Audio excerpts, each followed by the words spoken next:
been real estate 20 years and you're not making the income that you would dream of, you've got to start doing things differently. There are lots of ways to make lots of money in real estate, and specifically real estate investing. I'm willing to suffer through short-term things to have a long-term gain. Focus on the relationships, focus on positively influencing people's lives, and then I know the transaction's going to come in the back. To build impactful relationships, it's critical to your success in real estate and really in life. One of my mentors used to say that time is more valuable than money, and you can always get more money, but you can never get more time. When you get educated on taxes, you're going to make way more money and pay way less tax. Pretty exciting ways to make more money. One of the cool things about events like this is we get a chance to really absorb information from a lot of different angles. We're going to go very deep on, I believe, the most lucrative business vehicle and model in the world. What it means to become a multifamily entrepreneur. We're going to really unfold the whole story of the note industry today. The truth about depreciation and cost segregation. I want you to start thinking about how to do reactive, passive marketing, how to put things out there once that work for you forever. What is stopping you from getting in the game and being accelerated into the life of your dreams? I really appreciate your story began with us. Welcome back. It's day 2 of Real Estate WealthCon. Woo! How was yesterday? What were your biggest takeaways? Drop them in the chat. We had 28 speakers yesterday. 28 speakers just dropped so much value all day, covering a whole wide range of topics from house flipping, wholesaling, single-family rentals, short-term rentals, small multifamily, large multifamily, mobile home parks, and marketing, and so much more. Today, we're not going to let up on that momentum. We're going to keep it going. We have more than 24 speakers. They're going to be covering even more topics on sales and marketing strategies, how to finance deals, how to raise money from private money lenders, and how to use syndications and funds to raise money, tax strategy, legal compliance, risk mitigation, and how to achieve financial freedom. Does that get you excited? Y'all excited? This is going to be another long day, another deep day with so much value. Get ready, take notes, drop fire in the chat, show me you're ready, and let's go. And the first speaker today on stage 1 is my friend Ben Deal. Ben is a real estate agent, team leader, and investor with over 20 years of experience in business development and sales. He has served as a prominent acquisition and sales agent for several of Houston's premier real estate investment companies. In November of 2021, Ben joined eXp Realty and attained the Icon Agent Award within his first year, establishing strategic relationships with investors, service providers, and retail buyers. Currently, he serves as a team leader dedicated to collaborating with and developing other investor agents nationwide. Please welcome to the stage, Ben Deal. What is good, everyone? It is Ben Deal down here in Houston, Texas. I'm so grateful for the time to be with you today. I want to give a big shout out and thank you to Chris Bounds, his entire team, for putting on this event. Absolutely incredible. I'm here to speak with you today about building impactful relationships. I just want you to imagine a world where every conversation that you have, every connection that you make, and every interaction that you engage in holds the potential to transform not just your business, but the entire trajectory of your success. In the next few minutes, I'm going to unveil a proven strategy that allows you to cut through the noise of obscurity and propel you into the coveted seats of influence in the minds of the clients and customers. I want you to discover the art of earning the seat, a journey that redefines relationships and demonstrates how they are not just everything, but the very essence of your personal and professional success. As my coach, Michael Burt, says, you don't need more money, you need more people. And more importantly, you need more relationships with people. To build impactful relationships, it's critical to your success in real estate and really in life. If you don't have the success that you've wanted or created yet in your business or life, I'm confident it's because you've not earned the seat in the minds of those people that you want to work with, your clients, customers, or people in your life. So before we dive in, just want to share a little bit about me. I'm a husband, I'm a father, I'm a girl dad. I've got 3 girls under 6. They are my joy and my motivation, and I just love everything that they do, but they are the fire that keeps me lit every morning to drive to do what I do in the world of real estate. I'm an investor agent. I invest, I work with investors, and I've got a team of invested agents that I'm actively growing, and it's a community that I'm developing and love being a part of. My passion and calling is at the intersection of faith and business. I love serving people and providing value, and that is why I'm here with you today. Just a little bit about my background.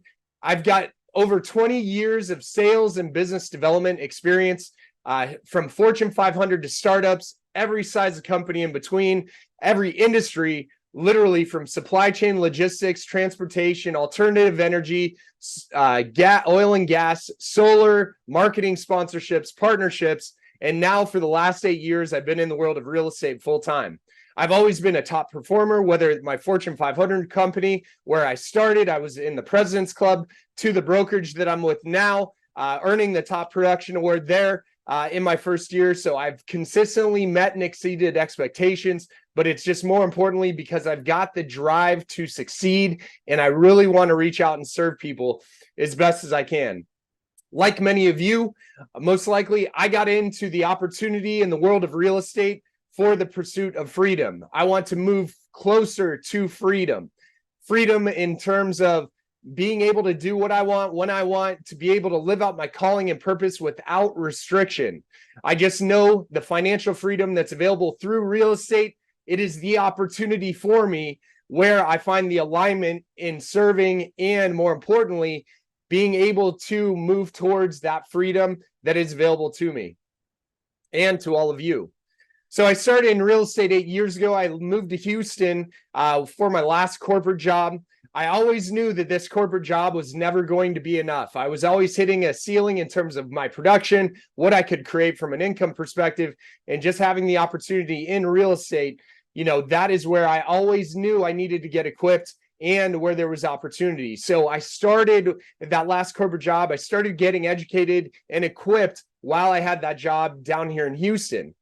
What I didn't know was God's plan for me, where we ended up being planted and started getting educated and equipped in the world of real estate investing. Went to a Rich Dad Poor Dad class. I know many of you have read, many of the Rich Dad Poor Dad books, and that is a foundational opportunity that if you haven't, reach out, grab Rich Dad Poor Dad, get into that. It will provide an incredible framework for wealth creation and the importance of getting involved in real estate. But my wife and I, who was pregnant at the time with our first daughter, we ended up getting posted up at the Bush Intercontinental Airport at a Marriott hotel for a 3-day education class. And many of you have been through that. You know the pitch that's coming at the end, a massive coaching investment opportunity, $30,000, $40,000, $50,000. And thankfully at that time, we were very lean in what we had available. But that investment in that weekend and getting equipped with some of the tools that we had was enough to get us started.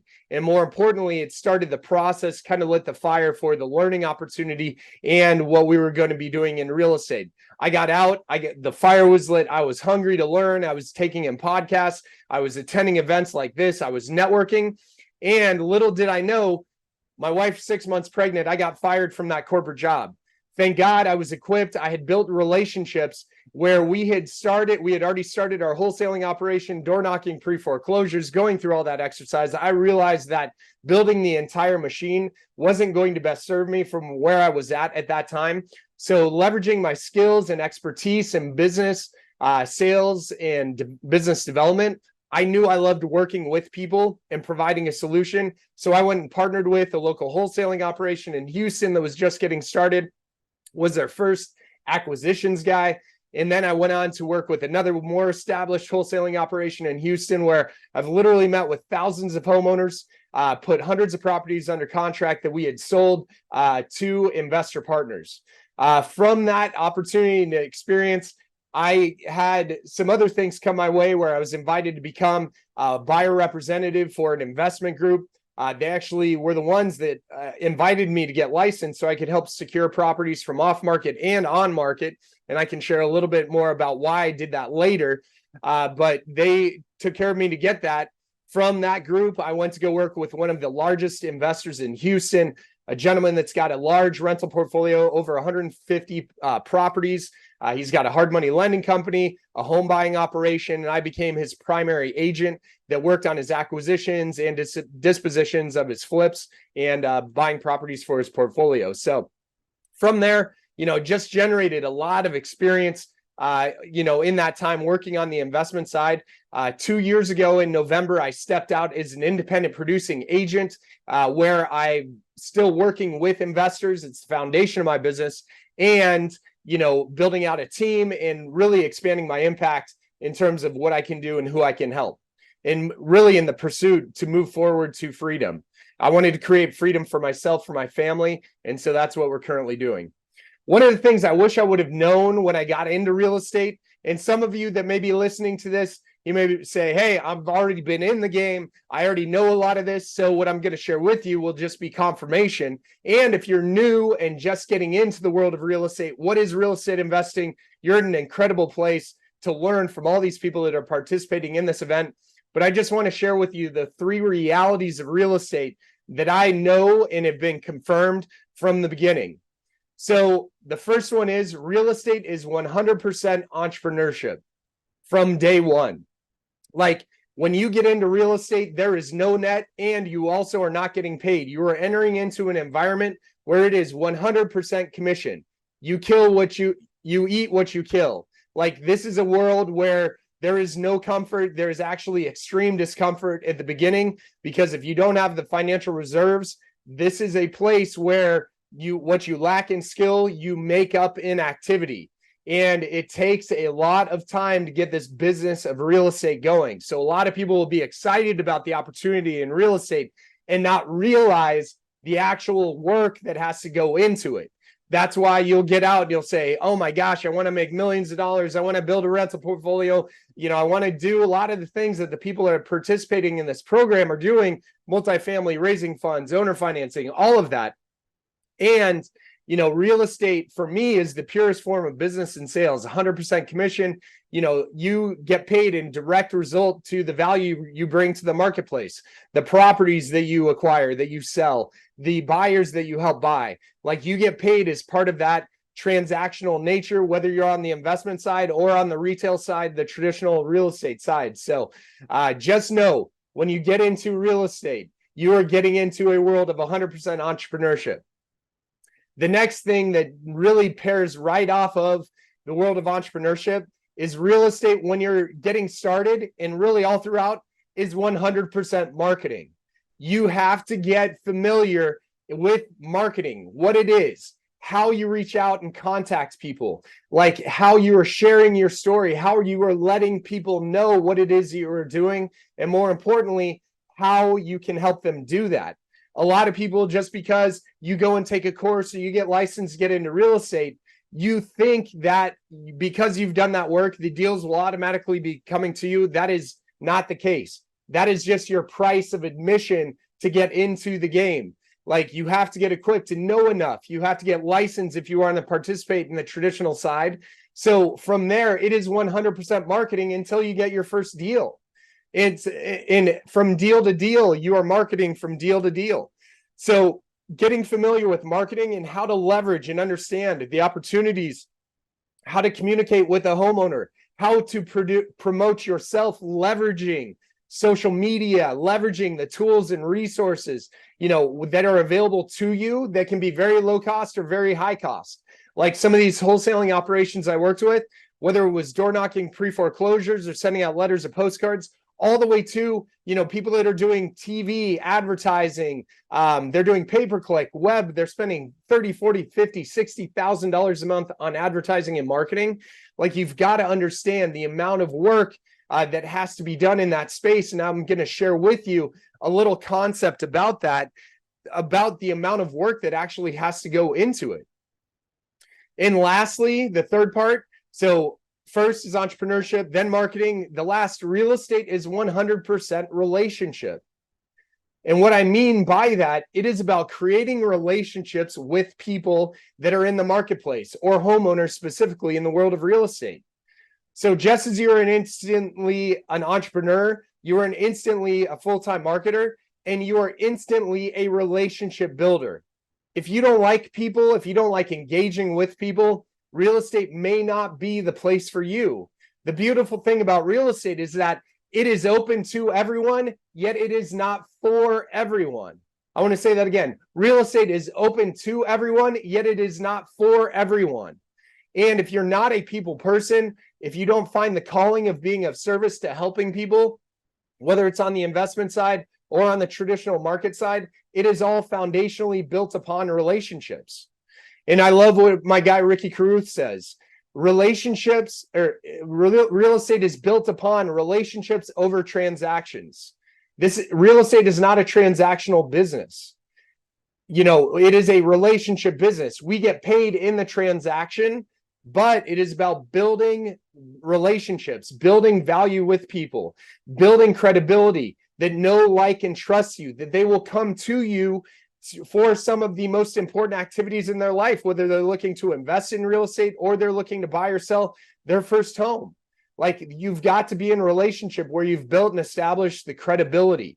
And I found, more importantly, that these relationships are foundationally built upon value, commitment over time, and literally love and care. It's about helping people move forward in their life and being as helpful as you can with those resources, tools, and connections in the real estate space specifically. So one of the things that I've come to learn over the last few years that I've been doing it, especially since I've stepped out as an independent producing agent, how important relationships are. So I want you to think about real quick what a meaningful relationship is and how many meaningful relationships you can manage at one point in time in your life. Just think about that. And if you want, I want to see you drop a number in the chat. How many meaningful relationships can you or any person actually have at any given point in time? What is that number? All right, so I see 5, 100, let's see, 200, 50. So a lot of those are right. It's just within the framework and context of what that relationship is. And so let me back up. So there's this guy, Robin Dunbar. He's an evolutionary psychologist at Oxford. He did a study to find out exactly what this is, how many meaningful relationships a person can maintain. He defined a meaningful relationship as you're walking through the Hong Kong airport at 2 a.m. and you walk past the lounge and you see a person sitting at the bar. You're able to walk up to that person without introduction and catch up into the flow of their life.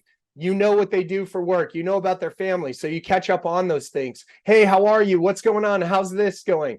That is how he defined a meaningful relationship. So I know a lot of you dropped some numbers in there. The number that Robert Dunbar identified was 150 meaningful relationships is how many relationships any one person can maintain at one given time. And even if you think about it, if you've been married or you've been to a wedding, those weddings typically, unless they're like someone crazy that's got a giant, they're always in and around plus or minus 100 to 200 people. So that 150 number rang true for me. So what does this mean for you and your business? Well, let me give you another analogy that we can take a look at based on those 150 relationships that you and I can maintain at a given point in time. Let's just say I'm sitting in an auditorium in an arena and there's 150 seats behind me. Each one of those seats represents one of those 150 relationships. So we've got in the back here, there's relationships with friends, family, colleagues, coworkers, people you grew up with, God in the biggest seat. There's all of these things that are available. So when you get down to it, if you think about our role in the world of real estate, there's likely only one seat that has the name real estate on it. Does that make sense? And most likely, when you think of real estate, who do you think of in your life? So when you think of real estate, do you think of your aunt that's been in real estate forever? Do you think of that person that's advertised, that person that you know is a well-defined, real estate agent or investor? There's typically one seat available for us in that space of real estate within the mind of our clients or customers, people that we want to work with. So the one thing that I want to just impress upon you is that that seat is earned. It is not given. Just because you're qualified, you're licensed, you've marketed to them, you've met them once at a networking event, you've sent them a message or Facebook, Instagram, or whatever it may be, that is just the beginning of the relationship. You have not earned the seat to, just say dethrone that person that's in that seat. You've got to go through and earn that seat. And there's a whole framework that I've developed where you go through and exhibit love, care, value, consistency, becoming a person of value. And that is why I've developed this earn the seat process and this strategy. And the biggest thing with the relationships is that they are built over time. Just think about the relationships that you have in your life. Are you freely giving up, that opportunity to dive into a relationship with someone that you just met? Because ultimately, time is the most valuable asset that we all have, and relationships take time. So if you want to reach out to Elon Musk or Jeff Bezos or some of the top producers in your real estate market, you can't just freely get their time. You have got to earn that seat. You've got to earn the opportunity to be in a relationship with them. So I want to share with you another formula that you can use just as a context in a framework for how much work it actually takes to earn that seat. So I want you to write down this formula: 7, 11, 4. So a gentleman, incredibly successful entrepreneur, Daniel Priestley, wrote a book called Oversubscribed. I highly recommend getting that book, pulling it down on Audible, listening to it. It's incredible. And he lays out the 7, 11, 4 formula. It is about building bonds with people and potential customers and clients that you want to work with. This is the work that we have to do. Daniel, by the way, is a multi-million-dollar, business earner, entrepreneur. He's a global speaker, incredibly successful. So he has dialed this into a science. So the 7 in the 7-11-4 formula, we'll break that down. The 7 stands for 7 hours worth of content or interaction available for or with the person that you want to build the relationship with. So what does that mean? 7 hours of you and I interacting, whether it's in person, it's with my YouTube content, Instagram, social media, a phone call, a text message, we get together for a meeting. You have to build 7 hours of invested time where that person is interacting with you or with me. That can be blogs, videos, articles, interviews, books, whatever it is. But you've got to create at least 7 hours of log time that people are investing in you to build that relationship. That 7 hours is proven that it needs to happen in at least 11 interactions. As we know, the world that we live in is full of an overwhelming amount of information, marketing, people trying to reach out to us. It used to be 6 to 8 interactions to, make a buying decision. Now that's doubled. That's why at least 11 interactions that we have to have with someone with a consistency and clarity of message, what it is we're doing, how we can be helpful to build value with that person. We have to do that at least 11 times. So you've got to do that work. The 4 stands for 4 different locations or modes of communication: in person, phone call, text message, social media, networking event, YouTube, Instagram, reading a book, reading a blog post. They have to be able to interact with you in 4 different places. So 7 hours, 11 interactions in at least 4 different areas. So that's why when people get into real estate, whether it's in investing or you're looking to become a realtor, it is work that has to go into building these relationships. This is how we earn the seat. It takes time to do that. So what I've built out in my process with the Earn the Seat, which if you go to earntheseat.com, I've got a great PDF that will be available for you, and an invitation to a future webinar that I'm going to be hosting to walk you through this framework on how to earn the seat. I'm not going to be able to go through all of it today because I've got a very short time with you. But the 3 main keys to earn the seat, to build a relationship with someone, is 1, you have to identify. You have to identify the who. I love what, Coach Burt says, Dan Kennedy, it's who, not how. You don't need more money. You need more people. But more importantly, you've got to identify strategically who are the people. Who are the people that are going to be critical for the success in your business? Who are the mentors? Who are the strategic partnerships? Who are the people that you want to work with? Why are those people important to you, to your business? And more importantly, how can you start gaining the interest or get the attention of these people that you desire to work with? The second step is initiate. This is all about action.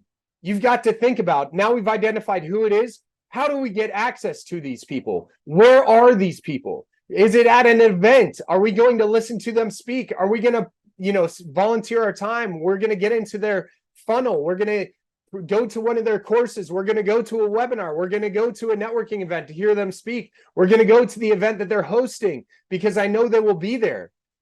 I think that's one of the things that you've got to start understanding is that you've got to figure out how to engage this person that has strategic value and importance that you want to build a relationship with.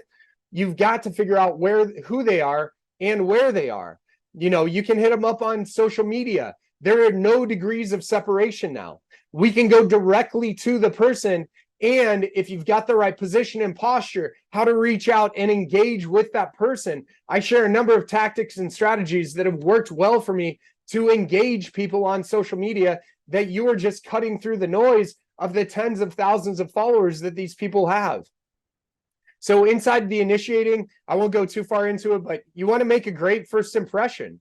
You want to control your reaction. You want to express the gratitude. You want to hold confidence. And more importantly, you want to position yourself as a person of value by seeing what value you can provide to that given person you want to start building a relationship with.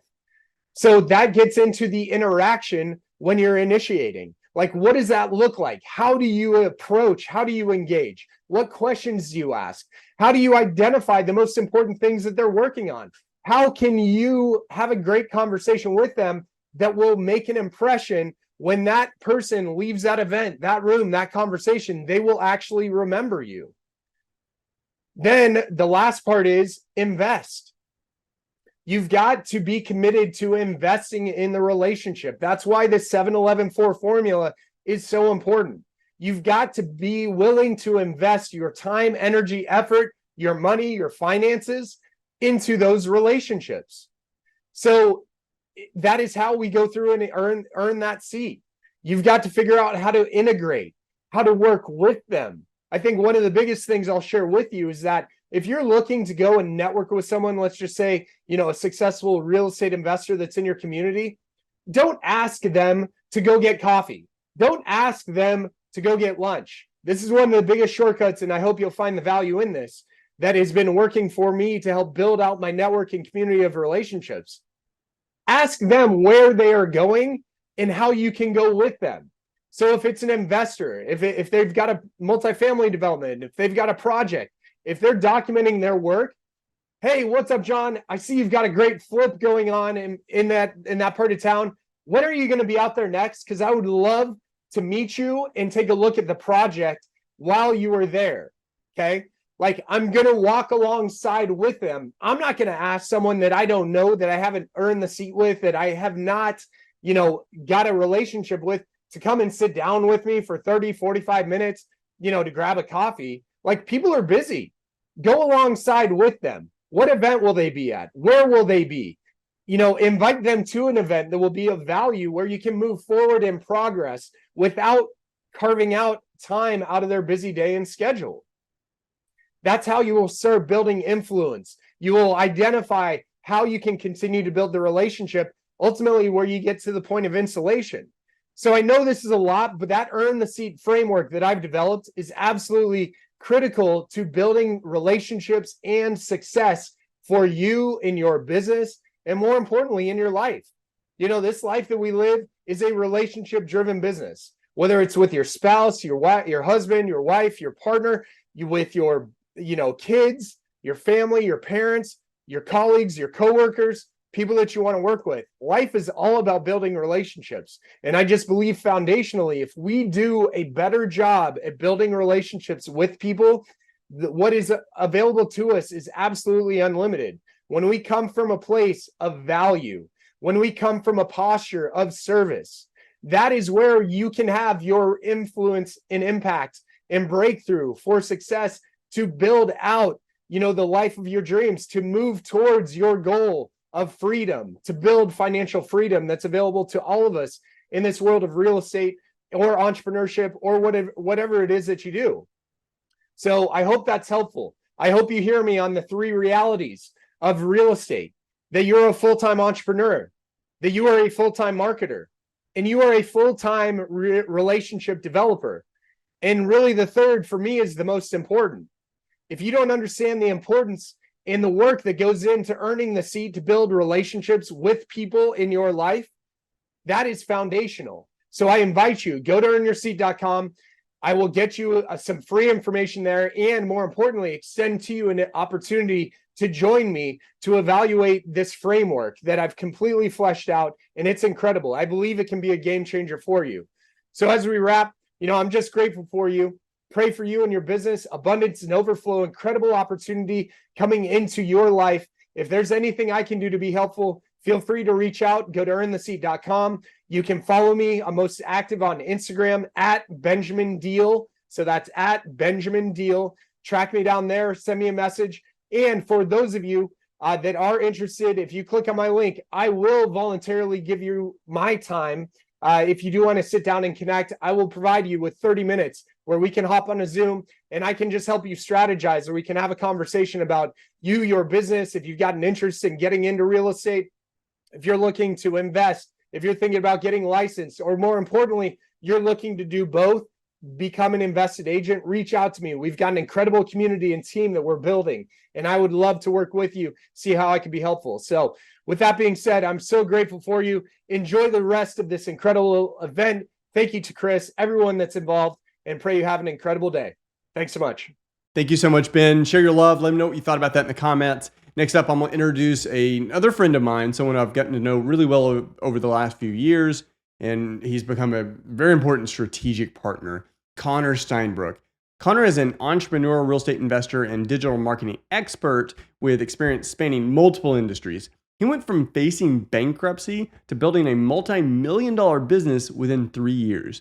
Now, Connor is a sought-after speaker, consultant, and leader of the Wolfpack organization, one of the top global teams at eXp Realty, one of which the Invested Agents team is a part of. Please welcome to the stage, Connor Steinbrook. What's going on, everybody? Today we're going to be talking about the power of conversion and the art of closing. This is crucial to run a business that's successful. We can generate leads, but if we can't take them from a lead to a contract, nothing happens. So today we're going to be talking about how to convert leads, how to close at a higher rate. If you don't know who I am, my name is Connor Steinbrook. I run a real estate organization through a brokerage called eXp Realty of over 2,800 agents worldwide. And every single week, I train agents on how to close more prospects for more buyers and sellers, as well as how to build their businesses and closing more agents for agent attraction. So today, what we're going to talk about is kind of a framework that I've created over the years in business that's going to help you understand how to take a conversation from start to close. And in any business, whatever you're selling, product or service or opportunity, this will increase your conversion rates. So let's kind of dig into this, guys. Now, as I go through this, take into consideration, I'm going to relate it to certain businesses that I'm running right now. One of them is my real estate team. So as I go through it, plug in the business that you're growing, whatever product, service, or opportunity that you're selling, and just relate it to the framework that we're putting this through. And you can use this for your business, any type of business. But I guess I want to start out by looking at like this. So why do you guys think so many salespeople struggle with closing? I would say it's this right here. I believe it's simple. I think a lot of people complicate it. But I think it's because they have no pattern or sequence, or what we would know as a repeatable strategy that they can start from a control position and close from a control position. I think most salespeople just kind of wing it. They hop into a conversation and just see how it goes. They think that they're going to come up with the words as they're going through the conversation, which some are talented enough to do this. But if you want to grow a real big business and you want to have a duplicating system, meaning somebody that can come in, apply this, have the result from it, others can learn from it and do that too as well, and scale into different markets or scale into a bigger size, you have to have a framework, a pattern, or a sequence that can be taught, learned, and then retaught. Otherwise, you're going to have a struggle to scale that business. So let's look at this real quick again. They have no pattern or sequence, or what we would know as a repeatable strategy that they cannot start from a control position. Control is very important because if you don't control the start of the call, you cannot control the middle of the call, and you cannot control the close or the end of the call. So I'm going to give you a framework to look at today, guys, that can help you understand how to do this. So if you're not the one in control of the conversation, who is? They are, not you, and the conversion rates will not happen. So let's look at kind of what we're talking about here with sales. And really, when you think about it, this is kind of the secret to sales and the aha moment. It took me years to realize that I still think a lot of top professionals don't understand, which is we're selling the future. We live in the past, the present, and the future. The past has already happened. It can't be changed, but we can look at for experiences that we can apply in the present in our sales conversation that can paint the future as one better for the person that's either going to buy the product, service, or opportunity from us, which are the three things that we sell. We sell products, services, or opportunities, that if they buy one of these three things, that their future will be better in some area, whether it is relating to time, money, or emotion. So we're selling a product, service, or opportunity in the present, and we're painting with our words that the future, they're either going to save time, money, or emotion. One of those three things. If these can congruent, you're going to see a higher conversion rate. So let's take a look at kind of this framework here that I created. And it's a pattern for closers. So by the end of the call, you'll have the framework to close pretty much anybody in any presentation at a higher rate. So we're going to start from the top and we're going to work down through this and follow the arrows through. So this is a way you can learn this and teach this to someone else later. But in the beginning of anything that we're going to build as far as a business that we're selling somebody or selling a product or opportunity to, we have to have a prospecting plan. In the beginning, we don't have anybody to talk to, anybody to sell to, and this comes from prospecting. So in my case, it'd be agents. So we're going to go out there and we're going to look for agents. Now we can do this in one of two different ways. You can have an active strategy or passive strategy. So an active strategy would be, okay, as part of my business, this is a big focus, and I'm actively waking up in my schedule to do this as a part of my schedule today. I'm going to take the active approach to go out there and generate business using this prospecting plan. A passive strategy would be, let me say that I'm like a real estate investor, but I also have a real estate agent license, and I'm not trying to do production sales and represent buyers and sellers. I'm really focused on flipping houses and building my rental portfolio. But along the way in my journey, passively, I'm coming across opportunities where there's, potential clients or potential agents to join my team that's come up through just normal business activity. And I'm going to take down those opportunities as they come about. So one is an intentful plan to generate the leads and has an actual prospecting intent behind it. One is, hey, I'm running my business or multiple businesses, and passively through the normal activity in my business currently that I'm focused on, these opportunities may pop up on the side, and how can I capitalize on them? So they're two kind of different approaches, but both scale a business. So when it comes to the active side, let's take a look at these. Number one right there. What days and hours are in your schedule for this week for active prospecting? If you ask that to the average person trying to build a business, they're going to say they are not in their schedule, unfortunately. And if it's not in your schedule, you're not guaranteed to hit this. If you don't have it in your schedule, what's going to happen is you're going to fill your schedule with other activities. You're going to think about what you need to do instead of actually do what you need to be doing. So the top agent attractors, the top salespeople I know, they have in their schedule ahead of the week, before the week starts, the defined hours where they're working on the specific tasks. So Monday 2 to 4, I'm prospecting. Thursday 1 to 6, or whatever it is. They actually have it in their schedule, and it's an intentful part of their business. And that's why it's an active prospecting strategy. Number two, what types of agents are you reaching out to? Are you just reaching out to anyone, or are you using a specific strategy? So in your business, what type of potential customer are you reaching out to? Is it just everybody? So for example, in real estate agents, if we're trying to attract agents, is it just every single human being that has a real estate license? Or do we have an intentful strategy for looking for the exact consumer or person that we're trying to attract to us? Meaning, are they a broker? Are they a new agent? Are they seasoned in the business, meaning they've done this for 20 years, or they are brand new in the industry? So look at your business model, looking at who you're trying to reach out to, have a strategy around it, because certain people are more likely to be inclined to buy your product or service opportunity, also to use it and be a repeat buyer than others. And we only have so much time in our day, week, and year. So we don't want to spend time working to attract people or to sell something to someone that it's not going to benefit for, or that we could get more for our time out of what we're putting our time into. Now, number three right there, what is your strategy to approach these future partners? How are you going to go out there? This needs to be an intentful strategy ahead of time. Are you going to do this through in-person networking events? Are you going to do this through social media? Are you going to do this through different types of social media, paid strategies or organic strategies? Are you going to run a podcast? Are you going to do short form? You need to understand the strategy ahead of time so you can implement it in the most effective way. And then how do you plan to engage and start the conversation with the potential client or person buying the product or service or opportunity? Is this going to be you're going to do a presentation for them one-on-one, a sales presentation in person? Are you going to have them meet you on the internet? How are you going to do this conversation? Are you going to send them a video? Where is the information going to be delivered? And how are you going to do this once you have their attention through prospecting efforts to set that appointment? And then who's going to show them this? Is it going to be someone on your team? Is it going to be a salesperson inside your team? Is it going to be you directly? Who's going to handle the time distribution? So all these things need to be kept into account before you're ever actually having conversations with anybody. So now we have kind of a good understanding of how we want to prospect, where we're going to prospect, and how it's all going to work out. We need to go into step 2, appointment setting. Okay. So now we're out there starting conversations, now we have to set these appointments. So how are you going to set the appointment, and how are you going to convert at these appointments? Let's look at some of these questions. Now relate this to your business model. What days and times do you have in your schedule for setting appointments to discuss with agents, which is my business model, potential clients and yours, after they have seen the model or seen your presentation or whatever sales presentation you're selling? So, okay. So we're going out there, and now someone's seen a video of our model. I need to have an appointment to sit down with them to go over the questions that they're going to have about what they've just now looked at. So you need to have the ability to present what you have and then have time to go over the questions, objections, and concerns that the person that would be buying it has for you.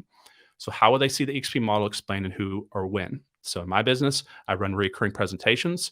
Myself does this. Other agents in the group do this. We have live presentations throughout the week that convert a lot higher than pre-existing recorded calls. So start thinking about conversion. Everything live is going to go a lot higher, will convert a lot higher than pre-existing recordings. But once we have the attention through prospecting, we set the appointment. Where are they going to see the information? How are they going to see it? Who's going to deliver it to them? And then also think about number 3, what are the best times of the week in your schedule or their schedule to meet?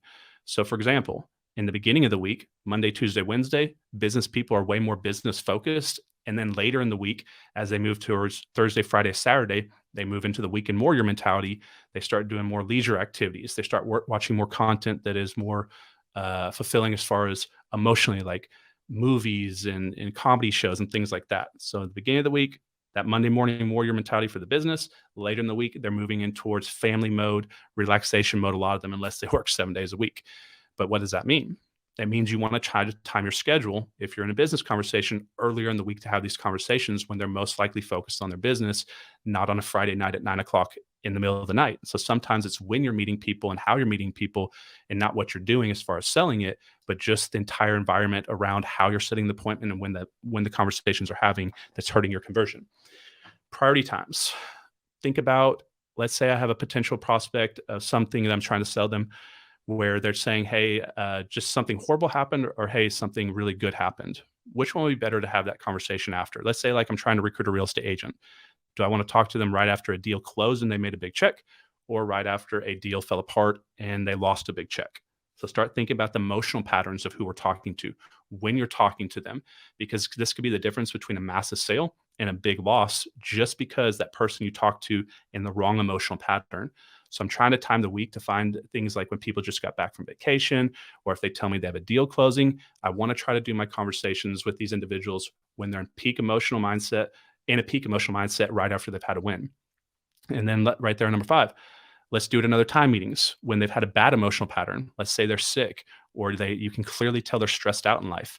Let's say that I can meet Friday, but I got a lot going on. Everything's, going chaos. I got to get my kids in this. Do you really try to force that on Friday, or do you wait till next week when they've kind of cleared this bottleneck up? So start thinking if they're traveling or they're sick, or they're giving you something as far as a cue that this is not the good time to meet. Don't force that meeting. It's going to hurt your conversion, because it's not going to go well, because their mind's distracted and they're also in a bad mood. We want a clear mind and a positive mood when we're trying to sell something to somebody. And then who is the person you're meeting with, and what time of day is best for them? Some people are religious, some people are not. Let's say they go to church on Sunday morning. This would not be the appropriate time to set that appointment. So preparation is key to conversion. So start thinking of doing a little study, do some digging around, some looking into who you're talking to before you go into the sales conversation, to kind of have a good idea of when would be the best time to meet with them. And so the timing of this is very important when it comes into conversions. Okay. So now we've kind of gone through this, where we've created a prospecting plan, which is our strategies on how we're going to reach out to people we want to talk to and who we want to talk to. Then we've gone through the appointment setting process. Now we have appointments set. Now what do we need to do? When we're in the appointment, we need to build emotional rapport with these individuals, because people are going to work with who they know, like, and trust. And we need to go through the rapport building process. Okay. So how to set the call up emotionally.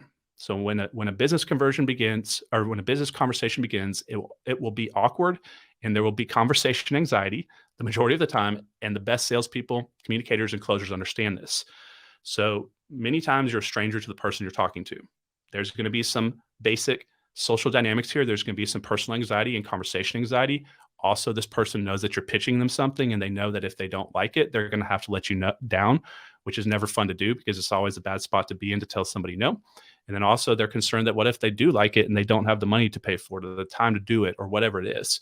So there's always this weird anxiety that we have to kind of cut through and set a foundation to build off of for the highest rate of conversion. So emotional setup, creating an environment that will lead to the comfort and ease of conversation without increasing stress or pressure. So one of the most important things you can do, guys, is when somebody starts, or when the conversation just starts, or when they come into the restaurant to meet you and they just sit down, compliment them or compliment who they're with. It could be a spouse or partner, without brown nosing, just something basic. Say they rolled up in a car that's like a nice Mercedes or something like that. Hey, I love that car. I actually looked at those cars whenever it was when I was thinking about getting a car, something like that. Compliment something that they have about them. Hey, those shoes, I love the color of those shoes.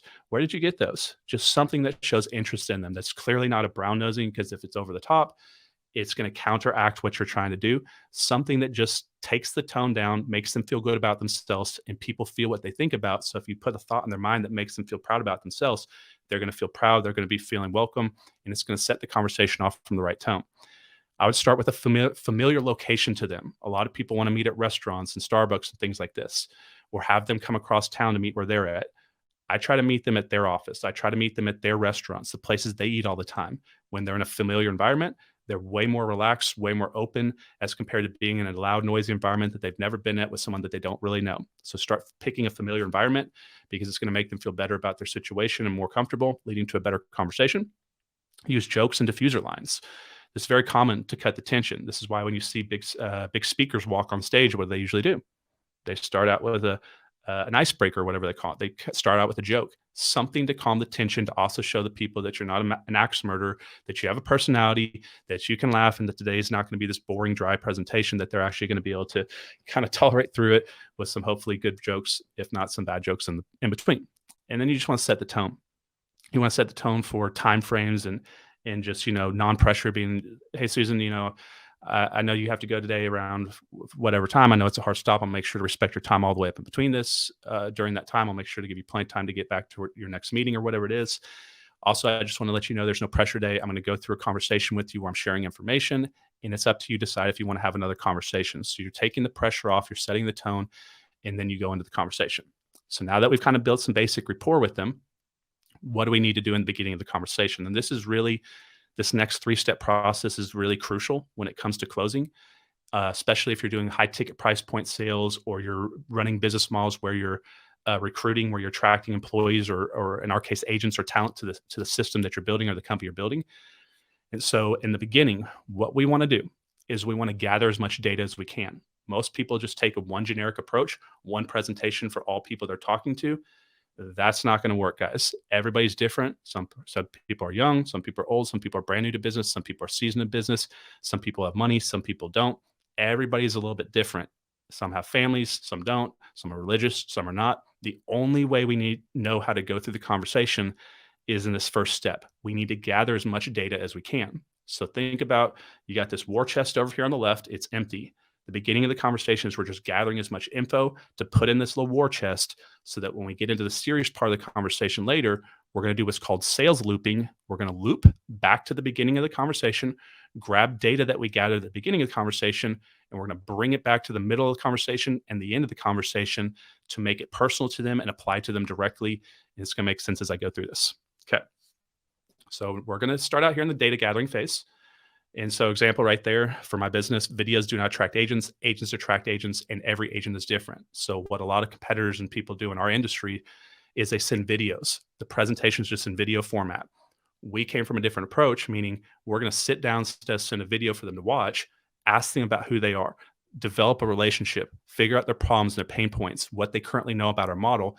And this is going to be a different approach. And one of the reasons why we're now recognized as one of the most successful organizations in the world is because this in-person closing process.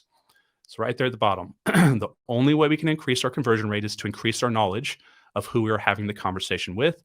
And we do this by getting to know them, their goals, and what they want out of their future by asking them questions.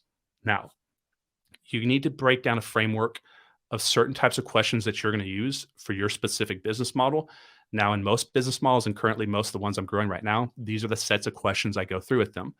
Now, they change for each different business that I'm using, but let's just use my personal agent traction business because it's my largest business that we grow. So we're going to first go into the math questions. We need to know certain things about, how does their current business work? What are their numbers? how our current business model works. Do they know our numbers? Second thing is pain questions. People move away from pain towards pleasure. What's going on at your brokerage and this and that. I'm going to go give you some examples here in a second. But we also need to have future pacing and goal questions. Where do they want to go in their life? What are they trying to accomplish? What are their goals? Because if we know what they're trying to accomplish in the future and we can fill in the gaps and apply what we have to sell them and how that could help them get to those future goals, you're going to have a higher conversion rate. For example, EXP understanding questions. This is questions about what you would know about the current product, service, or opportunity selling. What do you know about my Gidget? What do you know about my insurance policies that we're selling here? What do you know about the restaurant? What do you know? Okay. And then the follow-up questions. So let's kind of go through this real quick. So why and when we ask questions. So we do this because we want to personalize the conversation. We do not know them individually yet until we ask them who they are and what they want out of their life and their career and who they want to become. We talked a little about sales looping and looping a second ago. We're gathering this up to use later in the conversation so we can push them to their goals, discover their intent and interest, discover what they know or are they in dialogue with other agents, meaning are they about to have a sale with a different company? Are you coming in behind another company? John Smith down here at so-and-so company over here is saying that they'll sell me this car for $2,000 less, right? We need to know if there's competition involved. Are there any current objections that they have that we need to get out of off the plate in the beginning? And then also we need to know the questions to ask them to how to make them feel important before we go into the conversation. So this would be an example of how like I do this when we recruit agents. Now you can do this with any business model. You just have to tweak it around a little bit, but I'm going to go first into math questions. So is your business where you thought you would be when you set your goals, when you came into your current brokerage? Do you wish you were doing more and having more sales? Meaning, what are your production numbers? How is your success rate with your current situation? So whatever business you are, how are things working out? Are you making the amount of money that you thought you would? Once you bought this product from a competitor, did it save you the amount of time that you thought it would? Things like that. We're just having them give us the math back. What is your total sales volume and total number of transactions last year? What type of split or fee structure did you come from? Do you have a cap at your company? What are your fee structures? Any extra expenses for training or services? So we're just going through trying to get all the numbers and get all the math that we can use later in the conversation. Now, the next thing is, if you want someone to move towards your product, service, or opportunity, what did we just talk about? People move towards pleasure, but away from pain. So we need to figure out what their pain points are. So whatever your brokerage is or whatever your product is, think about different questions that you can ask the person you're sitting in front of to discover any pain points that they're having with whatever they own or whatever they're trying to do as far as an opportunity. Are you taking this meeting because you're currently not happy with your current brokerage? Are you taking this meeting because you're worried about your current brokerage and the risk of the next few years in a recession? Is there anything your brokerage said that they would do you wanted from them, but they haven't yet done? Is there anything your broker's done lately that you're upset with? What would you improve if you could with your current brokerage? Do you think your current brokerage can help you exit the industry and hit your goals? So I'm asking questions in this section, and we're training our teams and our partners to ask questions during this window that invoke pain. So we want to say, are there any problems? What are the problems? You know, if it was a perfect scenario, but it's not in your current situation, what are some of the things that you would change about what you're having right now or dealing with right now, if that makes sense a little bit, guys? Okay. Now, the next one would be what I'm selling here. And for this example would be EXP questions. What you would do in the top here is change your product, service, or opportunity up there. You need to find out what they currently know about what you're selling. Have you ever talked to anybody at EXP about the mall? Have you ever, talked to anybody about my technology system that I'm selling, or my CRM, or my coaching? What do you know about the mall? What do you know about what we do over here at XYZ Coaching? So you're trying to get a good understanding, because the more you know about what they know about what you do, the easier it is to not repeat yourself or also touch on things that are important to them. Because if they say things multiple times, usually it's of importance to them. So you want to note what they bring up to you when they say what they know about what they talk about. What is your favorite part about whatever we're doing? Do you have any questions about the product, service, or opportunity that you guys would be looking to buy here or acquire or take part in? If you were to join EXP, what would be the reason why? If you were to buy my product or service, what would be the reason why you're doing this? Are you interested in this? And so on. You're basically just trying to figure out what they know, so you know where you're at in the conversation, so you know what you need to fill in, what you need to touch on more through repetition, and also just kind of as a framework, you have an idea as you're going through the conversation, kind of just what they've already known so far to save time, is for time management. And then what we really want to do here is we're selling the future. So sales is about selling the future. We're trying to sell how they can save money, save time, or increase their emotions in a positive way or decrease their emotions on the negative side. So here's what we need to do in this section. We need to ask them questions about their future. And then we're going to try to relate our product, service, or opportunity to how that can impact that in the right way. So if you could have anything in life, in the perfect life, what would you do or have? Do you see yourself having these things at the rate you're going with your current brokerage? Or do you see using your current CRM or your current training over here? Do you see it getting to your future goals? Has your broker helped you hit your goals like you hoped they would? Has using this current software helped you track your business the way you thought? Something like that, depending on what you're selling. How do you plan to exit the industry and still have income? How many more years do you plan to be in the business? What are your financial goals for residual income and so on? So you would just future pace people and ask them questions about where they're going in life, what their goals are. And the goal is for us to paint how we have a product, service, or opportunity here that can fill in how that's going to impact them getting to that future vision that they have in their mind. Okay. So now that we've gone through this, so we've been out there prospecting, started the conversations, we now have the appointments set, we've built an emotional rapport, we started the conversations out by gathering as much data as we can, and now we're in step 2. Now, depending on what business model you guys are running here, this could vary quite a little bit differently here. But for me, except for in this example, I'm talking about recruiting agents here.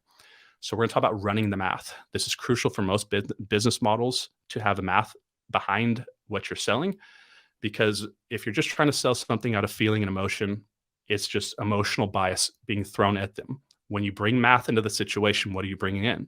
You're bringing a factual starting point that can be used as a foundation to build off of.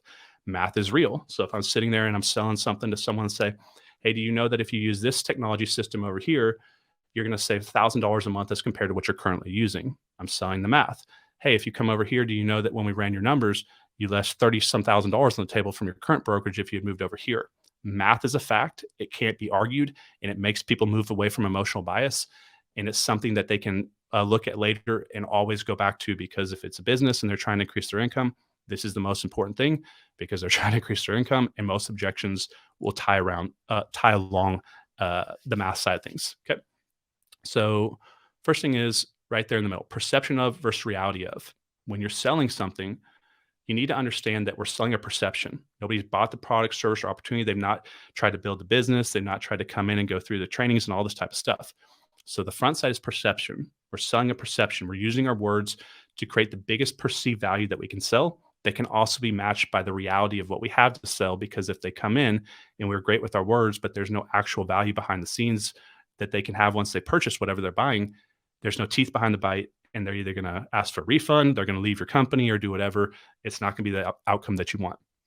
So for example, here, when I'm running numbers, I'm studying my other competitors' business models. This is what I would do if I was you. If you're selling a widget or whatever it is, know who your competition is, know their numbers, know how that looks in relationship to what you're selling, so that you can have this understanding, so that when you get into the conversation, you're going to have questions, and you're going to have objections, and this is how you're going to be able to ahead of time know what to say and pivot around those objections live time in a normal tone, without getting all weird and you're well, let me kind of think about it, and trying to come up with an answer at that live time moment. So what we're trying to do is we're trying to run the math. So for example, let's say I run the numbers and this agent left $37,000 on the table or something like this. Okay. So step 1, I gathered the data, which gave me the answers of all their different things they have as far as what they're doing, as far as fees, splits, and all that type of stuff in the business I'm growing. Then I run the math. So I know exactly where we're at. Now let's say that Susan right here left $37,000 on the table. What I'm going to do now that I have a guaranteed benefit that I can prove because of the math, I'm going to tie it back to their future and their emotions and what we talked about when we future pace them. So when we were going through the questions, we were talking about future pacing them, right? I know what they now want. So right there, pay off debt, travel for vacation, a better Christmas. They want to start a nonprofit. Whatever they brought up when I was asking about what they wanted in their future, I'm going to tie this money or the loss of money that I can prove to them because we ran the math to the real life why or emotion or future vision that they had that they can't have unless they go forward with whatever I'm selling, if that makes sense a little bit. So let's say I ran their numbers and I can prove to them they left $37,000 on the table. Now I'm going to tie this to their future. Now, Susan, I know that you told me you wanted to pay off some debt and you had about $20,000 in debt. You also wanted to go on a vacation with your family and then also have a better Christmas and start a nonprofit. Well, if you move over to the brokerage, I can't give you the $37,000 that you lost last year, but if you do the exact same production that you do this year, you'll have $37,000 more than you did last year. How would this affect paying off some of that debt? Wouldn't it pay off all of it and put some money in your pocket to actually have that vacation or a better Christmas? Would it leave some extra over to start that charity? So I'm showing them how if they buy what we're selling, that we've proven with math that their future can solve some of these problems or achieve some of these goals or have some of these things in life that they want to have, if that can make sense to you guys. Okay. So we're future pacing them in the middle. We get them to live the future they would want to have in their mind, and then we take it away from them. This is the sales closing process. So sales is about showing someone that the future will be better if they buy the product, service, or opportunity in one of these three areas, which we talked about, and then we take it away. And so I say, okay, but the problem is, Susan, you can't have this $37,000 that can fix all these problems or give you all these things that you wanted unless you make the sale happen, essentially, which is what I'm talking from my mindset. I'm painting it a different way as I'm going through it with them, but I'm painting it in a way that they now realize they have to make the move over to EXP to get to that loss of income to have those things in the future. They have to buy your, consulting service. They have to buy your technology or your system or your education, whatever it is. And if you can prove to someone right there at the bottom that they will improve time, money, or emotions in the future, if they take the risk to buy what you're selling, that's going to increase your conversion rate. Okay. So now we've kind of gone through the tying back to the future emotions, and then we're going to follow up if they're not ready to go at this moment. So let's say that they're not ready to go. Then we need to put them into a follow-up process and continue on that conversation, because most people lose a lot of conversion in the follow-up process. But here's kind of a top-down, just going back over what we went over here. So now that we have a processing plan in place, starting from the very beginning, and it's executed and has successfully set the meeting to where the agents have seen the presentation and now agreed to meet and have a conversation, we then go to the 3-step communication process. Now that we have all the information we need from step 1, which is asking the questions to gain the data with the math, what do? We run the numbers. Now that we have their math and it's a positive one to join EXP or whatever your company is selling, use step 2, we tie this to their emotions and their future desires. And once they can run the math and see it's real, and they can now visualize and see how their future life path or career path can improve, this will increase the number of agents or number of sales of whatever you're selling that would be coming to your business. But this is kind of a top-down framework, guys, that I would hope you can understand, that I've used to build a business that this year has already done billions of dollars in sales as far as real estate transactions. And over the past few months has allowed me to rank number 1 in a company that has almost 90,000 individual agents inside that company. The way that we grew so quickly is I taught the agents how to do this with working with buyers and sellers, also with working on how to recruit agents. But I want you to think about this. You're going to have to change the questions around and the framework around, but it all works the same, from the prospecting to the appointment setting to the conversation flow and control, and how you get to the back end conversion, which is the sale. So hopefully this helps, guys. And if you ever need any help on any of this, or you have any questions, feel free to reach out to me on Instagram or just shoot me a message on Facebook, and I'd be glad to help. But this is something that I've been using for years and teaching inside our businesses and organizations, and has been massively beneficial for us. So hopefully you can take this into your business and have the same results that we've had in ours, and it helps you grow. And I wish you the best. Thank you so much, Connor. Did y'all learn anything that you can start using in your business today? Share that in the comments. This next speaker really needs no introduction. He's one of the most prominent real estate marketers on the planet, especially in the real estate investing space. He's actually someone that Connor learned a lot from early in his career. His name is Trevor Mott. Trevor is the host of the CarrotCast podcast and the CEO of Carrot.com, a lead generation platform for real estate investors and agents. Carrot has been recognized by Inc. magazine as one of the nation's fastest growing companies. Over the past 5 years, Trevor has helped real estate professionals in generating over 3 million online leads and successfully closing thousands of deals. He is deeply enthusiastic about aiding entrepreneurs in realizing their business dream that positively impacts their freedom, flexibility, and finances. Let's give it up for Trevor Mott. What's up, y'all, guys? I'm so pumped to be here on the event. One of the cool things about events like this is we get a chance to really absorb information from a lot of different angles, right? You get to hear information from people like Hambright, like Pace Morby, that talk about subject to, or talk about direct mail, or all of the kinds of marketing. And on this session here, I'm going to kind of round it out with the online side. And one of the biggest things, kind of a misnomer a lot of people have, is, well, shoot, I get my deals from direct mail. I get my deals from cold calling, or I get my deals from Deal Machine, driving for dollars. I don't need a website, or I don't need a website that performs well. I'll just go to Wix or whatever it is. I'm going to walk you through, guys and gals, today, how to actually increase the effectiveness of all of your marketing, everything that everyone has talked about during this session here. How do we make it so all of your marketing actually works better? So I want you guys pop in the comments box there. If you guys want to make all of your marketing have a higher ROI, so if you're doing direct mail, cold calling, driving for dollars, any of those methods, you likely have leads and deals falling through the cracks because some of the things we're talking about today on this session have not been solved. So I'm going to be giving you those. If you could pop up the slides, we're going to get going. The biggest topic we're going to talk about is something I call evergreen marketing. And I'm going to kind of demystify what evergreen marketing is and how to do what I call get off the marketing hamster wheel, because we all get into business for, kind of around the same reason. We get into business so we can have a business of freedom and impact, right? We want to build a business that frees us up to do the things that we want to do. We want to build a business that brings in consistent, predictable income so we can have the freedom to go do the things that we want to do, right? The challenge that I want to have for you guys here, and the challenge that I have when I'm talking to so many of our members at Carrot, or when I'm talking to the people who are in our highest level program called Epic, that are 6, 7, and 8-figure businesses, the biggest challenge they have is not the making of the money. The making of the money can happen. Everything you guys are learning during this entire event is going to help you make money quick.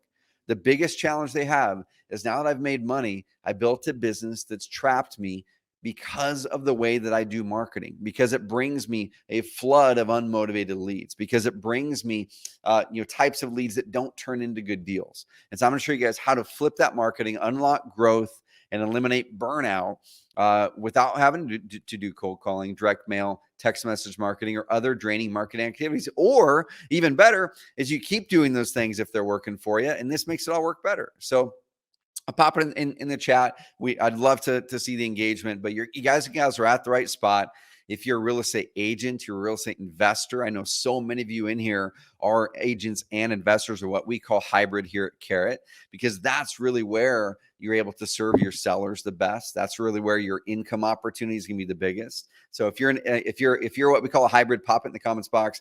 Yes, I'm a hybrid. Amazing. This can be perfect for you. If you're not, and you're an agent looking to start tackling some investing, or you're an investor and you want to start figuring out how can I use more of my leads and turn them into revenue and serve more sellers, you need to listen to this session. Okay. Another thing, y'all, is you see the impending changes in the market. There's a lot of changes happening right now. Now, the market's still strong from a price standpoint, but not a volume standpoint. So how do we still grow our income even while volume is down for many people? Well, I'm going to walk you through how to do that, how to get more revenue, more ROI out of your existing marketing, and go after higher profit per deal. And if you've kind of realized that the normal ways of marketing are keeping you on that continual hamster wheel and you want to get off of it, I think you guys are going to get a lot from today. So there's a few key things, y'all, and the industry is clearly shifting. I'm going to show some stats here. These are stats from our Google Analytics account across our 10,000 websites across our client base. So this is websites all over North America. The US, Canada, even over into Australia. There's people flipping houses and land with the internet and with Carrot down in South Africa, over in England, over in Australia, all over the place. And so when we look at the trends here, I'm going to show you a couple things that are interesting on here, from traffic, what is happening with sellers looking to go to the internet to sell their house, and what's happening right now with conversions. Are people actually turning into leads and wanting to sell? And we're going to walk through what the main highest performing marketing methods are across 10,000 websites across our whole system. All right, guys. But the things that are shifting in the industry right now are some really key things. Okay, so interest rates. I think interest rates are probably going to pop up another quarter, maybe a couple moves up. Inflation is in general slowed down, and as you kind of start to look at what's happening from the Fed, they see us nearing the end of that. Now, what does that do for real estate? Okay, what does it do for real estate? We're in a crazy, interesting dynamic, because usually when interest rates go way up, you end up having housing prices go way down. And that's not the case this time in most parts of the country. Now, some housing prices have come down, but many haven't because of the demand side of things. There's not a good supply to be able to fulfill the market. And so while the industry is shifting, we have to shift too. If you're a real estate agent and you've seen half of the volume or a 30% drop in volume year over year, how are you going to change your business model to make sure that you're capturing opportunity while the opportunity is there? I was talking with one of the top real estate agents in my town. I live in a small town in Oregon, and his volume is down 40%. Now, why? His volume is down 40%, while another client of mine, their volume is actually up this year. How is that they're able to be in the same town, both top agents, and they're having completely different results? Well, one is sticking with the playbook of just being a real estate agent and handling every single transaction as a listing and handling and doing the normal types of marketing. Okay. The other one moved to hybrid and is turning these leads into investment deals, into buy and hold deals. And then they're still listing the ones that want retail. Okay. So I want to show you guys how to capture the right opportunity in this market. Another thing that we've seen is outbound leads are getting harder in some areas, not all, but in some. So if you're doing direct mail or cold calling or what have you, those response rates have gone down in many areas. Now they're still working amazingly well. You have to really dial in your follow up and do all of those things correctly. But if your outbound leads are getting harder right now, how do we then switch it to where you're working with people who come to you rather than you going to them? That's what we're going to talk about in this session. Another thing that can happen that I know a lot of our clients get through, like I said, they'll start to learn how to make some money, but then they get burnt out. And oftentimes the burnout isn't because of the business model. I want you guys to pop in the comments box if you can relate to this. But if you are getting to that spot where you're burned out or you've been in the grind too long and you're thinking about, should I give up being a real estate agent? Should I give up being a wholesaler or a flipper? I want to challenge you a little bit, y'all, because it might have nothing to do with the business. It might have everything to do with the model. Okay. Now, what does that mean? The business of real estate is a great business, but so many people get trapped in what I call hamster wheel marketing activities. It's an activity that you do once, and then you have to do it over and over and over again to get that same result. I'm going to tell you what that looks like here in a second. Okay. But if you're in burnout, the first thing I would actually look at is, where am I spending time where it's with sellers or with buyers that aren't serious, that aren't motivated? And how do I make sure that I'm only working at the start with people who are the most motivated? And then you can build up from there. So if you're getting burnt out and you're thinking about moving industries, I would challenge you, dial in this business first to make it an amazing business that you love, and start with your marketing. Start with attracting better prospects, better clients, ones who want to sell their house now and not wait 6, 8, 10, 12 months. Okay. Here's a good example. This is Greg Helbeck. Greg is actually out of San Diego, but he does deals all over the country. And Greg's he's a direct mail guy, right? He primarily is a direct mail guy. He even helps people with direct mail. And this was not too long ago. Greg posted this on Facebook, and he said, PPC, SEO, and mail leads are the move. Inbound over outbound. Make people call you, not the reverse, quality over quantity. Later in that thread, I said 100% have been preaching this for a decade. It takes the market a while to realize how outbound tends to keep you on a hamster wheel. Not that outbound doesn't work. Outbound works amazingly well, as you're hearing from this entire event. Outbound is where you get your volume. Inbound is where you get your quality. Okay, outbound is where you get your volume. Inbound is where you get the quality. All right, so how do we start with quality and then scale to get more scale and volume with outbound marketing? But I like to challenge everyone: start with quality. Start with fewer leads that turn into better deals, fewer leads that turn into more, a higher closing percentage, and then scale up. So many people are starting backwards. We're starting with the volume marketing that puts us on a hamster wheel and then trying to walk it back. So later in here, Zach Wilson said SEO, which is ranking high in Google for in front of sellers or buyers. SEO all day long for me, been with Carrot since 2012. Greg says, once we started going inbound, I got real freaky in our business in a positive way. People are begging us to buy their house versus the other way around. Guys, pop in the comments box if you're having this experience with your outbound leads. Are people begging you to buy their house? You probably are getting some who are. But is that the normal trend? Well, with the online leads, the way we're going to be teaching today, that's what happens. Okay, Keith Sant, one of our clients out of, does a lot of deals up in Tacoma, but now he just moved to Texas, said, got an organic lead this morning, went on the appointment, and the seller just wanted me to take it. Said he would let it go for $1,000 and didn't want to pay property taxes anymore. I couldn't just take the property for $1,000, so I locked it up for $10,000, and he was pumped. The worst house I've been to, but the assessed value of the land is $149. You're going to just buy with cash, throw it on the MLS, and get it. See if we can't get it bid up. That's an online lead. Now, as an agent, you might look at this and go, and this is the conversation I've had with so many agents. Why would a seller where the assessed value is $149 ever sell it for $1,000 or ever sell it for $10? Well, this person had a motivation. This person had a motivation that outweighed their desire for extra cash. It could have been that there was a death in the family and they needed to move away from this property. It could have been that it's just been an eyesore, which it sounds like that's what it was. Keith has done hundreds of deals, and he said this was the worst house he'd seen. So the house was probably going to have to be torn down. The house would have to have a massive renovation or rebuild. So really, he's buying the opportunity and potential for the land to turn into something new. And this seller might not have had much into the property. Maybe he or she inherited the property. Maybe it was just something they just really wanted off their lap. Keith came in there. They wanted to sell it for $1,000. And he just ethically said, I want to give you more than that. And that's what we should be doing as investors and agents, is serving the seller and going above and beyond and helping them more. But that lead came from online when done correctly. And a couple kind of mindset shifts I want you guys to take. And I'm going to walk you through some tactics here in a second that you can go and do today. Okay, I'm going to buzz through some of them, and I'm going to dive into as many of them as I can at detail.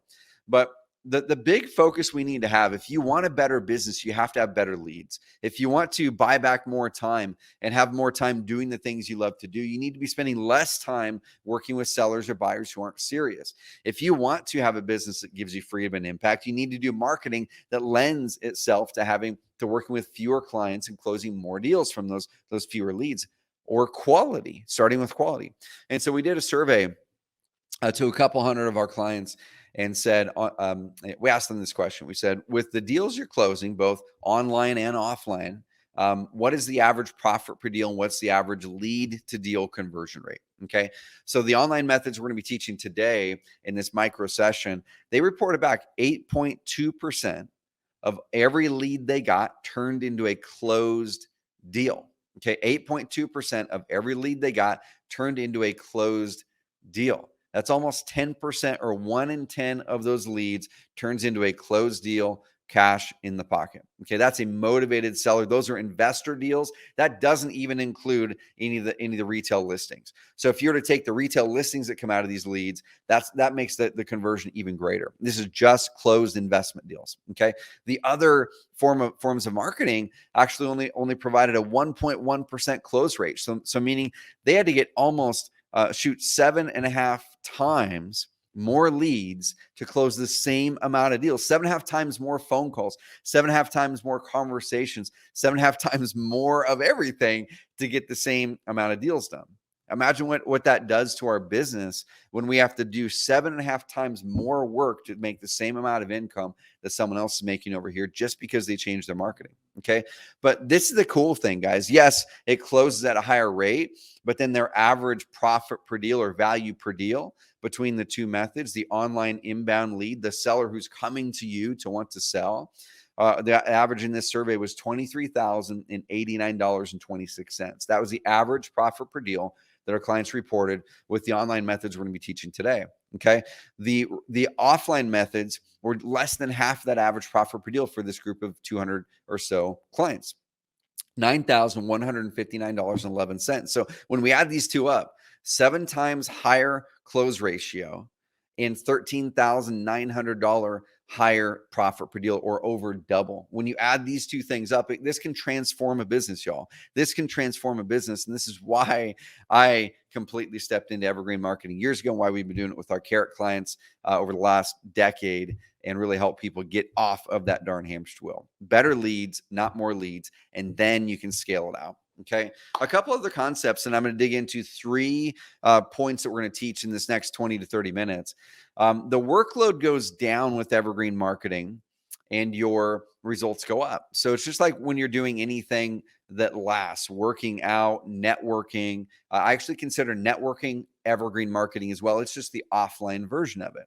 The online version of evergreen marketing is getting ranked really, really well in Google for the phrases that your sellers and buyers are typing in and getting in front of that flood of traffic that's coming every single month. And because it builds momentum, it's hard at the start. Like it's not quick and immediate, like picking up a phone call and making a cold call, or like driving for dollars. I always suggest for people, you should start doing hamster wheel marketing that gives you quick, immediate feedback. You can immediately get on phone calls with sellers today, with cold calling. You can immediately start to get results with direct mail, with driving for dollars. You can get those results quickly. But the problem is you have to continually do those things and stay on the hamster wheel, or hire a team to be on the hamster wheel for you to keep that marketing going. So if you take a vacation or you get flooded with leads one week and then you've got to process them for 2 weeks, and you take your eye off the ball and you stop calling, you stop doing the other marketing, 3-4 months down the road, you're going to wonder why your deals went down. Because 3 or 4 months ago, you took a break from that marketing activity. You got off the hamster wheel to serve the current leads that you had. So this is the dynamic that we want to have, guys. This is where freedom comes from. Your results get better as your workload goes down. Well, if you look at this little gray dotted line, that's actually a hamster wheel marketing where it works, but you're continually on this thing because every single time you step off that hamster wheel, the workload goes down. So this is the key here, y'all. Okay. And what I want to focus on the rest of our time here is not just information. I want to help you guys transform your business. This isn't just another marketing method. I want to have you think about marketing differently. Fundamentally think about marketing differently. Okay. Fundamentally think about marketing differently, guys. All right. This one right here, close 3 deals exclusively from SEO leads, carrot conversions, no PPC, no attribution to any Facebook ad, just Google search results plus credibility. I'm going to teach the credibility side here in a second. That is key to make all of your other marketing do amazing. Okay. The person said, thought you'd like that. It's not all me. It's the carrot team. They went out and celebrated with a lobster on the grill. I love it. So here's a couple steps, guys.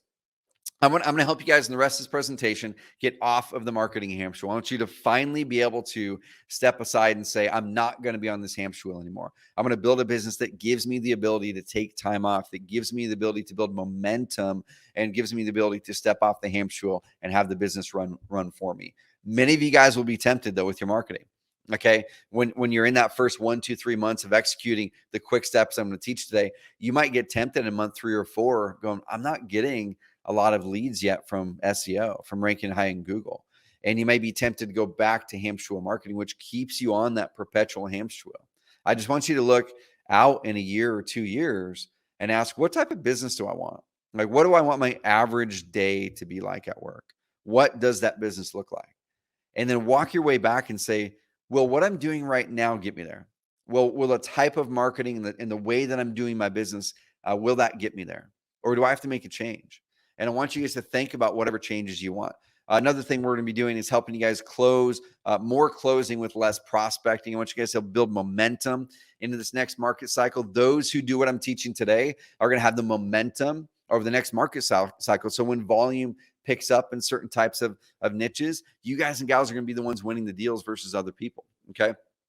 So I'm going to pull out of the slides here, and I'm going to kind of dig in and go through these things here. The 3 keys of what I'm calling mastering evergreen marketing online lead gen. Okay. The first thing, guys, is you need to build a hub of trust and credibility. I'm going to show you a few examples of what those could look like. This one here is Alex Youngblood. He's a big investor. He owns a Wholesaling Houses full-time Facebook group. I'm going to show you why this is a hub. He built this on the Carrot platform. He used to have a custom WordPress website and moved away from it in favor of a better performing Carrot site. I'm going to show you what a hub looks like. Or here's another one right here. This is Bo Hollis in Louisville, Kentucky. Okay, this one looks different, but it's got the same fundamentals in it. Okay, here's another one. These guys are in Florida. Florida Cash Home Buyers, one of the biggest investors in that market. All of their websites have different looks. They're all built with Carrot. They all perform amazingly well. They crush it. They get tons of leads, tons of deals. But I'm going to show you the fundamentals that make it a hub. Okay, number 2 is I want to show you guys how to get in front of already motivated sellers actively looking on Google to sell. Those are like those are the ideal types of leads. Someone who picks up their phone and says, I want to go find someone who can buy my house. And I want to help you guys learn a quick process to trade $1 for $4 with paid marketing. Okay, guys. So the first one, I'm gonna be buzzing through this because I actually have an hour-long presentation that I'm gonna remove some slides from it as we go, mash it down into about 40-minute to 45-minute presentation for y'all. I want to have you guys pull out with at least 1 to 2 executable tactics that you can do while I teach you some strategy at the same time. All right, guys. So key number 1 is trust and credibility. Before we talk about online marketing at all, before we talk about any tactics, how to rank well in Google, how to pick the right keywords, before we talk about how to make Google pay-per-click work, we have to talk about this, which is how to convert people that you're already marketing to. So I want you to take this picture in your mind. This is something that I call the customer journey. Okay, and the customer journey basically starts with over here on the left side. You have someone becoming a lead, right? Someone or not becoming a lead, someone recognizing and being aware that they have a problem, and then they start to search for a solution. Okay, there's people out there going to Google, going to YouTube, they're going to look on Google My Business, they're doing whatever.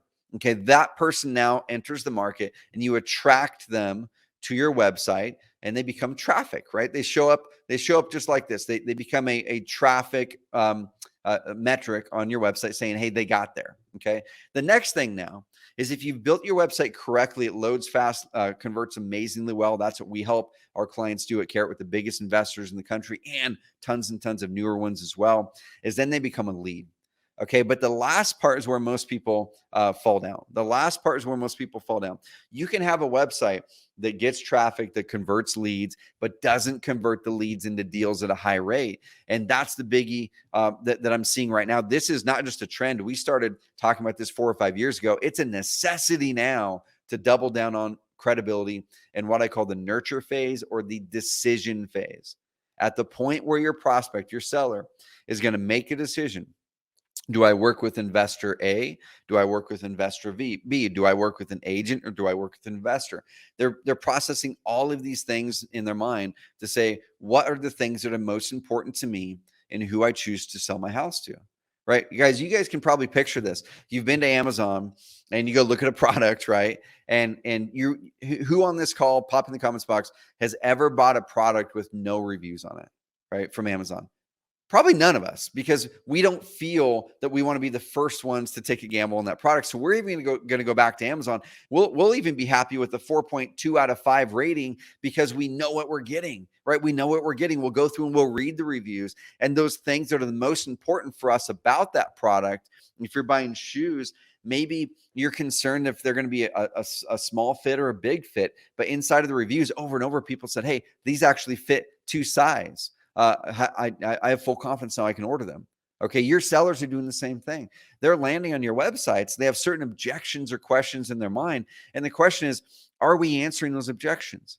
Are we helping them to feel comfortable that we can solve their problem? Not just solve their problem, but we're the best ones to solve their problem. Okay, this is Bo Hollis. This is a text message I got literally just a couple weeks ago.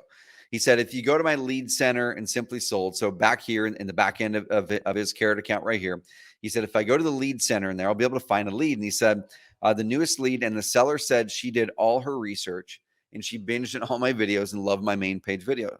Said she cried in your living room, said, she thought I was the only one who could help after watching the video. And guys, what that is, that's about building trust and credibility. If you think right now in this market that you can win the market, win more deals and leads just by marketing harder, just by sending out more direct mail, just by making more calls, you can probably do that, but you're losing so many leads and deals right now, you don't even realize it, because people are getting to the end of that decision phase. They're getting to the end of this decision phase and they're saying, who do I want to work with? And they're looking at reviews, they're looking at your credibility. So what I want to challenge you guys to do is this, okay? All offline marketing creates online demand. So every direct mail piece you send, cold call you do, text message you do, everything that you do, someone's going to pick up their phone and they're going to go, who is this company? Are they legitimate? Even those of you who are doing cold calling and texting right now, we've talked to sellers who have done this. Right now, people are literally taking the phone number. They're Google searching the phone number to see who is this company that keeps calling me and texting me? Are they legitimate? And what I want you guys to do is go to the internet and type up your company name. So Simply Sold is an example, right? So they're going to type something like this. They're going to say Simply Sold Reviews. And so what pops up when you type up your company name plus the word reviews, and what shows up, whatever shows up is what your prospects are seeing. And so if you're wondering why you lost the deal and why they ghosted you, this might be it. This might be it because you didn't do a good job of building trust and credibility with them and someone else did. And that's what I call a phantom expense. It's these expenses that this money should be in our bank account, but we don't have it in our bank account because the seller somehow decided to go a different direction. This is a leaky bucket that you can actually plug. So when I come in here and I'm looking at Simply Sold, okay, Simply Sold, let's do Simply Sold Louisville, okay? Because one thing that we've found is Bo does have a competitor in Florida with the same company name. So Simply Sold Louisville, right here, what you're going to first see is you're going to see a Google My Business. Guys, that's the first action item I want you guys to take away from here is create your Google My Business profile and link it up to your website. So link that Google My Business profile to your website right here. He's got his Simply Sold website, his Carrot website linked up. It goes straight over here and they become a lead then. Okay, so guys, link up the website, build it. And we have found that the magic number is about 15 reviews is what Google's looking for to give you an advantage in the Google search rankings and Google My Business. So add some photos, set the hours, make the hours 24 hours, guys. That's one mistake people make on the Google My Business side of things is they put normal business hours. They put 9 to 5. But I've talked with Bo and I've talked with hundreds of other customers who have said, I got the deal because the person did the Google search at 9 p.m. They saw that we're open 24 hours and they called. Even if that goes to a call center or if it can come to you, I can guarantee that person's going to be insanely motivated and they need help. Okay, so make it 24 hours. All right. The next thing you guys are going to see is you're going to see your website should always rank number 1 or number 2 for your own your own brand search and your company plus the word reviews after it. Okay, so right here, Bo has videos with his sellers, and if I'm going to go through here and I'm a seller and I got a cold call from Bo, or I got referred to Bo, or I walked in, or Bo walked into my house and talked to me, and then he left, and I'm going to go Google search him. This is what I'm going to find. I'm going to find a good dude who's worked with a bunch of people, and I can find all kinds of people who've said great things about him. Okay, just never ending flow of things. And another thing I can do, what that Bo did so well, this is what won him that deal I talked about a bit ago, is video today is even more impactful and effective. Okay, so I'm back in our analytics in here. If I were to go in here and click social, I want to show you guys the highest converting lead sources across our entire network are all video. Okay, so this right here is about 50,000 leads that were generated through our Carrot websites in this period of time, just through social media, through social media, through Facebook, Instagram, YouTube, Twitter, TikTok, things like that. Okay, now Facebook is still overwhelmingly the highest volume, but it converts relatively low. Look at this, guys. YouTube and Instagram stories, not an insanely high volume. Okay, about 50,000 visitors came from Facebook where they physically clicked the link, and about 2,800 leads. Most of those are sellers came through Facebook. Okay, TikTok even is getting some leads, 600 leads almost through there. It's the highest converting. What does this say, guys? The 3 highest converting traffic sources to websites today in this market are all video. People want to see video even when they land on your website. It helps increase conversions in a big way. All right, guys. The next thing I want to kind of show you as far as the hub goes is you start your hub with the basics. Okay. What we help people do at Carrot is you click some buttons and you literally launch a high performing, the fastest loading, high converting website. And more Carrot websites rank in the top 5 in Google for search phrases that motivated sellers type in than any other website system in the world, including custom WordPress websites. Okay. So our clients really have dominated using this tool. But the thing I want you to see with your website is it shouldn't just be a landing page. When people are using paid traffic to drive towards a landing page only. I'm going to show you in the third section of this training why that's actually going to perform less for you, and why what people are telling you about conversion rates from paid traffic going to landing pages is incorrect. And I'll show you some data and talk about the data on it. But with your hub, since we know all offline marketing drives online demand, we want to have a hub of credibility and trust on the internet. So all of our leads who eventually search us up will find our trust and credibility and want to do business with us. Okay. And so you need to have basics on here. You need to have a really good about page. So your about page shouldn't just be a few words and hey, it's generic. This one's Bo's. It's got a video. It says here's how and why I got into business. Okay. This one here is Alex Youngblood's. His has some credibility. He links up his Better Business Bureau, his Google Ads. He kind of talks about what he's been doing. He's been in business for a number of years. So you can see some commonalities here. We're not hiding behind our websites, right? Let's look at this one, Florida Cash Home Buyers. We go to the about page here, and it has their team. They talk about why they do business. They talk about things that they do outside of business and how they started the company and their passions. And they talk about their core values. They introduce their team. They give team bios. Can you imagine working with a company like this that volunteers and they post things out there? And you compare this person versus someone who doesn't really have anything about their company on their website. Which one's going to make you feel more comfortable? Which one's going to make you feel more trustworthy about that person to be able to solve your problem? Well, it's going to be the one that shares more of why they do what they do. All right, guys. The next part in here that I want you guys to look at is that we need to have a reviews or testimonials page.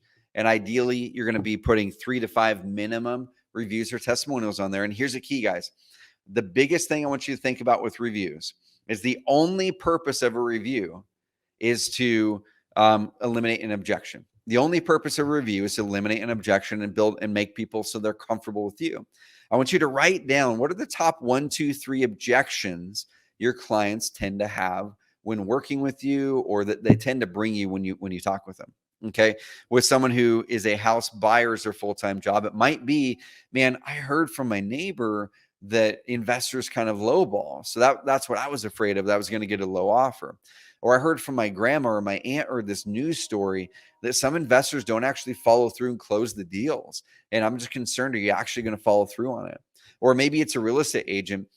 You know what? I'm just not sure. I've got an Aunt Betsy over here. She has her license. Aren't all agents the same? Or I've got a buddy over here. He seems to be doing good. I want to have him get commission, and I think he'll be able to sell it for the same price. Or this agent over here, they weren't able to sell it for the price I wanted to after 6 months. What is the objection? Write those top 3 objections down and go have intention this next 30 days, getting testimonials to eliminate those objections. Have a video that says, hey, I was actually surprised that they offered more than I thought that they would offer. They actually offered more than any other investor in the market. You know what? They did say that they would close fast. We closed in 10 days and it was crazy. The experience was great.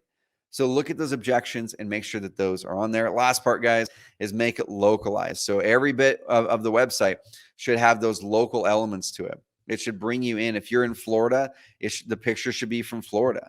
If you're in Alabama, the picture should look like it's there. If you're in New York, the picture should look like it's in New York. And bring as much credibility as you can onto your website, because the same thing that happens with Amazon. We buy because of the third-party credibility that we see, and it's even more important in today's market right now, guys. All right, so build that hub.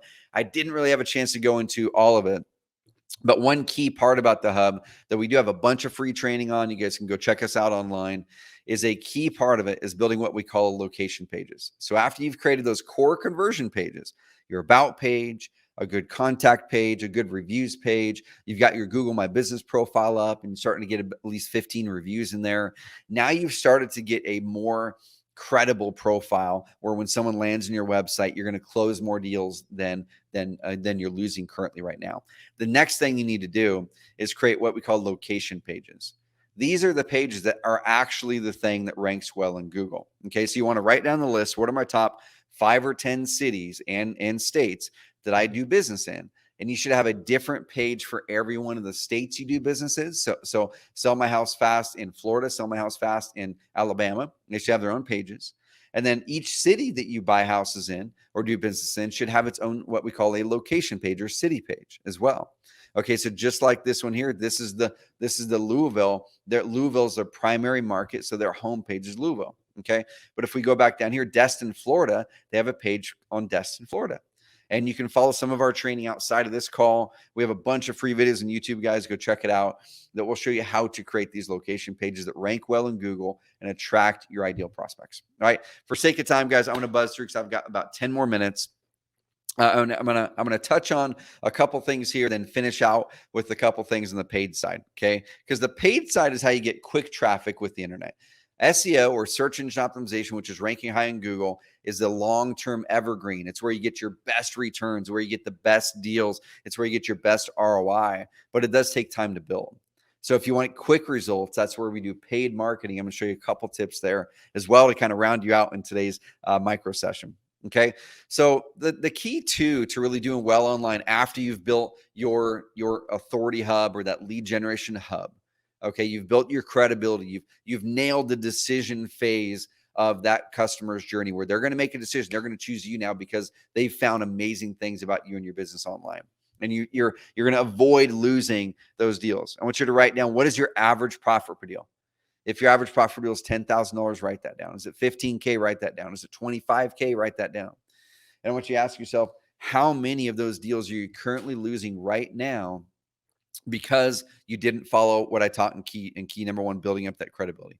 That you are losing those deals every single year because you have not plugged that leaky bucket. Okay, and ask yourself, how many of those are you willing to lose? Hopefully it's none. Get that, solve it, execute those items. Okay, so key two, guys.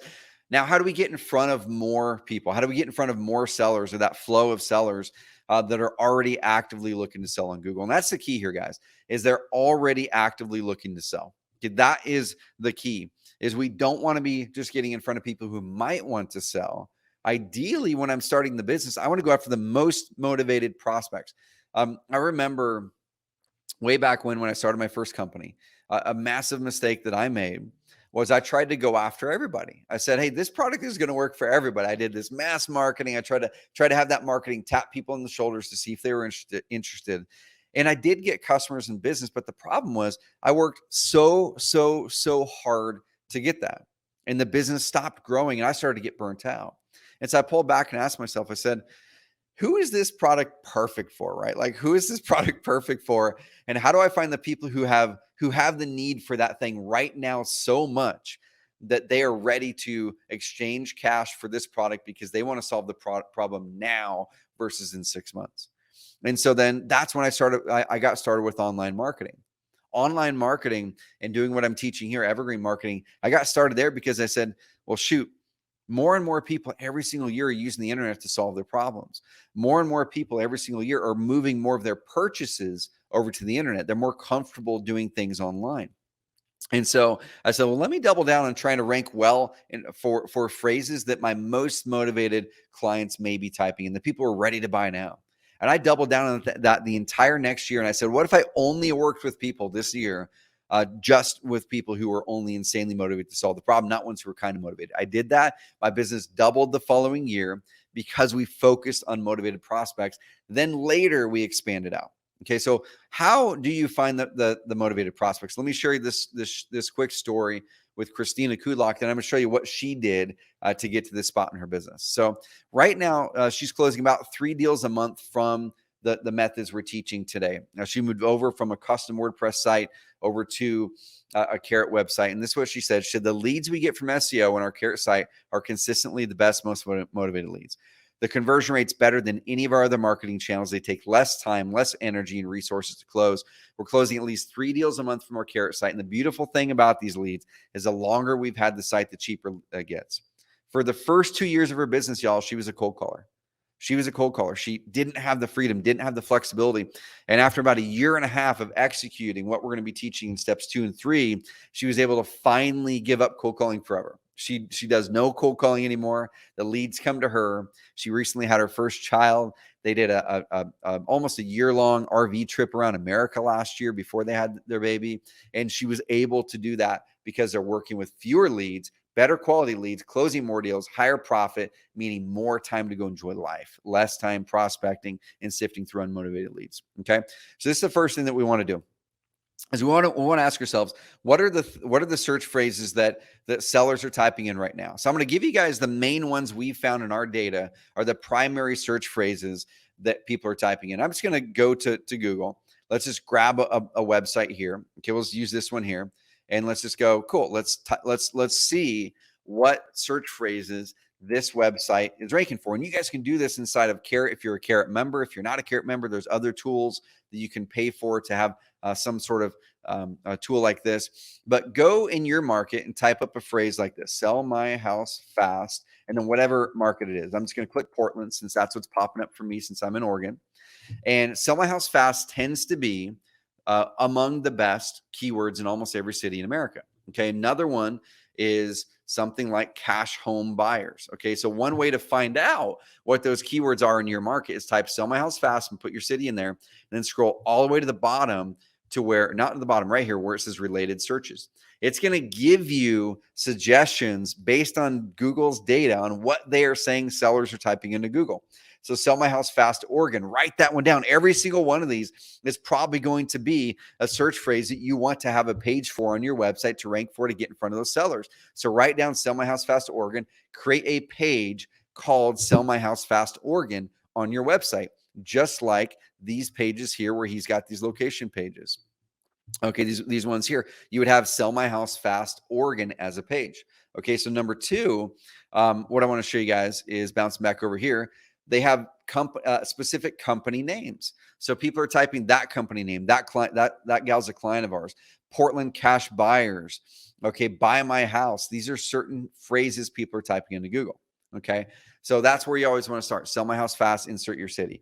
So you can see about 7% of their traffic, and they do a lot of deals, comes from that search phrase. This is in Florida, sell my house fast, Florida. So write that down. That's probably what your home page and your location pages should be optimized for. The next one, you should always rank really well for your actual company name. The cool thing is their company name is a really good keyword that people type into Google. They type Florida cash home buyers in there. What are some other ones? We buy houses is another primary phrase that a lot of sellers are typing in. And you can see there's a whole array of other ones that are driving traffic for them right now. Okay, even just the We Buy Houses Miami, that gets 320 people searching it every single month. And if you're ranked number one in Google for that, which they are, they're going to be getting about 40 to 50% of that traffic. So about 150 sellers per month are landing on their website right now from that one keyword, 150 sellers per month. All right, guys. So start to write down sell my house fast, we buy houses, cash home buyers, or cash for homes in state. And then you'll go to your website and you're going to launch a page for each one of those markets. Okay. We make it crazy, crazy easy on the Carrot side of things. You just click pages, click add new, or you can go down here and click duplicate on your home page. And then it's going to actually bring you up a page that you can then edit. And just like that we've done here, and you can do this on WordPress, we just make it a good little bit easier. But on here, you can just click, drag, drop, use our click, drag, drop editor, and you can do all kinds of cool things. We even have this deal over here that allows you to put in that new market. What is that other market that you're going after? And you can just go ahead and put that market in there. Okay. We call it the market override. Which is really, really cool. You'd put in, if you're going after Chesapeake, you're going to put in Chesapeake, and all automatically our system is going to put in the Chesapeake information on that page for you. All right, guys. So that's what you do there is find the keywords. We gave you the top ones. You can use the Carrot Keyword Explorer tool if you're a Carrot member, or there's other tools out there like Ahrefs, which I think is about $100 a month. This tool is just included in ours. Find those top 3 or 4 keywords and create location pages for each one of them. All right, guys. Now, the last 2 to 3 minutes I've got is a couple tips on how do we get quicker results now. And I know I'm going fast, y'all. I'm trying to cram an hour and a half presentation in 45 minutes. So the key number 3 is now how do we get quick results? Well, we amplify with paid marketing. So you got your credibility tightened up and you're going to convert more of all of your marketing into deals. Okay, now you've got your high converting Carrot site up, that crazy fast loading website up. And then you have created your location pages and you've discovered what keywords your sellers are typing into Google. Okay. And then one thing you're going to want to do too, guys, is if you're wanting to do online marketing, you need to track your rankings. And so whatever tool you're going to use, this is inside the Carrot system. You want to track how you're doing on those. So sell my house fast, Louisville, sell my Louisville house fast, put that in here so you can tell at all times what your ranking is. And our system will give you suggestions, but just go out there and find the best tool that works well for you. Track those so you always know how you're doing, and you can always continually increase your conversions for those. Okay. So the next thing, guys, in this last couple minutes is how do we now add paid marketing? Here's a guy named Marco Padilla. He's in Florida as well. And he switched from cold calling to online 100% exclusively this past year. Okay. In the month of April, I was talking to him in the month of May. In the month of April, they put 10 properties under contract from Google pay-per-click in that 1 month alone in the market of Florida. Now, how did he do that? Okay, a quick mindset to follow, to think about with Google pay-per-click is you can get immediate results with Google PPC. It's this right side of the graph here, but you're going to pretty much cap out and stay consistent as long as you are monitoring your campaign. It's driving to a high converting website like Carrot. With SEO, it takes time to build, but you end up getting a really good ROI over the long term. Okay. So I want to help you guys. I want to give you guys a couple tips on what you can do for Google paid ads. We're going to wrap this puppy into a bow because I'm running over time right now. But the first thing is you need to have a fast website. You need to have a crazy fast website. And there have been people, discussing and saying, well, you want to drive to a landing page versus a website. And that's not the truth that we found in our data. Yes, you will oftentimes get a higher conversion from click to lead driving to a landing page. But what we found is you're actually going to get a lower lead to deal conversion rate because we're not giving people the chance to click around our website, to ask those questions, to eliminate those objections, to see who you are, to see the reviews, to feel comfortable that they want to work with you. Okay, so drive to a homepage like this, or drive to a page like this here, or here's another one. OC buys house. Is this the largest home buyer in Boston? Drive to a homepage like this. This converts amazingly well on Google pay-per-click. You might get a slightly less conversion rate on click to lead, like I said, but you're going to get a higher conversion rate lead to deal. And we have found that you actually end up earning more dollars per click when you drive to a page that allows them to browse around and check credibility. And it's got to load insanely fast. So here's a quick tool you guys can put in your website.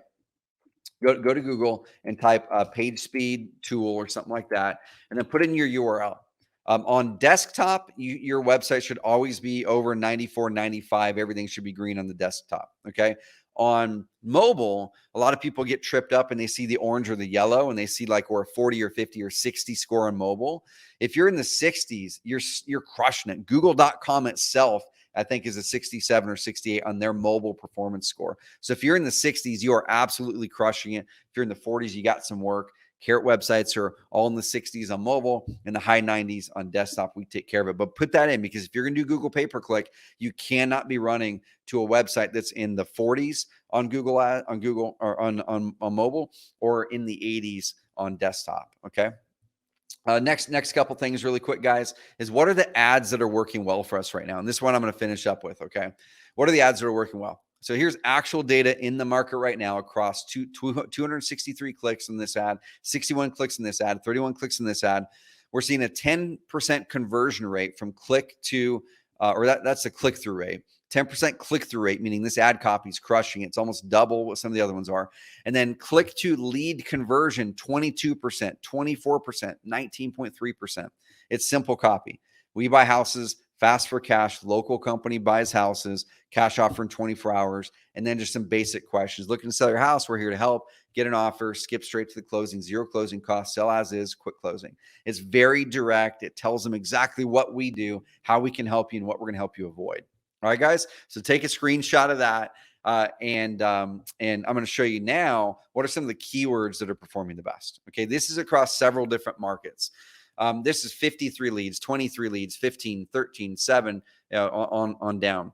Conversion rate, 30% conversion rate, cash offer home buyers. So look at running ads for that, and even create a page for cash offer home buyers, because people are looking to sell. These are those most motivated leads. 30% of everyone opted in to become a lead. Okay, down here, 23%. Companies that buy houses. We buy your home for cash. We buy houses. Fast home buyers, sell my house for cash. All right, guys, those are some of the best keywords that you can possibly find. So I'm over time. I'm going to wrap it up right here and kind of give you guys a call to action. So a quick question for you. How many leads and deals are you guys okay with losing this year from underperformance? Okay, let's say you're a cold caller, or you're driving for dollars, or you're doing direct mail, which all work. I love all those marketing methods. But the question is, how many leads and deals are you losing right now because you're doing all this work and making all this investment with this offline marketing? But then when people come online to research you or find you, they don't find you if you don't have a website at all. How many deals are you losing? Okay. Or let's say you have a website, but it's underperforming. It's loading slow. It isn't ranking well for your company name or reviews. Let's say it's not it's set up to convert well, which most websites aren't set up to convert well. You lose one deal a year because your website loads slow or doesn't convert well. That's going to equal $15,000, $20,000, $30,000, whatever your profit per deal is. Is this a problem that's important to solve? If it is, hit me up, guys. It's findmeatcarrot.com. Go follow us. We have a ton of free information over there. We can help you guys through this journey. Or find me on Instagram, trevor.mauch. That's trevor.mauch. Hit me up on Instagram. I answer all my own DMs. I'm going to be pumped to be able to help you guys through this. Okay, guys. So the three tips. Nail your decision phase. Build that credibility. It's going to help you probably make dozens or hundreds of thousands of dollars in extra revenue depending on your volume this year. Number two, get in front of the flow of the most motivated sellers with the keywords I showed you by creating location pages on your website, which we make even simpler. And number three, amplify it with paid ads. I gave you the highest converting highest converting keywords, highest converting ad copy as well. Drive them to a high speed website, put it in the Google page speed tool, and you guys are going to get a massive jump start. Now, I went through 45 minutes and I tried to cram 3 hours into 45 minutes. There's a lot of missing pieces I wasn't able to get to, but hopefully this is valuable for you guys. Appreciate you all. Have an amazing rest of the event. And guys, go follow every single speaker on this event because they're all rock stars. Appreciate you guys. Have a great rest of the day. Thank you so much, Trevor. What did y'all think of that? Did y'all get any takeaways? Share them in the comments. I still get leads from some lead channels that I set up years ago doing some of the stuff that Trevor was talking about. Okay, we're going to take a short break. Don't go anywhere. Take this time to share comments, feedback on what your biggest takeaways were over these past few speakers. Get to know each other, network, connect. We'll be back here just a few minutes. I'll see you soon. Why do people use jet lending to fund their real estate investments? Is it just for the speed? Is it the 100% financing options?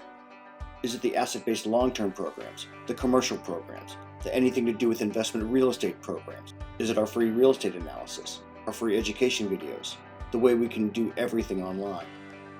At Jet Lending, you will have a dedicated team to help educate, comp, evaluate, and estimate your deal within 24 hours to give you the support, dedication, and expertise you need to get your next investments done with confidence.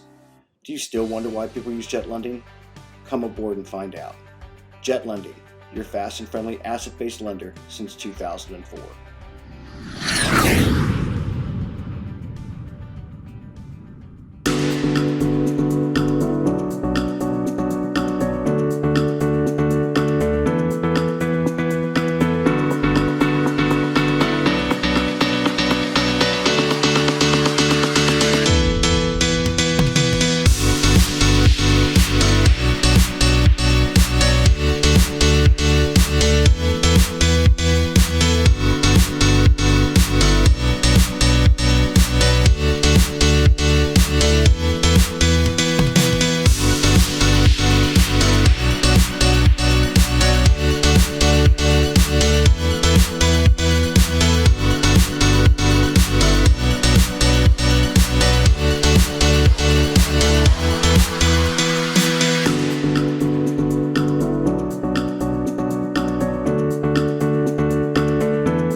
Welcome back. We're going to keep this thing rolling. Next up, we've got Stephanie Betters. Stephanie is a nurse practitioner turned real estate investor and serial entrepreneur that has founded 3 multi-million-dollar businesses.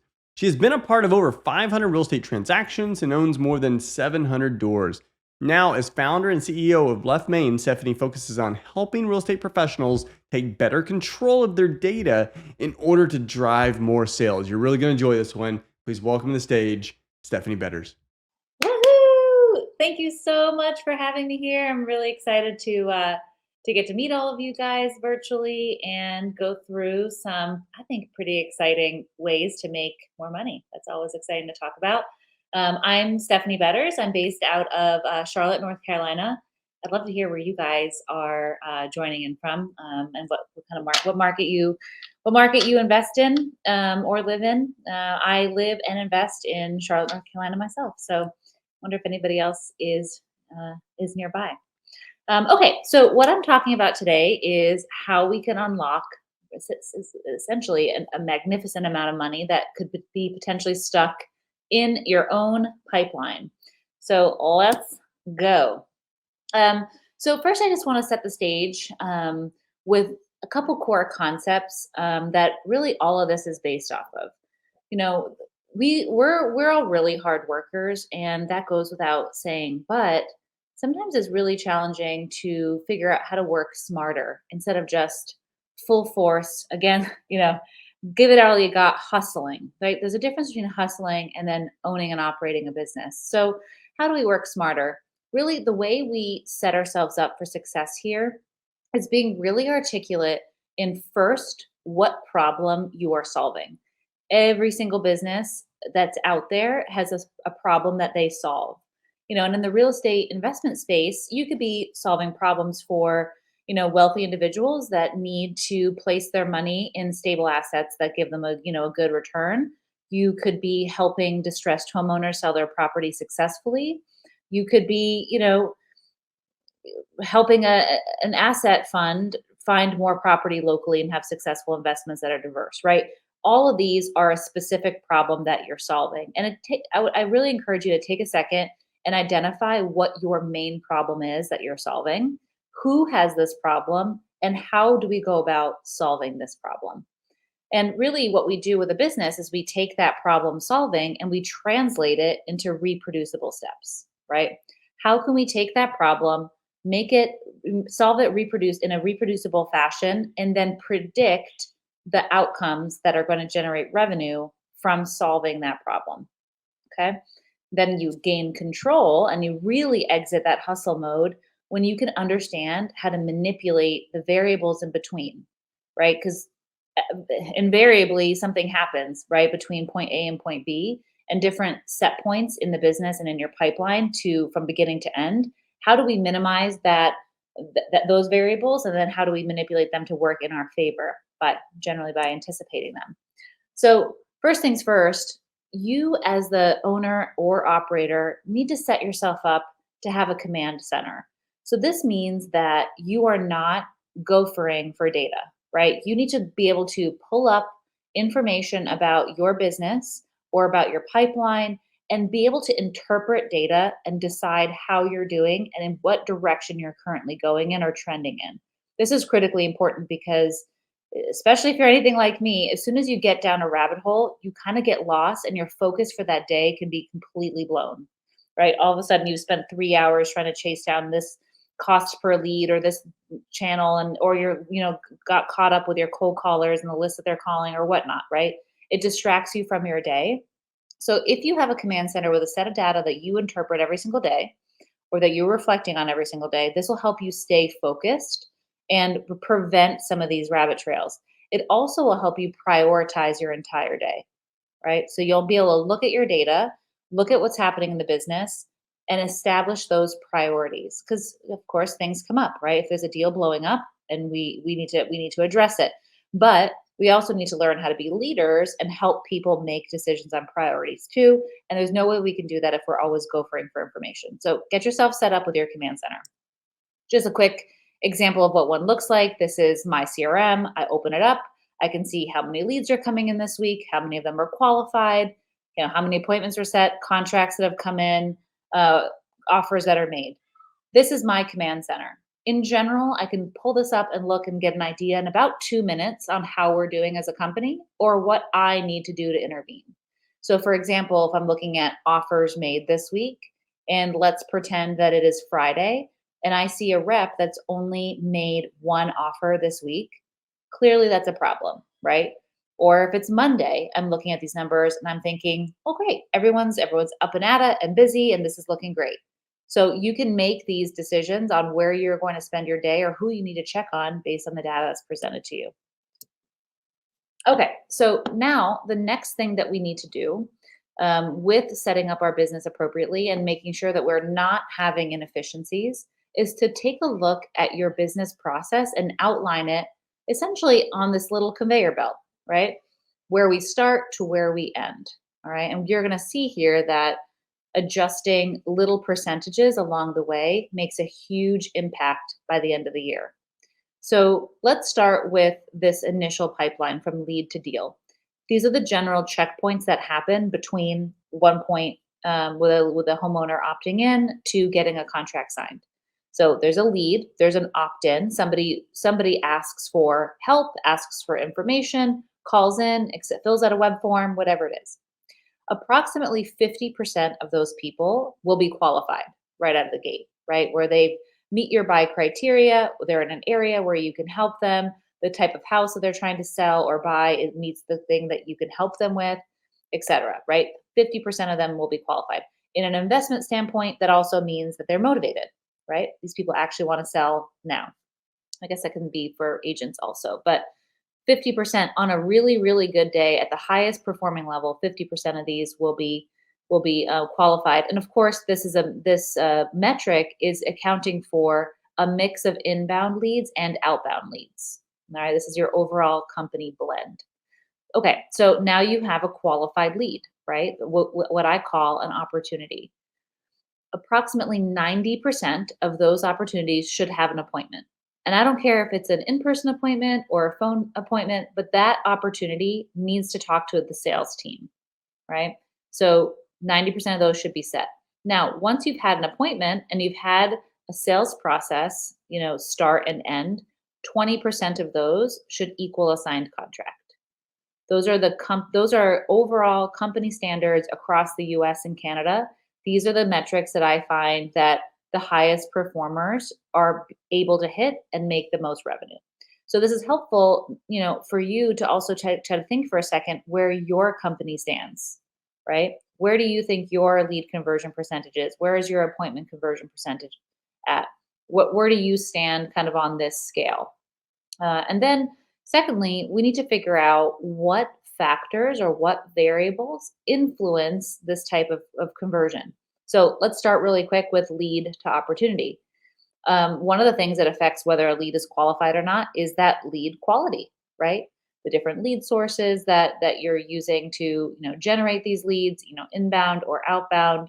That could be your Facebook leads, TV leads, radio leads, cold call leads, cold text leads, people calling off of a billboard, etc. Right? The quality of that lead channel will influence what percentage of them are qualified. But what you'll find the most influential factors are really what happens once that lead is generated. Like, how long did it take for somebody on your team to call them back, or did you live answer?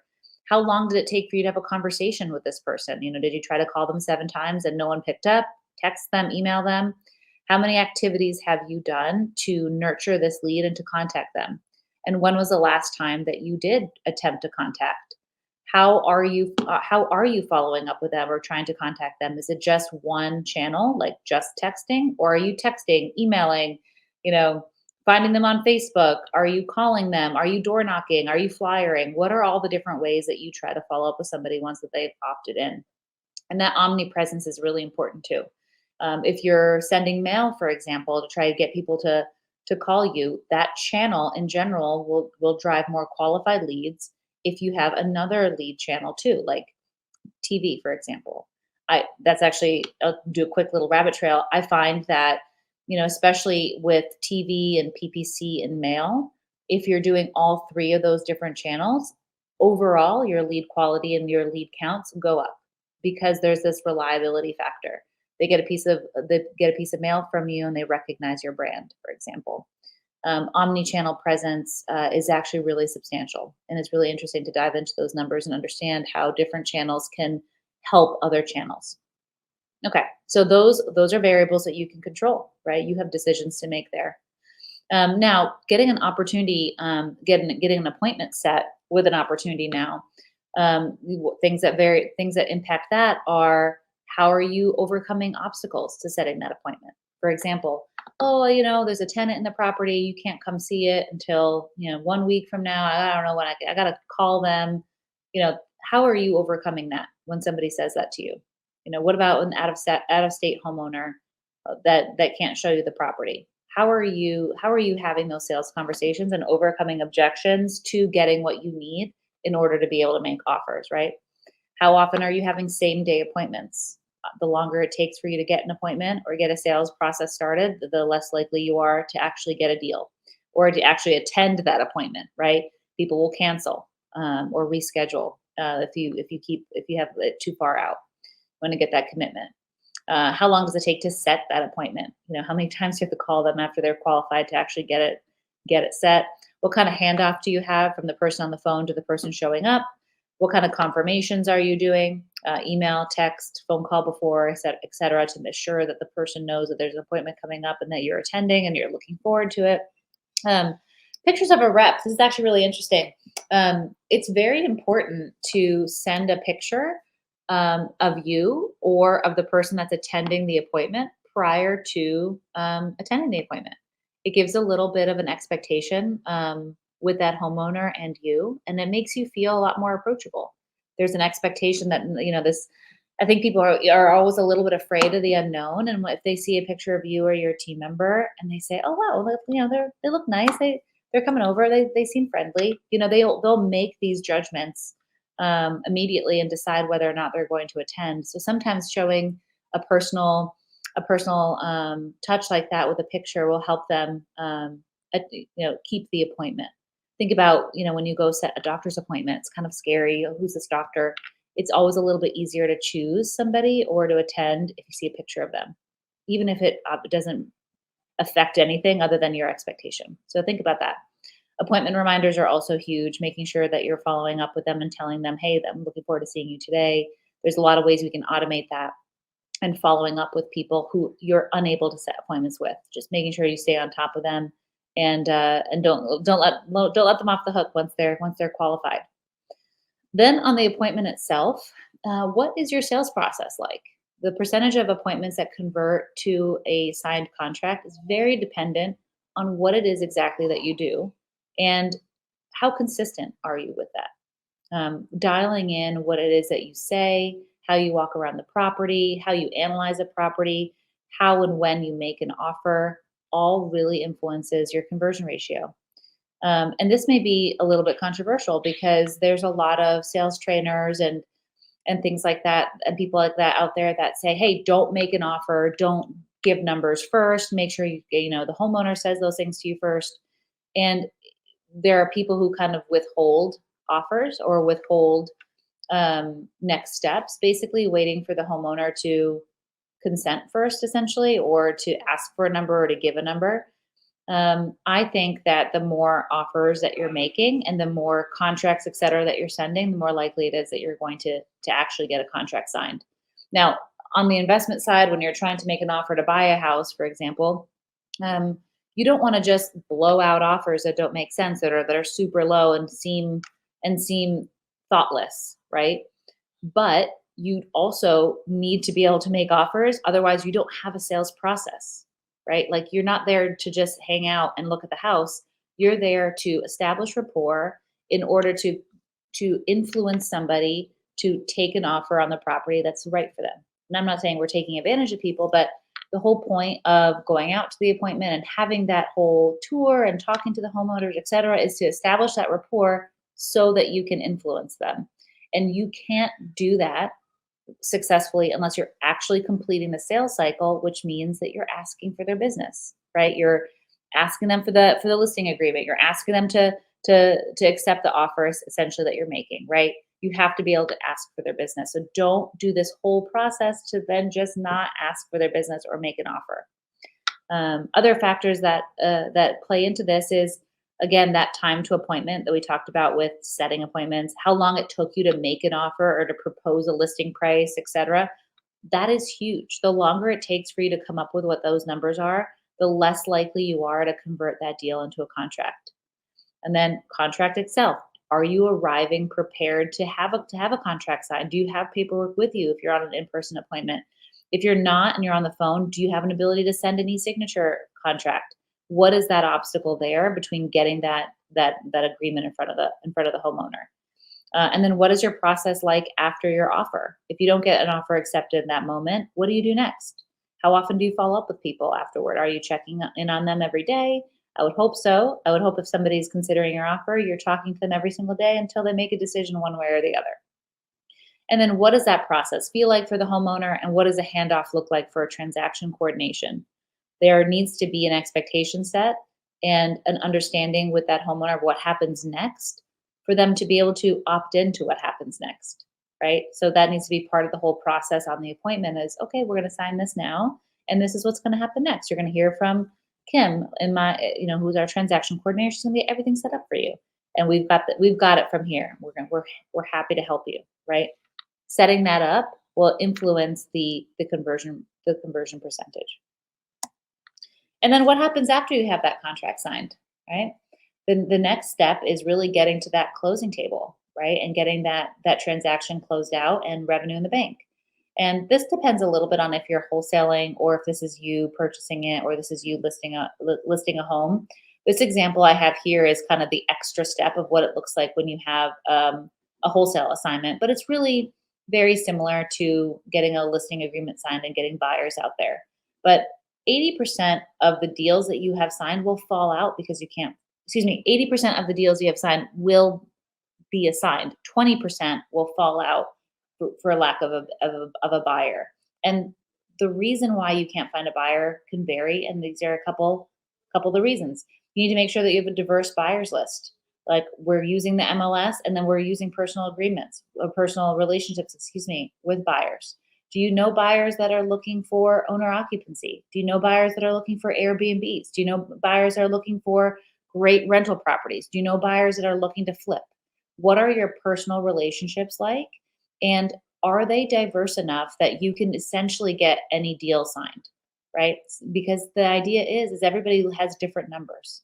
Some buyers are just looking for a really good tax write-off. And they're like, I don't really care if it cash flows. I just need to write off $100,000 worth of income this year so I don't have to pay taxes. Do you know what these buyer priorities are?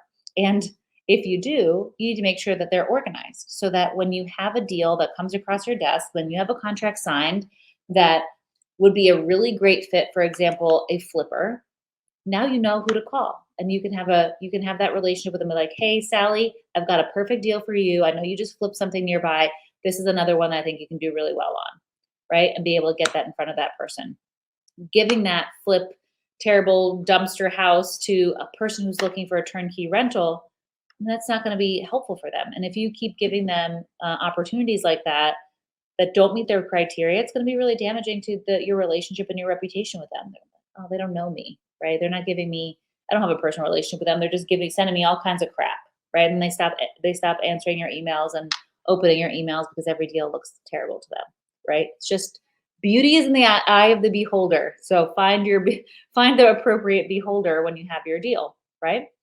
And really the same thing goes with MLS postings. To be honest, how are you positioning this property online? What is your write-up looking like? And how are you positioning it when people call in? You've got to kind of have an idea of who this would be best fit for, right? How you list a property for an owner occupant is a little bit different than how you list a property for a rental. They're just little tiny tweaks in that positioning make a really big difference in successfully getting a buyer, like keywords and etc. Okay, next is your sales process for dispositioning a deal. You got a contract signed or you've got a listing up posted. What do you do next? Are you just waiting for the masses to come to you? Are you just sitting at the bar putting the vibe out? Or are you specifically bringing this to potential buyers? Hey, Hey, Max, I saw that you had this house this year. This is another really good one I think you'd be interested in. Are you calling people up and calling them out on deals that you have and that are ready to move? What are you doing to market this deal specifically? Even if you're listing on MLS, you need to be doing this. Pricing, huge, right? Like, are you pricing your contracts and your deals appropriately? Do you have comps to back them up? Do you have anchor comps and do you have stretch comps? How are you positioning this deal to be competitive?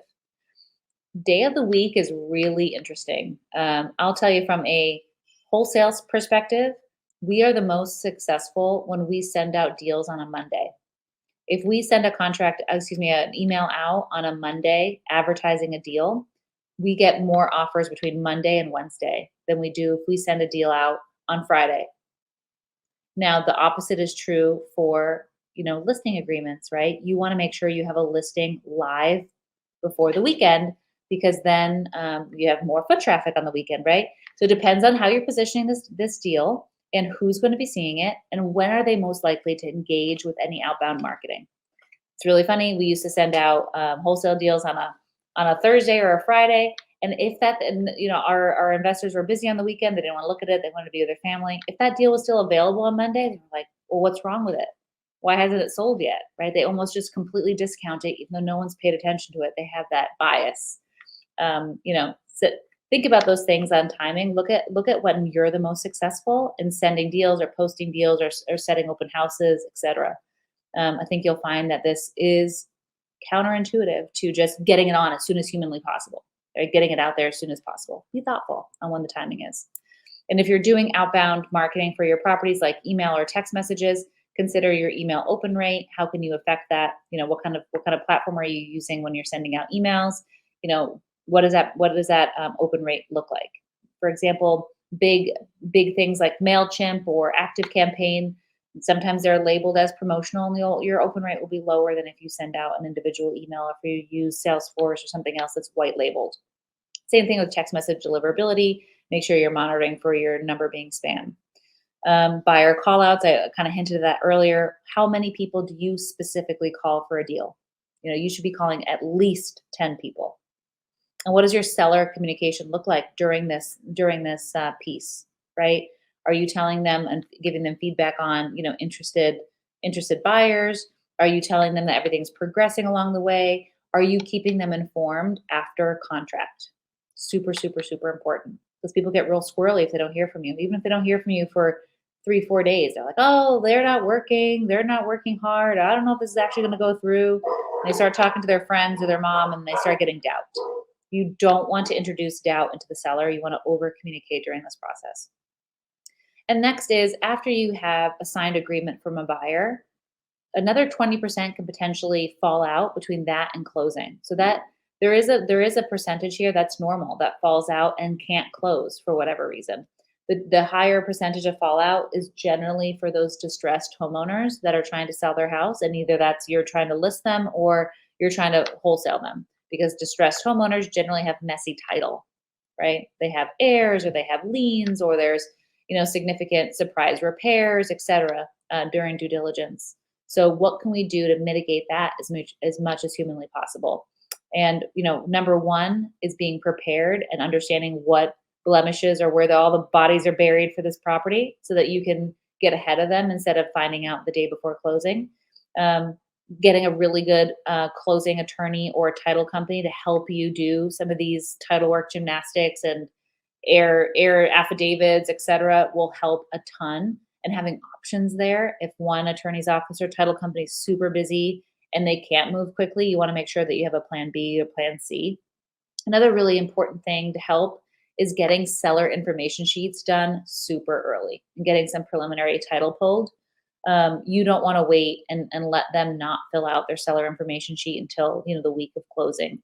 You need to have that for plenty of time so they can do that title search with some margin and find that surprise spouse that they forgot to tell you that they were still married to but haven't talked to in 10 years, right?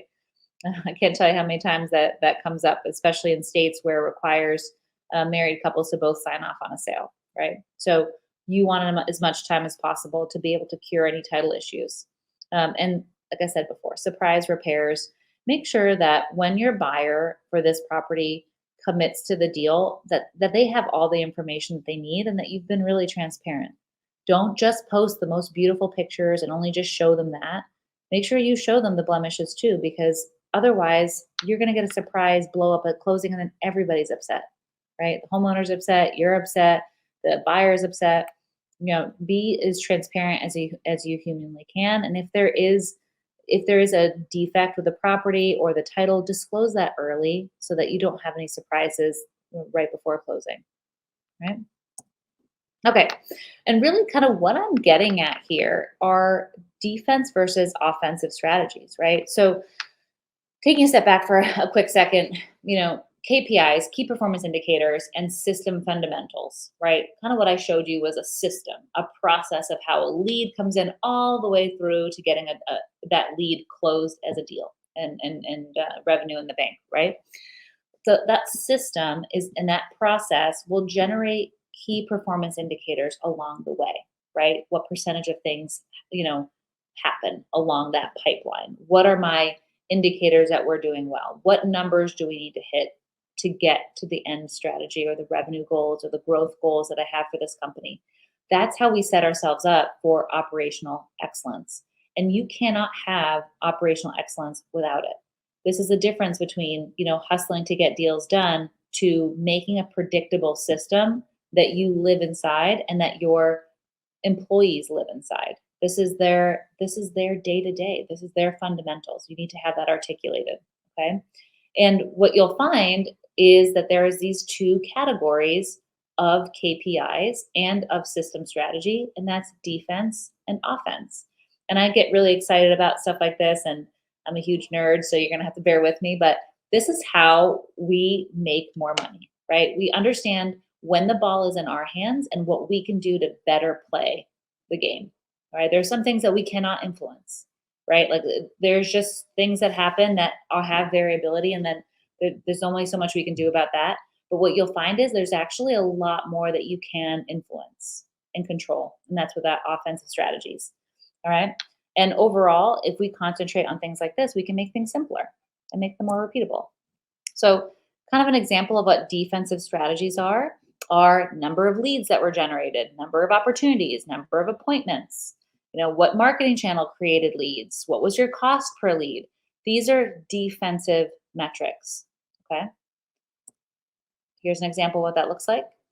A little pretty dashboard. Like here's another one. What zip code produced the most number of leads? These are defensive metrics. Okay. Offensive metrics is where, and this is where I get fired up, this is what we do when that lead is generated or when after that appointment is set. Okay, this is when the ball is in your hands. All right. How long does it take you to have a conversation with a lead? How long does it take for you to convert that lead? How many offers did you make on those appointments that were set for you? How long did it take for you to make an offer? How did you follow up afterward? What does your pipeline timeline look like from beginning to end? Right? How many days does it take on average to get a lead to contract? Or from that contract signed to contract close? This is what you have control over. So here's an example of what timeline tracking looks like from lead to contract. So this year, 10.5 days is the average it takes from when a lead comes into the system to when that contract is signed with that homeowner. And then 33 days from transaction, from that contract signed to that contract closing. What does that trend look like? How can you improve these numbers? What's influencing these numbers from the outside, and how can you pivot? For example, COVID happened. Our transaction time to close went through the roof, right? So what can we do to help facilitate that timeline? Working with the attorney's office or the title company, getting paperwork on time, trying to schedule remote notaries, blah, blah, blah, right? Getting virtual, the mobile notaries is actually really huge for us in COVID because people didn't want to go to the office. The attorney's office were closed and people were sick, and it was crazy. So what does that timeline look like? What is the trend going towards, and how can you influence that? Right? Where can you make some moves? If you don't have numbers like this and you don't know what your offense looks like, it's really hard to to call that audible, right? I'm a little bit of a football fan if you can't tell. but you've got to be able to know where to make your moves and how to pivot, right? And if you don't have any trends or any control of this, it's just you're flying blind, right? And you can see here that transaction time to close last quarter was 42 days and now it's 33. So I can get an idea of like, okay, things are working. You know, we're able to overcome obstacles, we're scheduling well, etc. This is on the left-hand side here, it's time to contact. How long is it taking my team to actually get a hold of people? This month versus last month. You can see that this month, oh my goodness, it's like cutting by a third. That's pretty awesome. How many times does it take to actually try to contact somebody who's filled out a web form to actually getting them on the phone? It takes 8 times, 8 attempts to actually contact somebody. That means that we've called them, texted them, emailed them up to 8 times on average to get them to pick up the phone. That's huge, right? That's how good are we at offense? Because, you know, prior to looking at numbers like this, we'd call 2-3 times. And we're like, all right, well, we'll follow up with them tomorrow or the next day or a week, right? That's not good because I know now I've got to try at least 8 times before they pick up the phone. And this is an average. So that means that there's probably 20 times that I've tried to contact somebody before they pick up the phone. Knowing these numbers will help influence behavior because now it normalizes it. So when my lead manager goes to try to call a lead, when they call 3, 4, 5 times, they're not expecting necessarily for them to pick up, right? They're not expecting for somebody to pick up until after they've tried 8 times. So what do you think the likelihood is that they're actually going to try 8+ times? Probably higher, right? They're not going to immediately discount that lead and say, oh, they're not picking up. I don't know why they're not answering me. I've emailed them and texted them and whatnot. They know that they've got to play really hard and they've got to hit this number before it's actually even, statistically proven that they pick up the phone, right? So these numbers are important and really do influence behavior. Here's another one, time to contact this month versus last month. This month is much better, right? Oh, the market's heating up. Oh, I can make some assumptions here. Oh, people are more motivated. It's summertime now. People are out there. Last month, oh, maybe they weren't as motivated, right? Offers made. This is huge. Writing of offers on properties, writing of offers to homeowners, receiving offers from on a listing. These are key indicators on whether or not you're going to hit your revenue goal. Because if you aren't making offers, you're not going to be getting deals, right? So we look at numbers like this and run our marathon pace. So on the right-hand side, you can see a bunch of different sales reps listed there. The idea is every salesperson on our team makes at least 1 offer a day. Like that is the bare minimum. You need to make 1 offer a day. So if I come in on a Tuesday or Wednesday and I see, that most of my people have made bare minimum numbers or not even bare minimum if they're one of these ones, then I know I've got to do something right now or we're not going to hit our goal that week, right? I can tell if we're hitting our marathon pace and I can intervene. Or I can sit back and say, okay, things are going good. And I can predict that we're going to hit our numbers. Because as we said before, if we made an offer on an appointment, about 20% of the time we're getting a contract. So if I can get a sales rep to make 5 offers in a week, they're going to get a deal signed on average, right? And if we as a company are not hitting those numbers, I know we're not going to hit our revenue goals, right? So how can you set yourself up to getting these numbers to you? And make sure that your team has their daily number that they need to hit, their offensive strategy in order to drive that revenue. So just to summarize here, the defensive strategies help you understand what is yours. What has happened? Are you getting enough leads? Where are these leads coming from? What is the market doing?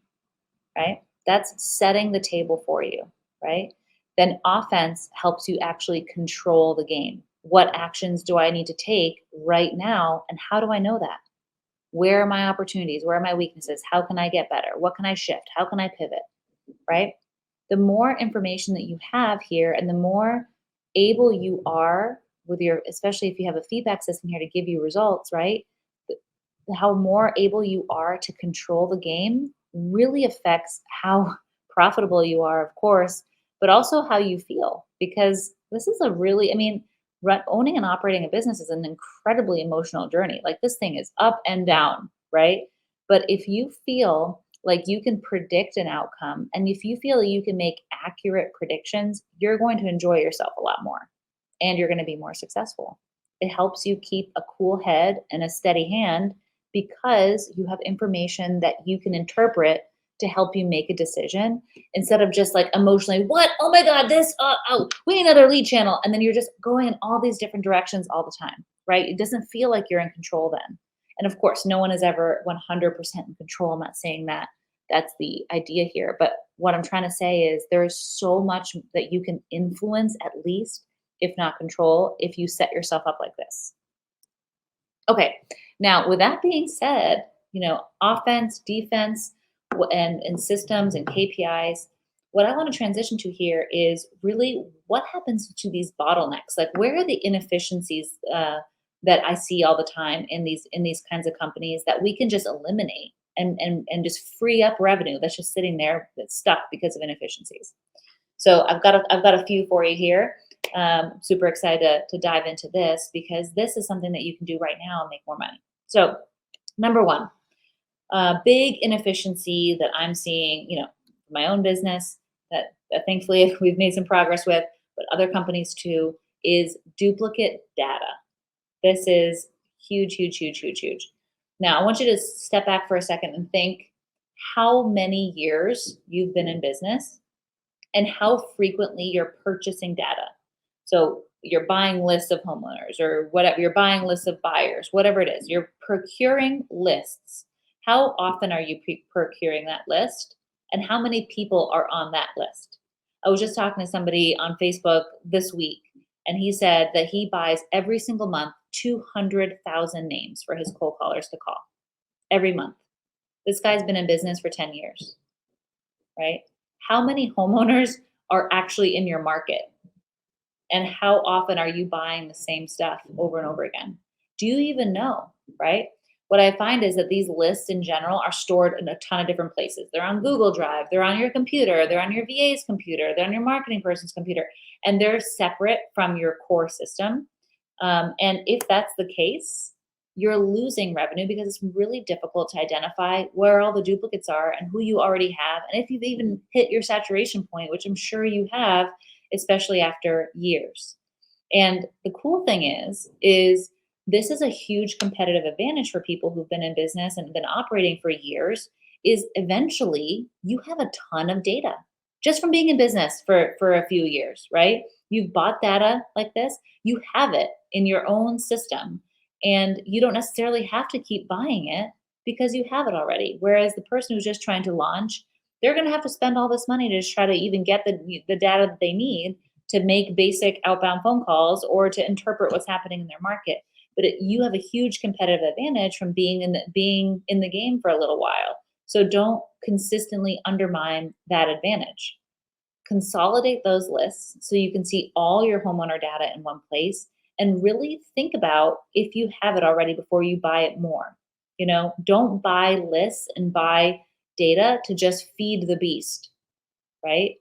It's honestly like one of those things that we don't talk about enough, but it's really similar to the example of an investor who buys a property that may not be a good deal just to keep their contractors busy. That's not the reason why you do a deal, to keep the beast busy, to keep the contractors busy so you don't lose them. Like you're doing deals so that you make money. So don't sacrifice that. Don't buy the same data just to buy data to give your cold caller something to do. Maybe you don't need that many cold callers. Maybe you need to understand the data better. Maybe you need to compare these lists to your active leads. Who sold? Who didn't sell? What percentage of the people on this list that you're buying actually sold their house in the last year? Or even 2 years, right? If you buy a list of 200,000 people and only 2% of those people actually sold their house, let alone to you, right? But what percentage of that list actually sold? That's an important metric, because we're looking at these lists and saying, how many leads did I get out of this list? And you're making a judgment call on the quality of the list based on whether or not they were a lead in your system. But that's not the metric to look at. The metric to look at to tell you if that's a good list or not is if those people actually sold their property. Of course, we hope that they sell it to you, right? And then we hope they are a lead on in your system, but what percentage of them actually sold, right? Like, who cares if you bought a list of 200,000 non-owner occupied houses that have an owner, out of state that's 65 and plus, if only 2% of them actually sold? Then that's not a good list. I don't care. That list is terrible. But if you buy a different list that has 20% of those people actually sold their property, well, hey, now I'm willing to invest in buying that list or, digging deeper into that data because those criteria actually resulted in people selling, not those resulted in giving you a lead. It's very inconsistent to judge it based on the number of leads that it gave you, right? So think about that when you're looking at your list and compare it to the people in your system and compare it to people who actually sold. And if you have a chance to do this and consolidate and compare to people that are in your system, compare to people who actually sold, it'll be really interesting because now you'll also be able to track that homeowner journey through all the different marketing and all the different decisions that they make.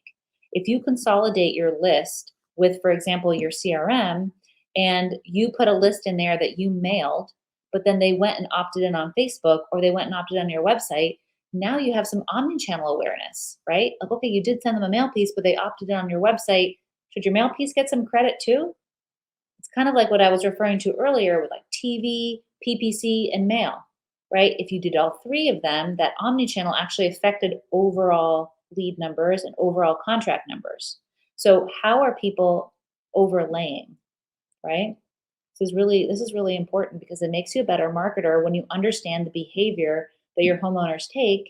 And it also allows you to stick with a marketing channel potentially long enough to make it profitable if you understand that sending a mail piece increases your website conversions. Now, instead of just cutting mail because it didn't work and website's only working, right? You're like, you understand, okay, I need to do both. There needs to be budget allotted to both because it results in the lead that I want.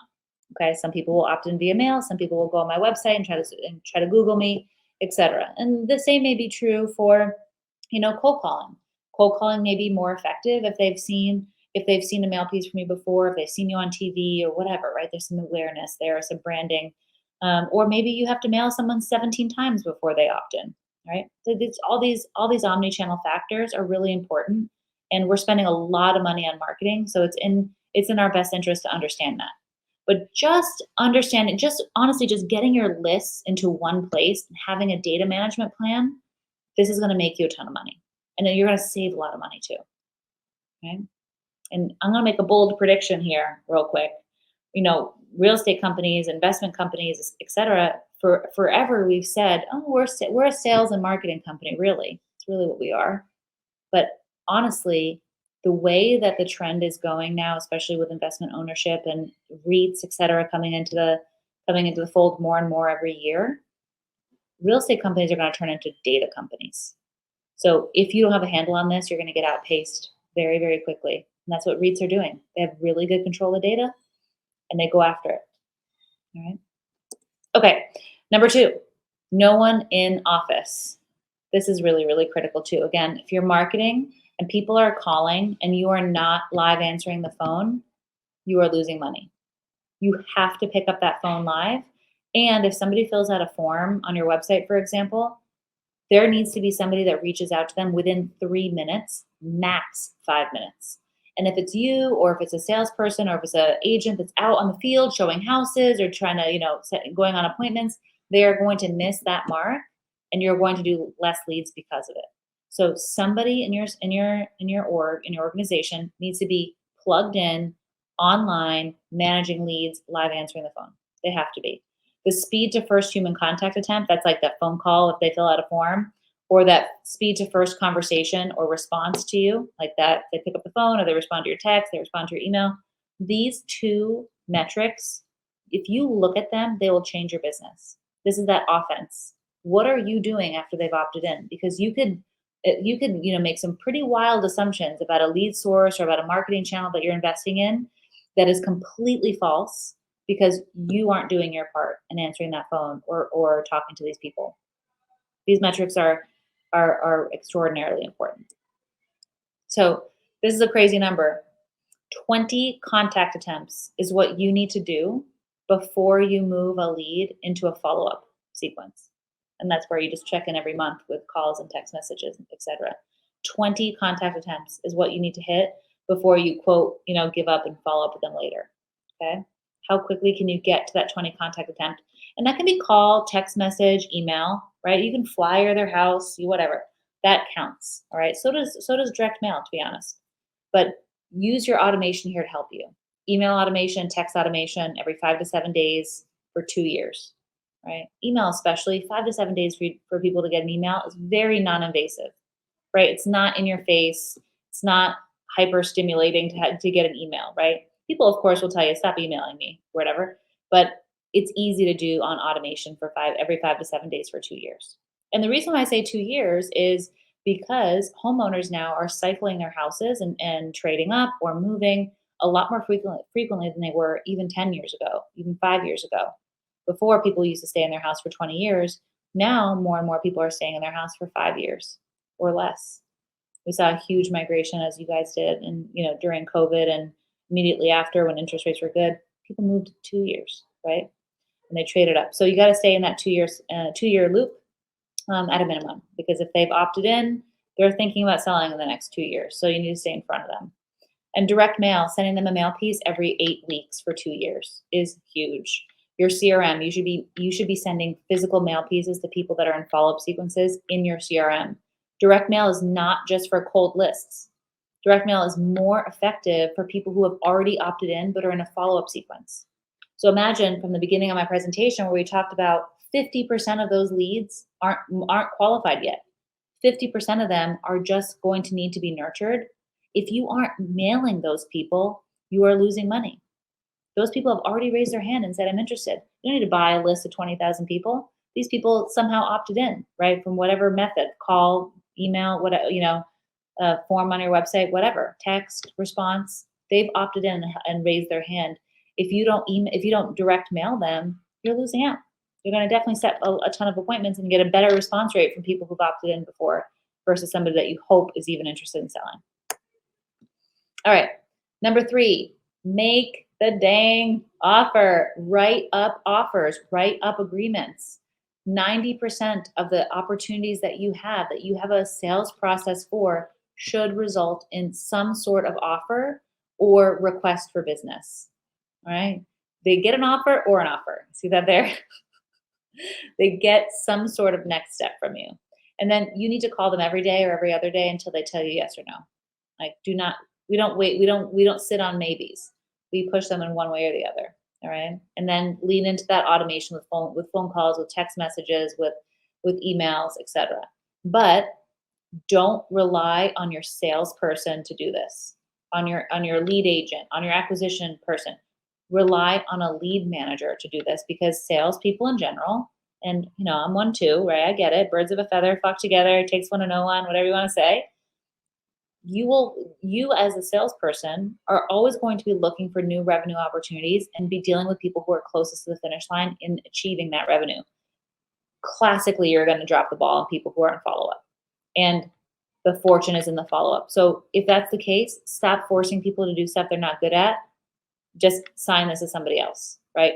Lead management. Make that its own role to nurture these people, all right? 2-year email sequences here, 2-year direct mail sequences here are huge.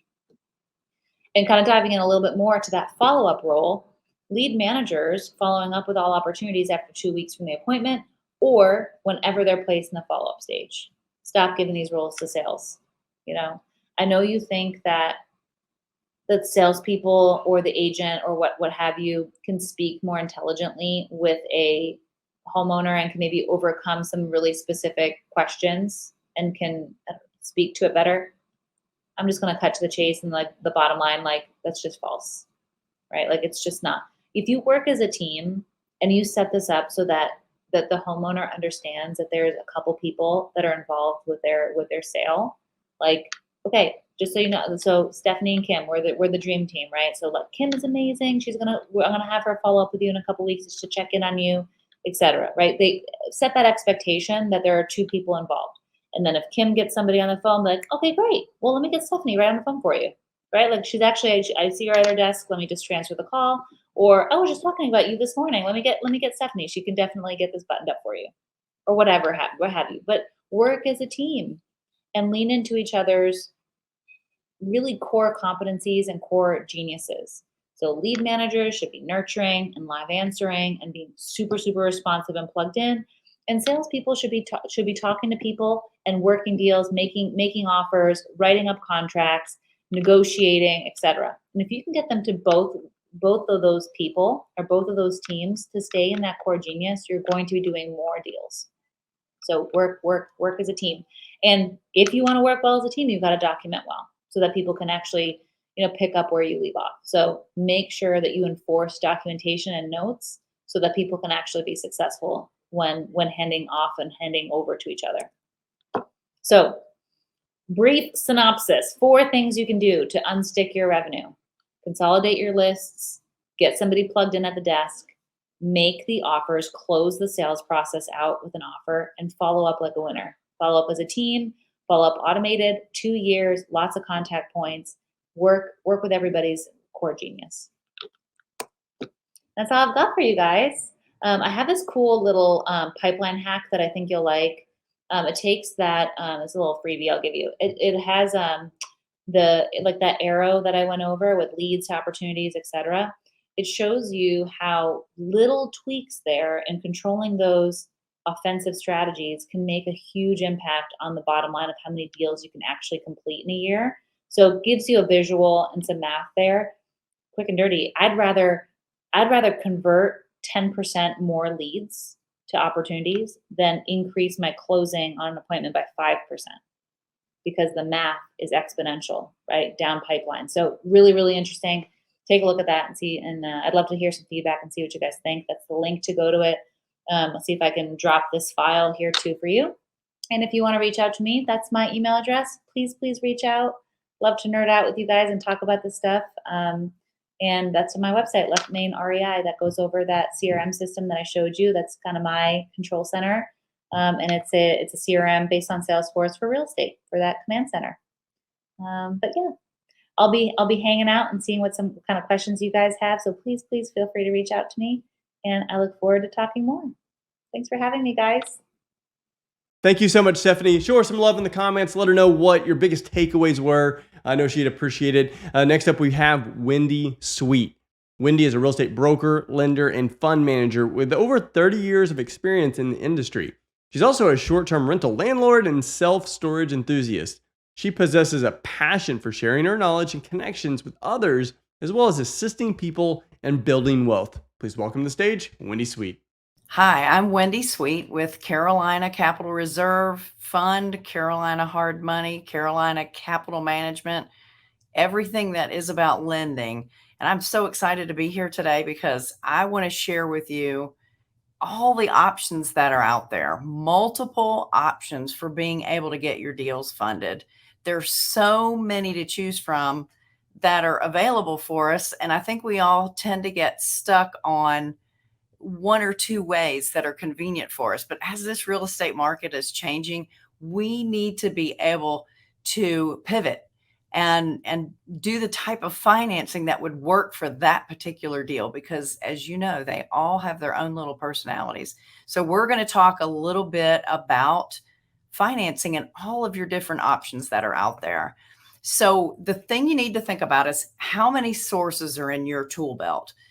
I've been lending for, I don't know, I guess it's been like 22, 23 years. I started out as a conventional mortgage broker, and I was really concentrating on every kind of finance that a conventional lender could do, but I loved the investor side. So I realized that a lot of mortgage brokers that were out there were kind of too lazy to understand how to get investor loans done, because the investors were the hardest ones to get done. So I knew that if I could figure out to do that and do it quickly, get them closed as quickly as possible, it would be like shooting fish in a barrel, because people just didn't like closing those loans. So I concentrated really hard on doing that, and I kind of fell into hard money. In fact, I didn't even know what it was. This is how funny this story is. I would be doing loans for someone, and I would see that one person that was applying for a loan could qualify easily for the loan, but they weren't really good at finding a house to fix and flip. And then there were other people that were great at finding all these deals, but they just couldn't really qualify for the loan. So these ones that were qualifying had this self-directed IRA money, or they had extra cash in the bank. And I started taking their money and brokering it for them to the people that could find the deals. And I did that for a couple of years before I realized it was even called hard money, and really turned that into a business. So lending private money or hard money has just been in my blood for such a long time. One of the great things about being a lender, I always say it's the best seat at the table. Being at the best seat at the table, I have the opportunity to have like a 30,000 foot view of every deal that comes across my desk. And what I mean by that is when you're above a deal, you're looking at all the moving parts that are happening in that deal. You get to see how they find the property, how they do the inspections on the property, how they figure out what the work that needs to be done is on it. Sometimes they use real estate agents, sometimes they don't. I get to see all of that, how they're doing all of that. Then once they start the rehab, I get to watch that too. What are the mistakes that are being made? What are the things that cause problems? What are the things that they do that's really right? I get to see that as well. Then when they're ready to either put it on the market or get it refinanced into a long-term and understand what their exit strategy is, I get to watch that as well. So every single angle of a deal, I get to watch that from way up above and see all the things that are going right and that are going wrong. So it was a really good education for me, and it gave me an opportunity to be able to help other people avoid mistakes. You know, it's a lot cheaper to learn off of somebody else's dime as a mistake than it is your own. You want to keep your own mistakes as inexpensive as possible. That's my goal anyway. So I do have a company called Carolina Hard Money. We've been lending money throughout the Southeast since, actually, I've been lending since 2001, but we've had this company since 2014. And we like lending in the Southeast because it's in our backyard. So as a lender and as a borrower, you should be really concerned about your location. Where is it that you're lending, or where is it that you're borrowing in? It needs to be a market that you're familiar with, a market that you have boots on the ground to help you get through this deal. So the location for us is very, very important, and it should be for you too, whether you're a borrower or you're trying to lend your own self-directed money, because it's a great way to boost that self-directed IRA, HSA, ESA, all of those things that you have out there. So here's the thing. If there's a big tool belt of options out there, who are they? And I can tell you that for me to build up money for this company, when we very first started, really like in 04 and 05, when I really realized that this could become a business, I knew that I had to raise money to be able to lend it out. And I didn't want to put people's money in my bank account and be responsible. I wasn't at the point where I could start a fund. There were all kinds of different problems I could be running into if I took full control over this money. So what I did is I went to all of my local real estate investor association meetings. I went to every one of them in North Carolina and South Carolina for almost 2 years. Every single meeting they had, I was going to those meetings, and I would stand up and say, hey, if you're not making 5 points, or not 5 points, because I was keeping that. If you're not making 15% on your self-directed money, you need to see me. And I'd immediately have a line of people, you know, how can they do that? The reason why I'm telling you this story is because as a borrower, you need to let people know what it is you do, and that you are interested in being a borrower, and that they can make money that is collateralized by a home and it's short term. It's a great way for them to get in, get a little taste of what it's like, and to get back out. And once they've done a deal or two with you, then they tell two friends, and they tell two friends, and they tell two friends, and you've got a line of people that are happy to lend you money. So who's your lender? Everyone is a potential lender in this business. Everybody should know about self-directed money, but many people do not. So you need to know about it. You need to understand it so that you can teach other people about it. But everybody's a potential lender. I can tell you that I've actually had rides in my Uber and Lyft rides, and those drivers have actually put money in our fund. They've become lenders. So anybody is a potential lender. I got a call today from someone who actually wants a loan because they want to rehab a house, and it's their first deal that they've done on their own, but they have been participating with another rehabber. And this person that called me drives a school bus. And as a school bus driver, they also drove a tractor trailer truck as well. But they've saved up enough money. They had $70,000 in their bank account, and they were lending that out to other investors. Now they're at a point where they want to try it themselves and do a fix and flip. And it's a great deal that they're working on, but everybody's a potential lender. So one of the things we're going to talk about is the difference between private money and hard money. In my opinion, it's also a matter of being relational versus transactional. Are you going to build a relationship with this person as a lender or as a borrower? Either one. You want to make sure that whatever company you're going with or whatever companies you're going with, that you are building a relationship. There are times where just transactional is going to be good enough. So you want to make sure you have all of these options in your pocket, all of them to be able to use. So private money versus hard money, what really is the difference? You're going to get a lot of definitions from a lot of different people, but a lot of people think that private money is not really a company. It's more of, Joe Smith down the road that has some money and they're willing to lend it to you on a private basis, where hard money is like a bona fide company, and they base their loans off of assets, asset lending. They care more about the house, whereas the private lender tends to care more about the person. That's crap.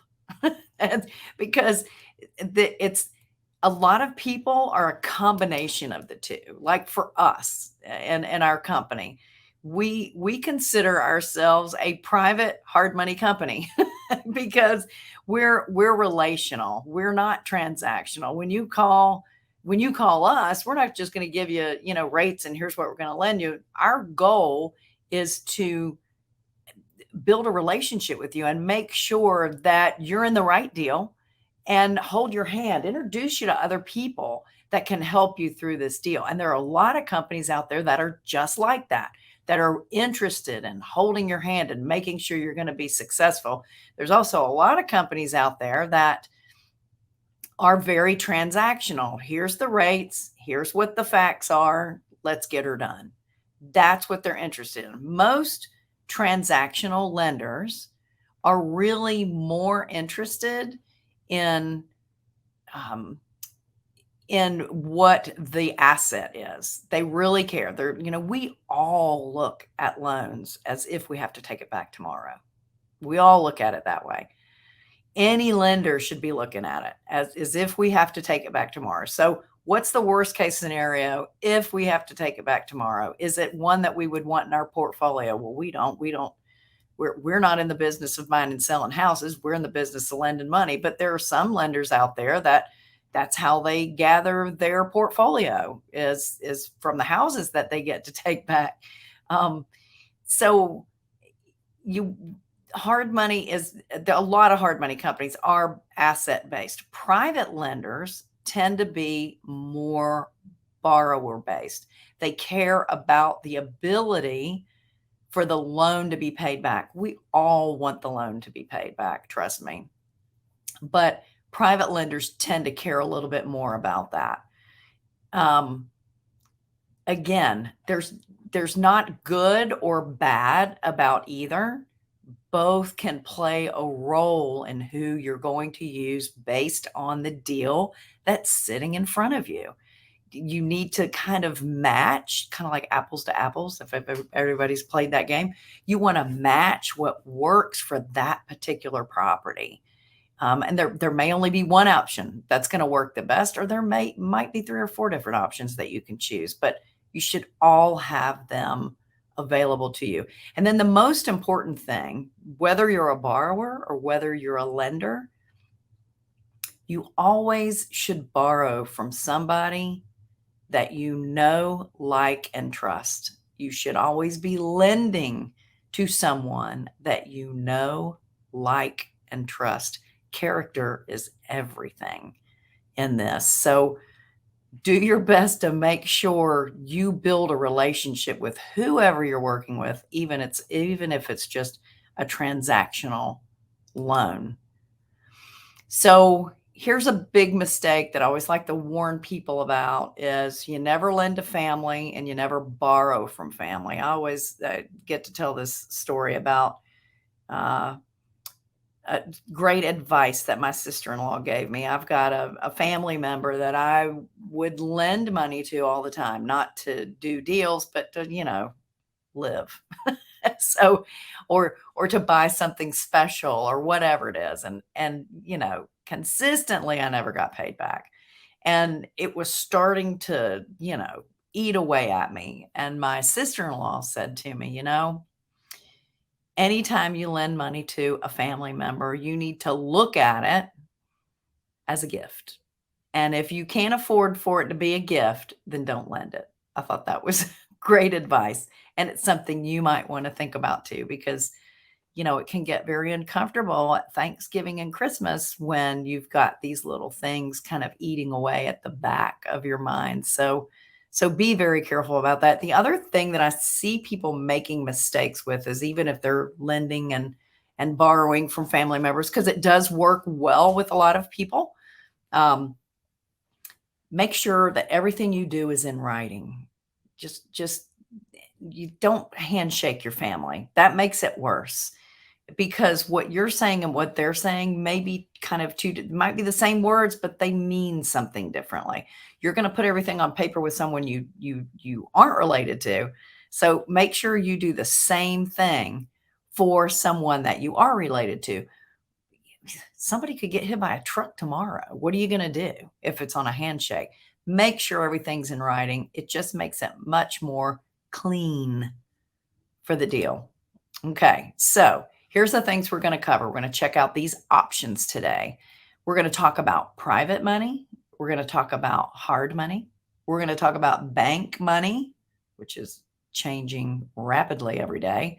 We're going to talk about seller financing, and we're going to talk about participation and equity, because all of these are great options for you to use. And this isn't just the only things that are available. These are just the things we're going to talk about today.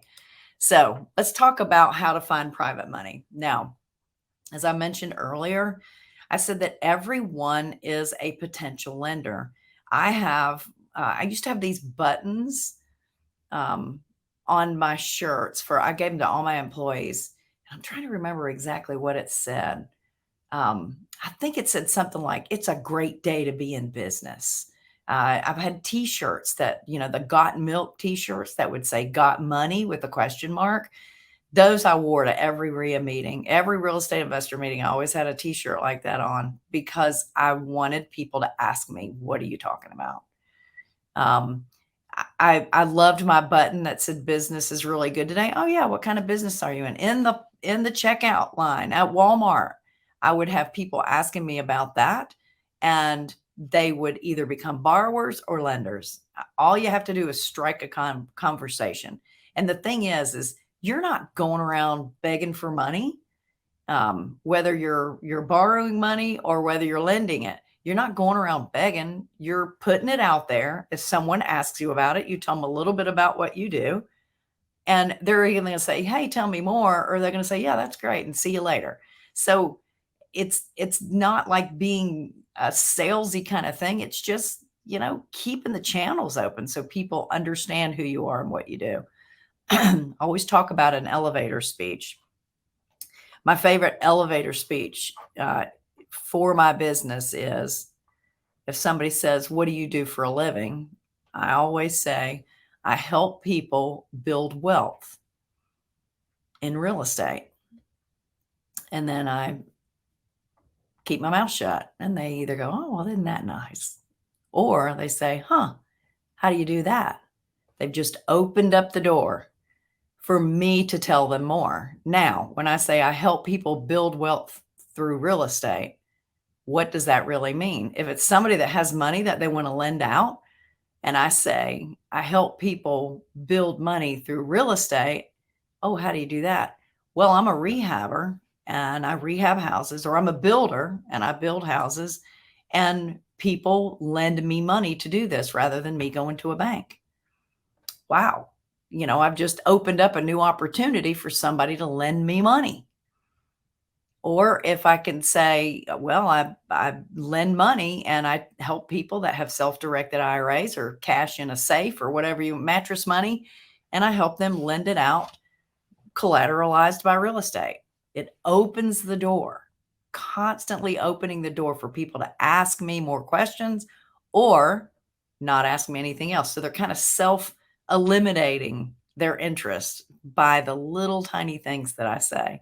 So when you're looking for private money, and private money is the best. I would rather work with private money than any kind of a hard money company or a bank or, you know, whatever's out there. Private money can be so easy. Number one, you're going to have a great relationship with that person. And we're going to talk about some of the things you're going to do to make that a great relationship. But private money is, you know, it's so much nicer to have a relationship with somebody when you can pick up the phone and say, "Look, I know I owe you this last payment on the first of the month, but this house is under contract right now. We're going to close in 3 weeks. Is there any way we can put the final payment in the payoff?" Or, "I'm going through a divorce. I don't know what I'm going to do to be able to pay this loan. What can I do?" The person that's loaned you the private money will, in most cases, walk you through an easy payment plan or what you can do to get this taken care of. Bad things happen to good people all the time. And it's so much easier to handle those things when you're working with another individual that has compassion and that you know and you like and you trust, and they know, like, and trust you. It's a completely different relationship.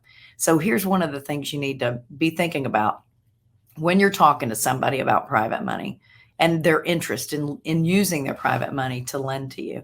So what are the terms that they're looking for? And when I say terms, I mean, how long of a loan do you need, and how long of a loan are they willing to lend? You may need 9 months and they're only willing to do 6 months. That might not work, but you get an opportunity to tell them why 3 more months is important. You may speak with somebody that would rather have their money loaned out to you for 6 years. We'll work it out to maybe they can lend you money on a house, and as soon as you're finished with it, instead of the money going back into their account, you're easily switching it over to another house that you're getting ready to loan on. There's not loan on, but rehab. There's so many different things that you can do when you come up with the terms. What is the rate going to be?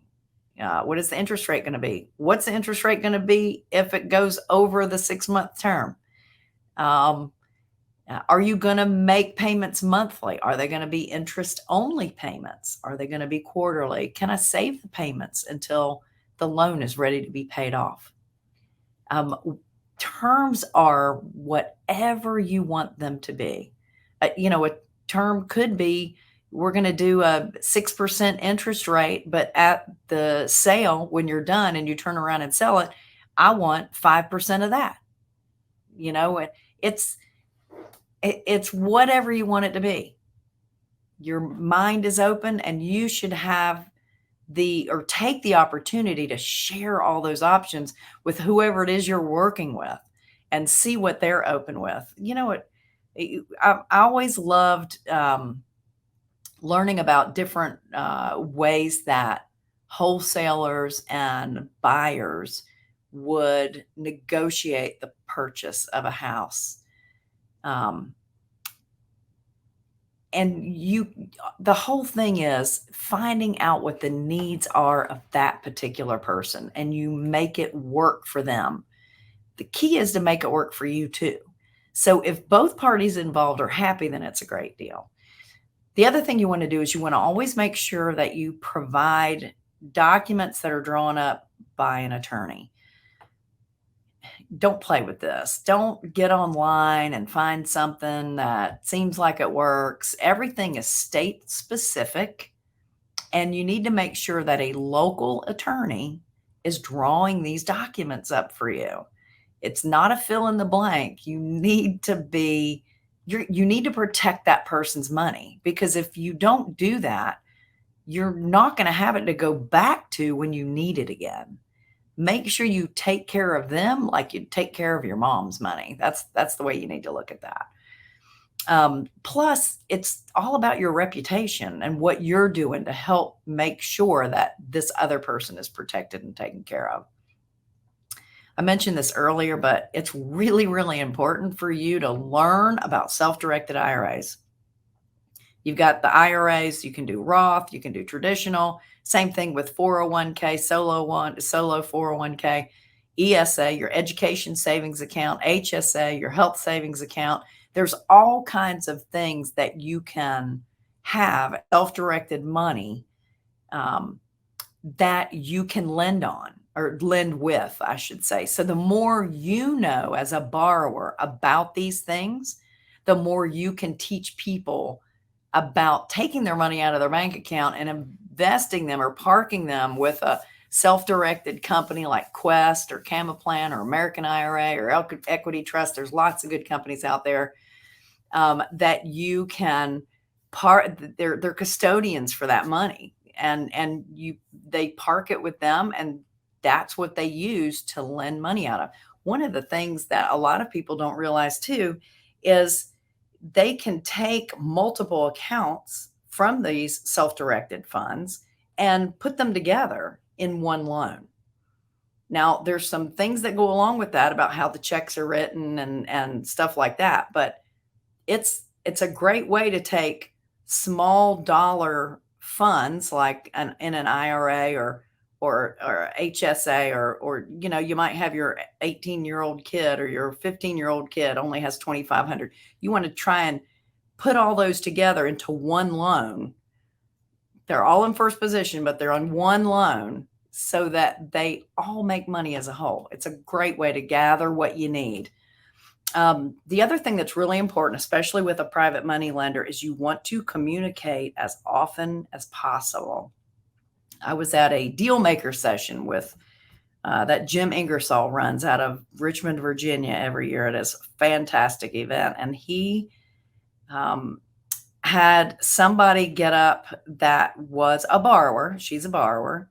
And her lender was in the room talking about what a great borrower she is, which I thought was really cool. And she said what set her apart is that every time she sent in a check for her payment, she also sent in pictures of what was going on.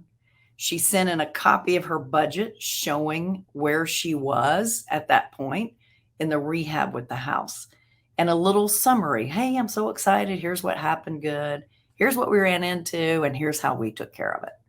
And that just made the lender feel, wow, they're on top of their game. This is somebody I want to lend to again. And as soon as the lender told that story about the borrower, people were in line standing in front of that borrower saying, let me lend you money. Let me lend you money. It was a good day for her. But really important about keeping the communication flowing. The other thing that you don't want to miss the boat on is asking for referrals. Once you've made one person happy, they're going to want to let their friends and family know. Now, sometimes they want to make sure they're getting all the loans first, and you can make a little side deal with them and make sure that you do that, that you're going to offer them the business first. But they will tell other people, and that's what's important. Third-party referrals doesn't get any better than that. So let's talk about, let me see here. It looks like, yeah, we got there. Let me go here. One more forward slide. There we go. Okay, so we're going to talk about hard money. So hard money, you know, just like private money, hard money is usually a company that's in business that's lending money. That's what they do for a living. They, like us, usually have a fund that they lend out of. That's usual, but not necessarily. So remember, when you're working with a hard money company, one is not enough, because hard money companies like different types of deals. Private money lenders are the same way. There are certain deals that they like better than others. There are certain locations that they like better than others. There are certain factors about your deal that one company is going to like and another company is not going to like. So it's important to have more than one hard money lender in your pocket. Make sure that you're doing business with more than one. One's not enough.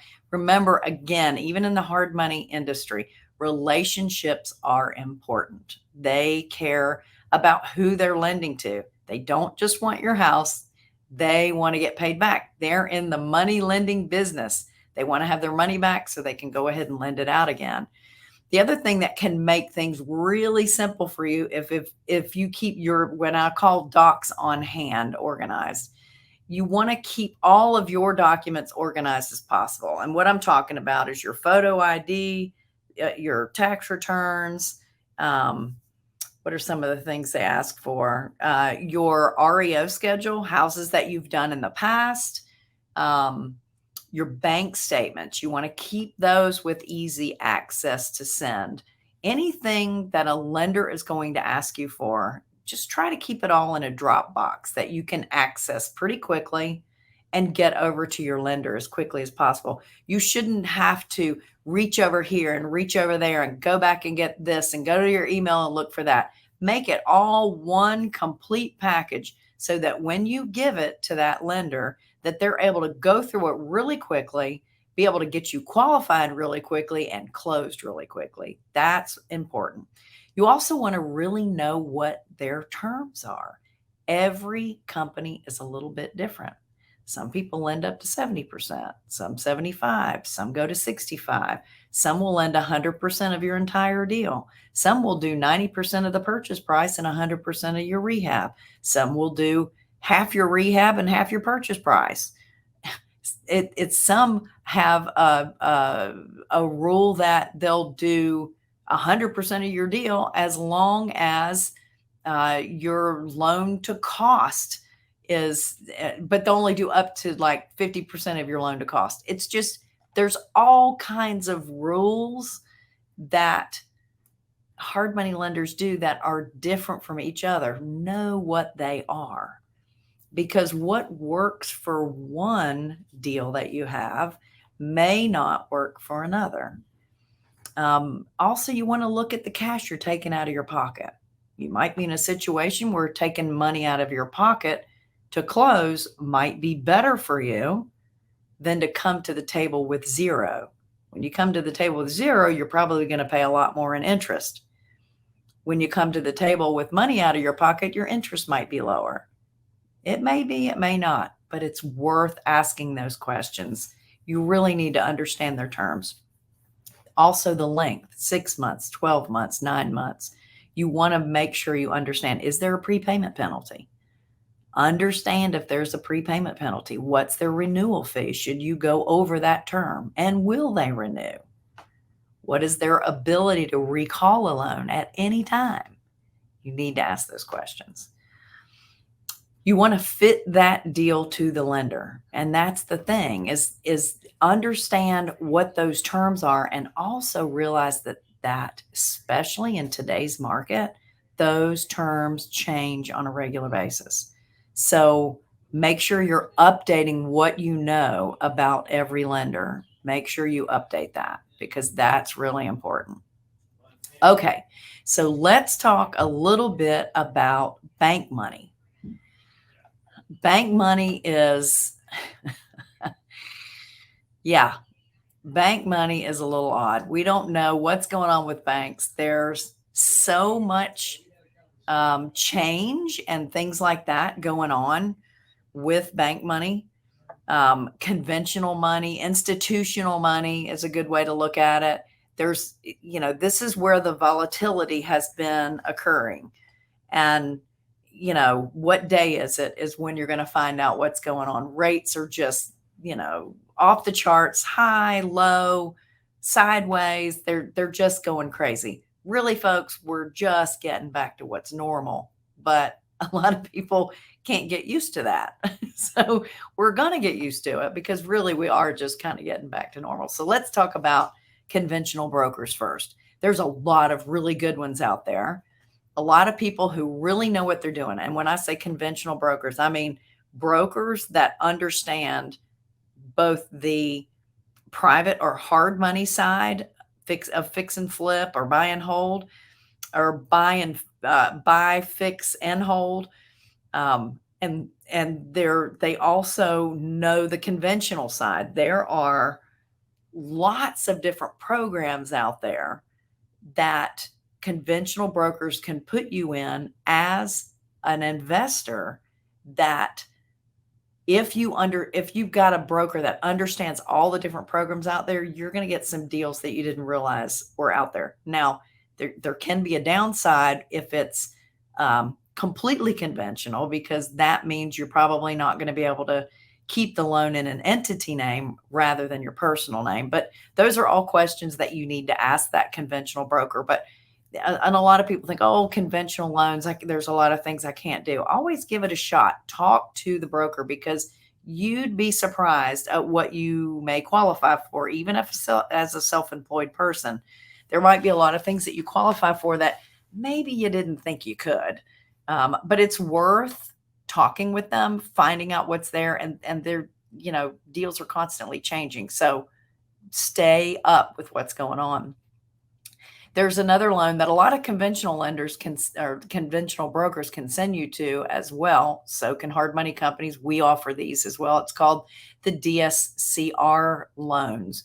Now, that's the debt service coverage ratio is what that stands for. And it's really all based on what is the income of this house on a lease when it's leased out. What's the income going to be, and how well does it cover the mortgage payment, the insurance payment, and the taxes that are going to have to be paid on it. So you want to make sure that you understand what that debt service ratio covers. Sometimes it's a one-on-one, meaning if your mortgage payment and everything is $1,000 a month and your rent's $1,000, that's a one-on-one. They're going to let you. They're going to qualify for it. That's uncommon that they do a one-on-one. It's usually a 1.2 or a 1.1. I've even seen a 1.5 on some of these. So and they're all different too, but it's a great way to get a loan done. I know a lot of companies, we have one of these programs too, where you can put 20 houses in one portfolio. You can do small apartment buildings. There's a lot of different things you can put in these DSCR loans. I know at one point you could do short-term rentals too, but I'm seeing that dwindle away. So you've got to Google companies to see who is doing this type of loan with a short-term rental. That's one of the loans that's taken a real big hit, is that short-term rental opportunity. Small, local, or regional banks. I love our small banks. I've been banking with the same bank for 24 years, and I can pick up the phone at any given time and say, hey, I'm going to buy a car tomorrow. Can you write me a check? I think it's going to be around $30,000, and they'll do it. I mean, there's no question asked. They're just, it's great to have a small local regional bank. Smaller banks understand the area. They lend in their backyard. They're lending to their community. They're very relationship driven. They have a local board that they can send loans through to be discussed. There's a lot of things that a small local or regional bank can do that the bigger banks can't or won't do. So get a relationship with those banks. Find out what they're doing. You know, they do a lot of commercial stuff. It's rare that I see anybody do a fix and flip loan in a bank like that, but I've seen it. But here's the thing.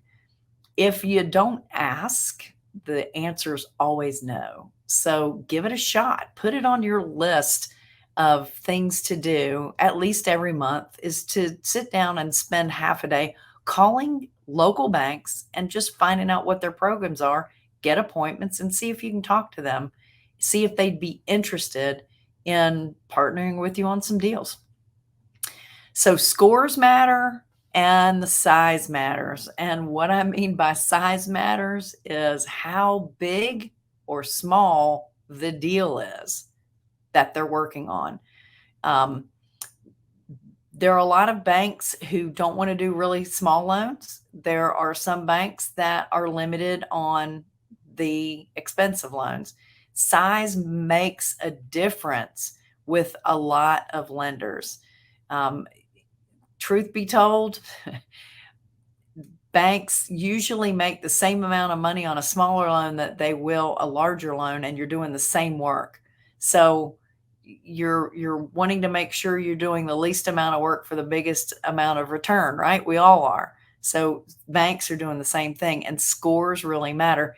You know, it used to be that a 580 score, you could get a loan pretty easily. Then it kind of popped up to 600. Then you see it kind of hovering around 620. But, you know, I'm seeing 680 is considered borderline. So understand that your credit is important. Paying attention to your credit is really important, and not business credit, your personal credit, because they're all still running your personal credit when they're looking at lending money to you. Talk with credit repair companies and find out some of the things that you can do to make sure your scores are staying up where they need to be. And, you know, one big thing is if you've got credit card debt, make sure that your balance on your credit card is at least at about a third or less of what your limit is. You want to keep that really low to keep your scores higher. That's just one thing I can tell you. The other thing that I wanted to mention is your commercial options. Especially when you're talking with your small local banks and your regional banks, you really want to talk to their commercial department. And because there's two different people that you're going to talk to. You can talk to the mortgage side, which is the residential mortgage, but make sure you also talk with their commercial department on what they can do, because it's different on what they can lend based on what they're interested in lending on. It's different. They can turn a lot of things into a commercial loan rather than a residential loan. So don't forget to ask about commercials. Now, programs are consistently changing, and so are the rates. I'm telling you, it's daily and it's volatile, and you've got everybody looking at their crystal ball trying to tell you what rates are going to be like next week or tomorrow or in 10 months or by the end of the year or whatever. Nobody knows. It's, you know, like the day Jesus is going to return. Nobody knows. So stop trying to predict it. It's just, everything's crazy right now. We will see it when it happens. So don't base your decisions on what you think is going to happen a week from now, a month from now, 10 years from now. If the deal works today, right now, that's what you base that decision on. That's what you base it on. Numbers always need to work. Okay. Seller financing. I love seller financing. And I have best option ever because it is the best option. The thing about when you're looking for seller financing is all you're wanting to do is you're, of course, wanting to get a good deal. The person selling wants to get a good deal. And all you're trying to do is match your needs and wants with each other. And the greatest question you can ask is, what do you want? What, Mr. Seller, that wants to finance, what do you want? But people immediately, especially sellers, immediately go, oh, no, I'm not interested in seller financing. They don't understand what their options are. And I was trained early on to say, well, what are you going to do with the money? You're going to sell this house. You're going to get cash. What are you going to do with the money? Well, I'm going to buy a boat. Great. How much is the boat? Well, the boat's $45,000. Okay. How about if I give you a $45,000 down payment and you seller finance the rest? There's, college education. How much is that college education going to be? Well, it's going to be $20,000 a quarter. Okay. So how about I give you $20,000 now, and every quarter I give you another $20,000. And it doesn't have to be a 30-year term. It can be based on a 30-year term, but paid off in 3 years. And it's all done through an attorney. It's all recorded. It's the real deal. So you got to ask, because if you don't ask, the answer is always no, right? The other thing is there's always an opportunity to partner with a seller and give them the opportunity to make a little bit more than they thought they would. So, okay, you throw in the house, I'll do the rehab on it. You'll get X amount at the closing, and then we'll split the profit after that. There's so many different ways that you can work out with seller financing. Another thing you need to explain to them is subordination. And here's what I mean by that. To subordinate the loan that they have to a second that might be put in place for rehab. Because say you don't have the money to do the rehab, you've got seller financing. I have people that come to me, they have seller financing on this house, and all they want to borrow is the rehab money. Great. I'm happy to lend the rehab money, but I don't want to be in second position. So what I'm going to do is say, will your seller subordinate to second position, which means I'm going to get my money first. That's what that means. I'm going to get my money first. And then that seller subordinates their right to be in first position. Now, they're not giving away the farm. If for some reason they don't pay me, the seller has already had rehab done on their house. They have the opportunity to buy out the second, and then they can go and sell their house again because they've already hold the first. So they're in a pretty safe position. The other thing about seller financing is you need to make sure that you are gaining their trust and do what you say you're going to do. Don't promise something that you can't come through on or won't come through on or have no intention on coming through on. This is all about character. You want them to do business with people they know, like, and trust. So be that person. Because if you do a great job with somebody that's doing seller financing, they're going to tell other people. They're going to tell other people, and you'll get more deals out of it. Always do the right thing there. Okay, let's see what we got next. Okay, so being a borrower. If a lender says no, if you've gone to lender after lender after lender, whether they're companies or private or whatever, and you keep getting told no, there's a reason for that. It could be because the deal stinks. It could be because there's something wrong with what you're doing. Pay attention to it. Learn from it.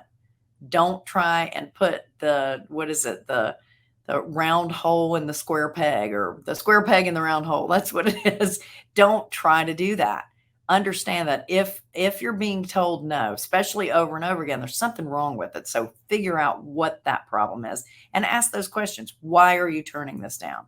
Give me the reasons why this deal is hairy, or why does it smell funny to you? I want to know what's going on, because that's how you're going to learn. You've got to check your due diligence on what you're doing. Don't believe what people are telling you. Don't believe a wholesaler coming and telling you, oh, well, this is all it really needs. You need to check it out for yourself. I'm not saying that all wholesalers are not truthful, but everybody thinks their own house looks a whole lot better than it really does. So just make sure that you're checking out your own due diligence. Also, if you're new in the business, be careful about doing more than one deal at a time, because I promise you, when you have 2 or 3 going on, all of them are going to mess up at the same time. And that's an awful place to be. So make sure you wait until you have plenty of experience before you start doing multiple deals at the same time. The other thing too, as a borrower, I want you to think outside the box. I want you to think about coming up with an opportunity for whoever you're working with to participate in the equity. Maybe you can get a lower rate. And I talked about this a little bit earlier about paying somebody a 6% interest rate if they get a 5% kicker on the back. There's always ways to work this thing out. When you're borrowing money is a puzzle, and you're just taking those pieces and figuring out which pieces work best together. Not only best together, but work best for the borrower and the seller so that everybody wins. And the other thing is don't get emotional. I know that you really love grandma's house, and it's your desire to make sure you can fix grandma's house up and turn around and sell it. And gosh, that's an emotional thing to do, because grandma's house might be in a stinky location. It might be a floor plan that you just can't fix. So don't get emotional about it. It's the cutest house in the neighborhood, and you just really like that neighborhood. But it may not be a deal. Or you really just want to help the people that are living there. You feel bad for them. They've had bad things happen after bad things, and all you want to do is something to step out and help them get out of their situation. That's a very valiant thing to do and a wonderful character thing to do, but it might not be the smartest thing to do, because if you do something that makes you go out of business, then you can't help anybody else. And that's not where God wants you. You need to use the skills that you've been given to help people in such a way that it doesn't take you or your family down. It has to be a good situation for everybody involved.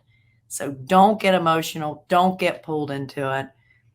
Be careful with what you're doing. Now, let me get to the next one, multiple baskets. So here's what I want you to think. You want to have multiple baskets of money. You want to diversify your lenders. Don't get hung up on just one, because if you get hung up on just one and you've lost all your other lenders, whether they're private or hard money or whatever, if you lose them all, lose that one or two you were working with, now you're out of lenders. Remember that there are equity opportunities that you can constantly offer. So don't leave that on the table. Understand that seller financing is such an important and great way to borrow money. It doesn't mess with your credit. There's just so many great options with seller financing, and you can even get seller financing at 0% interest. It's all about thinking outside the box. Show off your successes to people, especially when you're looking for private lenders and seller finance deals. Show off your successes. And what I mean by that is, I know people that have, they do it digitally on the computer, but they also still have paper. And they put little notebooks together that have the before and after pictures. They have the numbers, when they bought it, when they sold it, what it cost to fix them up, and tell the stories of when you messed up. Tell the stories that bad things happen, because for me as a lender, I am so excited when I hear about, not that somebody messed up, but about how they got out of it. You know, what are the steps that you took to get out of this mess? Because that lets me know that you're a critical thinker, that you're doing what you need to do to stay on track, that you're going to grab your bootstraps and pull the boots back up, that you're going to get back on the horse, that you're not sticking your head in the ground and going dark on people. You need to show off your successes, but also talk about the challenges and the failures and how you got out of it. That's really important. It's not something to hide. The other thing is you want to keep reserves on hand. Please do not use all your money to get into a deal, because as soon as you do that, you're going to have things that pop up that you can't pay for. Termites in a wall that you didn't know was there, water damage. People leave out crawl spaces and roofs for some reason when they don't go in an attic, and they don't go under the house when they're buying properties, which is the stupidest thing you can do. And now you're standing there with your pants down and no money to make your payment or get yourself out of the deal. So keep reserves on hand. Never force or rush a deal. If someone's coming to you and say, hey, I got to close in 3 days, or this deal goes away, then let it go away. You don't need to rush a deal or force a deal. I've been doing this business for well over 20 years, and good deals come along every single day. That's never failed. Remember too, to always operate from abundance. Don't think about scarcity. Share what you know.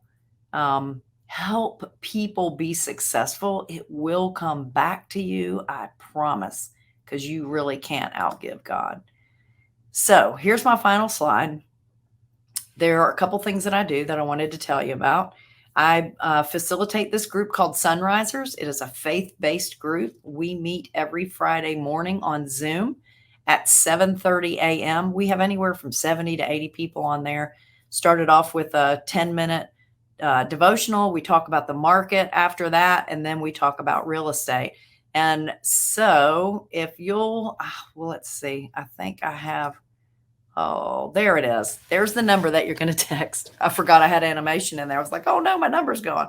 So if you will text this number and text the capital letters SON, it will return a link to you for you to sign up for this free group meeting that we have every Friday morning. I'd love to have you there. It's a great meeting. There's another thing I do called Wednesdays with Wendy. It's a free 30-minute mentor session. I'm not trying to upsell anything. I don't even have anything to upsell. My point is I just want to be able to help you. I'm involved in a lot of masterminds. I know a lot of people that are also willing and desire to help. So if I can't help you with whatever it is you're working on, we can plan what your business is going to be like. We can talk about short-term rentals, self-storage facilities, lending, borrowing. We can talk about all kinds of stuff. But it's really all about you. And in that 30 minutes, I want to be able to help you and get you hooked up with other people who can help you as well. Same text number, just text WWW in that text, and you'll be able to schedule an appointment. There's a QR code for you to see what we've recorded on our YouTube channel. I am in business with my brother, Bill Fairman, and another gentleman, Jonathan Davis. I really do know his name. And we have a lot of stuff up on YouTube that talks about every kind of facet of real estate available. So we'd love to share that with you. If you need to reach me, Wendy at chmlending.net. And there is my phone number as well. I want to thank you so much, and can't wait to see your successes. Thank you so much, Wendy. All right, next up is another friend of mine, someone I've gotten to know really well over these last few years. We've collaborated on a lot of events. He's been in the industry a long time. He's got a lot of experience, really good guy, and very, very well respected in the community. His name is Brant Phillips. Brant is a real estate investor, entrepreneur, and business coach, and best-selling author. He started investing in real estate while living in an apartment and has since flipped over 300 houses. His real estate experience includes house flipping, mobile home parks, construction, land development, and property management. Brant's company, Invest Home Pro, was recognized by Inc. magazine's top 5,000 fastest growing companies in America. Please welcome to the stage my friend, Brant Phillips. Hey everybody, I'm excited to be here. My name is Brant Phillips, excited to be a part of the Real Estate Wealth Con here in 2023. So, hey, I'm going to get right into this. So we're going to be talking about raising money in a recession. We all know, hey, if we're doing deals, we need to know how to raise money. So I'm going to get into it. So here's the deal. You've all seen Fight Club, right? You know the first rule of Fight Club is you don't talk about Fight Club.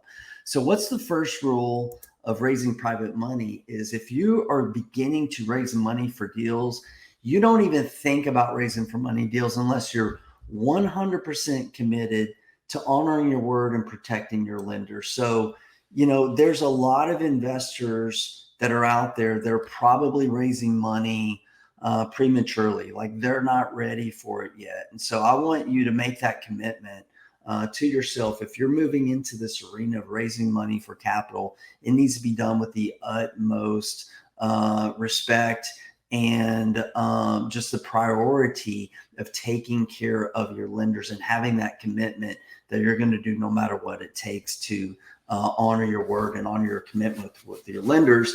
As my boy Ben here says, it takes many good deeds to build a good reputation and only one bad to lose it. And I've seen a lot of one bad one to lose it. I'm sorry. I've seen too many investors take advantage of lenders. It's not even always taking advantage of it, but they're not honoring their word. They are raising capital on, you know, on deals that aren't so great. Their margins aren't what they need to be, et cetera, et cetera. And then I've seen investors like this guy, is a guy I know who's end up in jail, right? Because there is something out there called the SEC. And whenever you are raising money, there are right ways to do this and there are wrong ways to do this, whether we're in a recession or not. Okay. So I want to just kind of urge you guys that if you're moving into this space and you're going to be raising money for deals, you're absolutely moving in the right direction, right? Because there's like an infinite, limitless amount of money that's out there, but I want you to do it the right way. Okay. So I'm going to share my story real quickly, kind of introduce who I am and why I'm speaking on this topic. So I began getting started in real estate almost 17 years ago in 2007 and broke as a joke. My wife and I were living in an apartment. We had just done the Dave Ramsey thing and paid off all our bills and that kind of stuff. We're like, woohoo, we're debt free, but we were broke. We both had jobs that were not very high paying jobs, not very satisfied with life. And I just kind of saw a dead end to like climb up a corporate ladder, you know, and just worry about if I'm going to get laid off or whatever, like I saw happen to my dad countless of times. But I had a dream, right? Like many of you, you know, I wanted to create wealth and I wanted to have freedom, right, in my life to choose what I wanted to do. So I had drive. I was willing to work my tail end off and had some credit cards. So I actually read some Tony Robbins books, read some Robert Kiyosaki, Rich Dad, Poor Dad, and had no clue of what I was doing. And my first year, I put this goal board on the wall and was able to go buy 10 rental properties. And I leveraged a credit card to buy my first home and was able to refinance it and buy 10 rentals and refinance those all year one using the big banks, because that was a different day and age and time, right, when it comes to bank financing. But then in 2008, I had a problem because I still wanted to do deals, but I couldn't use the banks anymore because I had maxed out my Fannie Mae loans. I couldn't do any more than 10, but I still wanted to buy rentals. So year two, I continued buying rentals through partnerships. And I just having conversations with people who had cash and or credit.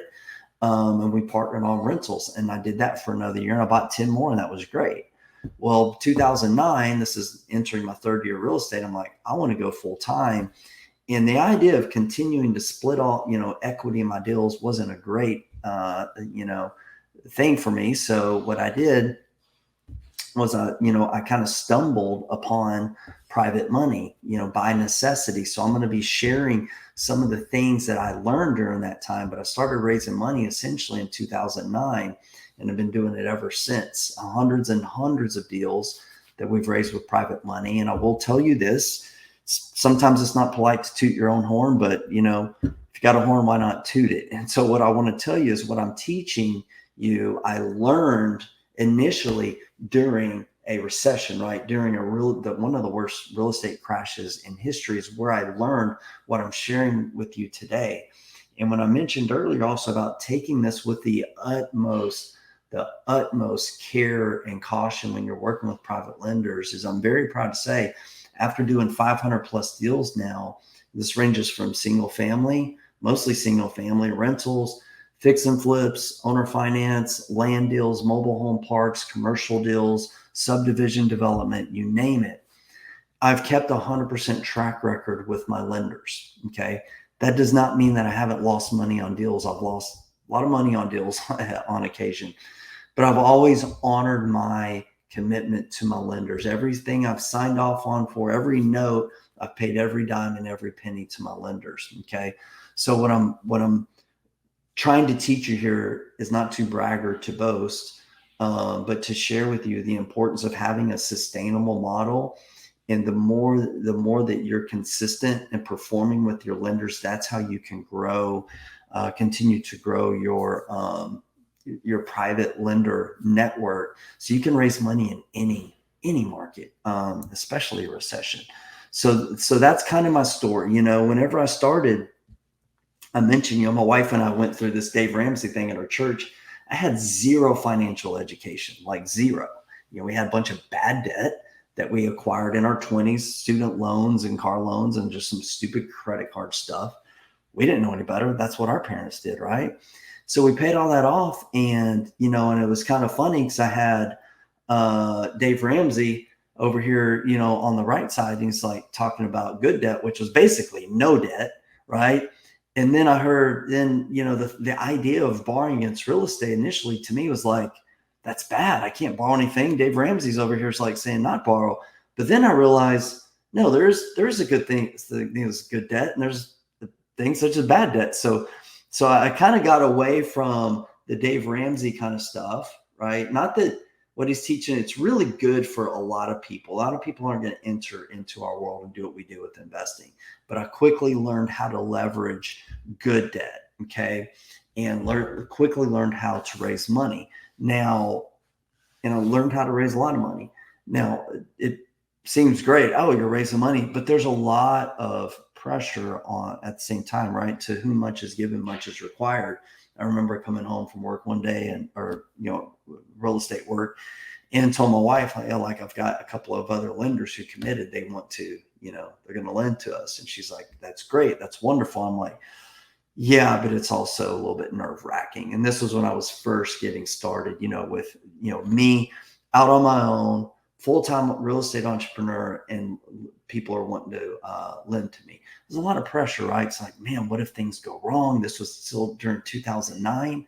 It was doom and gloom all over the news, all over the radio. When you look on the streets, there's foreclosures everywhere. So it was very humbling. But I took it, with, hey, I'm going to make this happen. I'm going to do the right thing. So since that time, like I said, we've gone on to do hundreds of deals, been in real estate 16, 17 years now. And I've written a few books. One that is most pertinent to this presentation today is called The Private Lender Playbook, that you can see on the screen there. Shameless plug. You can find it on Amazon or Audible, or just go to privatelenderplaybook.com.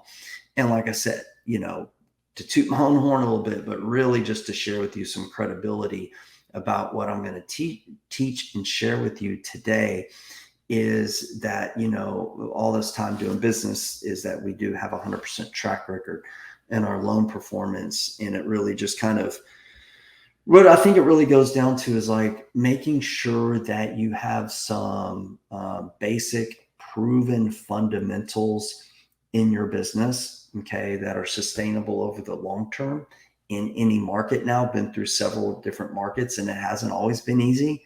But we've continued to grow and to thrive in all these different markets because we do have a sustainable model. And I'll tell you, one of my tips, when it comes to investing, is we believe in low risk, high reward.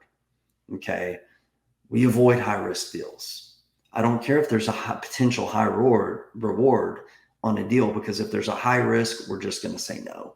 We look for very, very, very safe deals with a high reward, at least a really, really strong reward ratio to our risk. And guys, that's one of the keys. Okay. So let me keep moving forward. So what are we talking about? Tonight's about attacking the limiting beliefs. I know a lot of you have them, don't act like you don't. We all do. I'm going to provide, proven strategies, These are going to be some real conversations, some real, things that I've learned over my years of doing this business and helping you, so that you can go out and do more deals, improve communities, make an impact, not only on your bank account and your balance sheet, but also in your communities, and really help you set the stage to move forward, raising capital professionally, doing it the right way, and even during these recessionary times that we're in. So I'm not an attorney. I'm not an accountant. I'm not a financial advisor. I'm not promising anyone that you can go out and do what we've done, et cetera, et cetera. And I'm definitely not offering any security or opportunity to invest. So like I said, this is 2009. Okay. This is when I decided to quit my job and go into real estate full time, and began raising money in 2009.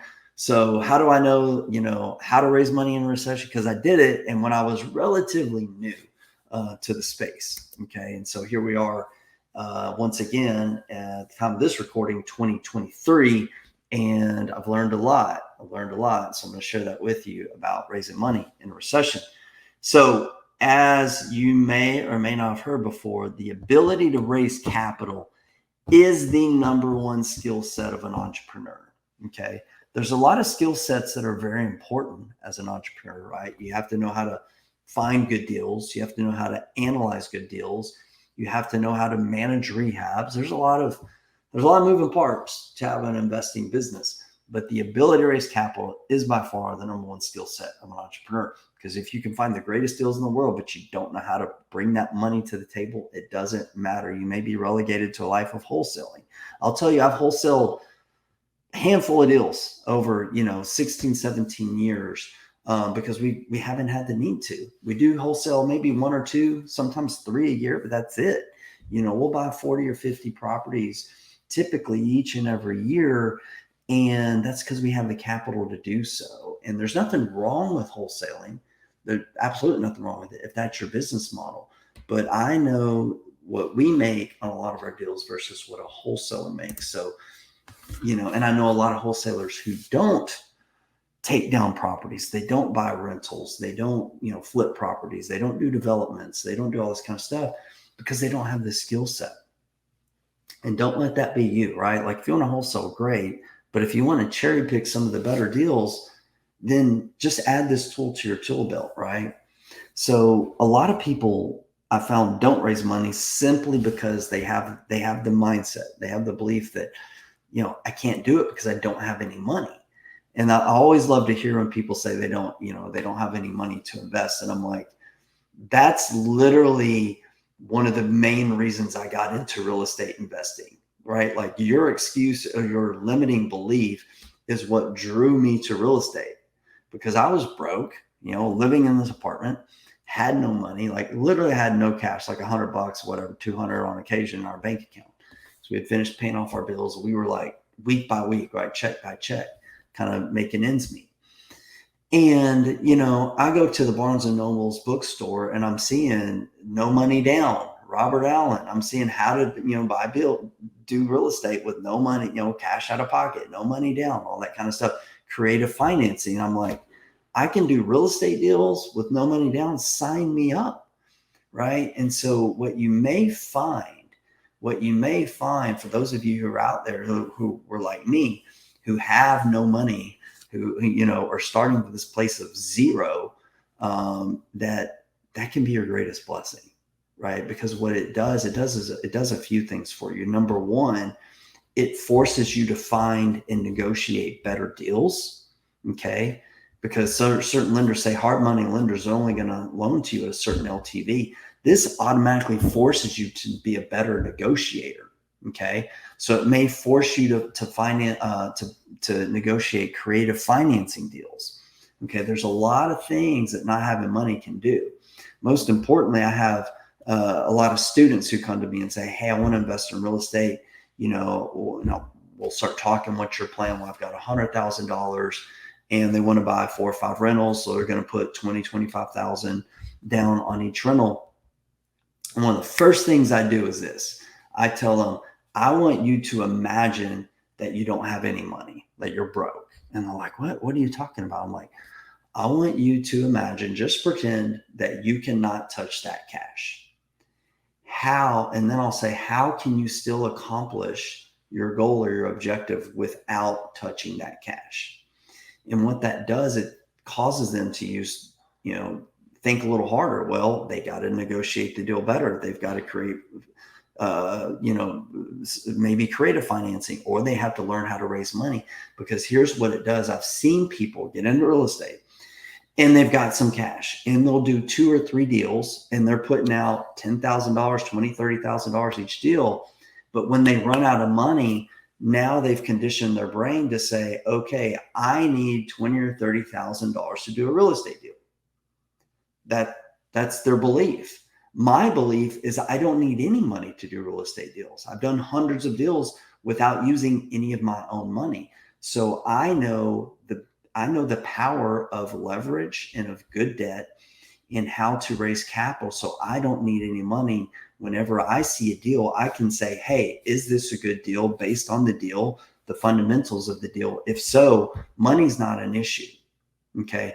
Because I haven't trained myself like I have to put this money into deals. No, I bring value to the marketplace, meaning I bring good deals to good lenders, right? And so that's why you have to really understand this mindset, is that you don't need money to invest in real estate. Now I'm going to share with you the things that you do need, but right now, if a deal comes to you today, you don't need the money to take down that deal. Okay. And also, I see this all the time too, that people believe that raising money is the most difficult thing, the scariest thing to do.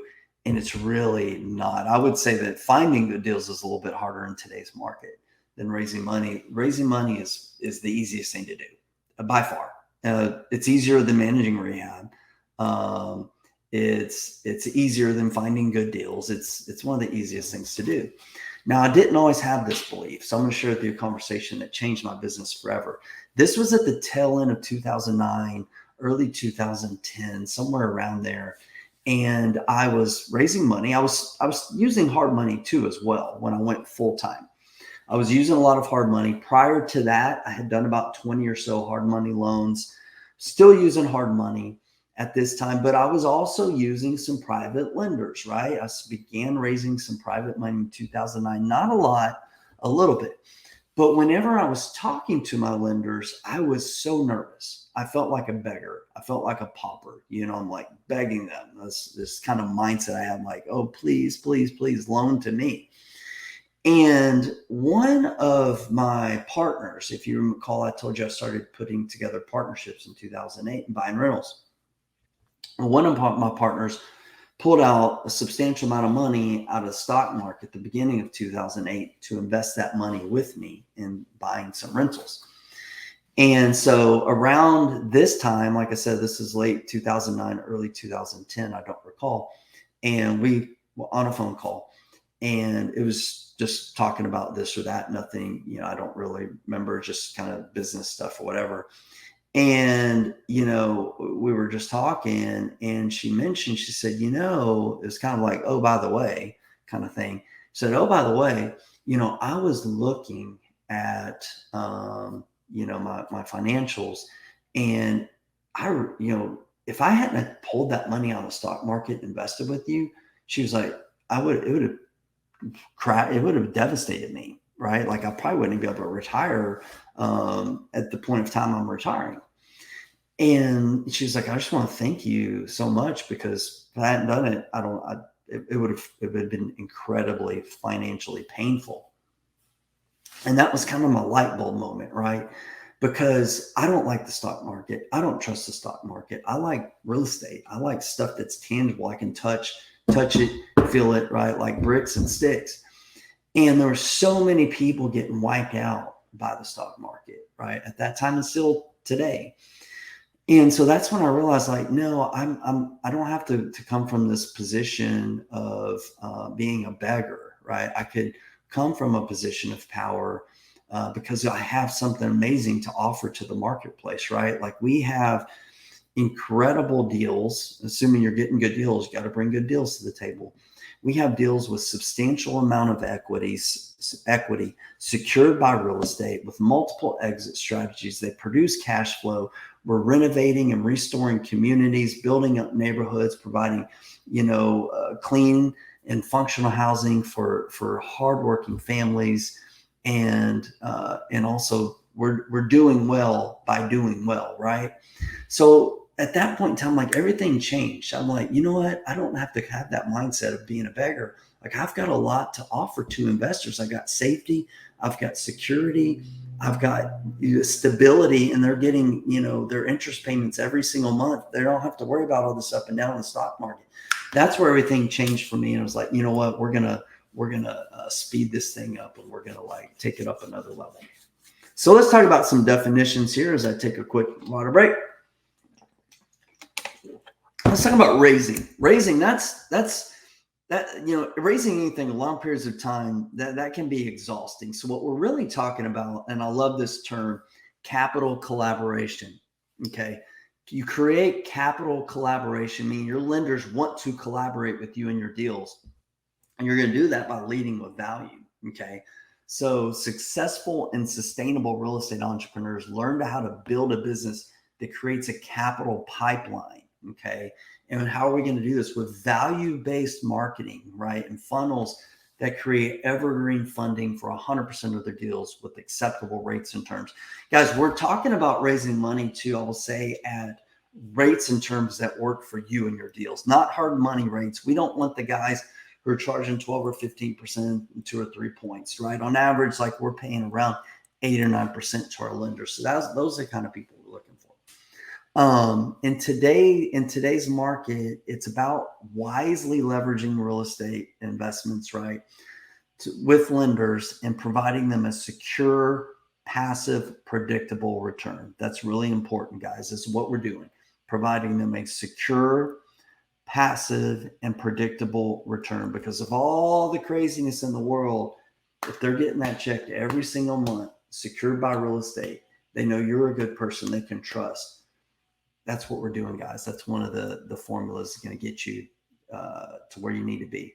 And then also, like I said, the better you become at telling the story of private mortgage lending, the more capital you're going to be able to raise. Okay. So I'm going to try to steer you in a direction where you're not just sales pitchy and, trying to sell them on, with a lot of data and all this kind of stuff. Some of that's necessary, but really when you're able to tell the story about what it is that we do, where their money's going, the impact that it's having on others, that's really going to compel people more so to invest with you.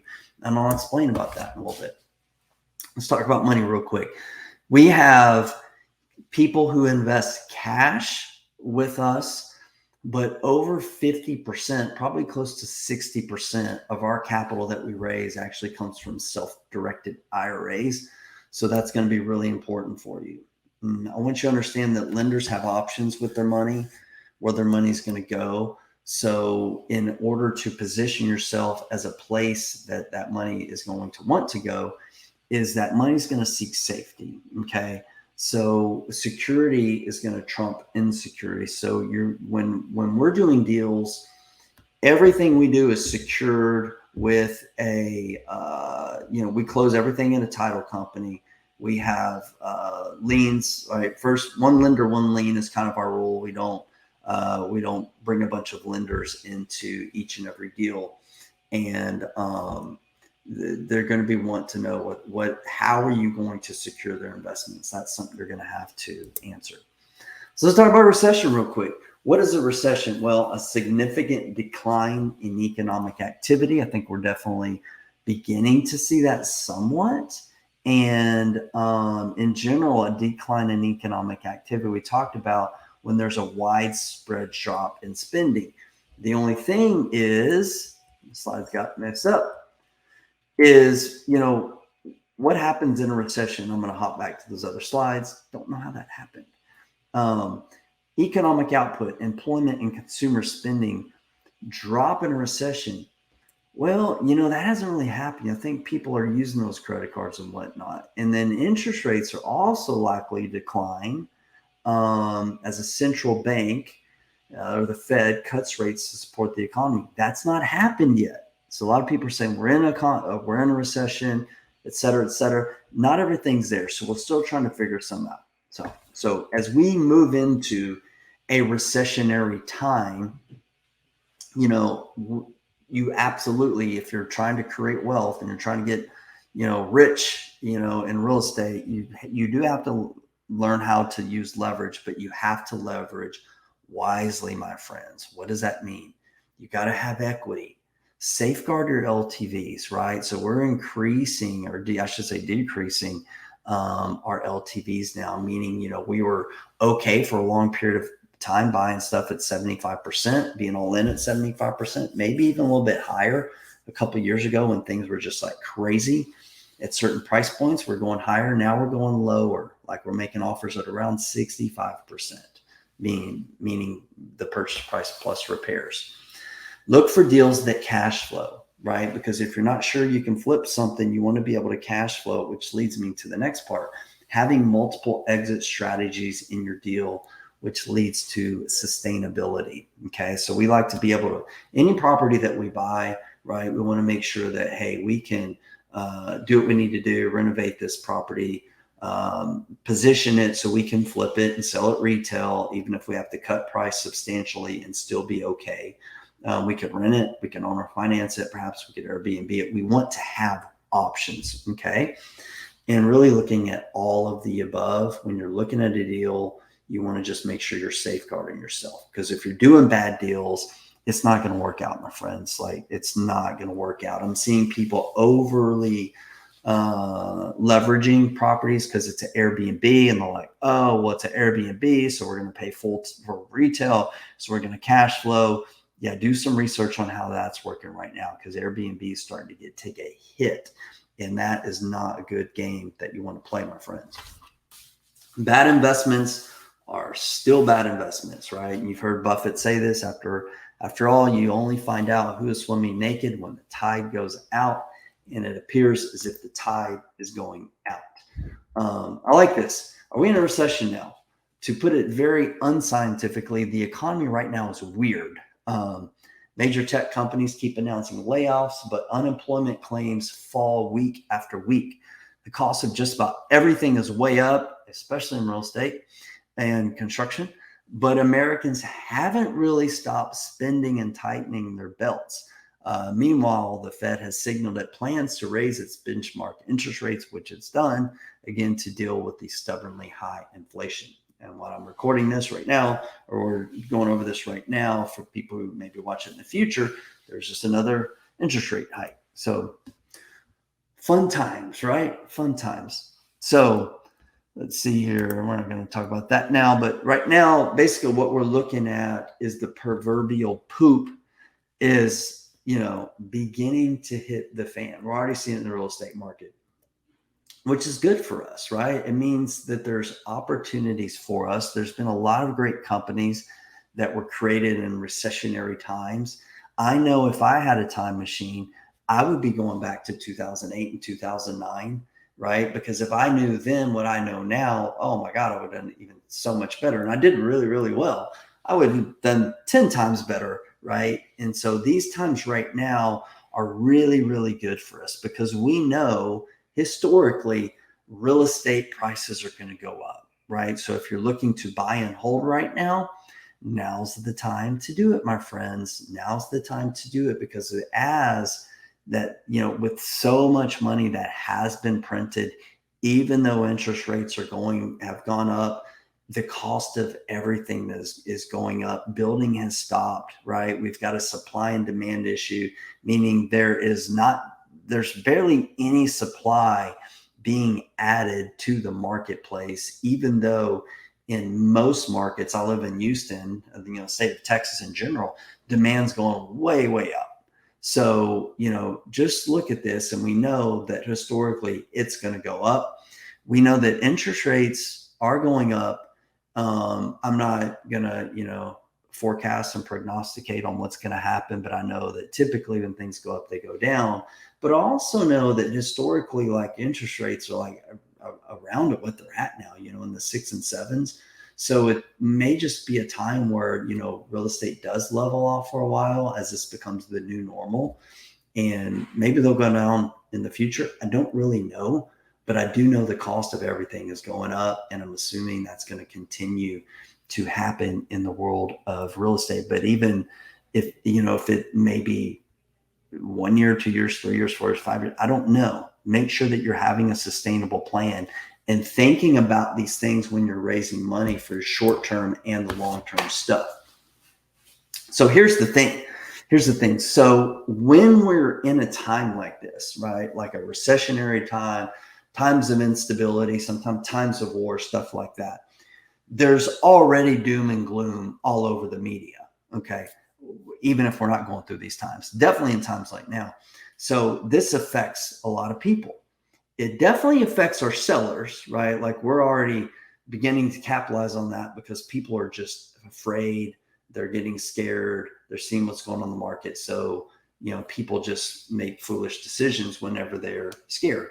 But so this is also going to have an impact on our lenders. So be thinking about, because they're watching the news at night. They're seeing things on their phones about what's going on. So in all of these unstable times, what are they looking for? They're looking for stability, right? When you're unstable, you want to be stable, right? When there's uncertainty, you want certainty. So that's what we have to provide to our lenders, right?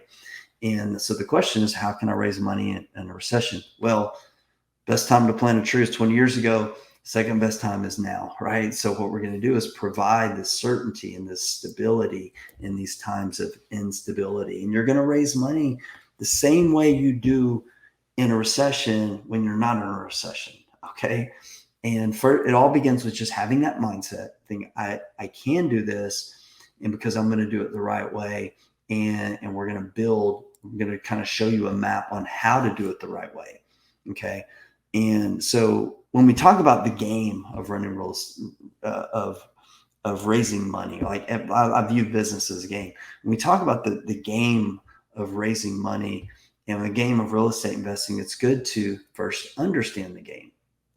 So I do some training that's based on real estate investing fundamentals. We talk about mindset. We talk about deal flow. We talk about evaluating deals, estimating repairs, financing, rehab, and generating income off of your deals. Those are the 7 fundamentals. Okay. So I think it's really important, especially if you're just getting started, you may be a newbie, is that you know the answer to some of these questions, right? That these are things that you need to know before you enter into the arena of raising money. What is your investment strategy, right? What is your business plan? What are your borrowing guidelines? What are investing non-negotiables for you? What differentiates you from the others, okay?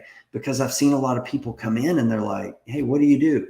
Well, I'm wholesaling, but I'm flipping. Well, I was thinking about doing some Airbnbs. What about land? What do you think about that? Oh, and I saw this mobile home park. You think that's a good deal? And they're scattered. They're all over the place. If you're talking to a potential lender like that, that's going to instill zero confidence in you, right? To invest with them. They want certainty, right? And so it's real important that you know what your investment strategy is. What is your business plan? What are your guidelines when it comes to borrowing? What are your non-negotiables? What deals are you absolutely a no on? And what deals are you absolutely yes on? What is your buy box? Okay. What makes you a little bit different from the others? That may be something that's not just in your real estate business. It could be your track record, right? It could be your resume. It could be something of your past experience, your past training, something that really kind of makes you stand apart from the others. Okay. So what I've seen, this law of attraction is a real thing. Fear attracts more fear. Hate attracts more hate. But you can go down to the green. Positivity attracts more positivity. Kindness attracts more kindness. So when you're confident, when you're certain about your deals, right, and you know what you're doing and you're crystal clear on it, that's going to attract people to be more, positive and certain about what it is that you're doing. But if you're going into private lender conversations and you're uncertain or you're unsure or you're scared about the marketplace, guess what? That's gonna translate right over to them, and they're gonna feel exactly the same way, because this is the private money law of attraction, and it's really simple.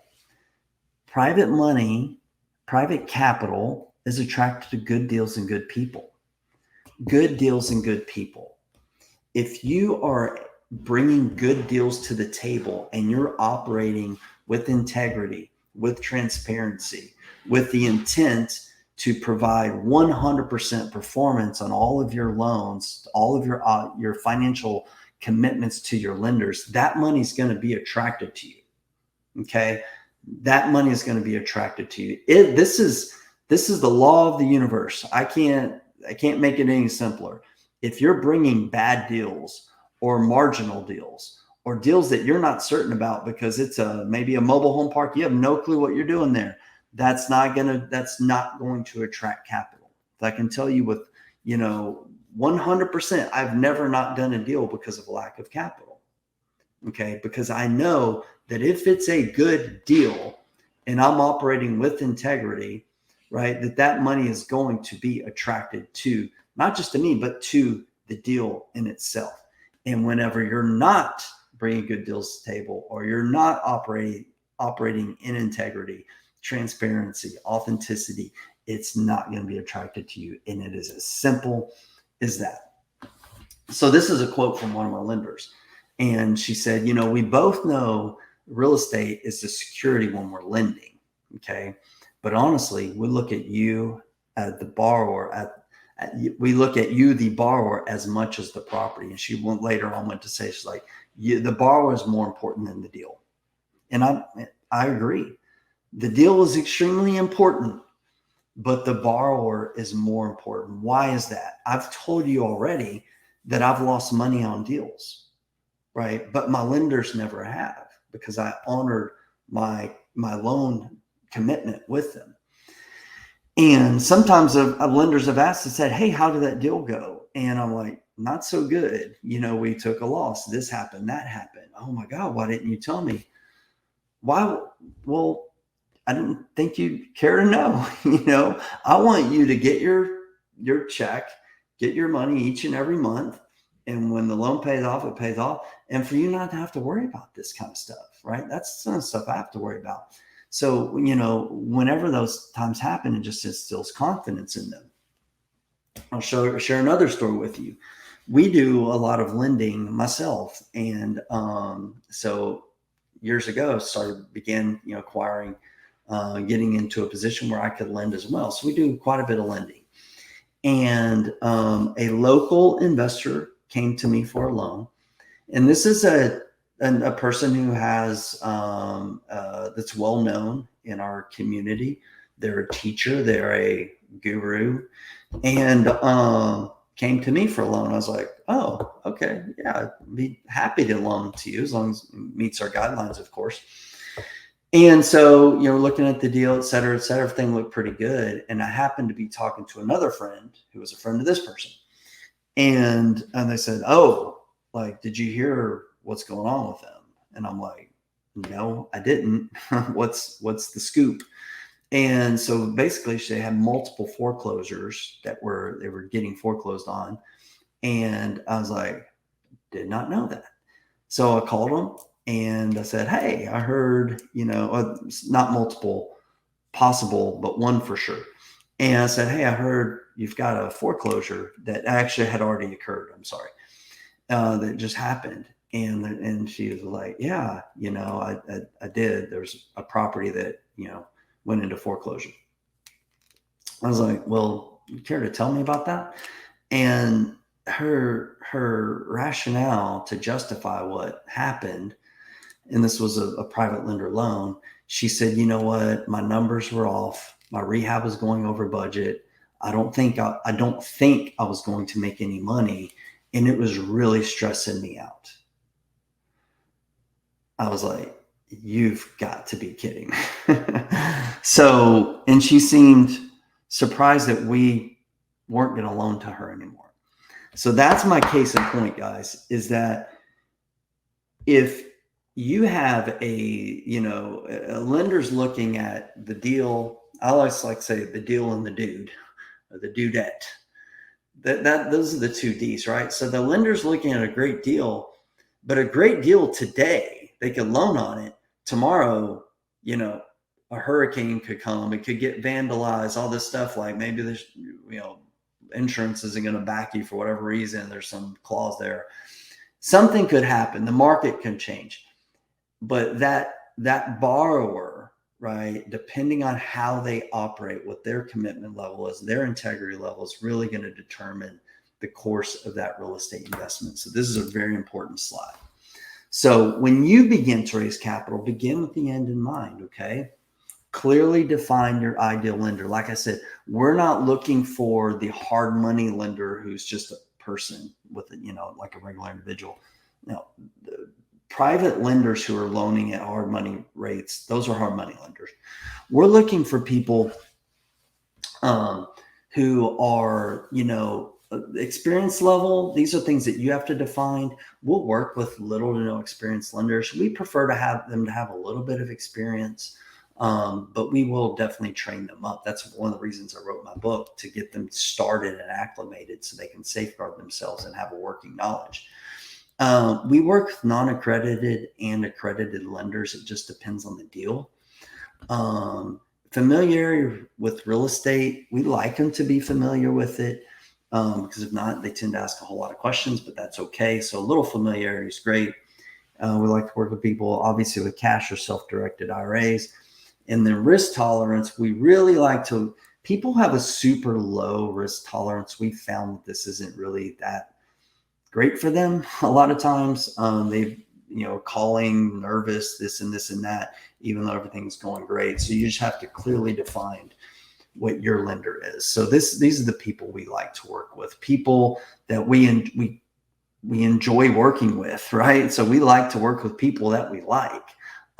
That's really, really important. We'll take people with any experience. We like them to be accredited as most ideal, but not 100% necessary. We prefer self-directed IRA over cash for a few reasons, but we will work with either. And then, we don't like to work with the low risk tolerance people. In terms of accredited investor, just define that real quick. To qualify as an accredited investor, a person currently must have at least $200,000 in personal income or $300,000 for combined incomes over the past 2 years, with the expectation of the same or higher income in the current year, or people with a net worth of more than $1 million jointly or with their spouse, excluding the value of their home. So there's ways to, if you want to be very, very safe, right? Only work with accredited investors, and there's some websites where you can make them go and fill out a form and make sure to verify that. We have existing relationships and the track record where we work with some non-accredited folks, but it is more ideal to work with accredited people. So now let's talk about where to find private lenders. Pre-existing relationships. Some of my first lenders were friends and family. Networking. I was always networking, so I'd meet people at RIAs, at networking events, things like that. We have a very, very wonderful self-directed IRA third-party administrator in our local area, is always putting on events and stuff like that. Obviously, you can find them on social media and stuff like that. You do not want to do any public advertising for private lenders, at least not directly advertising for private lenders. I'll show you some ways to get around that, but you have to be cognizant of the SEC. So when we're looking at finding private lenders, we're talking about marketing, we're talking about deal flow.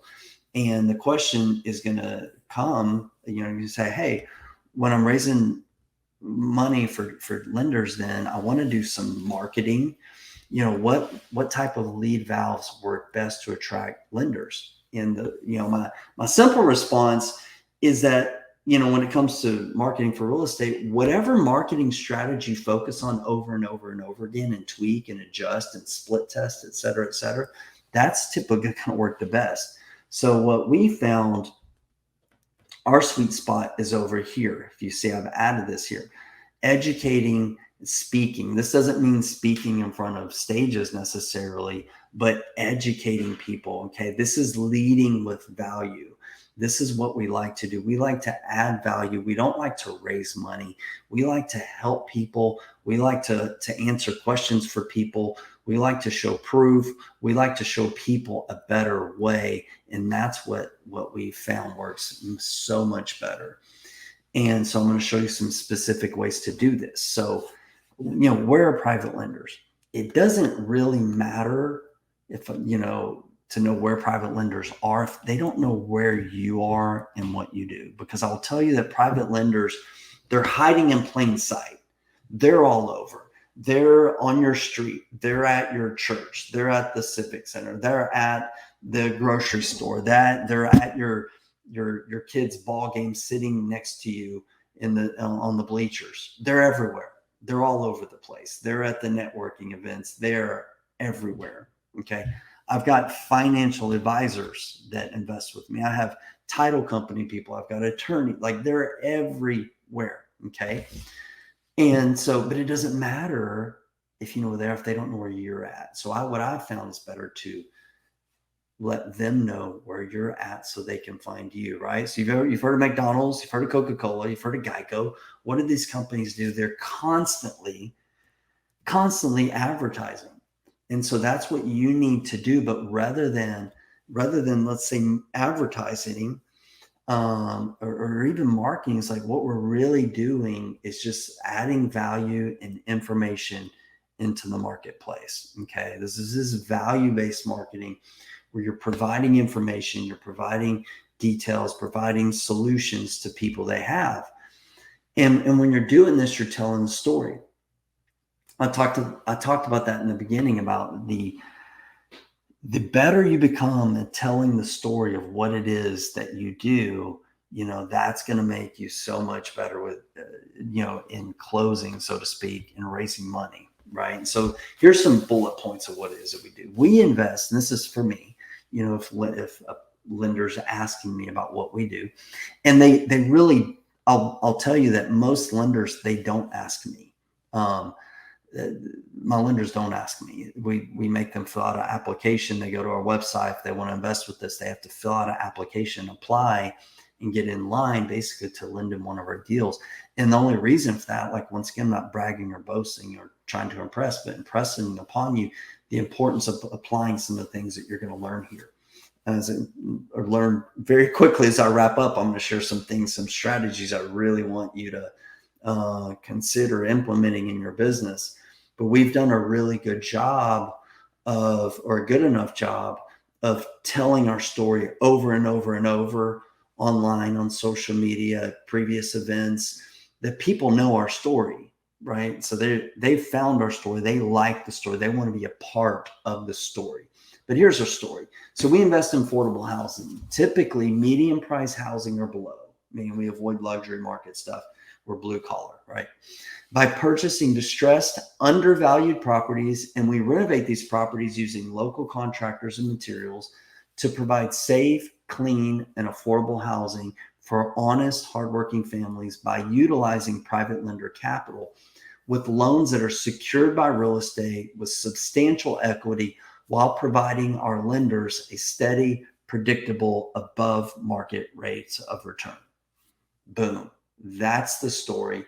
It tells succinctly what we do, paints the picture of how we're helping others, but most importantly, right, we all got the greed gland. What's in it for me?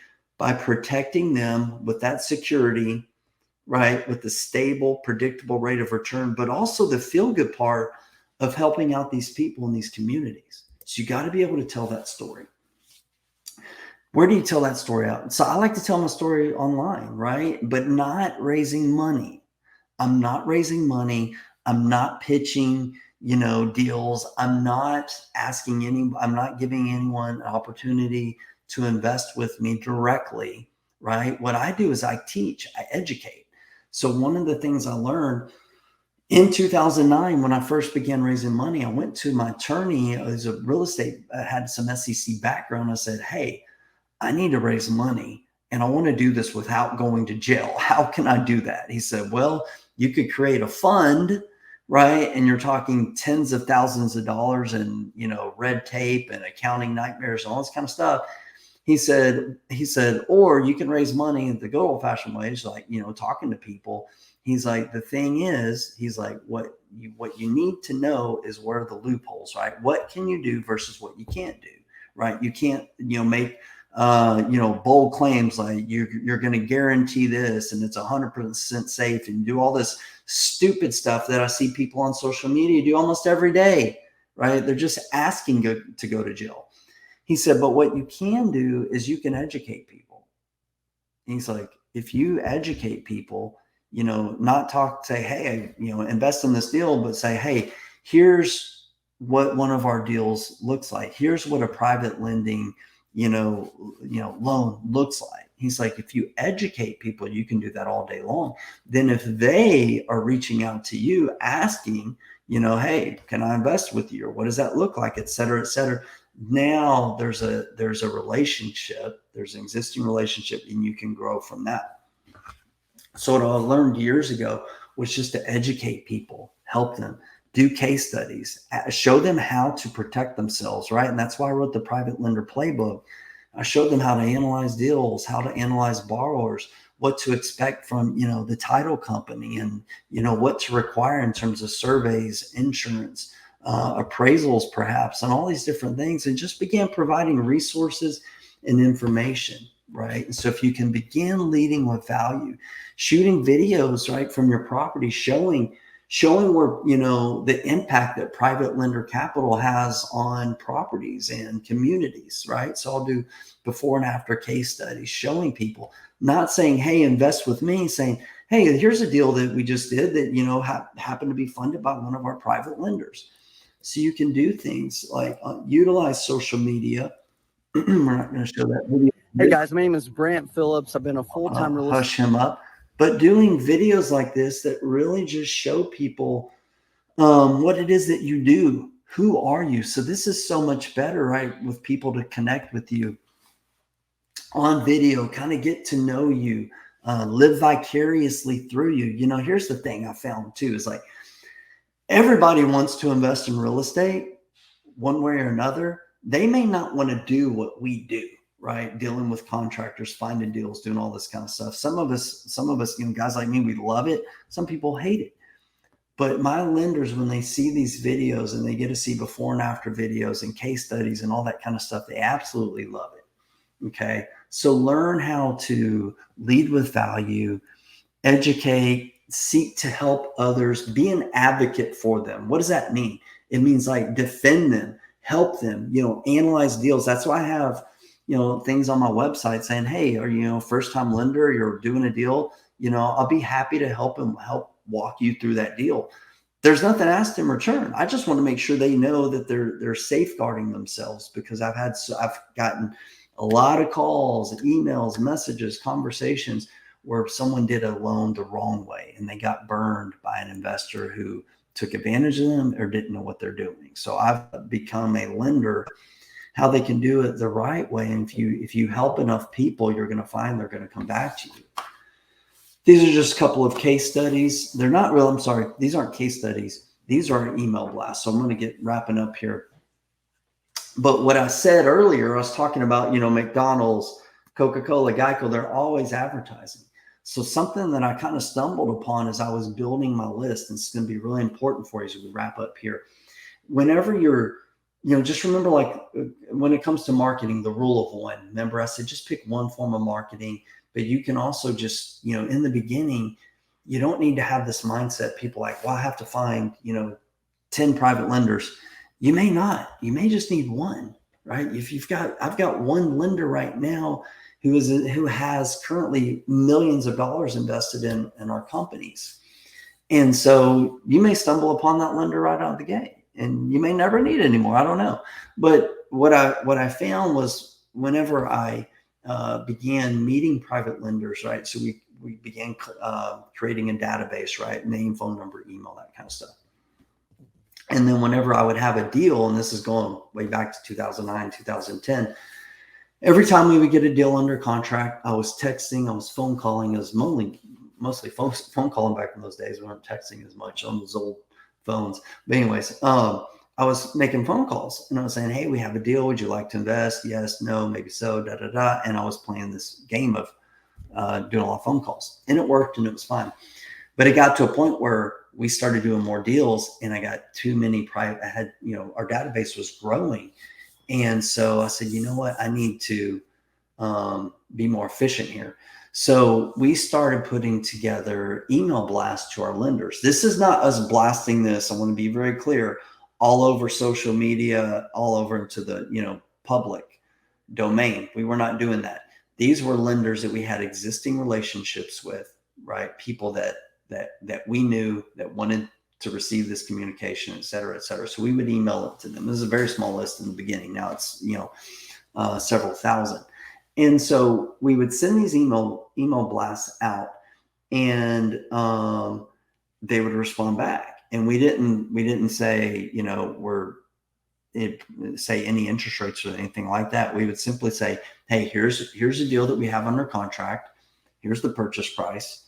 Here's the repairs. Here's the loan amount that we're seeking. And here's the value of the property with a breakdown of the LTV, which is usually 75% or less. Here's some pictures. If this is something that you're interested in, reply back. Let us know what, interest rate and terms that you're seeking. And so we kind of made it an open marketplace. But here's the thing that I found out happened. So we were using MailChimp or whatever email service we were using at the time. We're emailing these things out, multiple times a month now, and for all of our deals. And, about 6 months or so goes along, and a lender responded back and to one of our email blasts and said, hey, I'd like to lend on this deal. And I didn't remember the name. I'm like, I don't know who this person is. I don't remember meeting them. We did have some online forums, so they might have signed up that way. I'm not sure.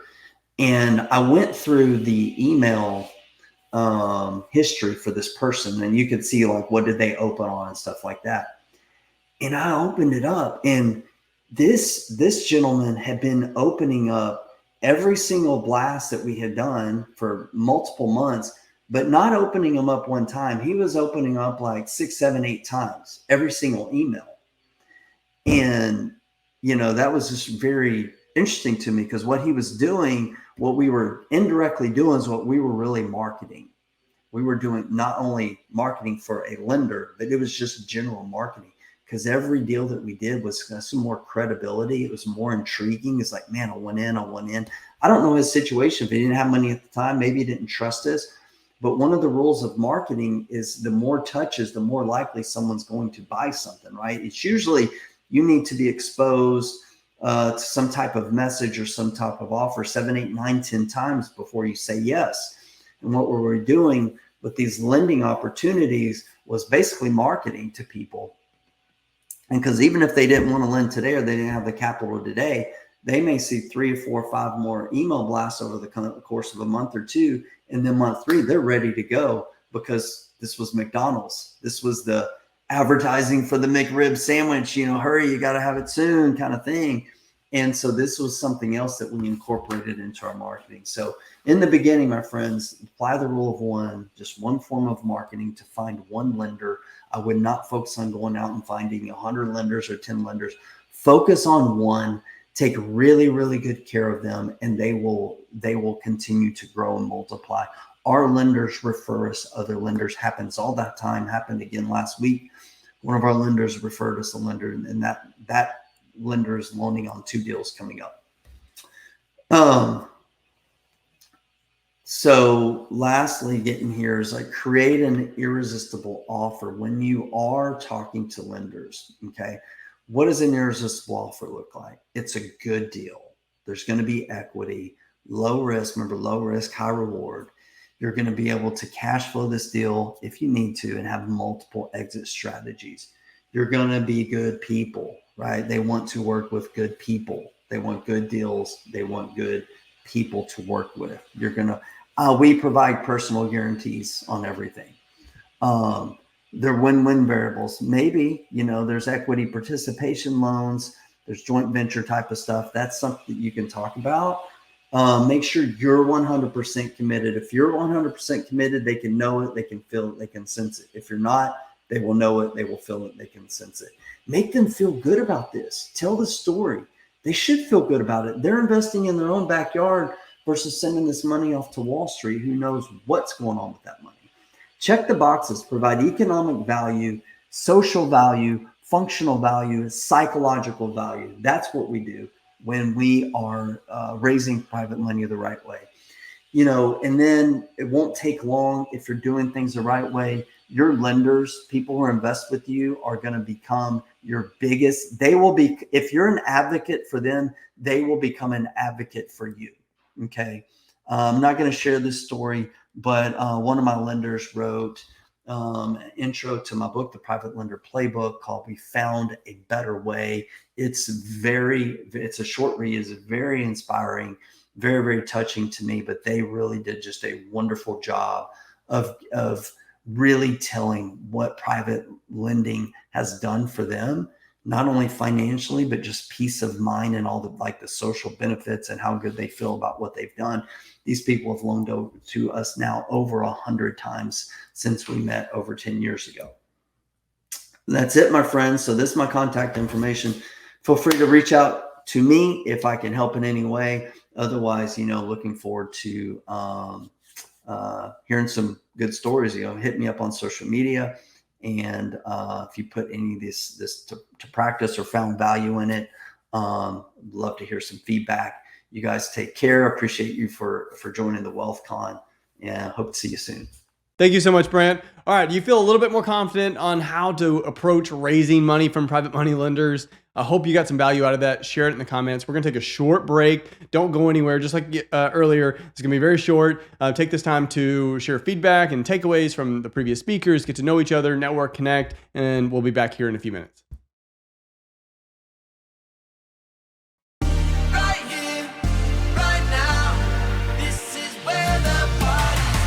So we are here because we want to meet as many investors as we possibly can. Quest does a great job of putting people here at the event. The energy is beautiful. We're just around so many incredible, serious players in the real estate industry. It just feels good to hear what they have to say, share that tribal knowledge so that we can all grow together.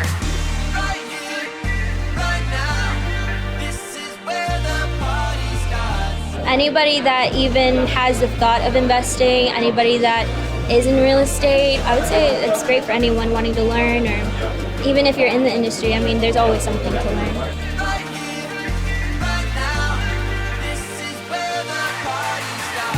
As an attendee, as a vendor, just as a participant in this event, it is literally everything that I would have wanted to get from this event.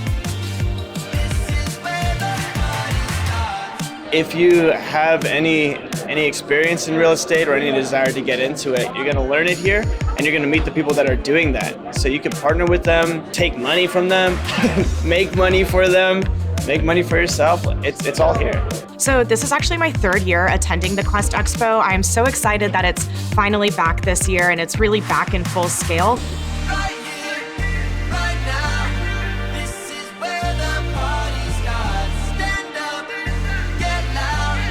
With the Quest Expo, you have everything here in one place. We are covering every single spectrum when it comes to private investing.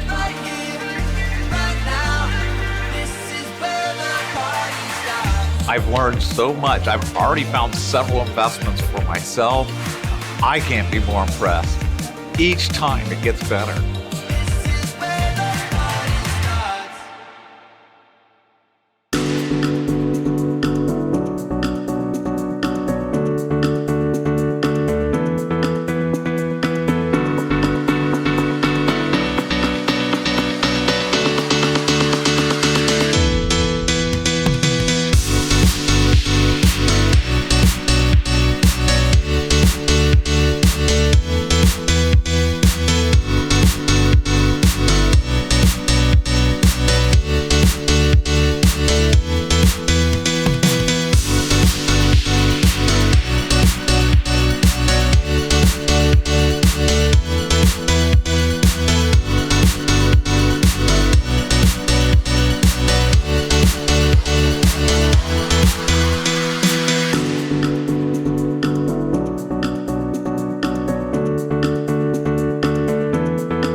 Okay, we're going to switch gears here a little bit. Our next speaker is Brianna Clayton. Brianna is an IRA specialist at Quest Trust Company who specializes in tax codes related to IRAs and qualified retirement accounts. She focuses on developing relationships with investors and industry partners nationwide. Brianna enjoys sharing her professional experience and educating investors about ways to utilize self-directed IRAs to build wealth for retirement. Please welcome to the stage, Brianna Clayton. Hello, everyone, and thank you for joining. Our topic now is self-directed IRAs. My name is Brianna Clayton, and I'm an IRA specialist with Quest Trust Company. So I'm here to talk to you about how you can utilize a tool such as a self-directed IRA to grow your wealth tax-free, ideally for retirement, but we're going to talk about some strategies as well that could potentially help you take advantage of some of this money today. And so just a little bit about myself and about Quest Trust Company before we get started. I've been with the company going on 4 years now. A part of my IRA specialist role is to read and to understand the tax code and as that relates to IRAs. So I can talk to you today and to many others all across the country about the opportunities that are out there with retirement money. So we're going to talk through some of the logistics of that today, and we're going to apply it to a real life case study because I think it's really important to see these in action, as well as to understand some of the strategies whenever clients are utilizing their IRAs to make these type of investments. So just again, a little bit about Quest to start. We are currently the largest self-directed IRA custodian operating out of the great state of Texas. I'm coming to you today from Houston, Texas. We also have offices in Austin and in Dallas as well. We've been in business for a little over 20 years now. And across those 20 years, we've accumulated 20,000 active clients across the country. So physically based in Texas, but there are no location limitations on whether or not you can work with a company like Quest. Now, in that 20 years, we've accumulated about $2.83 billion under our administration. 415 million of that is currently sitting in undirected cash, right? So this is an opportunity for those of you who may be looking to raise capital, but it's just important to know that there are a lot of people who understand alternative investing when it relates to not putting it through to the stock market, and they're really wanting to put that money into action, but they may just not know where to park it. And so that's this group of individuals here who've had their money in the accounts, maybe returned from a previous investment, or maybe they're moved it in just to get that institution ready to deploy at that time. Just depending on the individual, there could be a lot of opportunity through different networking events and things like that to get in front of the people who have this sitting cash. And lastly, one of the things I like to talk about that really makes Quest Trust Company stand out from other companies out there that do what we do, because let's be honest, there are other self-directed IRA custodians out there. And so a very common question we get are, what is it that makes you different from your competitors? And two of the most important things, I think, when it comes to investing is first and foremost, famous customer service. We really try to highlight the individuals that work on the team, make sure that anyone who we are communicating with, we do our best to make your day. And if you ever call into our line, first and foremost, not automated, but whenever you do have someone answer that phone, they say, how can I make your day today? And we do everything we can on the company culture side as well to really instill that not only into the employees who work here, but also into the clients and non-clients that we interact with on a daily basis. As you can see, we do focus on education. So those of you who are familiar with Quest, we host webinars and other classes. I will provide some more information about that towards the end of the speech in case you'd like to look into that a little bit more. And throughout our 3 offices, about 120 trained employees that you can speak with on the phone at any time if you just give us a call. And before we get into the good stuff, just a really quick disclaimer, Quest Trust Company cannot provide any type of tax, legal, or deal structuring investment advice. This is going to be something that you can defer to a CPA, a financial professional, an attorney in your network. It is very important that you are utilizing that network of yours for proper advice. And you're going through these channels to make sure that your investments that you're engaging into, 1, fit well with your financial picture, and 2, the due diligence is done to ensure that you are comfortable working with the individuals and the companies that you will be deploying capital to. So just a quick disclaimer, we do all of this education for, guess what, educational purposes only, right? And so we are going to talk to you about the tax code and exactly what it says you can and can't do with the accounts. But outside of that, really important that you engage with these financial professionals to talk about your specific situation. So some topics for today. We're going to talk about what a self-directed IRA is. There are a few definitions floating out around there. So it's one of the important factors that we want to establish on the front end is what actually is a self-directed IRA as it relates to Quest Trust Company and really any self-directed IRA custodian out there. We're going to talk about some of the types of accounts that you can utilize in order to funnel these qualified dollars into alternative investments and some of the tax benefits that go along with that. I have an interesting case study that's going to highlight one of my favorite strategies towards the end. So we're going to go through that real life application from one of our actual clients who presented this to us as an opportunity for other individuals out there to learn a little bit more about how that process works. And then finally, like I mentioned, we're going to talk about some of the events that we host as well, just so you can see how you may be able to get involved. So what is a self-directed IRA and why should you have one? Often whenever we get those calls regarding wanting to open a self-directed IRA or wanting to learn more, people confuse the term self-directed with the terminology that you hear at a brokerage IRA custodian who allow you a self-directed IRA where essentially you choose all of your investments. Well, on the Quest side of things, whenever you choose to open a self-directed IRA, not only are you choosing to choose all of your own investments, but specifically your investments are into alternative assets. And so we see that primarily look like real estate, but it can also be private lending, whether that's a mortgage or unsecured note. Also private entities is what we're going to call it, and we'll deep dive into what that is in just a moment. So the important factor here is that there's truly no legal distinction between a self-directed IRA and any other type of IRA out there that you may see with Fidelity or Charles Schwab. All it lets you know is that your IRA custodian is going to allow you to invest into the broadest possible spectrum of investments. You're not just limited to the stock market. Now you also have access to anything on the private market as well.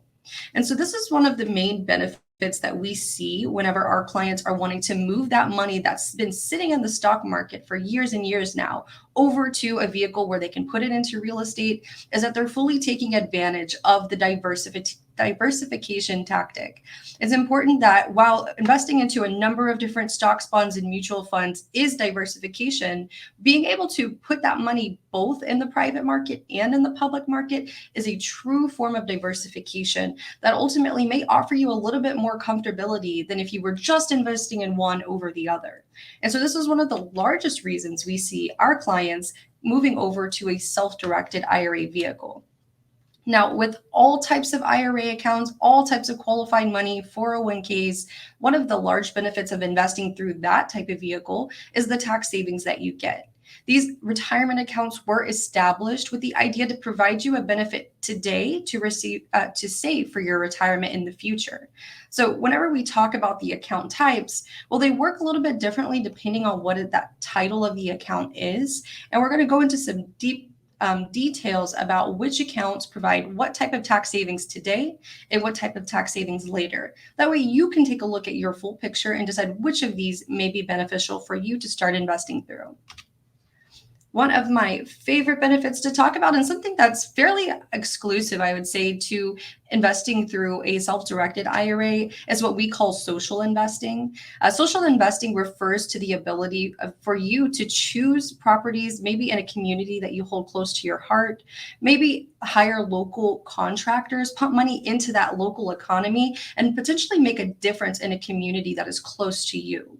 So this is a way in which you can utilize this account to benefit the community around you. And so that's really where that social investing tag is. And there are a lot of investors that this is very, very important to. So it's important to keep this factor in mind when you're talking to others about self-direction, or if you're considering where you should park your money next. And lastly, but certainly not least, investing in what you know best. Again, this goes back to comfortability. I mean, a lot of individuals, whenever you start your retirement account, especially if it is some form of company sponsored employer plan like a 401k or a 403b, these are invested into the public market on your behalf. And so this is something that you grow comfortable with over time. When you take control of these accounts, you continue to invest it into the public market because that's what you've known up until that time. Well, a majority of the people that we work with are real estate investors already. And so they have this money working for them on the public market, but they've done a rental property. They've done 10 rental properties. They've gone through a multifamily investment. They private lend from their personal money. So they're starting to see that now that I have the vehicle that can make this work for me in the public market, well, why not pull a portion of those funds over to the private market and put it into an investment that I fully understand, that I fully trust, and that I have the network to support? Because the network is just one of many factors that is going to make your self-directed IRA investments successful. So investing in what you know best is a huge factor in the movement over from the public market to the private market, whether partially or altogether, just depending on the individual investor and who they have surrounding them at the time. So let's go into the different types of IRA accounts that you can self-direct. The first category is the most common. So if you are looking at our application, a lot of times people come to us and say, I don't see the word self-directed on here. Well, all of these plan types that you're looking at right now can be self-directed. And so most commonly we see a traditional IRA or a Roth IRA. And this is because individuals are moving over from that employer plan, that 401k, 403b, even TSP, TRS, if you're a government worker in some way, shape, or form. These accounts are mostly contributed to with pre-tax money, meaning that either your employer or yourself took a tax deduction for putting money into the plan at some point in time, right? So in this case, the easiest way to roll that over is typically into a traditional IRA. So you see that 401k rollover into a traditional IRA, keeps the money non-taxable, non-penalized. Now we talk about this traditional IRA bucket being pre-tax. What that means is what the account can then grow tax deferred. So you're not paying taxes on that income right away. However, in retirement, which the IRS currently sets at 59.5, you can start to pull funds out of your traditional IRA, and you'll only be subject to the income taxes on those funds. Now, this is, of course, once you pass that threshold. Should you choose to pull it out prior to the 59.5 threshold, you would then be potentially penalized an additional 10%, right? So this is the stipulation with any type of pre-tax account. Now, Roth IRA works quite the opposite. Roth IRA is an after-tax account, so you can imagine putting money into it. Well, you're not taking that tax deduction for putting the money in. But ideally, this Roth IRA is now going to grow tax-free. Now, what they mean by that is that whenever you start to make money in the Roth IRA, well, maybe at that time it's going to be tax deferred. But as long as you leave it in the Roth IRA for the proper aging period, then you can pull out all of the income you make at any time tax-free to you. So the two qualifications, typically, just to briefly run over those, is that you've had and contributed to a Roth IRA for 5 years. It does not need to be your Quest Roth IRA. It can be any Roth IRA you've ever started. When you made your first contribution to it, you started that 5-year clock. The second qualification, most commonly, is 59.5. So you do have to still wait until you hit that retirement age and you've had the account for 5 years to pull all your income out tax-free. But there are some different exceptions for disabilities or first-time home purchase. And we do have a class that I want to link down here. They're going to talk to you about some of those rules that go along with Roth IRAs. And I think it's really important to understand the traditional and the Roth before making your decision to move forward there. My favorite style of plans are actually going to be our specialty plans. I'm going to skip a little bit over to the right side of the slide, but these are the plans that I think are fairly underutilized, but they have a lot of benefits that maybe aren't identifiable right away. The Coverdell Education Savings Account, it has a fairly low contribution limit. It's about $2,000 per child per year. So assume per social. Even if you were to open multiple education savings accounts for your children, you still can only contribute $2,000 per social, right? So very low contribution limit. Now, putting money into an ESA, it is not going to be tax deductible. So assume those are after-tax dollars that are going into the account. But all of the funds that come out of the education savings account for qualified educational expenses come out to you tax-free. So we think that this one will work a lot like the Roth IRA, where if you were able to grow that education savings account, well, all of that income that you're generating can come out to pay for your children's education completely tax-free. So this is a very large benefit that is often overlooked by that low contribution limit, which is why during our case study today, we're going to talk about my favorite strategy, which is partnering. The next one I want to talk about, health savings account. We call this account the best of both worlds. It's because when you put money into a health savings account, the money is pre-tax, right? So you're taking a tax deduction for putting it in. But whenever you decide to take the funds out for qualified health expenses, well, then it comes out to you tax-free. So though in an ideal world, there's a situation in which the money that you're putting into the plan and taking out of it never get touched by taxes. And this is, of course, only if you utilize it for health savings expenses. However, it is a very strong tool and one of the only accounts out there that offers such a benefit. So these are the health savings account is a qualifying plan. So it's important to know that. I'm going to link a class up here right now that's going to go through some of the qualifications to have that plan, as well as talk through some of the mechanics of the education savings accounts and some interesting strategies to utilize low dollar qualified plans to get into alternative investing. Now, I saved the employer plans for last. These very simply put are like a 401k for a small business or a self-employed individual. That means that they'll allow you a larger contribution limit than your personal plans. Personal plans for 2023 are currently maxed out at $6,500 for the year, with an additional $1,000 if you're over the age of 50. Now, on the employer plan side, depending on which plan you're contributing to, depending on your income and the income from your business, you could potentially be funneling up to $66,000 into these plans. So it is obviously a fairly large jump.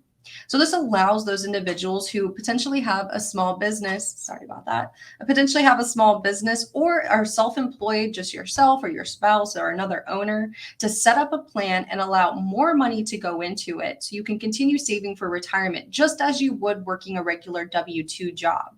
One of the important distinctions I like to make with these employer plans is that your personal plan bucket of money and your employer plan bucket of money are considered separate, meaning that you can max out an employer plan and a personal plan in the same tax year. So if you contribute your full $6,500, that does not decrease the amount that you can contribute to an employer plan. And so that follows the same logic with your W-2 401k. You can still max out a personal plan and max out that 401k at work at any time. And so these employer plans allow you to potentially take a tax deduction for putting money in, or since the end of last year, you can choose to make Roth deferrals for these accounts and grow that money tax-free, right? So these are some of the options that you have as a small business owner or as a self-employed individual to continue funneling money away for retirement and potentially reach some of those minimums that you may need in order to put some of this money into alternative investing. So these are the most common plan types that we see, and actually exclusively the plans that Quest holds that can be self-directed into real estate. So let's talk about some of the less fun things, but some of the really important factors to note before making the transition into this type of plan.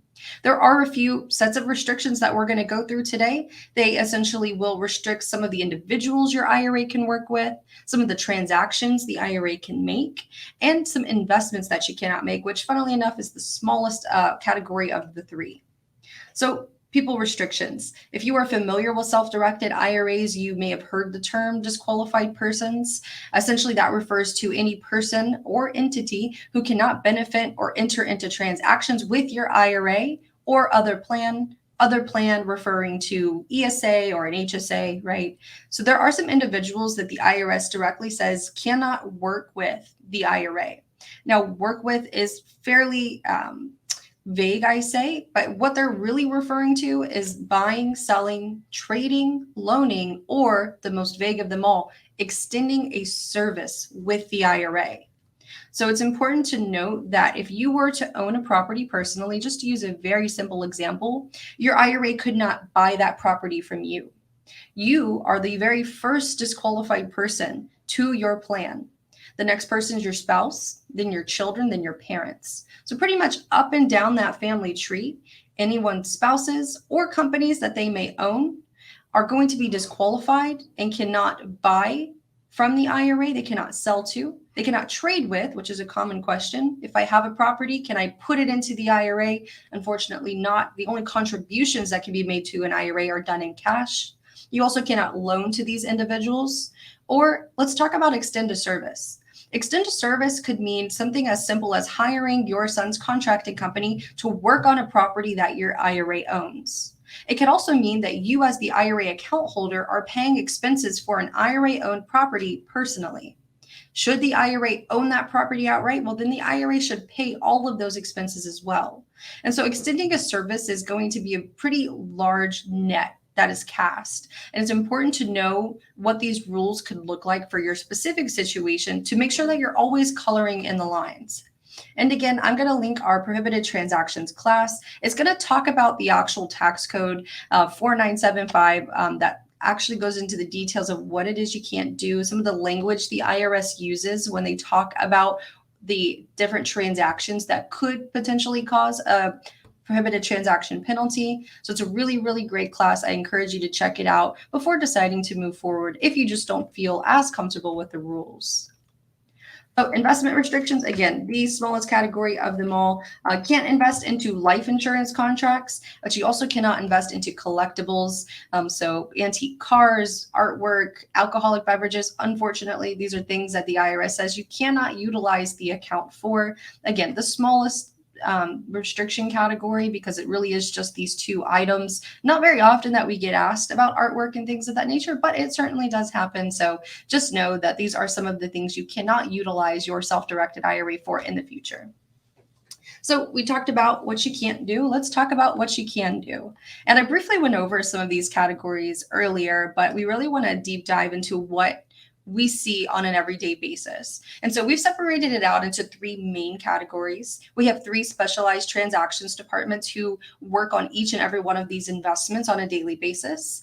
So real estate, for example, we're going to define real estate as a transaction in which an IRA is taking direct title to a property. So typically that looks like some form of rental property. That can also be any kind of fix and flip that you may wanting to do. We see tax liens, options contracts, and a number of different structures that fall under this real estate category. Our real estate team is built out to work directly with the title company to make sure that we are meeting those closing dates, but to also, and most importantly, make sure that your IRA is properly listed on that contract as the buyer, right? You want to avoid ever putting your personal name on a contract in which you are investing IRA money.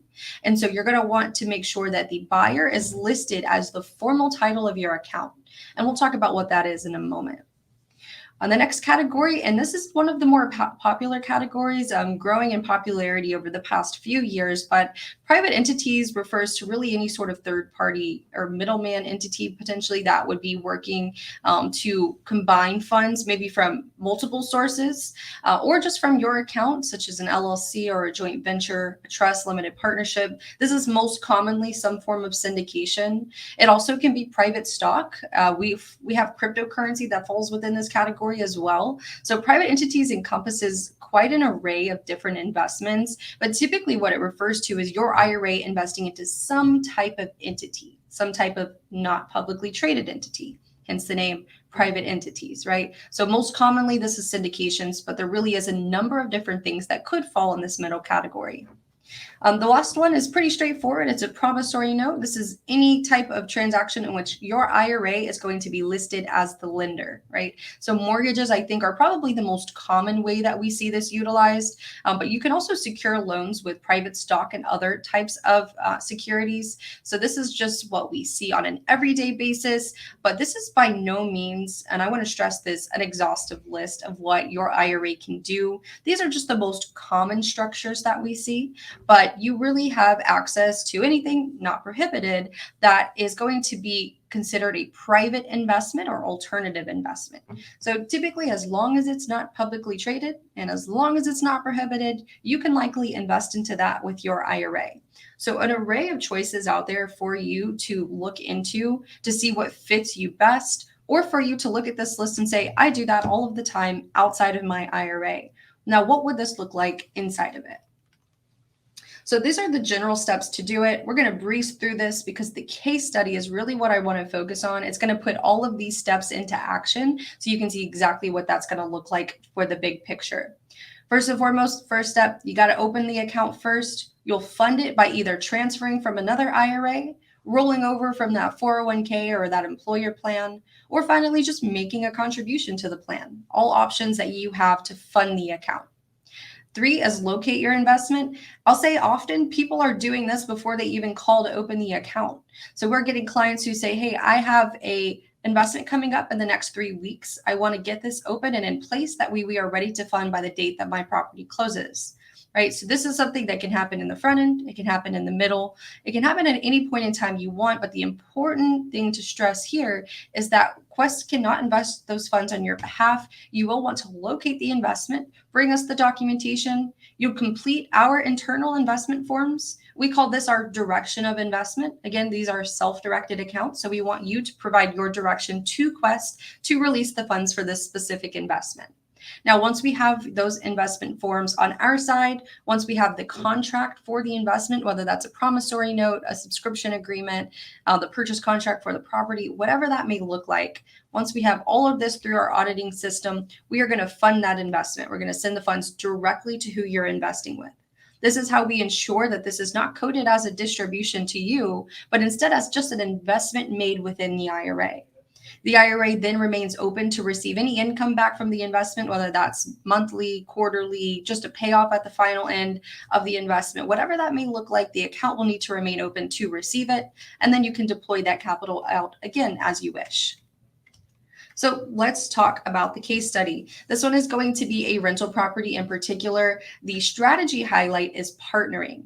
And so when we say partnering, we're talking about 2 parties, IRA money or not, who are putting their names on a contract together to a certain percentage in order for both of these parties to participate. But maybe one account doesn't have the amount that it wishes, or maybe they just want to use only a section of their account with us in order to get in on this investment, but maybe have some cash left over to deploy elsewhere at the time. So there's a number of different reasons people utilize the partnering strategy, but we're going to talk about that application today.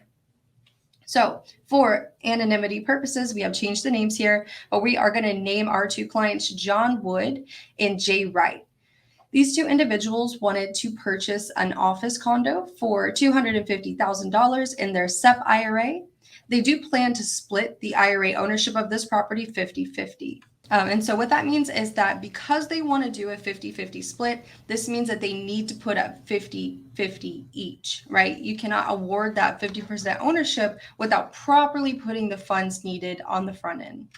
So they're each going to transfer $150,000 from their IRA brokerage accounts over to their Quest self-directed account to purchase the property. So notice that they're not just moving over what they need, which is that $125 each. They're moving over a little bit on top for any expenses that could potentially come up after they purchase.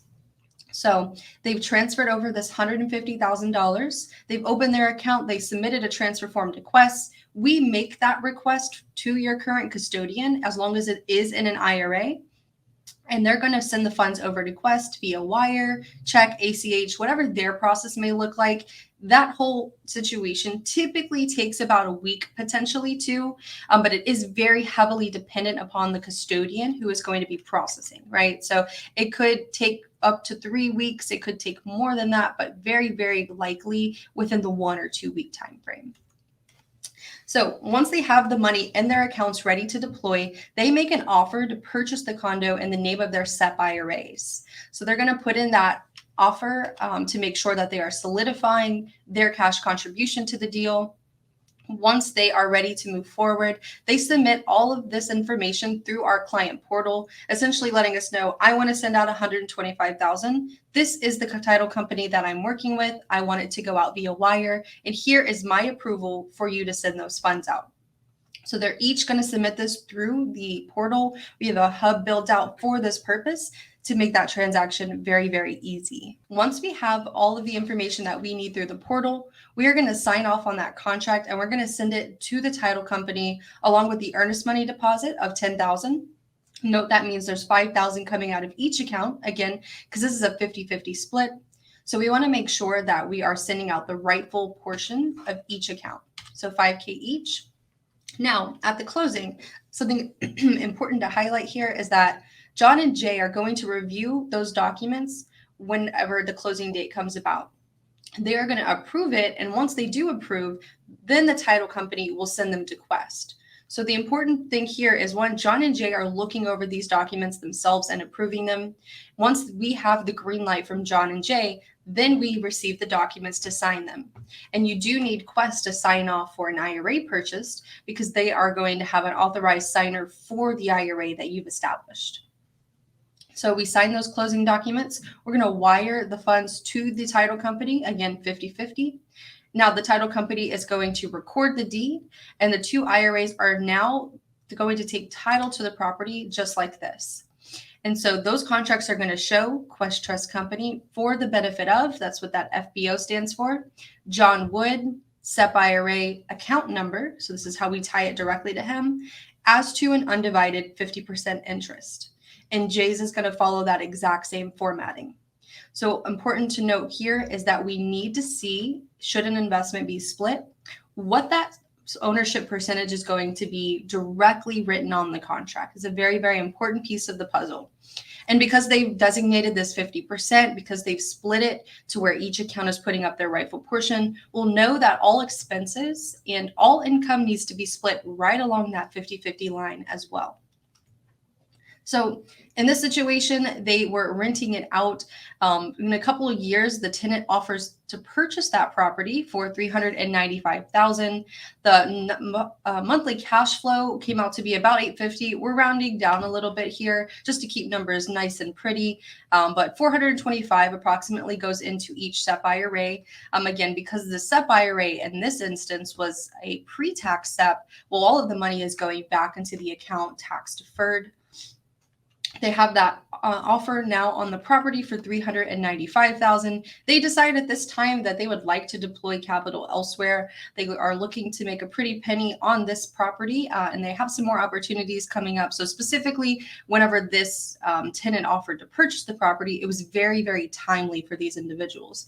They did not by any means need to accept it. There is no timeline in which you are required to hold a property or in which you need to sell it. So this is all up to the clients, and they decide that this was the perfect opportunity for them to put some of that money back into the IRA and deploy it elsewhere. So a sales contract will be prepared for that $395,000. It's going to be submitted to Quest for signature. Remember that we sign on behalf of the IRA. Now, this is going to be after John and Jay have read and approved it. Now, that sounds like exactly what it is, but know that we also need their signature on the contract to show that they read and approved it as well. Now they're going to submit this along with what we call our direction to sell letter, which is letting Quest know of the intention to sell the property and who they're going to sell it to.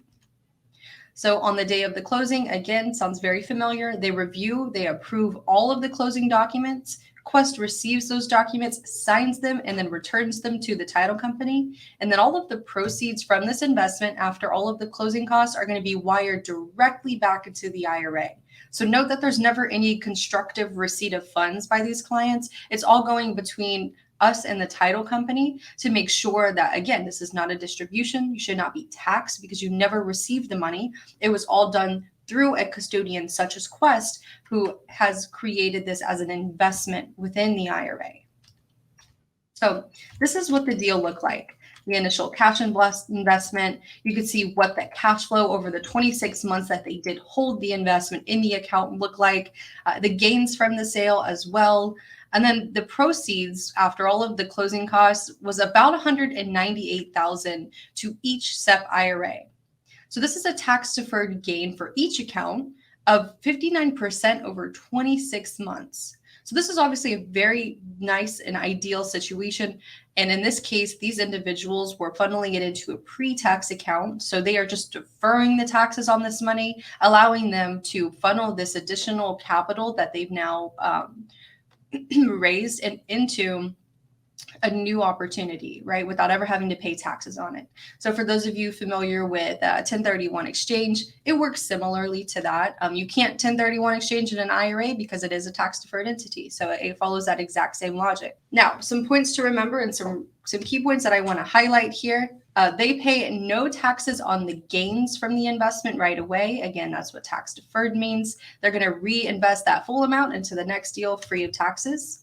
Now, if the accounts were Roth IRAs, Roth 401ks, education savings, or health savings accounts, that gain would have been tax-free forever, right? For all of the qualified distributions from these plans, they could have avoided the taxation on that additional 59% completely. And so it's a really important thing to note whenever you're considering if you want to make these investments out of a pre-tax or an after-tax account, or even if you are in the middle of an investment and you're thinking of potentially converting some of it to a Roth IRA, you can, after the fact, after you've purchased a property, convert that property to a Roth.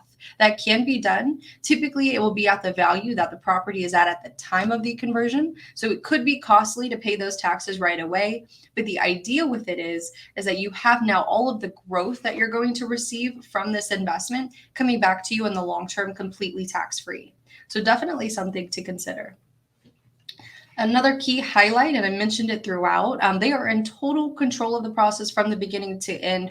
We are going to have our name on the contract for the benefit of these individuals, meaning that we are going to be signing off on all of the closing documents, not only whenever the IRA is purchasing, but also when the IRA is selling. So it's important to know what Quest role is here. But all of these accounts are truly self-directed, and we don't make any movement without the direction from our clients. So they are in full control of letting us know exactly where they want to funnel their money for the investments when they want to receive it back and things of that nature. One other key point is that they didn't take the money from their IRAs to buy the property and then put it back. The IRA bought the property and later sold it at a profit. Right. So this is not you as an individual accumulating income because of your IRA invested. It is the IRA buying. It is the IRA selling. Is the IRA receiving that profit? And this is really the key when it comes to self-directed investing. Surprisingly, there are quite a few people out there who believe that once they have the account open, then they would distribute the funds and then invest it, return the money to the IRA at some point in time.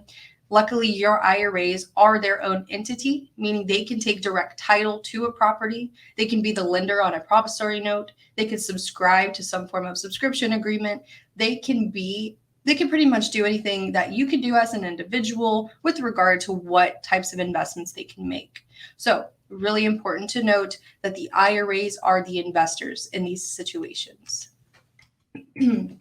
So the strategy highlight was partnering. This is an instance in which two business partners were able to put both of their names on a contract. But know that whenever we talk about disqualified people being yourself, your spouse, your children, your parents, one of the common strategies that we see with your educations and your health savings accounts, or even your traditionals and Roths that are just getting started, is partnering these together on some form of family deal. So let's say if you are looking to lend out on a promissory note and you need $30,000 and you've got your IRA, your spouse, and then your children's ESAs.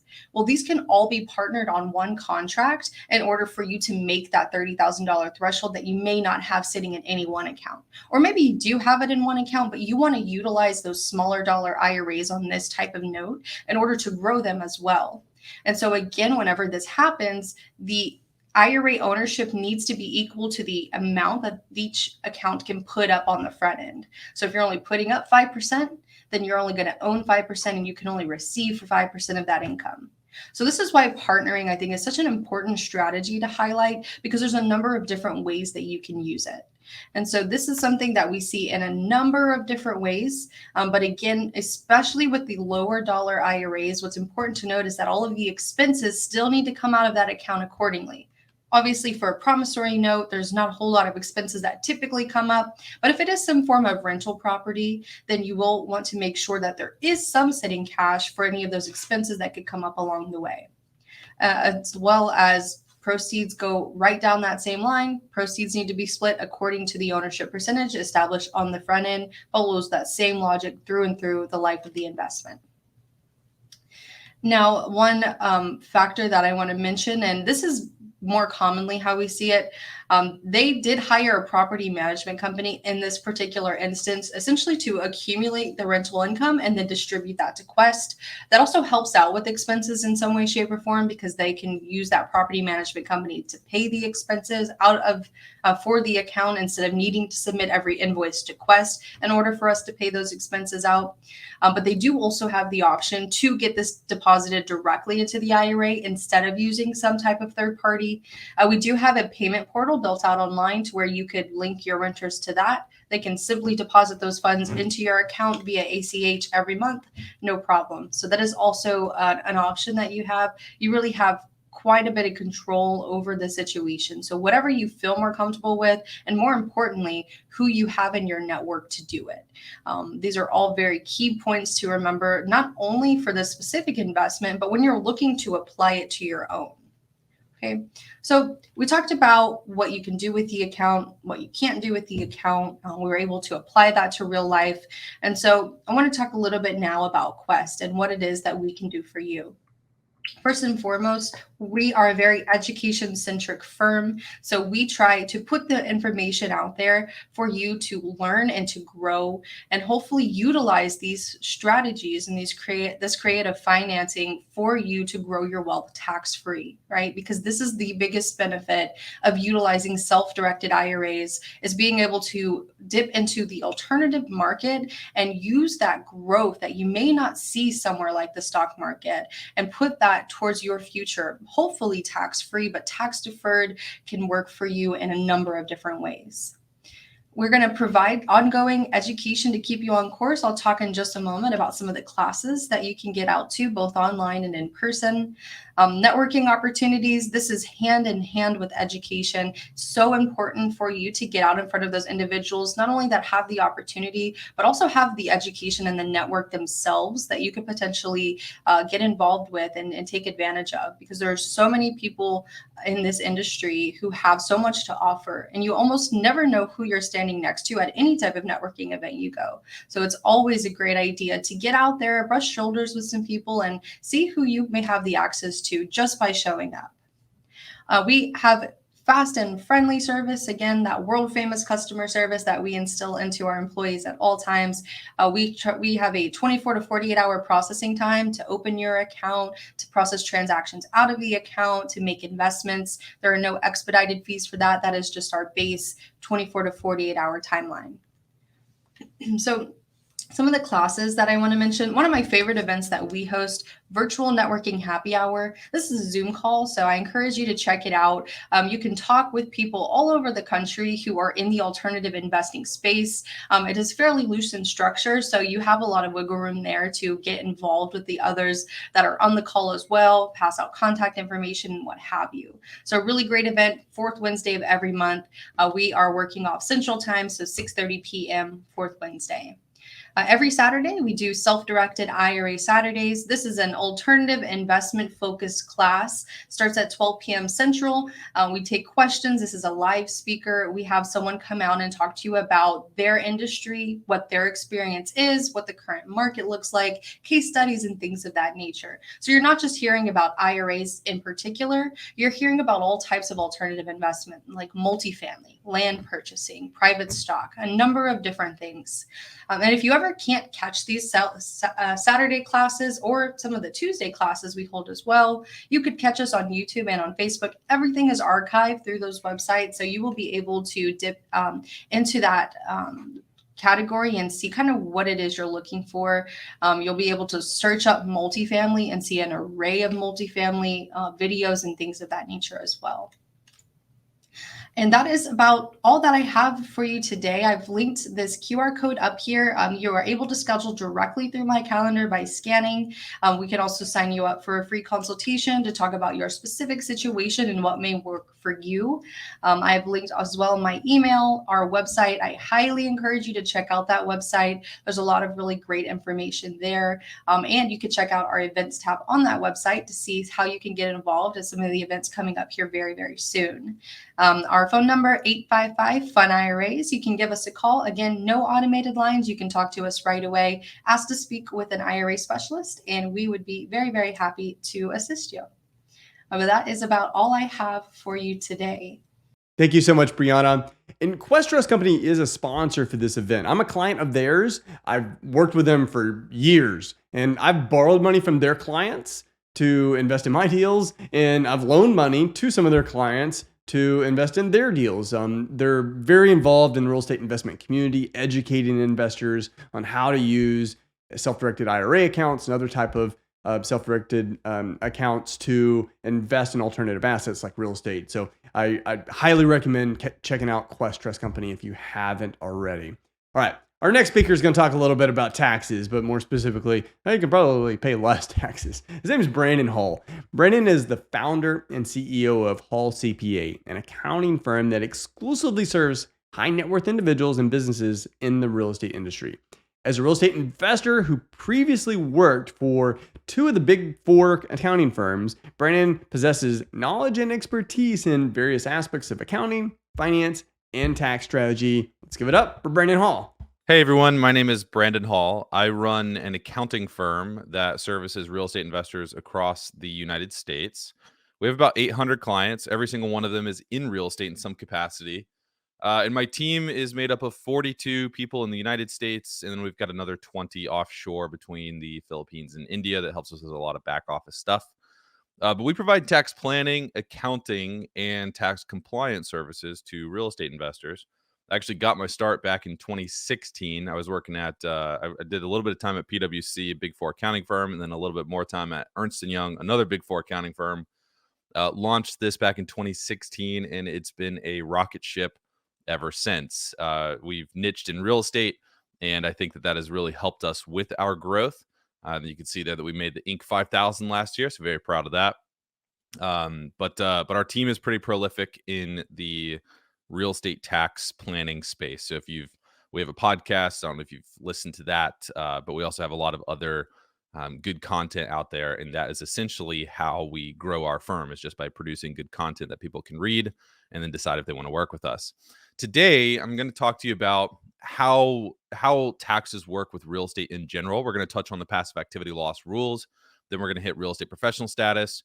We'll touch on short-term rentals, and then we'll touch on 1031 exchanges. So the big idea here today is that I want you to walk away from this presentation understanding the basic tax benefits for investing in real estate. So this is stuff that everybody gets to benefit from. And I'm going to get my laser pointer pulled up here. All right. So benefits of investing in real estate. There are a lot of benefits of investing in real estate. I have the main ones here up on my screen. But we've got appreciation. We have an inflation hedge. The inflation hedge just means that I can lock in 15, 30-year fixed rate debt. And over 30 years, what happens? My income increases, expenses increase as well, but my debt service stays the same. So that is an inflation hedge. We have leveraged returns, which is really great in up markets and not so great in down markets. And then we have tax sheltered profits, and that's where we're going to be spending most of our time today. So what does tax sheltered profits actually mean? Well, when you have rental real estate, you have revenue, then you have expenses, and then you have net operating income, right? So we've got revenue of 20K, expenses of 15K. My net operating income is $5,000. So this rental made $5,000, but I get to shelter that $5,000 with something called depreciation. Depreciation is a phantom expense that shelters my cash flow. It's an expense that I get to claim every single year. And it's calculated based on the original acquisition cost of the property less the price of land. So if I went and bought a $100,000 home and the land was $10,000, the land value was $10,000, my building value is $90,000, right? 90 plus 10 equals 100K. So $90,000 is how I'm going to calculate that depreciation. I basically just take that 90K, I divide it by 27 and a half years. Why 27 and a half? Because that's what Congress wrote into the rules. So 27 and a half years. And then I get my annual depreciation expense that I get to claim every single year. It doesn't matter how I finance the property. I could 100% finance the property with a loan. I could 100% pay cash. I could go 70-30, 60-40, 50-50. Doesn't matter. the depreciation annual expense is going to be the exact same. So the point is that I get to claim this depreciation expense every single year, and it shelters my cash flow. And in this example, you can see, even though I had net operating income of $5,000, meaning this property did pay me $5K, and I might have received that in cash, or I might have had to pay some of that to the bank to pay down my loan. But regardless, this property made money. However, because I have depreciation expense of $6,000, I get to tell the IRS that I actually lost money. I had a $1,000 tax loss. So even though I made money, I get to tell the IRS that I did not make money.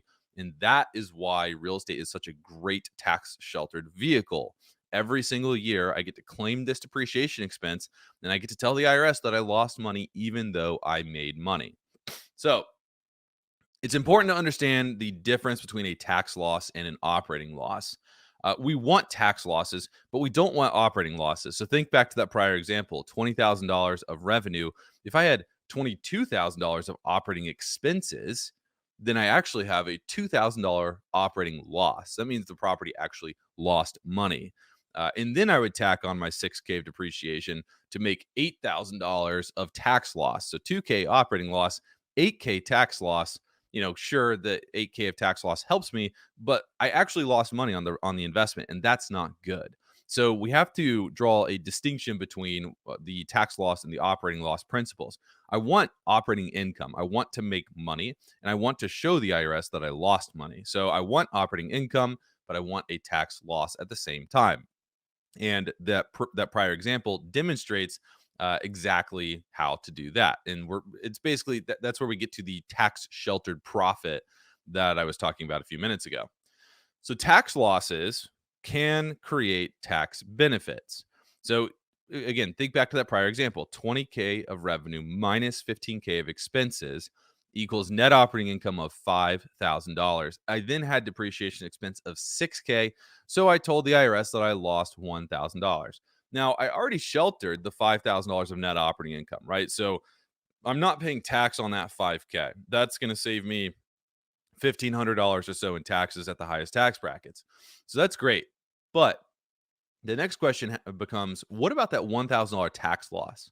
Because if I can use that $1,000 tax loss to offset my other income, then I'm juicing my tax benefits, right? If I can use that $1,000 tax loss to go and offset my W-2 income or my business income, now investing in real estate, not only do I shelter the income from the investment itself, but I then get to use the tax losses to further reduce my taxes in other areas where I'm earning money.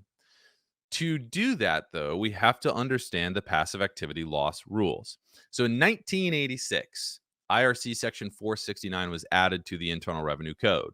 And basically the whole purpose of Section 469 was to prevent rich people from using real estate as a tax shelter. So before 1986, you could be earning $1 million in W-2 income. You could go buy a bunch of rentals, and you could use the depreciation to create tax losses to offset your W-2 income. No questions about it, right? Congress decided that's not fair. It's not fair for rich people to invest in rental real estate and use all the tax losses to offset their W-2 income or their business income or whatever other type of income they had. So they implemented Section 469. And Section 469 created two types of activities: passive activities and non-passive activities. It further said that passive losses generated from passive activities can only offset income generated from passive activities. Therefore, your passive losses could not offset your non-passive activity income. Non-passive activity income is going to be things like W-2 income, my business income. I run a CPA firm full time. That's a non-passive activity. So when I go and invest in rental real estate is now a passive activity. So my rental real estate losses cannot offset my CPA firm income because they're in two separate buckets. My rental real estate's in the passive activity bucket, and my CPA firm income is in the non-passive bucket. Your W-2 income is in the non-passive bucket. So what happens is, if I have losses from my rental real estate, those losses get suspended and carried forward. They can't be used to offset my W-2 income or my business income anymore, thanks to these rules implemented in 1986. Now, there are a few exceptions to the rules, which we'll go over. One of those is real estate professional status, and that was added in 1994. And the whole purpose of adding that was Congress realized that real estate investors, or real estate business owners rather, were in real estate full time. They were buying rental real estate, and they couldn't use the rental real estate losses to offset, say, their net profit from their development activities or their brokerage activities. And so the purpose of adding real estate professional status was for people that were running real estate businesses to use rental losses to offset the income from those real estate businesses. And the theory was that, well, physicians, for example, can buy medical equipment, and that medical equipment depreciation or Section 179 expense can offset the income that the physician is otherwise making. So it wasn't necessarily fair to not extend that same sort of benefit to people that were running real estate businesses full time. But we'll also show you that real estate professional status can apply to really anybody and can really help juice your tax losses. So if you can qualify as a real estate professional, or if your spouse can qualify as a real estate professional, when you start buying rental properties, these rental properties will be able to help you reduce your taxes from your regular job. So let's define what a passive activity is, right? So the passive activity loss rules, again, implemented in 1986, Section 469 of the Internal Revenue Code. There are two types of passive activities. The first is any rental real estate activity, as long as you are not a real estate professional. All right. So that's that first bullet point. Any rental real estate activity, as long as you're not a real estate professional. That's a passive activity. The second type of passive activity is any trade or business in which you do not materially participate. Okay. So if I invest in a hair salon, let's say I put $100,000 up, and I'm investing in this hair salon, and they're using this capital for expansion purposes. I'm going to go and open up a bunch of other hair salons. They went out to the market and they wanted to raise a bunch of money. So I put $100,000 in. Now I don't participate. I'm not making decisions. I'm not part of operations. I don't have a vote. I don't sit on shareholder meetings. I'm not doing anything. All I am is a capital partner, and I got a little bit of an equity stake as a result. When they send back, say, $10,000 a year in net profit, that is passive income for me. Okay. Even though it's from a business activity, because I made this investment and I have an equity stake and I'm not materially participating, right? I'm not materially participating. That is a passive activity for me. All right. And a lot of people get this wrong. They think that if you get a K1 and you see box 1 filled out where it says ordinary income, a lot of accountants even will code that as non-passive just by default. But the reality is that you might not be participating at all. That could be passive income, even though it says ordinary income on the K1. And it's important to understand this distinction, because if you are making those types of investments, then you can use this passive income from your business activities to offset the rental losses from your rental real estate activities, because they're all in the same bucket. They're all a passive activity. So it's really important to understand that everything that is a passive activity, the income and the losses can offset each other. A lot of accountants also get this fact wrong. They think that rental losses from rental A cannot offset rental income from rental B, but that's not true. Or they'll say my losses from my syndication investment that I made in rental real estate cannot be used to offset the gain on sale from one of my other rentals that's passive. And that's also not true. As long as everything is in the passive activity bucket, the income and the losses can offset each other. And the point here is that it extends to businesses as well. So you have to understand, what are the two types of passive activities? It's any rental real estate activity that's passive, so that's going in the passive bucket. And then any trade or business that I don't materially participate in, that's also going in the passive bucket. But now that they're all in the passive bucket, they can actually offset each other. So kind of the rich dad on steroids idea is to own a few rentals or a handful of rentals, or continue to expand your rental portfolio, have it create losses either just through regular depreciation or through accelerating depreciation via cost segregation study. You have these rentals creating depreciation deductions, which creates tax losses. Well, all those tax losses are passive, but if you buy into businesses and those businesses create passive income, then you don't even have to worry about an exception to the passive activity loss rules.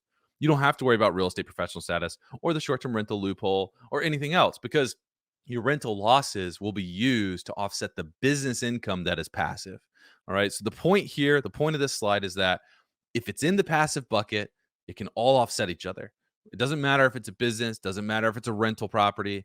It all nets out if it's in the passive bucket. If you don't believe me, check out Form 8582. And if your accountant doesn't believe you when you go to them and tell them about this awesome presentation, have them prepare a draft Form 8582 for you. And as they do that, they will realize that they are very wrong about the passive activities not offsetting each other. All right. So passive income can be offset by passive losses. Does not matter what type of activity it is. It just matters that it's passive. But here's the key thing. Passive losses that are in excess of passive income become suspended and carried forward. Okay. They don't get to move out of the passive bucket and offset my W-2 income. In order to do that, I have to qualify for an exception to the passive activity loss rules. But let's talk about some examples, two examples before we get into the exceptions. So let's say that you buy a rental for $40,000. Sorry, not buy a $40,000 rental. The rental that you buy has revenue of $40,000, expenses of $30,000, and then depreciation of $20,000. So on the left-hand side, here's what it looks like if the losses are passive. Okay, revenue $40K, expenses $30,000. We have a net operating income of $10,000. We made money, but because we have depreciation of $20,000, we get to tell the IRS that we actually lost money. But here's the problem. Since it's passive, this loss is suspended and carried forward. Okay? On the right-hand side, the losses are non-passive. Now, that means that we qualify for an exception to the passive activity loss rules. So we have moved this rental out of the passive bucket and we've put it into the non-passive bucket. So revenue is $40K, expenses are $30K, depreciation is $20,000. We have the same net loss of $10,000, but now we can use that net loss to offset our other income because we've successfully moved it out of the passive bucket and into the non-passive bucket. And guess what else is in the non-passive bucket? My W-2 income, my business income, interest, dividends, gain on stock sales. I know that all sounds like passive, but that's also considered non-passive income for the purposes of Section 469. So because we can use this $10,000 loss to offset income in the non-passive bucket, now not only are we offsetting the $10,000 of net operating income here, but now we're offsetting $10,000 of W-2 income or business income.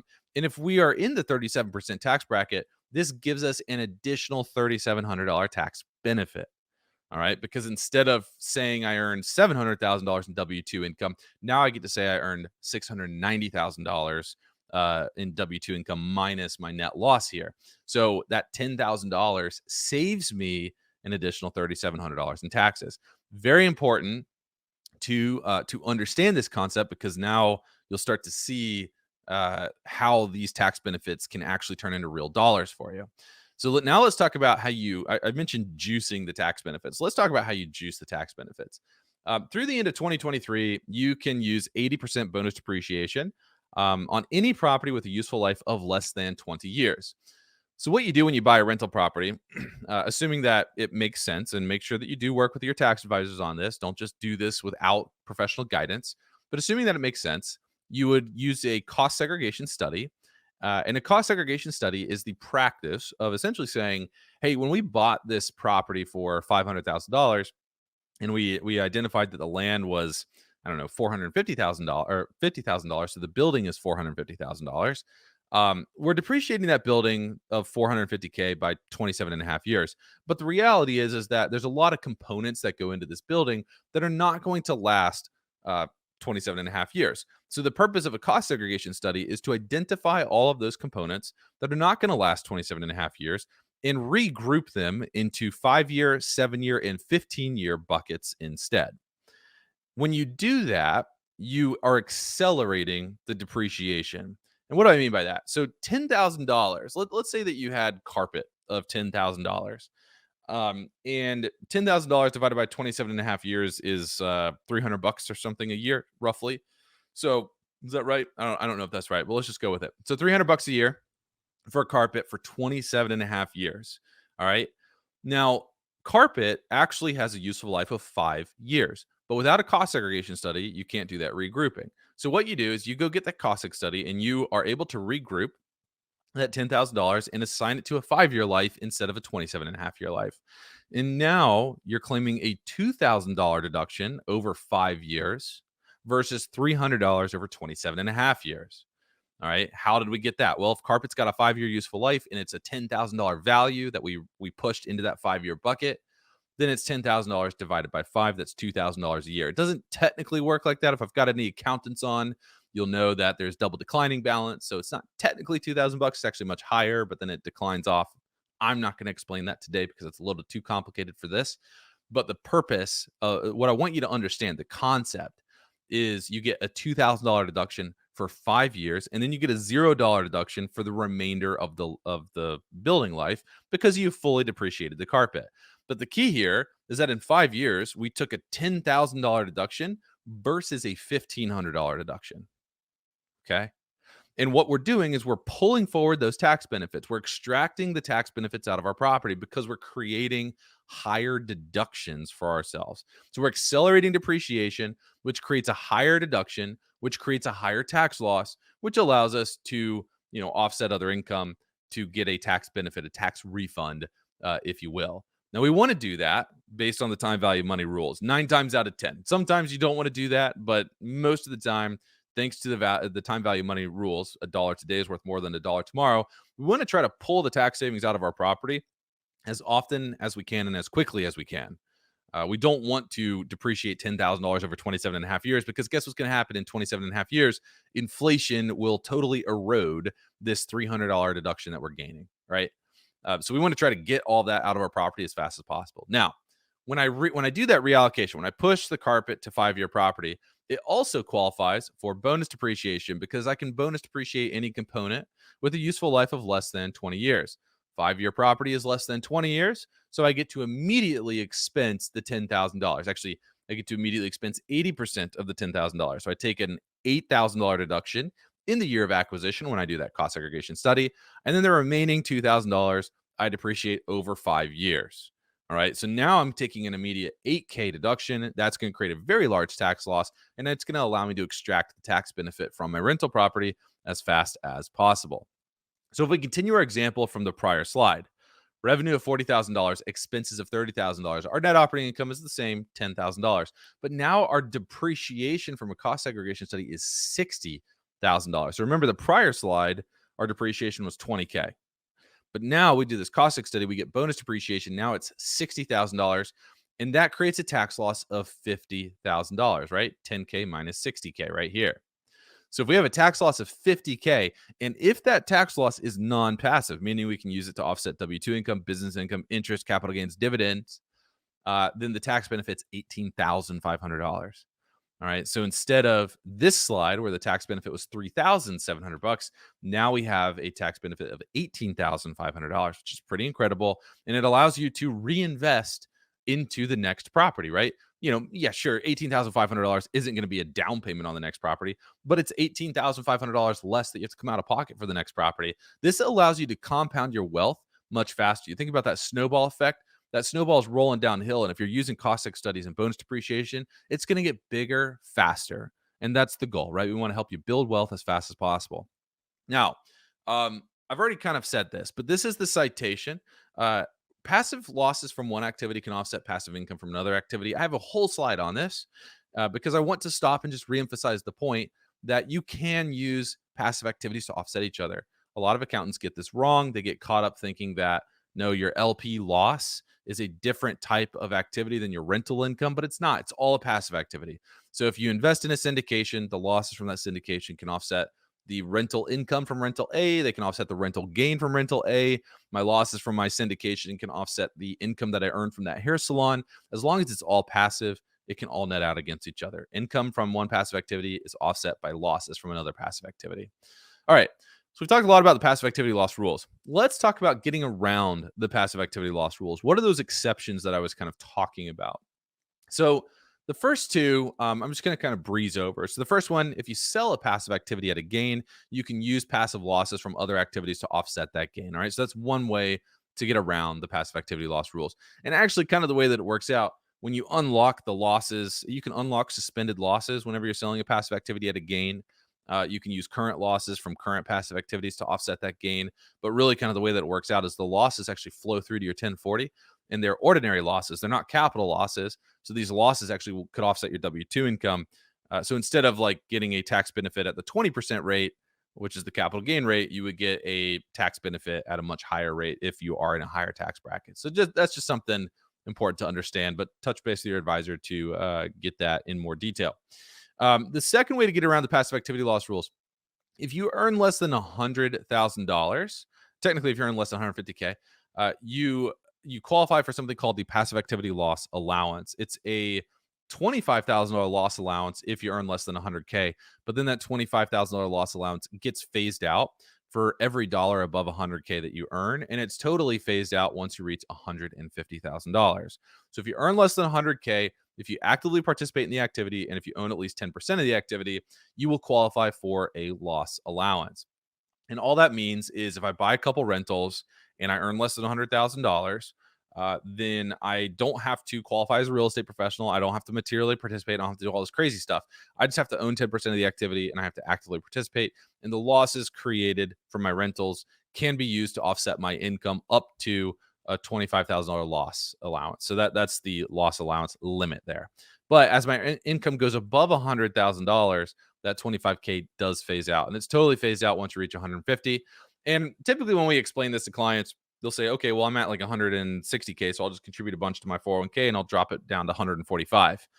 But because this is on a phase out schedule, if you drop your income to $145,000, you actually only have a $5,000 gap between 150 and 145, which only gets you a $2,500 loss allowance. So it's a phase out. It's really important to understand that just because I drop below 150 doesn't allow me to take the entire 25K. And really, if you can't get into like the 115 or so range, 120 range of income, if you can't drop your income that low, then the $25,000, then this loss allowance kind of loses its value. But it is really important to understand when you get married, it's still the same 100K, 150K. So that's why we call it the marriage penalty in tax, because sometimes things don't change when you get married and it actually hurts you. And this is one of those examples. So it's still the same 100, 150K even when you are married. All right. The third way to get around the passive activity loss rules is to qualify as a real estate professional. And then the bonus is the short-term rental exception / loophole, whatever you want to call it, which we'll go over. So let's start with real estate professional status. If you qualify as a real estate professional, it actually means nothing. You have to qualify as a real estate professional and materially participate in your rental properties in order to make the rental properties non-passive. So the entire goal is to move the rentals out of that passive bucket and put them into the non-passive bucket where my W-2 income and my business income is. Okay. So that's the entire objective. So real estate professional status and material participation in my rentals allows you to do that. Now, the key here is that I can't just materially participate in my rentals.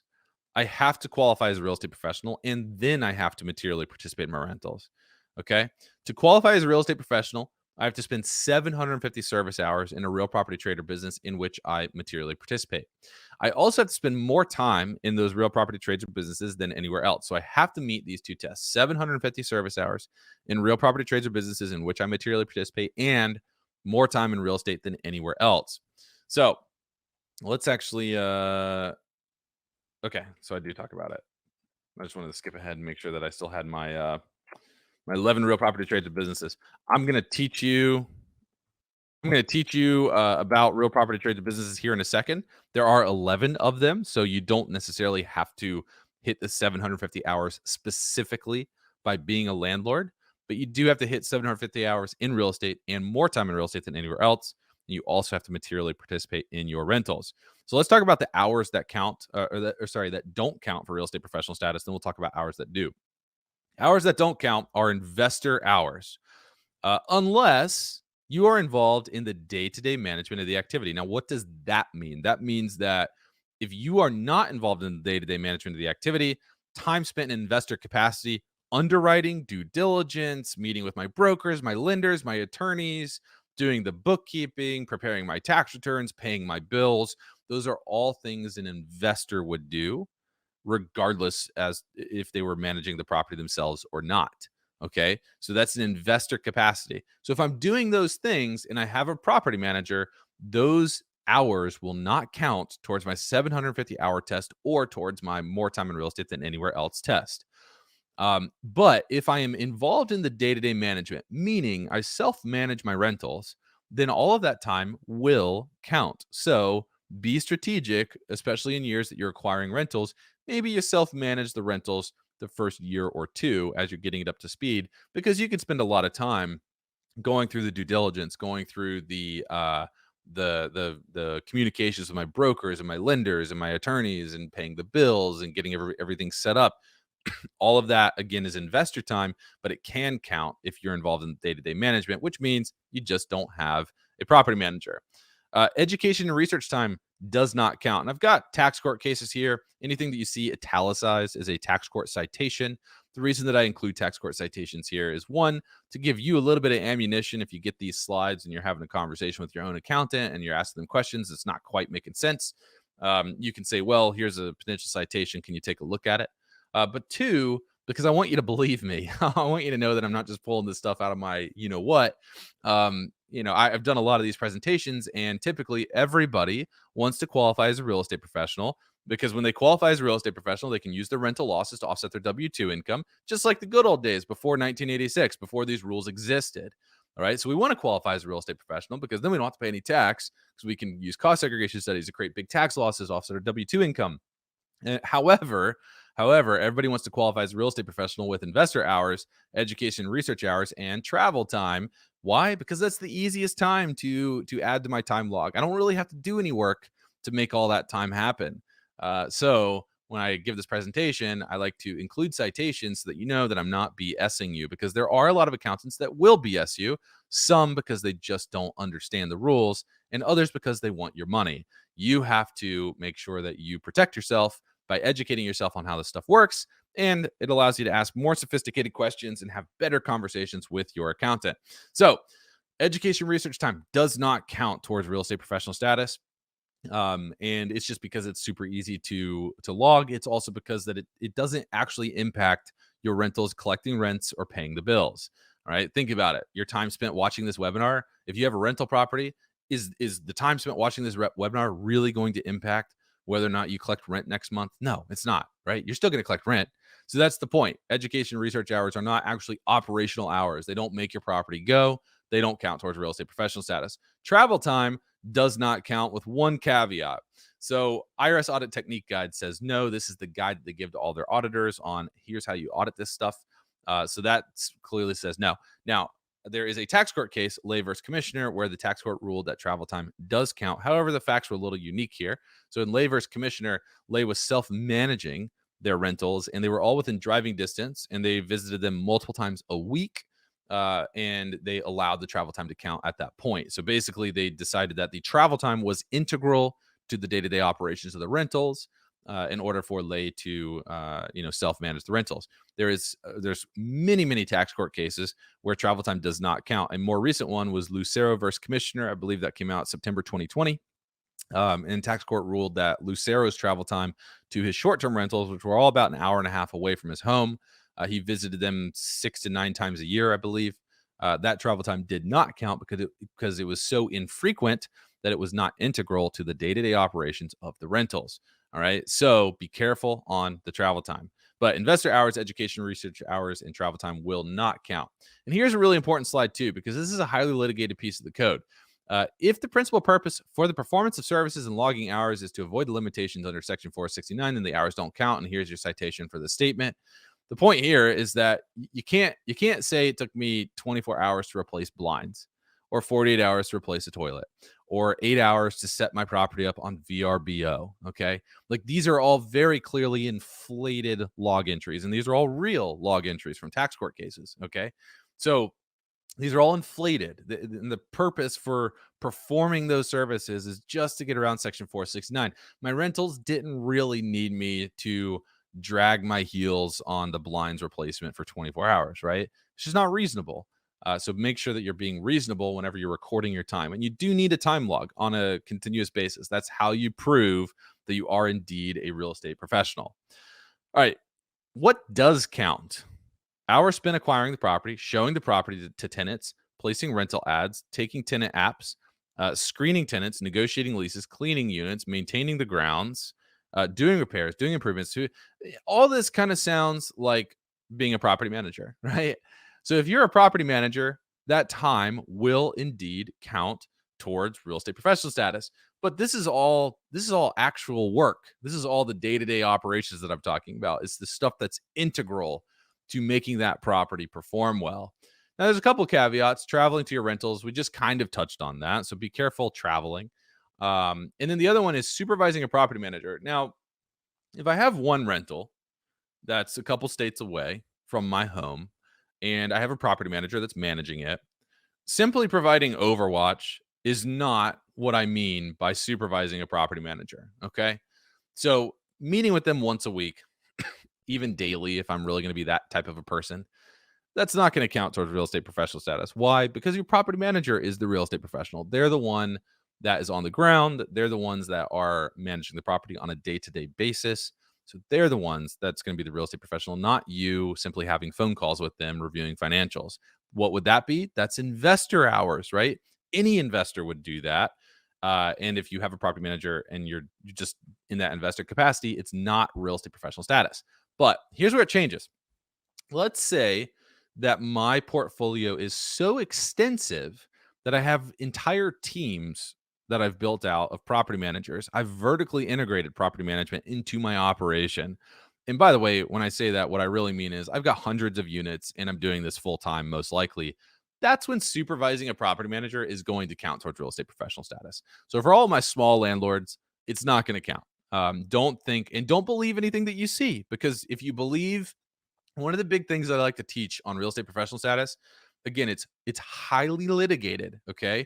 So if you flub the rules here, expect to be audited and expect to lose. What I like to teach people is you really got to be able to put your ego aside. You gotta be able to avoid confirmation bias.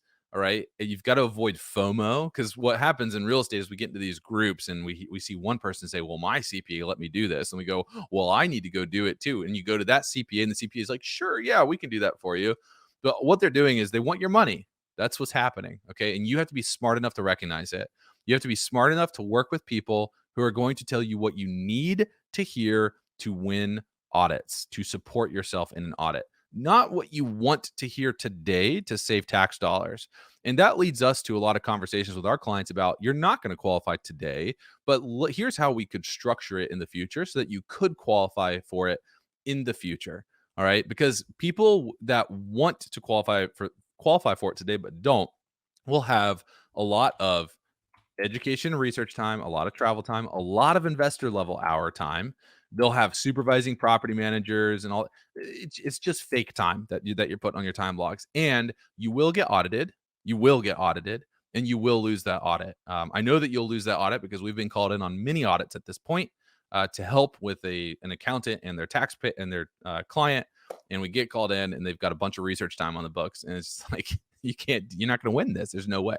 So be very smart about this. Work with people that are going to tell you what you need to hear to win, which is sometimes not what you want to hear today, but it will protect you in the future when you get audited. And that's the point. And there's no like, oh, well, they're being more aggressive and I'm going to work with. No, they're just being wrong. That's the difference. Okay.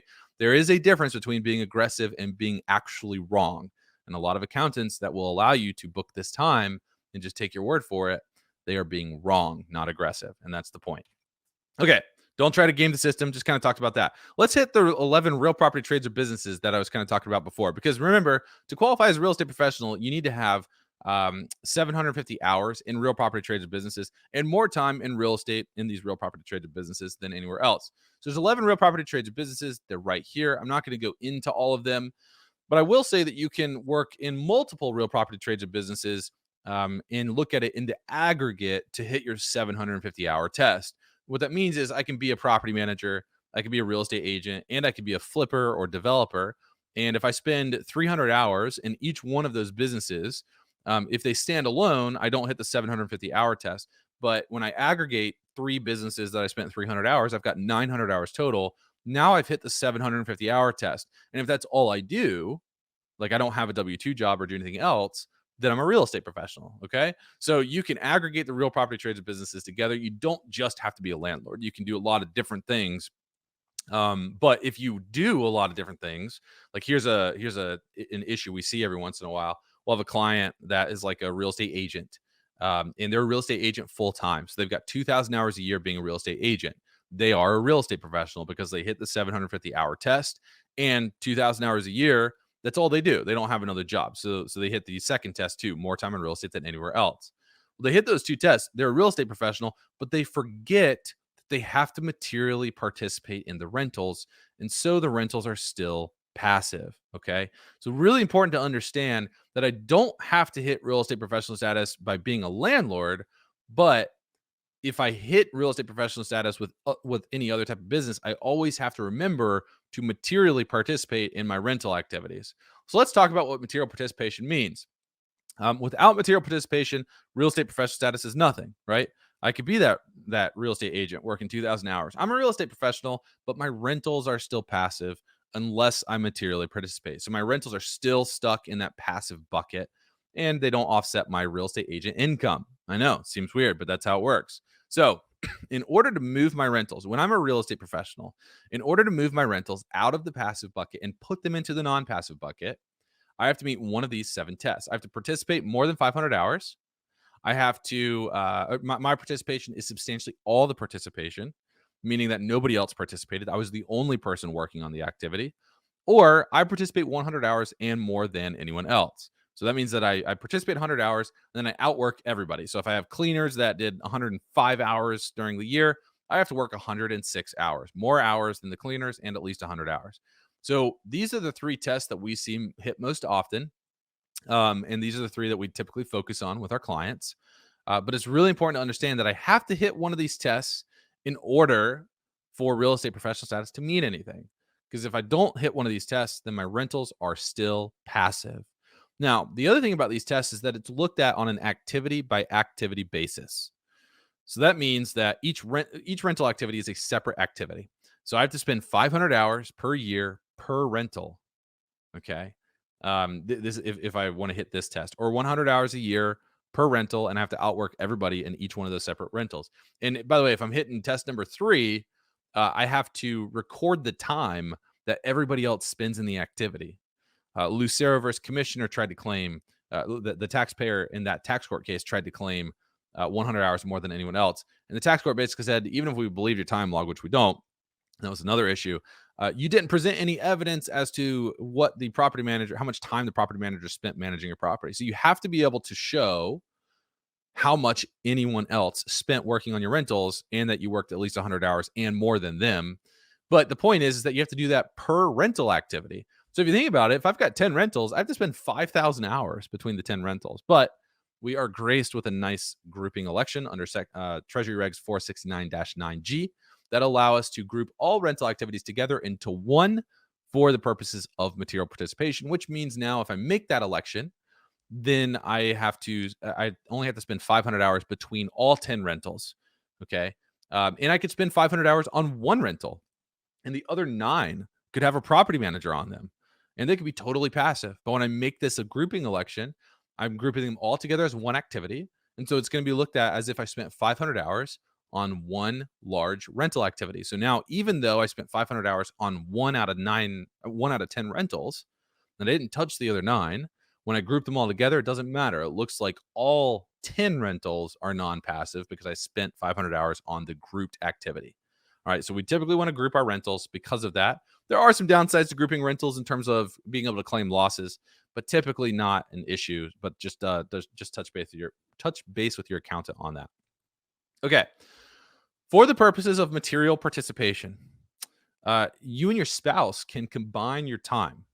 So what a good example with this is, let's say that your spouse loves being a real estate agent, and he or she does that for 2,000 hours a year. They qualify as a real estate professional. They spent 750 hours being a real estate agent and more time being a real estate agent than doing anything else. But maybe they hate rental activities. They don't like managing the rentals, and you don't mind managing the rentals. Well, since they're a real estate professional, that's good. So that's the first hurdle, right? But you still got to show material participation in the rental activities. But the great thing about it is that whatever time you spend and they spend in your rentals can be combined for the purposes of meeting one of these tests. So if they spend 0 time in the rentals, but you spend 500 hours managing your rentals, not you have a real estate professional status on your tax return and you have material participation. All right. So for material participation purposes, spouses can combine times, but very, very important to understand. This is not the case for qualifying as a real estate professional. So one spouse has to meet the 750 hours and more time than anywhere else in real estate, completely on their own. You cannot combine time with real estate professional status, but you can for material participation. All right, let's talk about some common mistakes. So first big one is that taxpayers, that's you forget to keep a time log. You have to have a time log.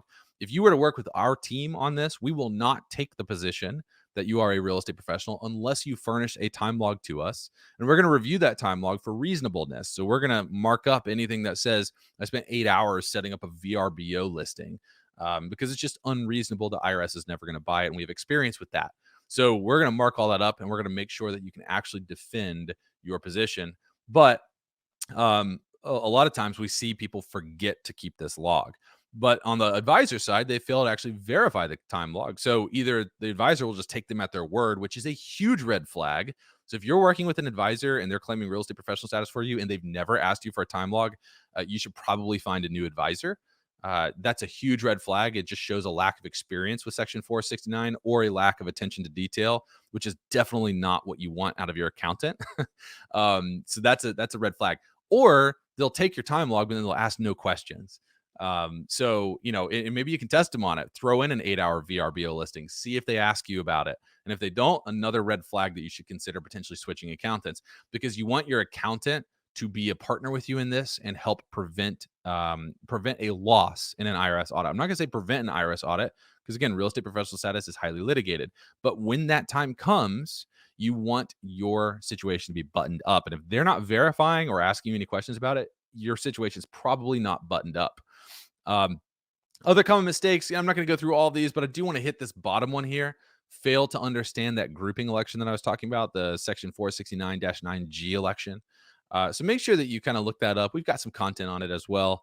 We talk about it on our podcast, Tax Smart Real Estate Investor Podcast. But make sure that you understand that, because that is very, very important. It's a technicality that the IRS will get you on if they audit you and you haven't made this election. On the advisor side, they fail to make the 9 election. So you could do everything right, but your advisor fails to check the box and actually generate the statement to make this 9 election. So be very, very careful with this. Make sure that your advisor is actually making this election. The nice thing about this election is you only have to make it one time. And then every year in the future, your rentals are automatically going to be grouped together. Okay. So that's the nice thing about it. But if you're just learning about this today, you might want to go back through your tax returns to see if you've ever made this 9 election. Okay. We're coming up on time, so let's kind of breeze through the rest of this. Let's talk about rentals that are not rentals. What I mean here are Airbnbs, VRBOs, hotels, motels, all that type of stuff. Short-term rentals, okay? Under this regulation section, which I'm not going to say, but here it is, because, and I'm, again, giving you the citation so that you can have more sophisticated conversations with your accountants. Oftentimes when we help accountants that are unfamiliar with real estate, they think that what I'm about to show you is a scam or it's incorrect or whatever, but it's not. It's right. It's black and white in the code. It's not aggressive. It's just the difference between knowing it and not knowing it. But once you start giving them the citations and they start doing their research, they go, okay, wow, this is really interesting. And I didn't realize that this existed.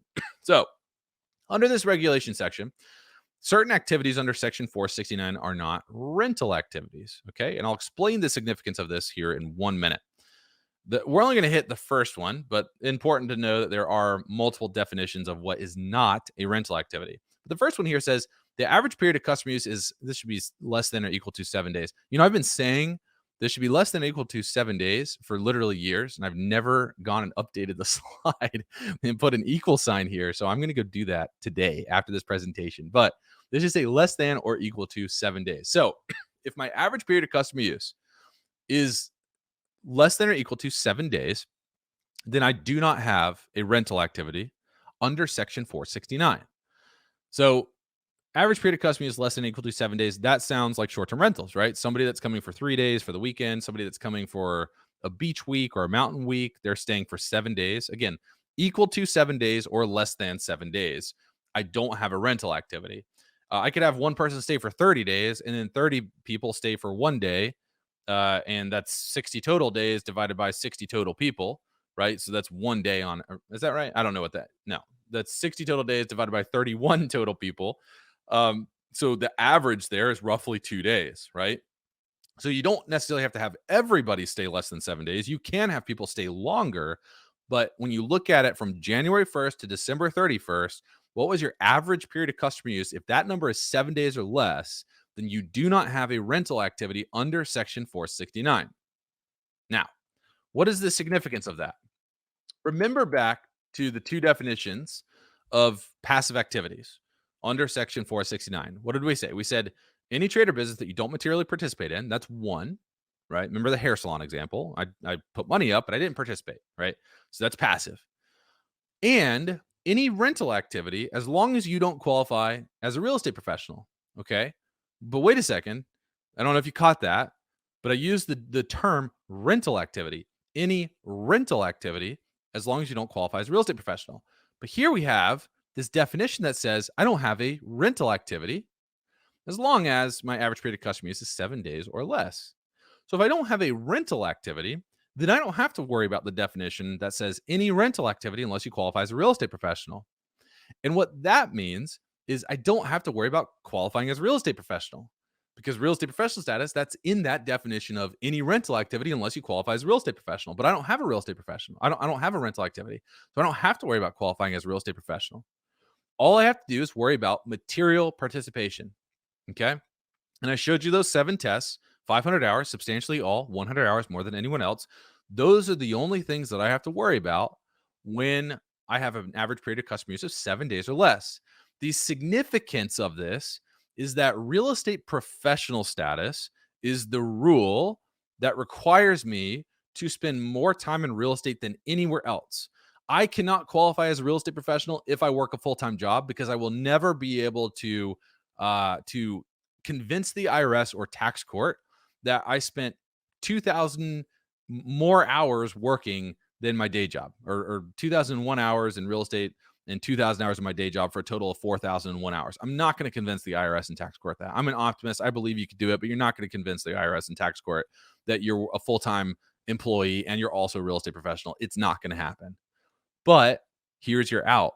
Because with short-term rentals, you don't have a rental activity, which means you don't have to qualify as a real estate professional, which means you don't have to worry about spending more time in real estate than anywhere else. But you do have to worry about the material participation test. So as long as you materially participate in a short-term rental, in an average with a rental with an average period of 7 days or less, then you have a non-passive activity, and you can use tax losses to offset your W-2 income, even if you're working full-time. So you can buy $1 million beach house. You can cost segregate it. You can get a $200,000 tax deduction, roughly, and $150K. It just depends on your area. Don't take my numbers as gospel. But you get $150K tax deduction, tax loss. That $150,000 tax loss can offset your W-2 income, as long as you materially participate. All right. So you do have to meet one of those 7 material participation tests. But this is a really nice workaround with in the tax code for anybody that's buying rental real estate. You can make it a short-term rental for the first year and then make it a long-term rental after that. Why does that matter? Well, if it's a long-term rental, you have to qualify as a real estate professional, because average period of customer use is going to be more than 7 days. But the first year, you could extract those tax benefits, make it a short-term rental, cost segregate it, bonus depreciate it, get the tax loss, offset your W-2 income, and then make it a long-term rental at some later point, right? Put a property manager on it at some later point. Make it passive. It doesn't matter, because you already extracted the tax benefits in year 1 by making it a short-term rental and making sure that you materially participated, right? So really cool strategies in here. If you haven't been having these conversations with your accountant, it's time to do so. All right. When you talk to your accountant about short-term rentals, oftentimes, again, inexperienced accountants with this particular code section will say they need to put the rental on Schedule C, and that is false 95% or so of the time. You only put the rentals on Schedule C when you are providing substantial services like while they are at your property, you're providing them with daily maid and laundry services, breakfasts, tours, things like that, equipment rentals. Those are substantial services that could justify Schedule C reporting. But when you put it on Schedule C, now you're going to subject it to FICA, right? So self-employment taxes, an extra 15.3% tax in years that you're profitable. So really important to understand how this works. In general, short-term rentals are going to be reported on Schedule E, even though they're not rental activities under Section 469. And here's why. Really, the Schedule C reporting is it subject to self-employment taxes, and Schedule E is it not subject to self-employment taxes, right? So the big question is my short-term rental subject to self-employment taxes? If yes, I put it on Schedule C. If no, I put it on Schedule E. But IRC Section 1402A says that net earnings from self-employment shall not include rents from rental real estate. And the important thing here is to understand is that this section does not cross-reference to Section 469. So even though Section 469 says that these are not rentals, it doesn't matter because this section doesn't look at Section 469. So just important to understand that rents from rental real estate are excluded from self-employment tax. You do not have to report them on Schedule C. You report them on Schedule E. All right. So we do all this awesome stuff. We cost segregate, we bonus depreciate. But here's the big problem.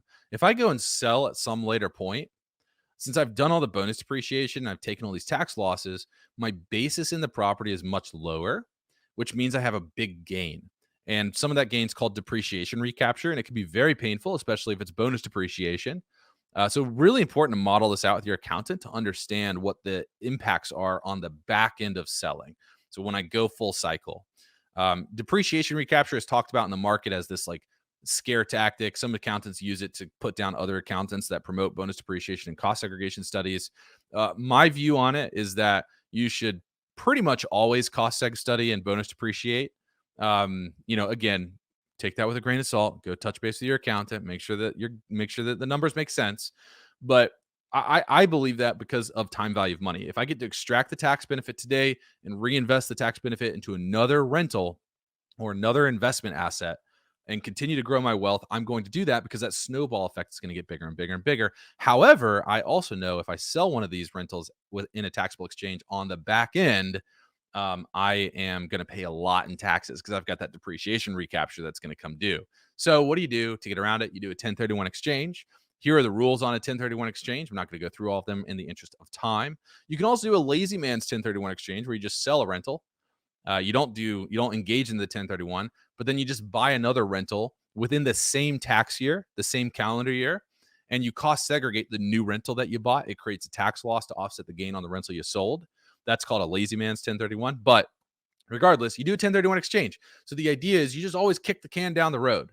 Never actually sell your rentals. And a lot of our clients do this and they never have to they don't worry about depreciation recapture because they just simply keep rolling the equity forward. And then to tap into your future equity, you just do a cash out refinance. Taxable. It's a tax-free way to pull equity out of your rentals. All right. So if you do this over and over and over and over and over until you die, that's what we call swap until you drop. Then your heirs get a stepped up basis in your assets, and they get to start the entire process all over again. They don't have to worry about depreciation recapture or paying tax on the gain. That is it. Here's my contact information on the left-hand side. It was really nice speaking with you all today. Thank you for your time. Feel free to email me with any questions you have. If you email me, myself or my executive assistant will point you in the right direction. So I might not necessarily be the one that replies to you just because I get a lot of emails on an ongoing basis. On the right-hand side here, if you're interested in learning more about that short-term rental piece, I do have a direct link that can take you to that short-term rental guide. It is fully cited. The reason that we have it fully cited with IRC regulations and tax court cases is so that you can have a more sophisticated conversation with your own accountant. And I'm going to pass it back to the hosts somehow, and we'll be good. Thank you. Thank you so much, Brandon. How did y'all like that? We're going to take a short break, but take this time, share your feedback, share your takeaways, get to know each other. While we're on the break, it's going to be very short. Don't go anywhere, and I'll see you here in a few minutes. National Real Estate Insurance Group offers real estate investors the most comprehensive and flexible insurance program built just for you. Our team delivers innovative solutions for the needs of each investor, simplifying the insurance process and supporting your investing journey. INREG's program offers property and liability coverage for residential locations from single-family homes up to 20-unit apartments, plus mobile and condo investment properties and vacation rentals. We insure your properties in any stage of occupancy with the ability to seamlessly make changes without the need to cancel your old policy and rewrite a new one. From renovation status to vacant when the property goes on the market, or vacant to tenant occupied when the location is rented. Our monthly reporting form means you pay for the coverage you need when you need it, with no minimum earned premiums. To get started, you will fill out a request for proposal online form with all of your property information. One of our sales advisors will help you through the process, explaining the coverages and ensuring you are informed along the way, always meeting or exceeding the insurance requirements of your lending institution. All of the carriers that underwrite our program are rated A or better by AM Best, giving you peace of mind. Once you are an INREG client, you will be assigned to a client service representative. You will also have access to our state-of-the-art client portal, where you can submit newly acquired properties or make changes to covered locations, download evidence of insurance documents, and manage payments with the click of a button. We look forward to serving your insurance needs through innovative and industry-leading offerings and unmatched service. Visit our website to request a proposal today.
Welcome back. We're going to switch gears here a little bit to technology. Our next speaker is Michael Flight.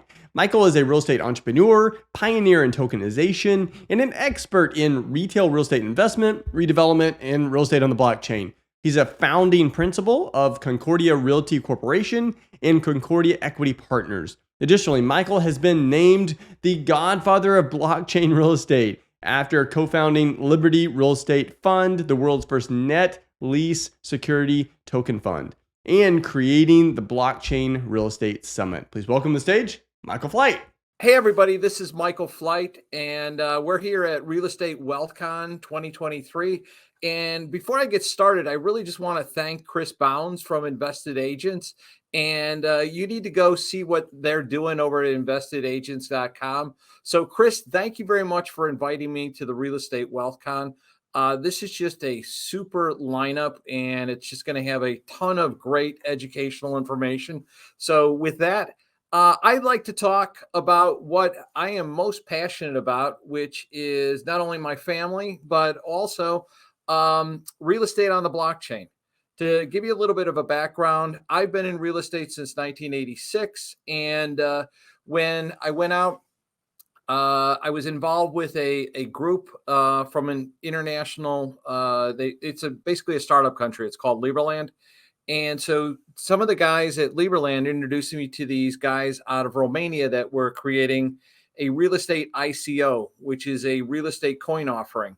And so I thought that the way people were raising money and doing all kinds of really cool stuff with cryptocurrency, that it was the way to create not only additional value for real estate, but also trade and exchange and do real estate with people all over the world.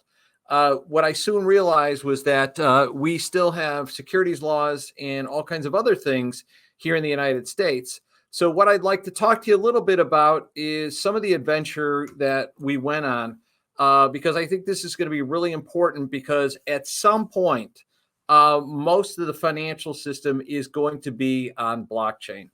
So with that, we will start moving forward. So as everybody knows, and I think everybody is here, real estate is the giant gorilla in the room. Real estate is the largest global asset class in the world. Nothing else compares to it. The other thing is that what I like to say is real estate is one of the only assets with natural cash flow. And it is, as everybody knows, real estate has made more millionaires than any other asset class, bar none, throughout the ages. So, people can talk about all kinds of different things, but if you're looking for stability, if you're looking for bigness, if you're looking for cash flow, you're looking for tax benefits, real estate has all of it. So why real estate? As we were just talking about, it has a high cash yield. It has equity buildup. You can get leverage, which is really difficult to do. It's a hard asset, so it does really good in times of inflation. And in just about every country in the world, it has tax advantages. So real estate, to me, is the total perfect package. Well, why am I talking about real estate when you want to hear about blockchain? Well, because I thought, with all this cryptocurrency and with all these people like kind of making scam coins and all the rest of it, and then, with stock market where you can get in and out of, it's like, how do you marry the best of both worlds where people can get into real estate for smaller amounts, start building up cash value, start building up cash flow, and at the same time, make it easier to trade and, like I say, get in and out of. So with that, the age of blockchain has arrived. The new financial system is literally going to run on blockchain. So if you take a look at most of the major banks, most of the major securities companies, all of Wall Street, and even the most recent thing is Larry Fink from BlackRock said in the next few years, everything is going to be tokenized.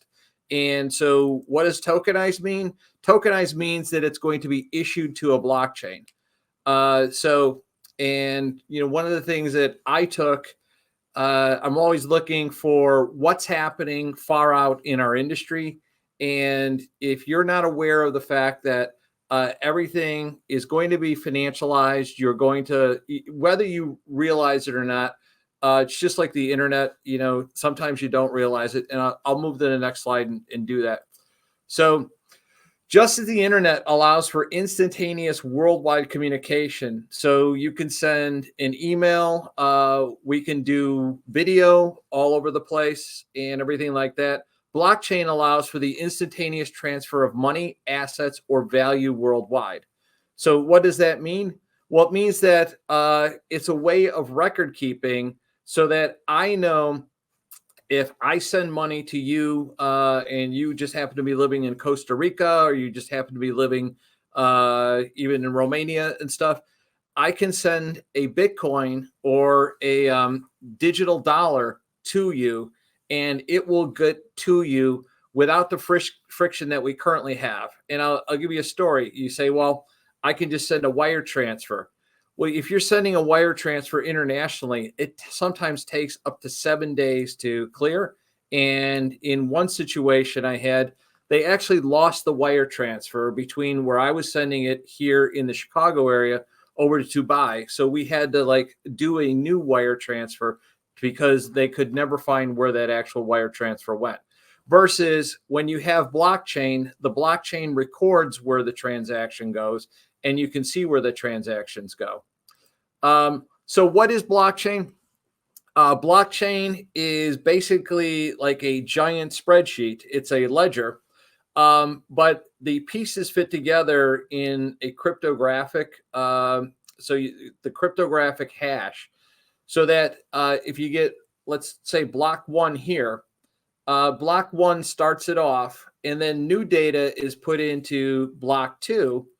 And so on and so on. And so you get this long chain of data, and that chain is immutable. So you can't go back and change the transactions. Why is this important for real estate? Because we can now actually do title on real estate, and you can look up the title instead of these musty title and ledger books down in the basement of a county. People are going to be able to see where the title is. And it's going to actually make it easier for title to be transferred because the title will be digital and not paper-based. So in what I like to describe blockchain is that everything to this point was paper-based, kind of like if you're old enough, you had record albums and you had records, and those were analog. And then everything went to CD and became digital, and then all music became digital. So this is the difference between financial records being analog, being paper-based, being DocuSign and all the rest of it. And it's now moving toward digital. So you have digital records, and they're immutable records so that somebody can't go back and change the record without everybody else seeing that they've tried to change the record. So the benefits of blockchain, this is what really is cool for real estate investors, is that you can transact anywhere in the world. And now people say, oh, I can transact anywhere in the world now. It's like, yes, but this is going to be so that if you want to invest in a deal, let's say in Africa, or somebody in Latin America decides they want to invest in the United States, they're going to be able to transact and buy shares. And this is happening right now. There's a company called Realty, and they're based out of Miami, Florida. And the largest, they're like have investments where hundreds of investors are investing in houses in the United States. And the majority of their investors are based outside the United States in French-speaking countries. So what's really cool is they're actually buying like $5 and $10 worth of a $75,000 to $100,000 house, and they're getting monthly cash flow. And I think in some of the deals, they actually get daily cash flow. And so not only are those houses trading, but there's a real active community of investors that would never have been able to invest in real estate, investing in real estate for $10 at a time. The other thing is you get worldwide distribution. So as I said before, those people in the French-speaking countries like France and Canada and other places are getting their distribution of income right to their phone wallet. And so they collect their money anywhere. So, for example, I'm here in the Chicago area, but if I decided to move down to Costa Rica, I could still collect my money without going to a bank because it would be collected into my wallet, and it would not have to go to a bank. There's all kinds of cost efficiencies. It's going to reduce transaction fees. It's going to reduce a lot of other things. I don't really push this too much, but there is going to be more liquidity. And liquidity means that people are going to be able to get in and out of real estate instead of a long-term transaction. You might be able to get into real estate. And then if you have an emergency or something, you can sell your real estate faster, or you can sell your position in the real estate. And the really cool thing is that you don't have to wait to the bank to open. You don't have to wait for the stock market to open. You can get your money anytime because your money is going directly into your wallet from wherever the deal is. So we talked about how Larry Fink of BlackRock was, mentioned that there's going to be blockchain and tokenization of everything. Well, the first use case was actually Bitcoin. Well, there was other cryptocurrencies before Bitcoin, but the one that really started it and created the case for it and is still going today was cryptocurrency and Bitcoin. And so that literally is that you can send value across the world and those transactions are finalized within 10 minutes. And then stable coins, which are basically based on, like, let's say a euro or a US dollar or some other thing. So they're basically tied to those currencies. But the cool thing is that I can send US dollar, USDC, or USDT, which is Tether. I can send that anywhere in the world, and I don't have to pay the transaction fees that I would have to pay if I'm paying somebody that works for me remotely with PayPal or with Western Union or with any of these other things. So stable coins, and then what is really cool is if you're in a real estate investment, you can get paid in stable coins. So you can basically get paid in your currency, whether you want it in a yen or whether you wanted it in a euro or something like that.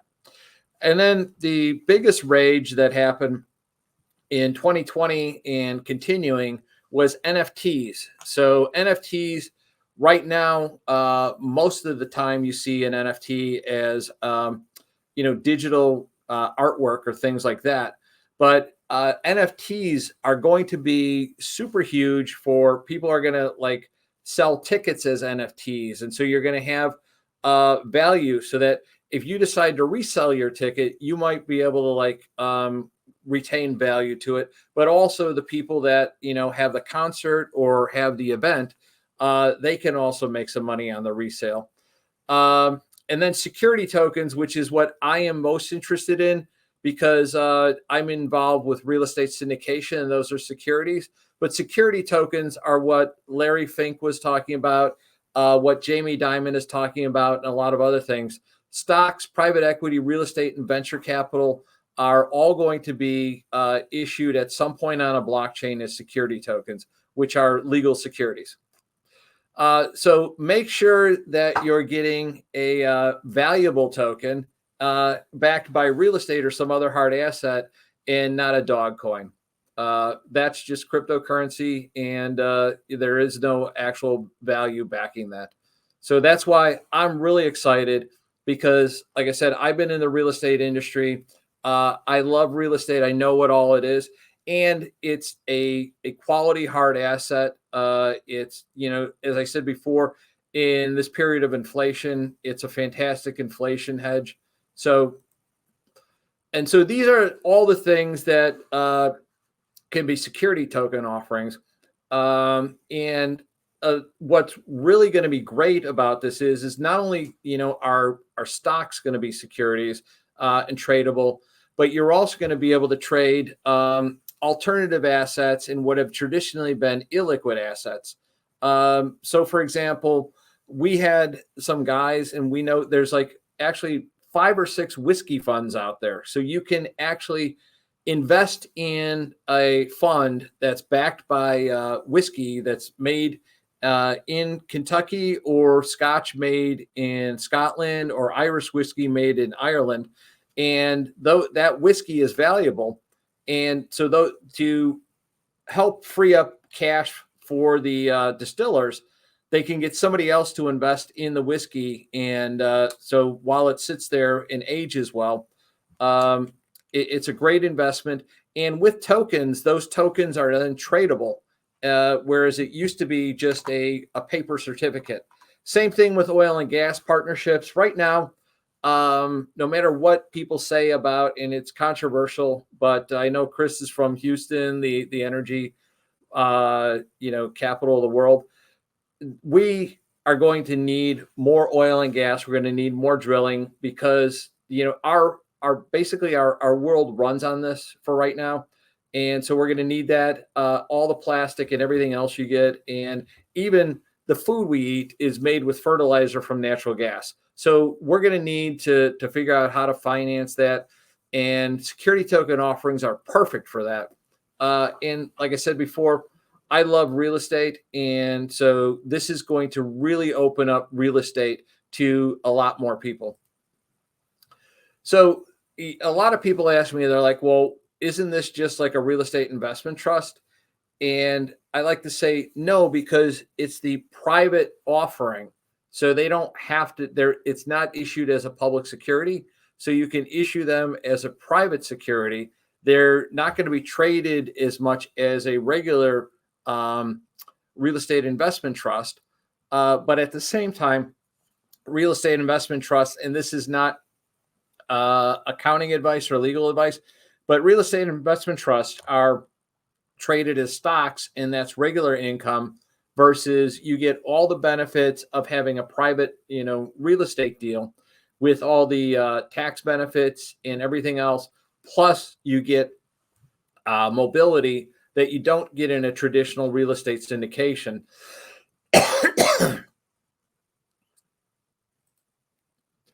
And so a lot of people also ask me, well, especially sponsors of real estate, it's like, how do I issue a security token?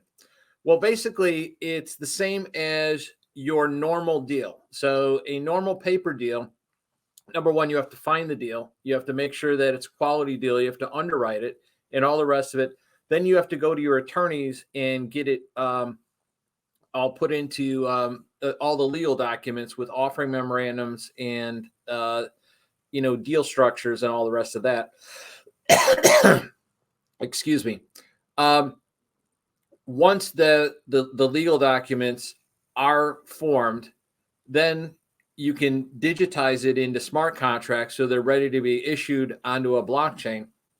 So just like you would close on a real estate security, and once the opportunity is all filled, then all the securities are issued to the investors. Same thing, except those investors are issued digital securities in the form of tokens. And then in the tokens make it easier to do investor management. So you're going to get rid of a lot of paperwork and all the rest of it, because you're going to be, instead of like having to mail checks or having to do this, you can have the distributions done not only in ACH payments or even credit card payments or debit card payments, but you can actually have them issued in a stable coin or Bitcoin if you're interested in that. So what we like to say is you can actually dollar cost average into Bitcoin if you are a Bitcoin fan. And then the other thing is, if some of the shares are sold, or if some of the shares, somebody wants to do estate planning and things like that, you've got, corporate action management, so that you can maintain your capitalization table. You can do things with your investors to make sure that they're taken care of. And if they want to actually sell some or all of their securities, they can then list them on a secondary market, which right now are ATSs, which are automatic trading systems, but there'll also be exchanges and things like that, so that not only is real estate going to be more accessible, but people can actually invest in deals that might have a year or two of seasoning, which is a really cool aspect, because you don't have to jump in. You can see that, oh, the deal's been doing well. You've been getting paid, and you've got a reliable sponsor and everything. I'll take a shot at that. So it's going to be good for initial investors because they have a way to get out of the deal if they have to. It's going to be great for secondary investors because they can see that, oh, here's a performing asset. I'm really interested in investing in this. I missed getting into it on the first go around, but now I can get into it. And this is really cool. So as we talked about for investors, investors are going to get a form of liquidity so that if you can, sell the tokens on a secondary market, they can be traded. And in the United States, what's really cool about this, and it's not applicable right now to paper, syndications, but for digital syndications, after a 1-year lockup period, a Regulation D investment, which is available only to accredited investors, can be traded to accredited or non-accredited investors. So that opens up a whole new horizon for people that want to get into these real estate deals that were only available to the big guys. And not only that, as we just talked about, it's going to be great for investors that can see that there's a track record, can see that it's got 1 year of seasoning, can see what the cash flow is, and they can make more informed decisions on that. The other thing is that you can have currency options. So if you're in a different country, you could potentially get paid in a different currency instead of, the US dollar or the euro or something like that. Or, as I said before, you can get paid in Ethereum or Bitcoin or something else like that if you're interested in doing that.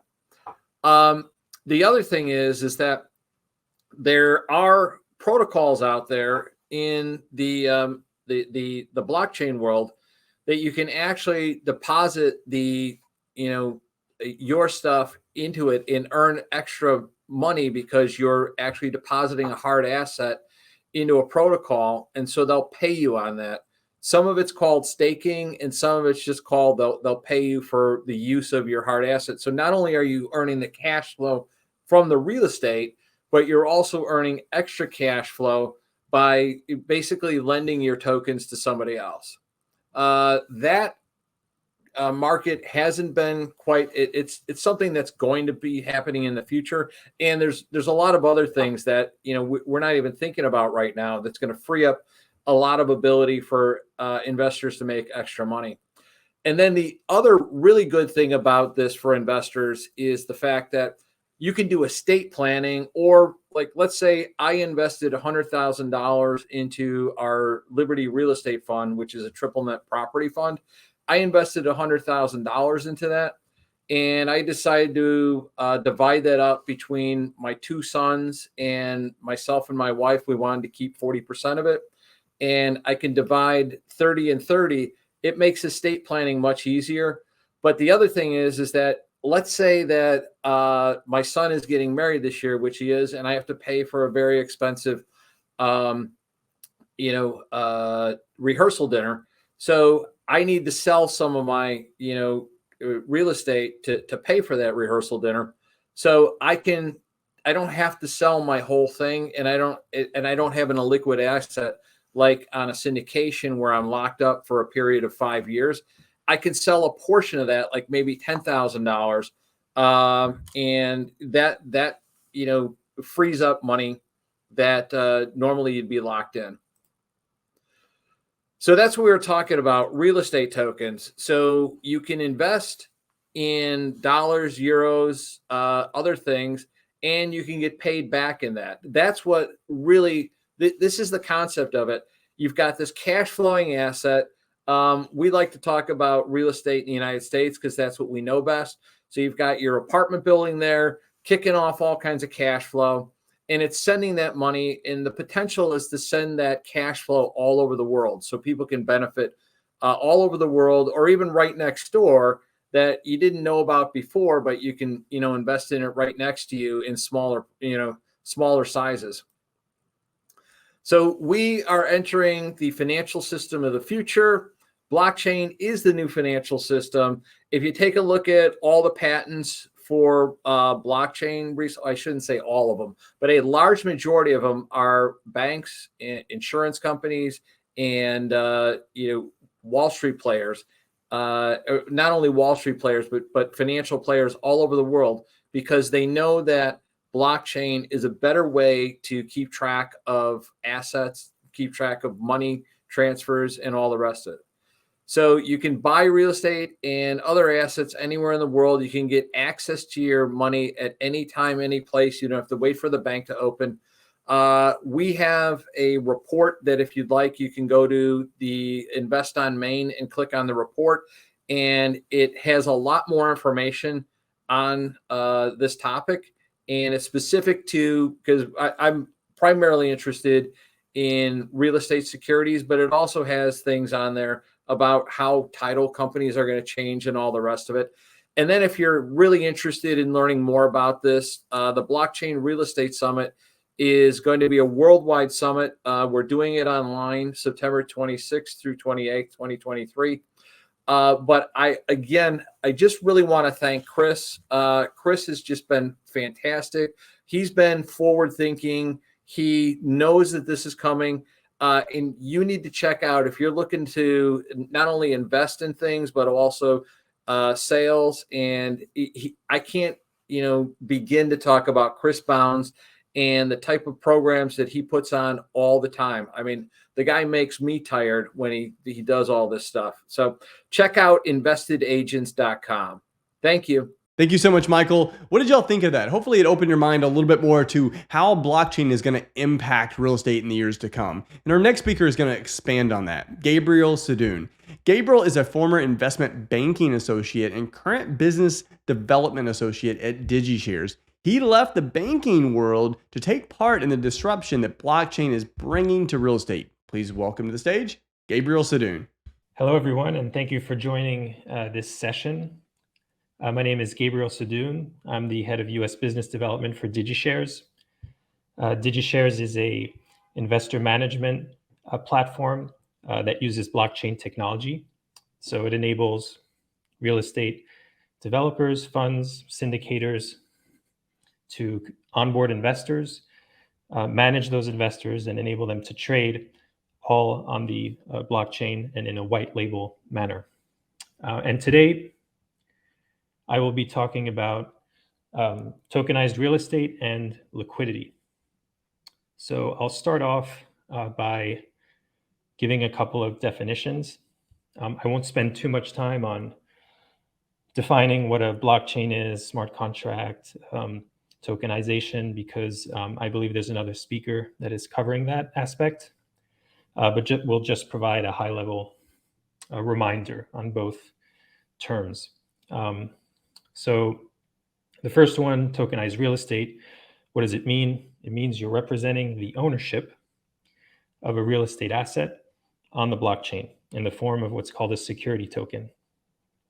So in effect, what's happening, let's take the example of the US, is you have a Wyoming LLC or LP or Delaware entity, and that legal entity owns a real estate asset or a portfolio of real estate assets. And the shares of that entity are represented on a blockchain such as Ethereum. That's the most widely used blockchain for smart contracts and security tokens. So, and the idea with representing the shares on the blockchain is that they're much more easily tradable than traditional shares. So because everybody is developing products on the same ledger and network, Ethereum, that increases one's ability to trade. And by everybody, I mean exchanges, custodians, payment companies, applications, and all sorts of other products. So that's kind of the high-level overview on what it means to tokenize real estate and why it's interesting. The other term here is liquidity. Liquidity is the ease with which one can turn assets into cash. So let's say you have shares in Apple. Well, you can, in a few seconds, go to your brokerage account, sell your shares, and get US dollars. So that's an example of a very liquid asset. On the opposite end, if you have an obscure painting that almost nobody knows of, then that'll be harder to extract value from that and sell it. So that would be the opposite end. And also, real estate typically is on that end as well. It's not as easy to sell as a share in Apple, for example. So let's now look at the current state of the real estate market and the various and what liquidity looks like today. So real estate is the largest market in the world, over $300 trillion, but only a very small portion of it is liquid. And so real estate investment trusts were the first attempt, the first step to make the asset class more liquid. If the REIT is listed on a stock exchange, it's fairly easy to buy and sell shares. But there are a few limitations with REITs. They're expensive to set up, especially if you're going to list them on a stock exchange.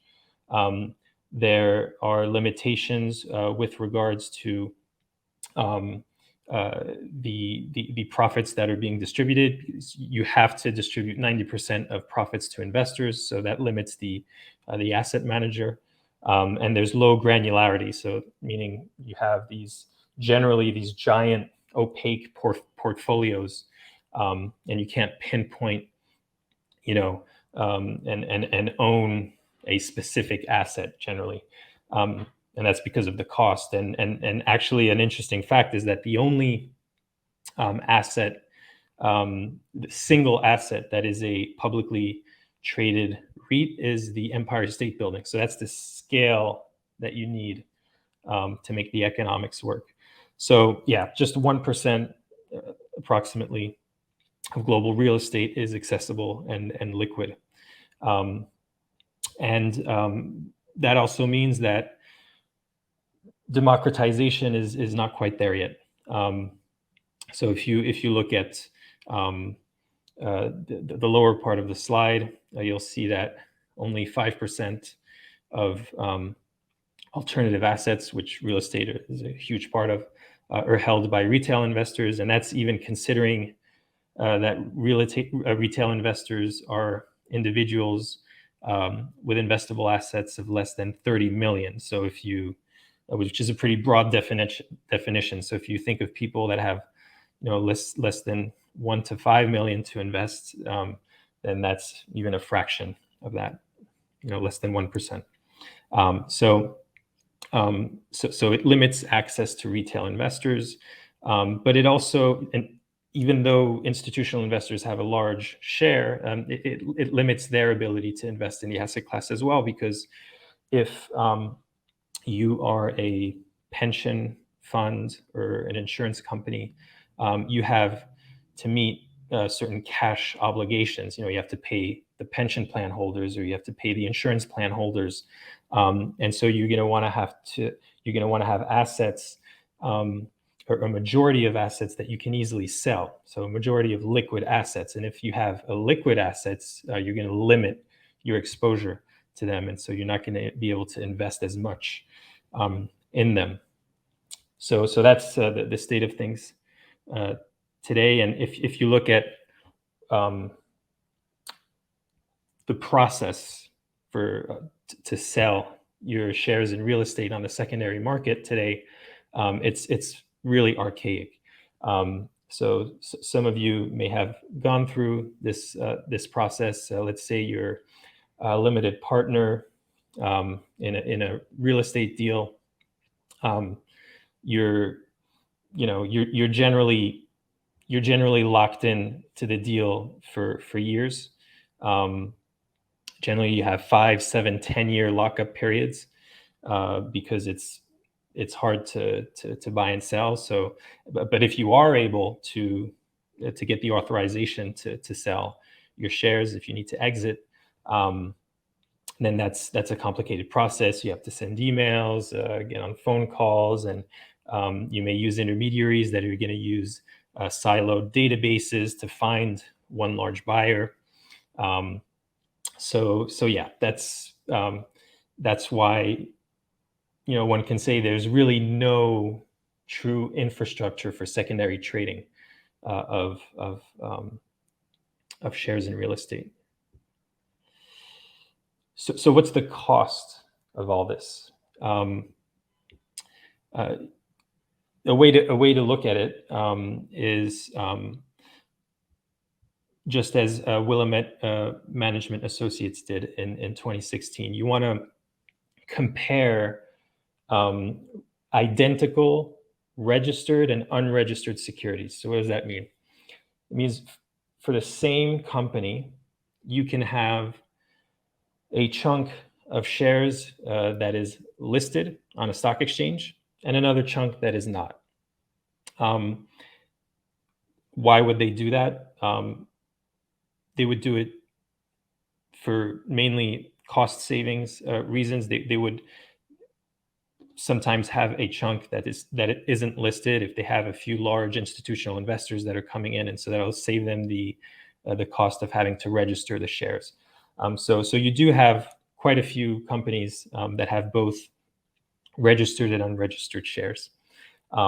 So again, one chunk can be traded and is liquid, and the other is a lot less liquid, harder to trade.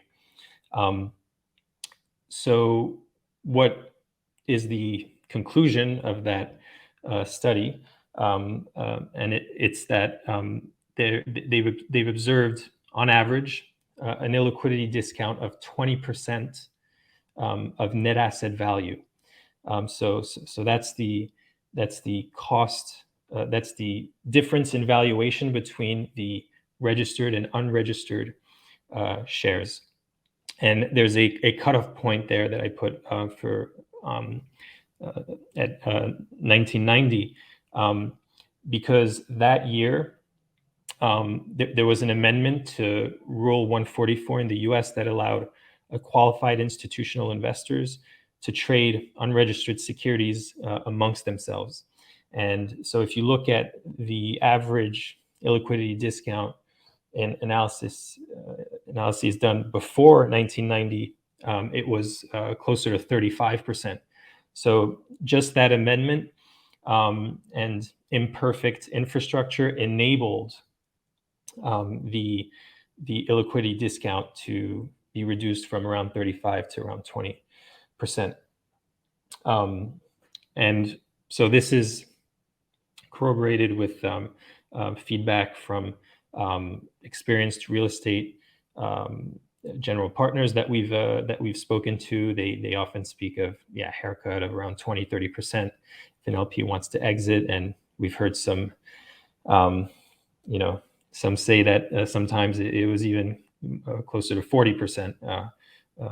So yeah, that's definitely something that represents trillions of dollars. If you remember the figure of the total size of the real estate market, over 300 trillion. Well, you calculate 20% of that. That's tens of trillions of dollars. So how to solve this?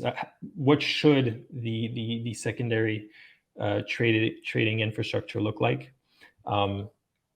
So ideally, you would give security tokens to investors instead of traditional shares.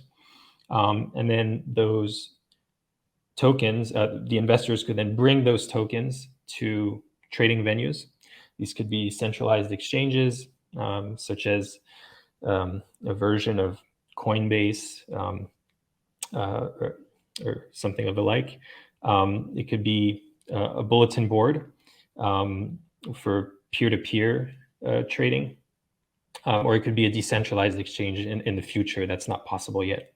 And so if an investor wants to sell, they just, as easily as one places a sell order on Schwab for their shares in Apple, they would be able to place a sell order for their shares in the real estate development that they're an investor in. And then thanks to Rule 144, anybody can participate after the 1-year lockup period, including retail investors. So that's kind of the holy grail, is moving towards a system, an infrastructure that looks like this. So, and what that would do is it would increase participation of institutional investors and retail investors. So let's start with institutional investors. So you have IFRS 13, which is a standard for the valuation of assets. And they have 3 different levels, depending on the level of liquidity. So level 1, mark to market, taking the example of Apple shares again, you have the stock is listed on an exchange. You have a price, a given price, and you just multiply the number of shares you have by the last price, and you have the valuation of your holdings in Apple. Then level 2, what I call imperfect mark to market. It means that you have an active market for a similar asset, or you have a market for the asset in question, but with not a lot of activity. So that would be level 2. Level 3 is there's no market at all. So you have only unobservable inputs. You have to create a financial model on Excel that's going to take a bunch of hypotheses and come up with a valuation basically for your asset. And so so each asset kind of fits into these 3 categories. And for level 3 assets, you have higher requirements for maintaining cash. It's harder to rebalance your portfolio. You have less agility, to rebalance and take advantage of opportunities. So that has a cost as well. And you have more complex audits, since it's not as easy as just looking at the last share price on the New York Stock Exchange, for example. And as we've kind of described, institutions allocate less to level 3, especially those that have to meet cash obligations. And the idea is that by having this blockchain-based infrastructure for highly efficient buying and selling of shares, we're going to push real estate from level 3 to level 2. And so that will really bring more institutional investors to the table. Now looking at retail investors, I've mentioned Rule 144 before. It basically says that an accredited investor can trade with a retail investor, any investor, after a 1-year holding period. The problem is that, as we said today, there's no real infrastructure for the secondary trading of these securities. You have manual processes, so if an accredited investor wants to sell, they're gonna find one large buyer. I mean, who can blame them? They're not gonna crowdfund, to thousands of investors and organize that themselves. It's much easier to find one large investor to buy everything. And again, here, blockchain-based infrastructure can increase access for retail investors. They would just have to create a brokerage account and place buy orders, and that's how they could kind of jump into the value creation in the real estate sector.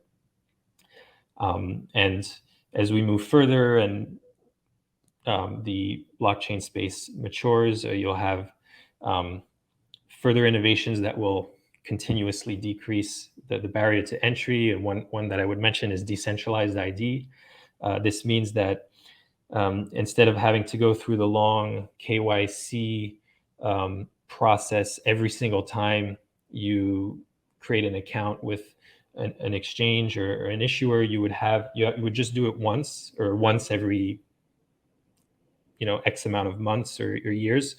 And that information would be contained in an NFT, and that NFT would be in your wallet. And every time you connect your wallet to the venue, then it would automatically share that information and let you in. So there's a lot more that can be done to increase participation of retail investors.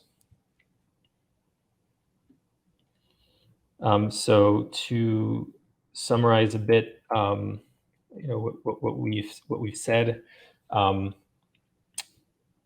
tokenization is a way to increase liquidity without hurting cost effectiveness, meaning without having to take a company or an entity public.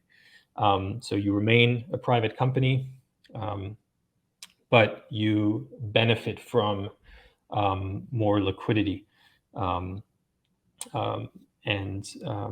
What does that all mean for issuers? So I'll start here with a quote from the late Sam Zell, who's one of the real estate investing legends and called the forefather of modern REITs by, I think it was Forbes. So he said last year that there's no substitute for liquidity. Liquidity equals value. I think more than ever before, that's going to be relevant going forward. So as we've seen, that there's a tremendous amount of value that can be created by making real estate assets more liquid. And so if issuers tokenize their assets, they're providing value to investors, and it's a win-win situation. So on one side, you have retail investors that were excluded from the market before that can now participate. And you have larger investors that couldn't easily buy and sell their shares, and they now can. So that's providing value to them. And on the other side, issuers, because of that value they're providing, they can earn higher fees. And they can distinguish themselves from their competition by offering this opportunity to investors. They have more control over terms and conditions. And one really interesting thing to think about is that they can increase their assets under management. So why? That's because if you have an efficient secondary market, you don't have to sell your assets to provide a return on investment to your investors. if they want liquidity, if they want to sell, they can go do that on their own on the exchange, and you can keep on managing the asset on the very, very long term. And by doing that, you can, more easily increase the amount of assets that you manage, instead of having to develop and sell and then develop and sell again. You can develop and sell shares, but keep managing the asset. You don't have to sell the whole asset to provide liquidity to investors. So those are some of the benefits. Then there's an ESG angle as well, as we've seen, increasing retail investor participation that could help reduce the wealth gap. So a lot of benefits here, and they're all. And the key to all of them is liquidity, is the ability to easily buy and sell shares in real estate, and hopefully that's the future we're moving towards. Thank you very much. Thank you so much, Gabriel. Our next speaker is Brent Moreno. Brent is a real estate investor, expert in artificial intelligence, and software founder. With a passion for creating a more equitable internet, he combines his 10 plus years of experience in experimental marketing for Fortune 500 companies with his in-depth knowledge of AI advancements. Brent's genuine, humble, and passionate approach is reflected in his work, including his expertise in AI and real estate investing. He enjoys sharing insights in his semi-daily newsletter, which discusses the future of AI. Please welcome to the stage, Brent Moreno. Well, hey everybody. My name is Brent Moreno. I'm happy to be sharing this presentation with you all. I spent a good amount of time trying to pack it full of information to help you guys evolve your business so you don't face extinction tomorrow. It's all about AI. And for those of you that know me, know that I have been involved in AI pretty much since ChatGPT was launched. I went all in. Like, I've stopped everything else that I was doing and focused all in. And I'm going to explain why and share a lot of the things that I've learned over the last few years in using AI products. So the title of today's presentation is Embracing AI, Evolve Your Business Today or Face Extinction Tomorrow. So a little bit about me. I'm a husband, tech nerd. I love baseball. I love music and travel. I spent 10 plus years in experiential marketing working for Fortune 500 companies like Anheuser-Busch, 5 Hour Energy, you name it. For the last 6+ years, I've been an active real estate investor. I'm a certified full stack web developer. I'm a SaaS founder, an AI consultant and digital visionary at Fraction AI Consulting. And I curate one of the most comprehensive daily newsletters in the world of AI called Ideations. And the reason I know why it's the most comprehensive is because I'm literally subscribed to them all. I read them all so you don't have to, and give you the best information and actionable advice on a daily basis. So my 3 goals for today is to show you why creating and implementing an AI strategy is a must for every small business, small to medium-sized business. It's usually $50 million or less in revenue. The big guys have already gotten the memo, trust me. I want to give you some tools, resources, and tips you can use today to boost your productivity across every division of your business. And I want to provide you some actionable advice on how to hire your first AI employee, plus some insights into the future. And hopefully, this is the goal for today, and it's what I spent the most amount of time on, is to make each and every one of you a better prompt engineer. So how can you get 10x better responses with good prompting? According to scientists and researchers and professors paper, the tree of thought approach, which we'll go into, left traditional ChatGPT 4 in the dust, solving 74% of tasks compared to a dismal 4% with the standard approach.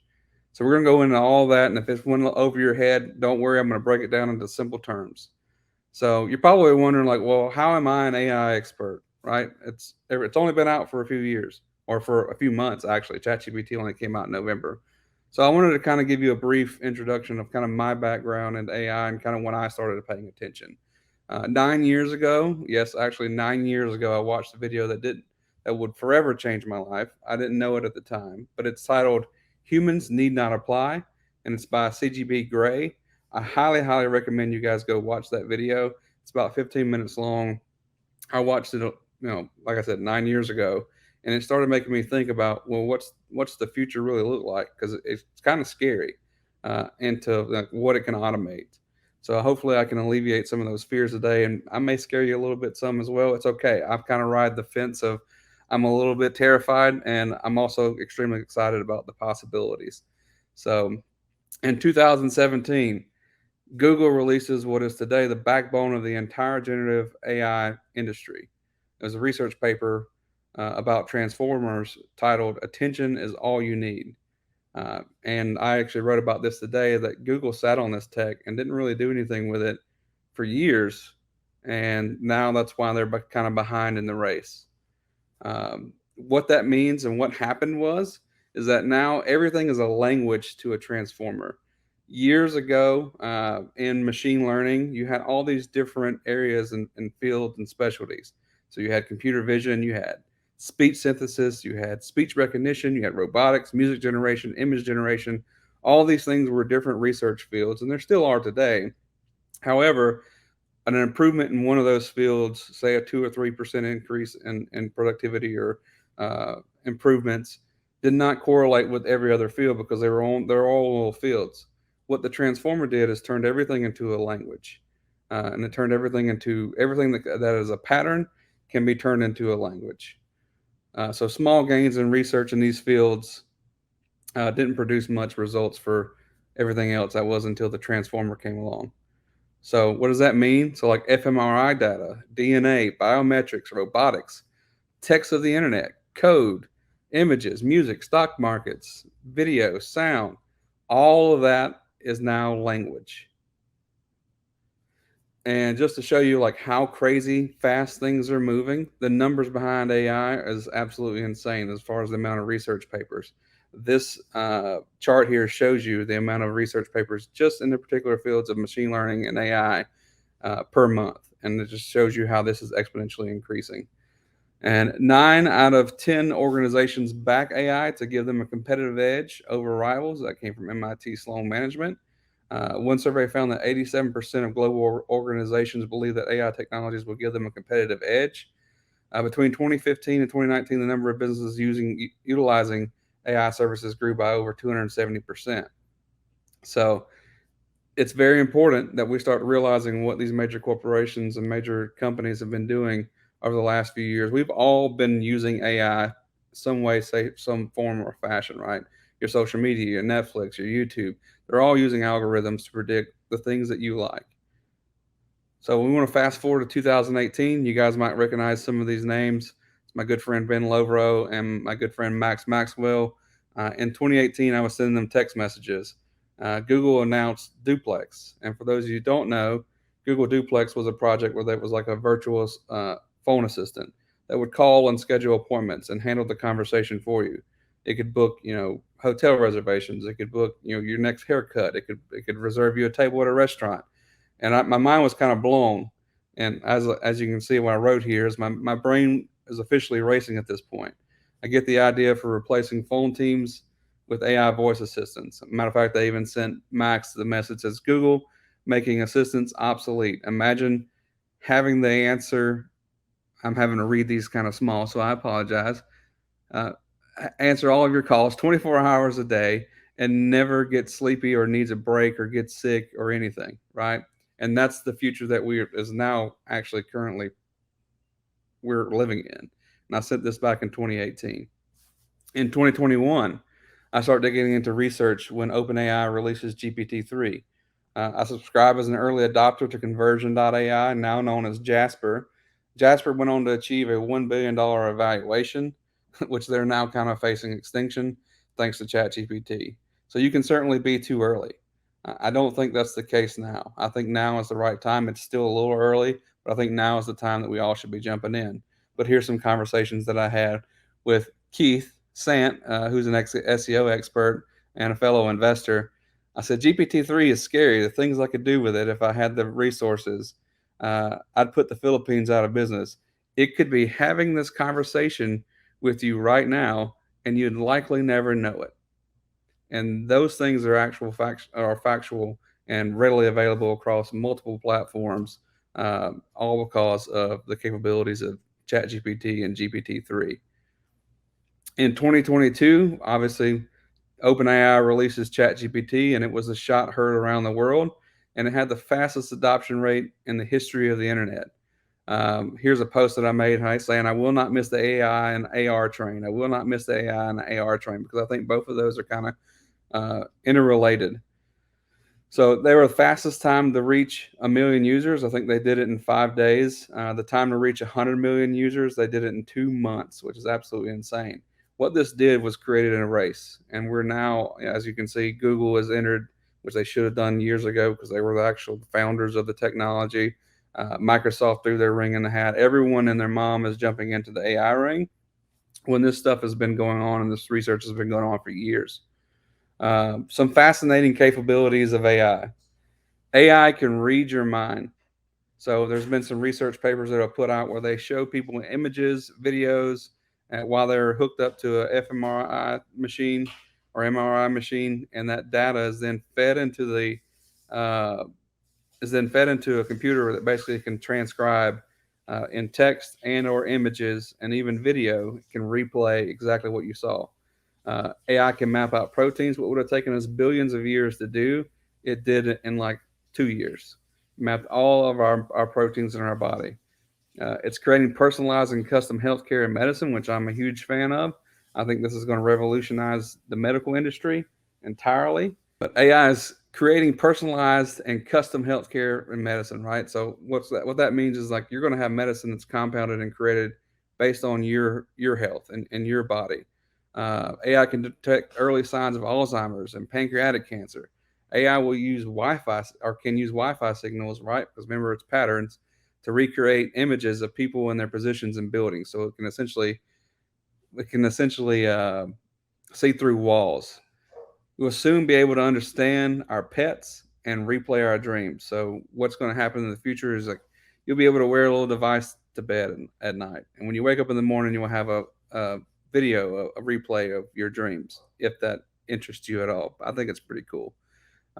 Remember, if there's a pattern, it can be turned into a language. So we are living in a time of the double exponential. And this actually came from Jack Clark, who's the co-founder of Anthropic, and he was the former policy director at OpenAI.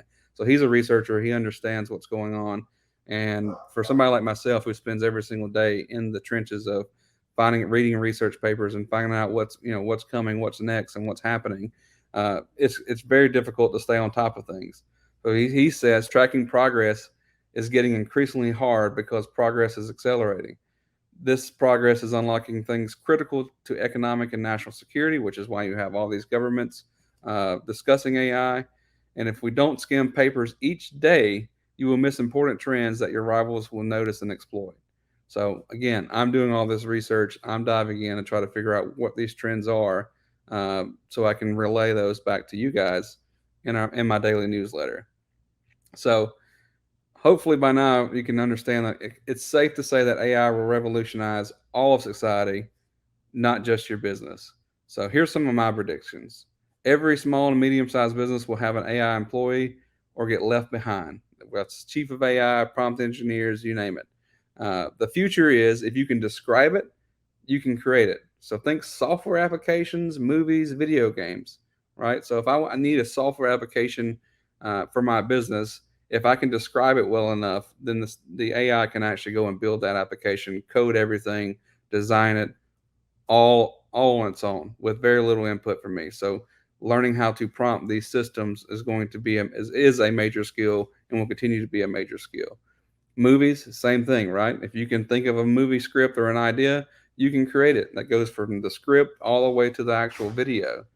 Video games, this is where we're getting really, really close to like anybody can create their own video game.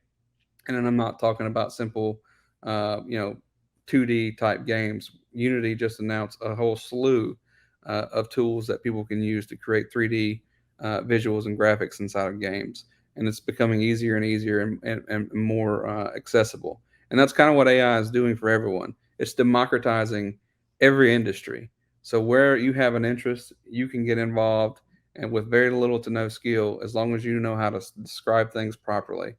The first person to create a Jarvis level personal assistant will win. Think AGI, which is artificial general intelligence, which is essentially what everyone is debating on what that actually means. For me personally, that means you have an artificial general intelligence that is capable and smarter than a human, and it has a sense of consciousness. AI will displace a ton of workforce, from creatives to accountants. There are no special snowflakes. I don't care who you are or what you do, unless you're doing something extremely manual. Even still, robots are coming for that. I've seen them hang drywall. I've seen them, they already hired as security guards. Robots are coming. AI is coming. We must start to think about what we want our society to look like. And that's kind of what my next thought is. We have to really think long and hard about the future we want to live in. We could easily slip into a dystopian future, or we can create a utopian future. AI will have 10x the impact of the internet, and it will do it in about half the amount of time. So if you don't create an AI strategy, you will be left out. So what is your AI strategy? If you don't have one, don't worry, you're still early, but not for long. It's not that AI can or will replace you. It's the business or the person using AI that will replace you. I'm going to attempt to speed up your learning curve today and give you a quick prompt engineering class. You can use it to come up with your own strategy and so much more. So let's get into the details and really what I'm excited about sharing today. What is prompt engineering? Well, essentially it's like figuring out the best way to ask a question to an AI, kind of like a genie. So it gives you the answer you want. Now, just like a genie, you should be very careful. And this is kind of the big concern and worry for a lot of researchers, is that you need to be very specific about your prompt. You need to be very specific about your wish, right? So say you had some humanoid robot that had, all the skills and knowledge and resources of the world at its fingertips, and you just told it, like, hey, I want to be the richest man in the world. Well, what's to stop it from saying, okay, well, if I just kill everyone else, well, then you will now be the richest person in the world. So you have to be very careful about what you wish for, just like you do with a genie, right? So that's one of the fun kind of experiments that I ask people to do. There are companies already offering $375,000 a year to fill prompt engineering positions. So over here, I put some news headlines. Typically, you're going to see a six-figure income if you're really good at prompt engineering, and you don't really have to have any coding skills or machine learning skills. Now, the upper echelons, the 375 plus, those are going to ask you to have some machine learning experience. So are you prepared to add a six-figure employee to your business? Good news is it's really not that complex. Like everything, it just takes understanding what you want and need and a little bit of practice. So we're going to go over some three areas of prompting. You have basic prompts, which is what 90% of people are using. You have chain of thought, which is what I originally started doing whenever I started diving into ChatGPT. And you have tree of thought prompting. Basic prompts they're just simple, they're straightforward, they're just a question and command you give an AI. For example, like, what is the capital of France? Or saying, translate hello to Spanish. These prompts are typically meant to get a single direct response from the AI. Chain of thought, this is a more complex prompt that builds upon previous responses or discussions. It's like having a conversation, and that's how we all should be interacting with ChatGPT, where each statement is related to the one before it. For instance, after AI explains what gravity is, you could ask, so how does gravity keep us on the ground? This makes AI follow a chain of thought or a line of reasoning. Now, tree of thought is kind of your more expert level approach, and this is something I'm going to be teaching all of you. I'm going to see if I can move this little thing here because I can't really see. Hope I'll be sharing these slides with you, but it's a more complex type of prompt that allows you branching paths of discussion. For example, after asking what are the different types of renewable energy, you might follow up with, tell me more about solar power. Then after that discussion, you can return to the original list. So I'm going to give you guys some examples. Write a blog post about the benefits of selling your house to a cash investor. That's a pretty basic prompt. Chain of thought prompt would be, write a blog post about the benefits of selling your house to a cash investor. how do these benefits compare to traditional? I didn't update this, but then you would ask, like, how do these benefits compare to traditional home sales? How can cash investors help homeowners facing foreclosure or financial hardship, right? So you're asking it to do something, and then you're asking it to expand on it. Tree of Thought prompt is write a blog post about the benefits of selling your house or to a cash investor. Discuss the impacts of speed of sale, negotiation power, and the condition of the house. How do these benefits interrelate and contribute to the overall value proposition of selling to a cash investor? It's more detailed, it's more well thought out, and it's all in one shot. So here's how to structure basic prompts, and it's something I want everyone to play around with as you're getting started. You're going to act as a role, perform a task in this format, right? So some example roles is you can tell ChatGPT to act as an SEO expert, act as a CMO, act as a marketing expert, perform tasks, right? So that could be act as an SEO expert and write me a blog post about in whatever format, right? So you would want to do Markdown. So I want to go into prompt refinement and setting the tone. Always consider the tone of the conversation you want to establish with ChatGPT. Do you need a formal or conversational tone? Make sure to clearly specify this in your prompt to guide the AI's response. Providing context. When you draft your prompt, ensure it's clear, concise, and informative. ChatGPT should be able to understand the situation or topic you're addressing from your prompt. So detailing the prompt is expand on the key points of your prompt and offer specifics whenever possible. Detailed prompts can often lead to more accurate and useful responses from AI. Hopefully by now you guys are getting the gist that garbage in, garbage out. So if you get really detailed with your prompts and really explain it I always tell people, like, treat it like an actual assistant, because that's what it is. But it's an assistant that basically has access to all the knowledge, because essentially what happened is they scrape the entire internet, right? Now, one more word of warning is that it will hallucinate. So what I mean by that is that you cannot always rely on the information that it gives you. So you need to actually fact check it or actually know what you're talking about when you're writing. It's not that big of an issue for when you're writing blogs, but you do actually want to read it. There's been a ton of kids submitting papers in schools and essays that have they were just so lazy they didn't even take out as an AI language model, blah blah blah, or take out some clear signs that it was written by ChatGPT. So here's an example. Pretend you're Gary Vaynerchuk, which I think we all know, but do not refer to yourself as Gary Vaynerchuk. Write a script for a 1-minute TikTok video on the importance of integrating AI in your content creation every single day. The tone and personality should resemble Gary Vaynerchuk and not exclude swear words, because we all know Gary likes to swear. The script should include tips on overcoming procrastination as well. Use information from the book Crush It as well. Make it readable at a 5th grade level. Format your response in Word.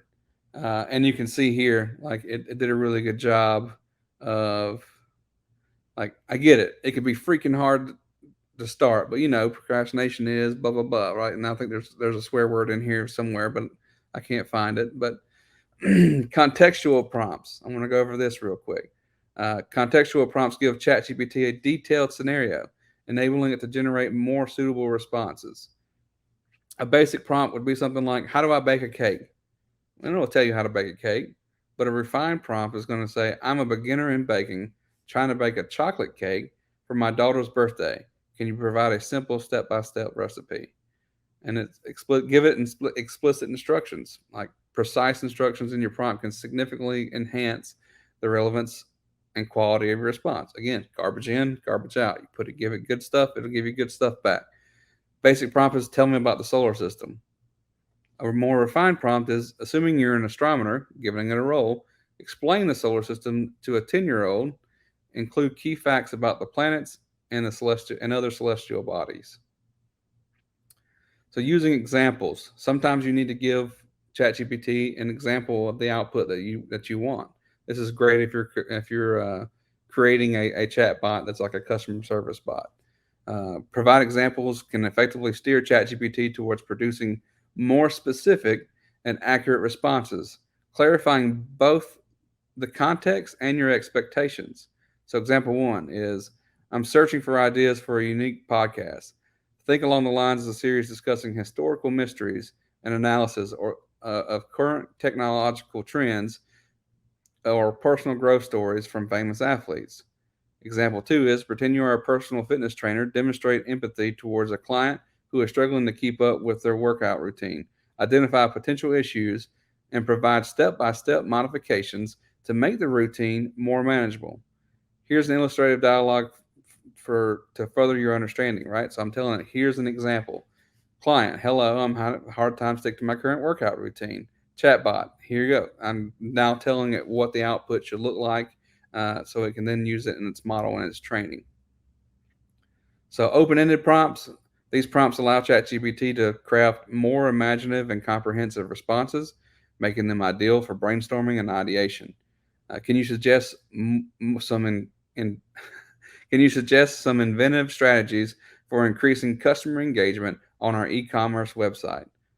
Close-ended prompts are direct ChatGPT towards specific, concise answers, making them useful for obtaining factual and definitive information. So an example is, what are the 4 P's of marketing? Leading prompts, by providing a specific context or perspective, leading prompts can guide the direction of ChatGPT's response. So here's where it gets interesting and where it gets fun. I want to teach you how to create super prompts, or what I call super prompts. This is where you give ChatGPT context, you give it a goal, you define it, you get criteria, information requests, and the format that you want. These are going to be very, very long and well thought out prompts. So I'm going to give you some examples. This one's going to be very hard for me to read. So in context, you are a competitor research GPT. I always like to give the GPT a name, or ChatGPT a name. A professional researcher who helps blank what you do, analyze existing solutions in the market. You are a world-class expert in identifying direct competitors. Goal: I want you to analyze existing companies in my market and find 3 direct competitors for my business. I will use this information to sharpen my value proposition. Direct competitors definition. So now I'm giving a definition. Solutions that solve the same problem I do for the target audience I target. They can have a different product format or value proposition, but ultimately we compete for the same attention and budget. Great analysis criteria. So now I'm telling it what the criteria. I want to return only 3 direct competitors, write specific company names. My direct competitors should always be real companies with active businesses. My fight with direct competitors should be exciting and relevant. Pick solutions that my audience can resonate with. Give me an in-depth analysis of focus on insights that I can get from your overview, and browse the web to find real companies. Information about me: my target audience is potential home sellers.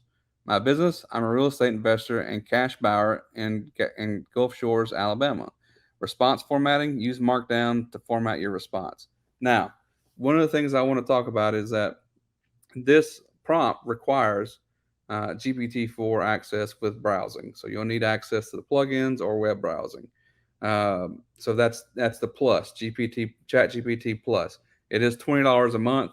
If you guys aren't spending $20 a month on this already, I highly recommend that you go ahead and upgrade, because trust me when I say this, it's well worth the money.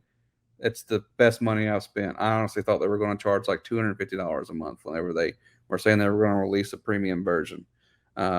With Jasper, I was paying like $1,500 a year to use it back in 2020, 2021. So this is the output it gave me. So it gave me some competitors, Gulf Shores home buyers. It gave me We Buy Houses, Gulf Shores, Alabama. It gave me some insights, and it actually gave me some ideas on how to compete with them. So this is a super hack here: creating your own prompt engineer for super prompts. So if you're having trouble structuring prompts, here is the prompt that can create super prompts for you. This is actually something that I came up with. You are an expert prompt engineer who can turn any request or need into a well-defined prompt that is structured with context, goal, criteria, input request, and format. Goal: I will be able to ask you any question or define any need, and you will in return provide the perfect prompt to generate the best answers and solutions to my problems. Criteria. Each prompt should include context, a goal, criteria for the prompt, input request, and format. That alone, right here, should save you and make you so much time and money just by being able to use ChatGPT to create your own unique super prompts. Prompt chaining is much like the chain of thought. It's just all it is a simple process of feeding ChatGPT with prompts that provide solutions to the problems and then diving deeper into the solutions provided. Right. So I ask it a question, then it gives me an answer. Then I ask it to dive deeper into that. So I used this for a pitch deck that I recently did. I never created a pitch deck. So I asked it, what do I need for a pitch deck? Then I asked it to provide me an outline.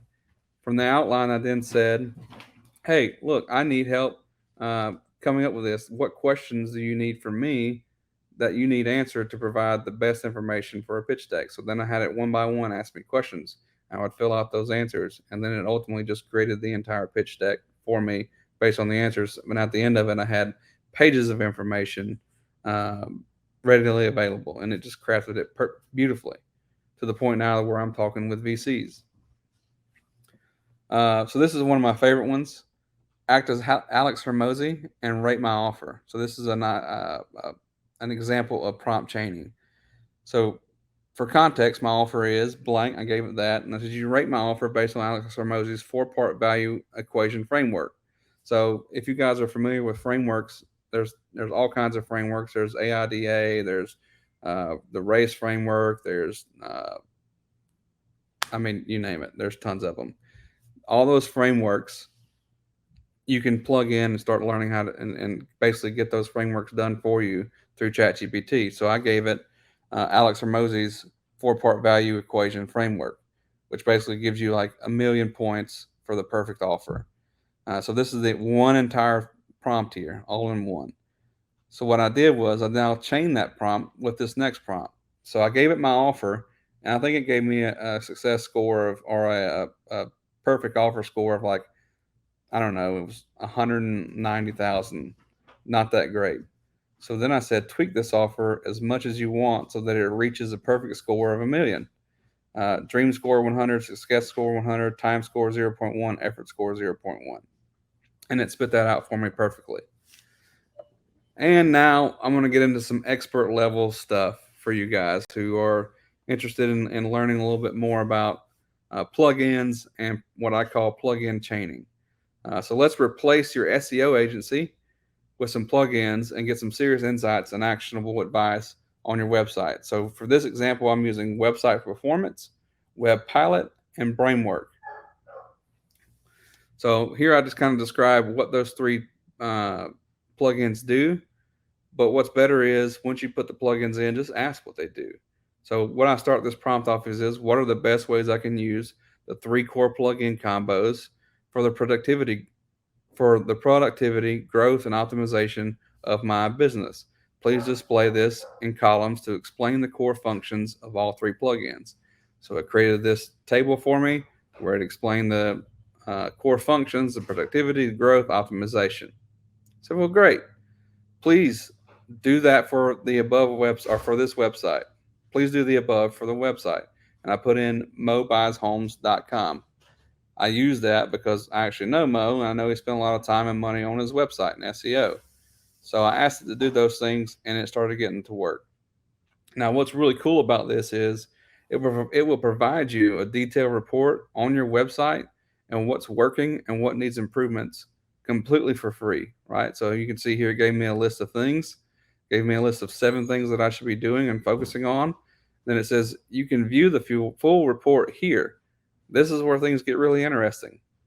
It then takes me to this page where it then gives me the entire score. It tells me everything that it's calculating and all the improvements that I need to do. You can see Mo has a great SEO score of 97 out of 100, but his performance is lacking. He's only at 50. So then I can dive in. It gives you literally pages and pages of information and data and tells you exactly what's wrong, what you can fix to make your website perform better. All for free. This costs nothing. other than your ChatGPT Plus subscription. So you're probably thinking like, okay, great. Well, I have all this information. I'm not an SEO expert. I don't know how to do all this stuff. What do I do now? Well, give ChatGPT this prompt to fully train this chat so that you understand my company completely, along with my growth goals. Provide me with a list of top questions and prompts that I should be asking to fully build a comprehensive plan to grow my business or grow my brand. All right. And it's going to do that for you. So it's now giving me all of these questions that I need to answer. So what you want to do is you want to answer those questions in one prompt. So you'll take all those questions, you'll give them the answers below, and you'll tell ChatGPT, here are the answers to those questions, and then just list them one by one, right? And then ask it to provide you with the top 10 ChatGPT 4 prompts that you should be using with these 3 plugins to get the most actionable items and strategies I should be doing.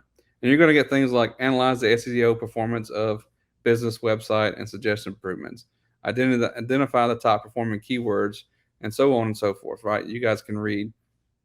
Now, what you're going to do with that is that alone is going to give you 10 different branches that you can then go and build upon, right? So pick the ones that you find the most, that you resonate with the most, and then start diving deeper into those conversations.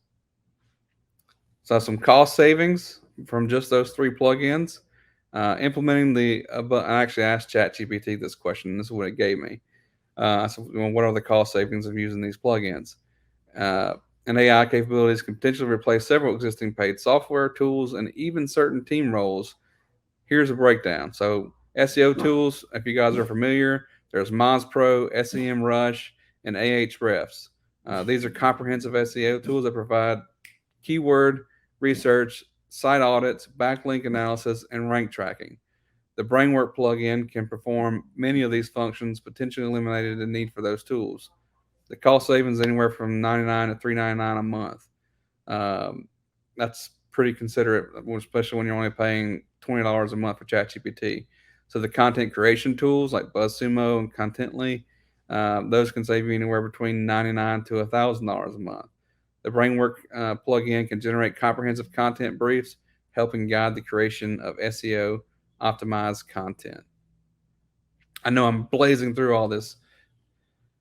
There's some more cost savings here. So like website performance tools that can replace things like Google PageSpeed Insights, GT Metrics, Pingdom, team roles, so SEO specialist, content strategist, web analysis.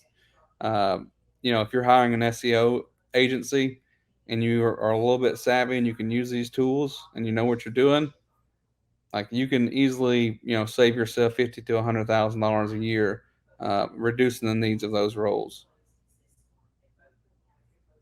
So I want to talk a little bit about, what I'm doing now and where I'm at. I started Fraction AI Consulting. We do AI strategy consulting. We do AI training and workshops, project management, implementation, data analysis services, and AI talent recruitment, and we build custom AI solutions. So I'm actually in the process now of hiring some machine learning engineers, data scientists, some AI product managers, and several other core employees, where we're going to be doing some workshops. I actually have my first client with a boutique hotel coming up that will be doing a 2-day workshop diving into their processes, understanding their data, and figuring out how to implement AI solutions into their services. Sometimes that will be us building custom products and solutions for them. Sometimes it'll be introducing them to other potential clients and vendors that we have relationships with. And oftentimes it's just us really sitting down with our team, creating guides and prompts for them to use on a daily basis in their business to speed up productivity. I apologize for that. My dog decided she wanted to start reverse seizing. Oh, that's about right. So about Fraction AI Consulting, it's cutting edge AI consulting agency that empowers small to medium sized businesses, right? So we're really looking for that $5 to $100 million range in businesses. We offer AI workshops, guides, fractional AI employees, recruiting services, and build custom AI solutions tailored to unique needs of businesses' annual revenues, like I said, from 5 to 100 million. Our mission is to make AI accessible and practical, enabling our clients to streamline their operations, enhance decision making, and boost their bottom line. So here's some tools, tips, and resources that I have for you guys. I want you guys to be curious and ask a lot of questions. You should be getting on ChatGPT every single day for at least a minimum of 30 minutes a day. And if you have employees, it should be a requirement that they get on ChatGPT every single day for at least 30 minutes a day to brainstorm, come up with ideas, ask questions, have a childlike curiosity. That curiosity will lead you through some significant breakthroughs, I can assure you. I had no idea how to pitch a VC or how to create a pitch deck or how to structure a lot of different things that I'm doing now. But ChatGPT helped me break through a lot of mental barriers and mental roadblocks that I otherwise would have kind of held me back and kept me stuck, not doing anything, and kept my wheels spinning. Create a list of prompts for various roles and knowledge workers, right?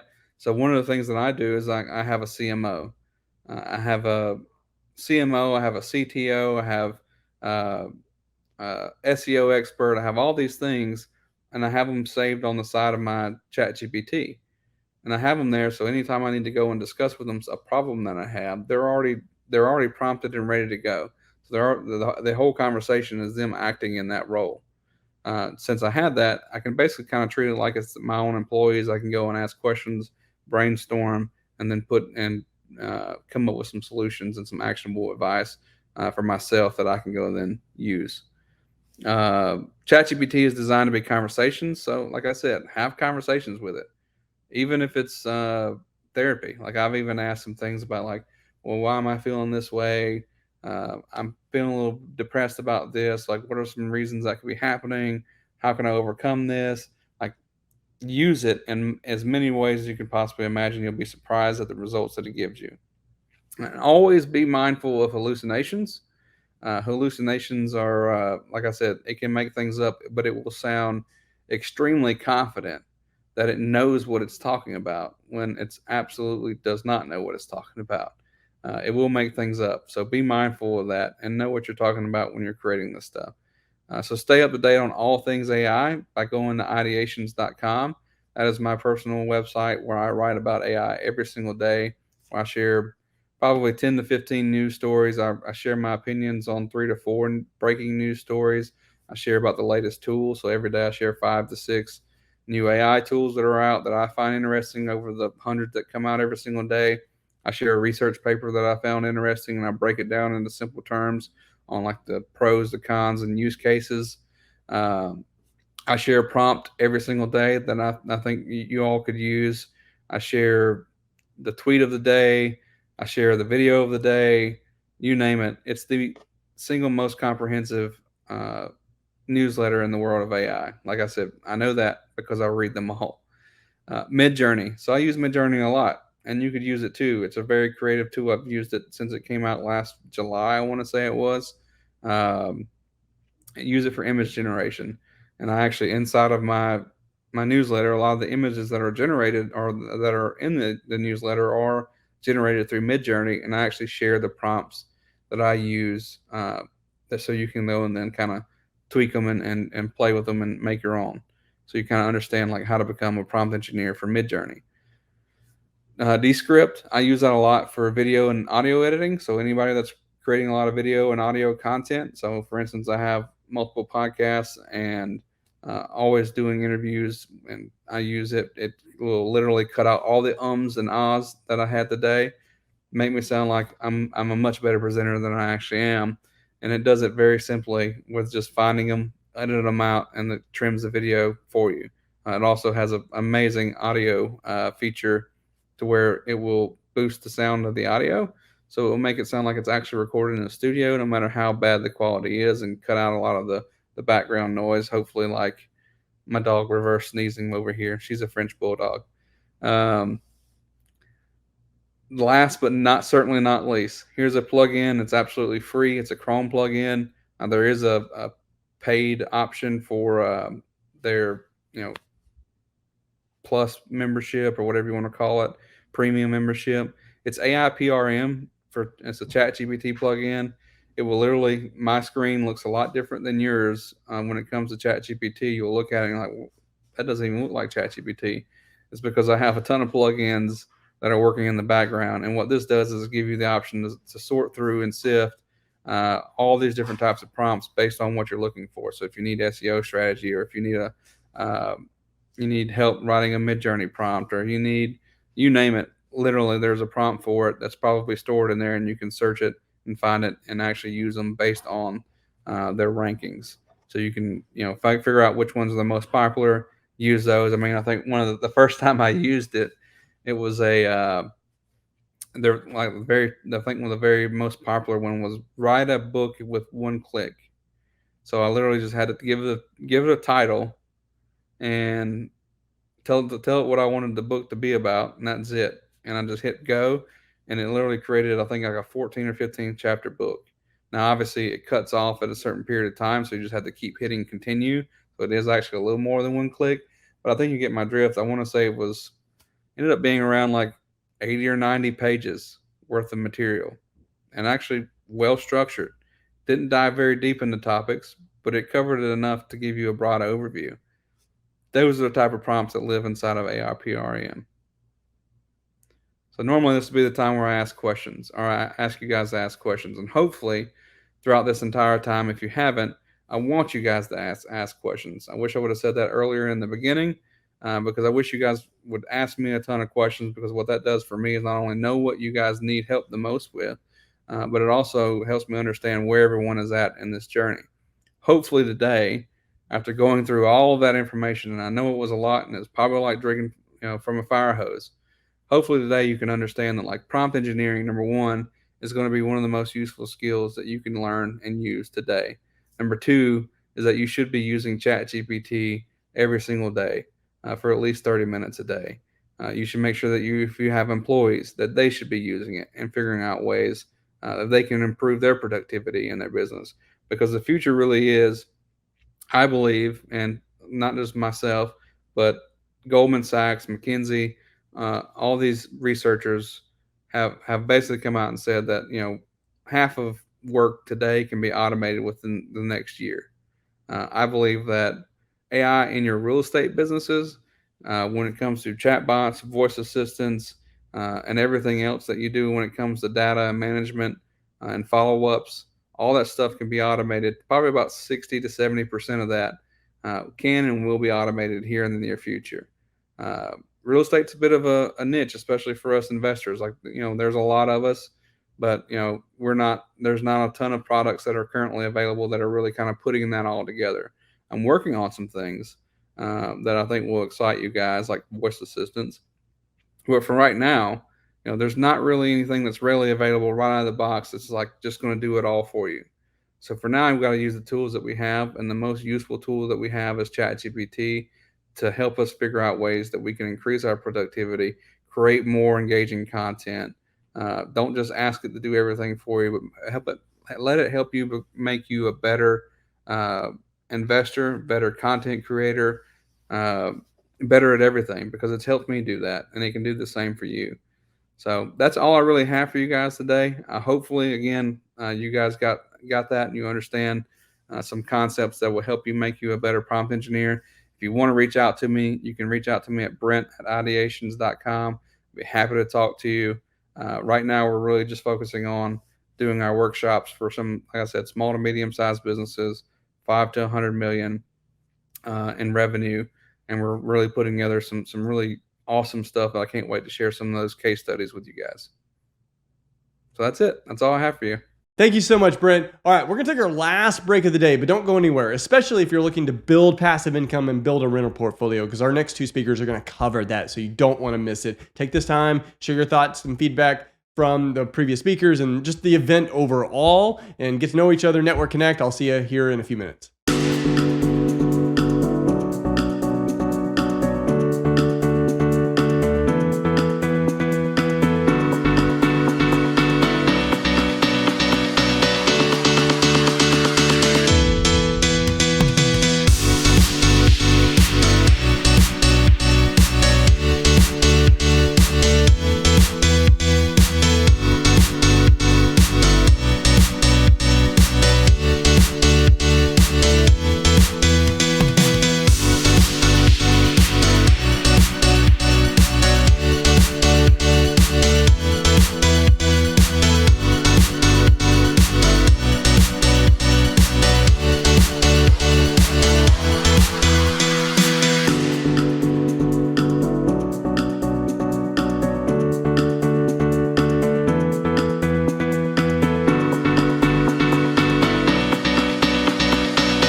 Welcome back. All right, we've got 2 more speakers, so don't go anywhere, especially if you're looking to build wealth by building passive income through rental properties. Our next speaker is Jerry Ta. Jerry is a real estate investor, broker, and founder of Property Care, a property management business in Houston that manages over 1,000 units. In addition to property management, Jerry founded Evictions Help, which provides landlords with efficient and affordable assistance with evictions. Through his experience with his personal investments and investor clients, Jerry has a deep knowledge and understanding of property management. Please welcome to the stage, Jerry Ta. Landlord risk mitigation. So I was asked to present about this. And what's interesting about landlord risk mitigation is that, let me first start off. What is landlord, in the chat for everyone, if you guys could, what does landlord risk mitigation mean to you? For me, it seems like a lot of big words, but it really needs to be applied correctly. And one of the things I've been fortunate enough was that, so before I became, I guess, full-time in real estate, I actually worked for two of the big 4 accounting firms. So both Ernst & Young and PricewaterhouseCoopers. And one of the things that we did there was we had to make sure that financial statements were materially correct. And in order to do that, we had to identify the different risks and the controls within each corporation that we were engaged in auditing. And I was exposed early on what risk and controls were. But, when we say landlord risk mitigation, what I find funny is that I believe even mitigation and management has been kind of interchanged now and then, but no one, I guess the question is, what does risk mitigation in terms of being a landlord really mean?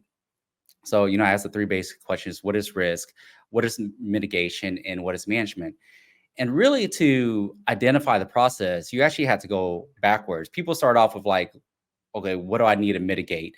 But the question is, what are you mitigating? Mitigating means essentially to reduce the loss or manage or make sure that if you incur a loss, is not great, right? And then managing risk is very similar also, but like I said, at the same time, we seem to be using risk mitigation, risk management interchangeably at this point, and mitigation sounds like the new word to use now. So what is risk? So for the company that I worked for, it was at Ernst & Young. And if you're familiar with these companies at all, a large part of their employees are just straight out of college students, such as myself. So when I first started, I was straight out of school, and we're just kind of herded in and then had to test the risk and controls of different companies. And like I said, I feel like the company decided that risk was a very sort of a confusing word, because the term risk can be applied in different situations. Like, for example, and I'll use a real life example right now, is that I actually had a blood test recently, and I had 2 different doctors look at it. And then both of them told me that I should work out more. And I was like, okay, but they never really go into detail exactly what is the reason I should work out, which it doesn't really hit home for me when they tell me like, oh, based on your blood test and your triglycerides or whatever, that and you're pre-diabetic, what you definitely need to work out at least a few times a week. And I say, okay. And it's actually not the first time I heard it, but I actually had 2 different opinions from 2 different doctors this time. And but this time I'm getting a little older, so it kind of hit home for me more. But the point I'm trying to make is that, what does working out solve for me? And in this situation, what are we mitigating? What are we trying to manage? So the company I work for at Ernst & Young, they actually just took out the word risk, and then they made it really simple and just said, what could go wrong? So really, being a landlord is mitigating risk. In terms of being a landlord is, what could possibly go wrong as a landlord, and then identifying things that you could do to make sure that those items don't go wrong, right? So like I said, so at Ernst & Young, they said like, hey, we're not going to use the term risk anymore. We just changed it to what could go wrong. And then it just made more sense when we were just first starting off. So as I was creating this presentation, of course, I decided like, hey, what is, to kind of clarify my thoughts and kind of give me the path on what I wanted to talk about. Of course, I use ChatGPT, and the prompt that I put into the system, so you should get the same result, is what is landlord risk mitigation in regards to rental property? Number one on the list, thorough tenant screening. 2, clearing comprehensive lease agreements. Regular property inspections. 3, property inspections. 4, property maintenance, 4, and 5, insurance coverage. So those are like their top 5. And I will say, for the most part, definitely agree with like numbers 1, 2, 5, and most of the items on the list. I didn't know if the order they have was of any significance, or it was just kind of like, hey, this is your top 10 in any order. But I will say that through managing, so a little bit about myself, I do run a property management company called Property Care here in Houston, Texas. And we also have an eviction business here in Houston called Evictions Help. So through those 2 companies, one, I've managed probably around 2,000 rental properties at this point through over a 10-year period. Currently, we manage about 400 rental properties, and we've probably done close to 100 evictions at this point between our managed properties and outside, customers through our evictions help that are not managed properties. So pretty familiar on how big of a tenants have an effect on your property. So what could go wrong? So when I was first starting off doing accounting at the audit firm, what we would do was we would have a team planning event. And what we do was we just kind of sit around, and some of these are most of the time predetermined, meaning like, in regards to financial statements, there's a certain set of what could actually go wrong or risks related to financial statements. And then there's industry specific, right? So if you're really wanting to have a true risk mitigation or risk management in regards to being a landlord, you really have to sit down and identify all the things that could definitely go wrong between all processes of your business. And you just lay them out, and then you kind of layer kind of put it in order of significance on how it could affect you and how it could affect being a landlord, right? So some things could be tenant does not pay rent, probably the most, or unpaid rent. That's the biggest thing when you have tenants in your house. Tenant destroys property, subleases the property. Some of the other ones, broken water lines, lawn is not maintained, HOA violations, which could be a very big thing. You could have negative cash flow, right? In regards to your property, or the AC stops working. So all of these things are some of the what could go wrong or risks that comes with owning a rental property. So through some of this, I'm going to identify some of our, bigger concerns, or the bigger what could go wrong, so the bigger risks in relation to being a landlord and owning a rental property. And this is specifically for only long-term rentals. This is not related to short-term rentals in any way. And something else to consider, however, is that there's also other risk factors or other what could go wrongs that you don't have the ability to affect, also known as uncontrollable risk or external risk. And then also having proper expectations, right? I think having proper expectations is very important. For example, if you do your math and you're expecting to have negative cash flow for a property based on your own mathematical calculation before you even buy a property, and then for some reason after you buy a property, you had an expectation that you're supposed to profit or have cash flow. Well, that's probably not going to happen, just because, or I guess maybe one of the easier ones is that if you looked at rental comps and you were expecting $2,000 based on the comps, you wanted $2,000 a month rent, and you wanted to rent the house out for $2,500, and you're not able to get $2,500, and that was the only way for you to have positive cash flow. Well, you're gonna feel like you failed, but that's because you had the wrong expectations. You were going in expecting something more than what the market was telling us, right?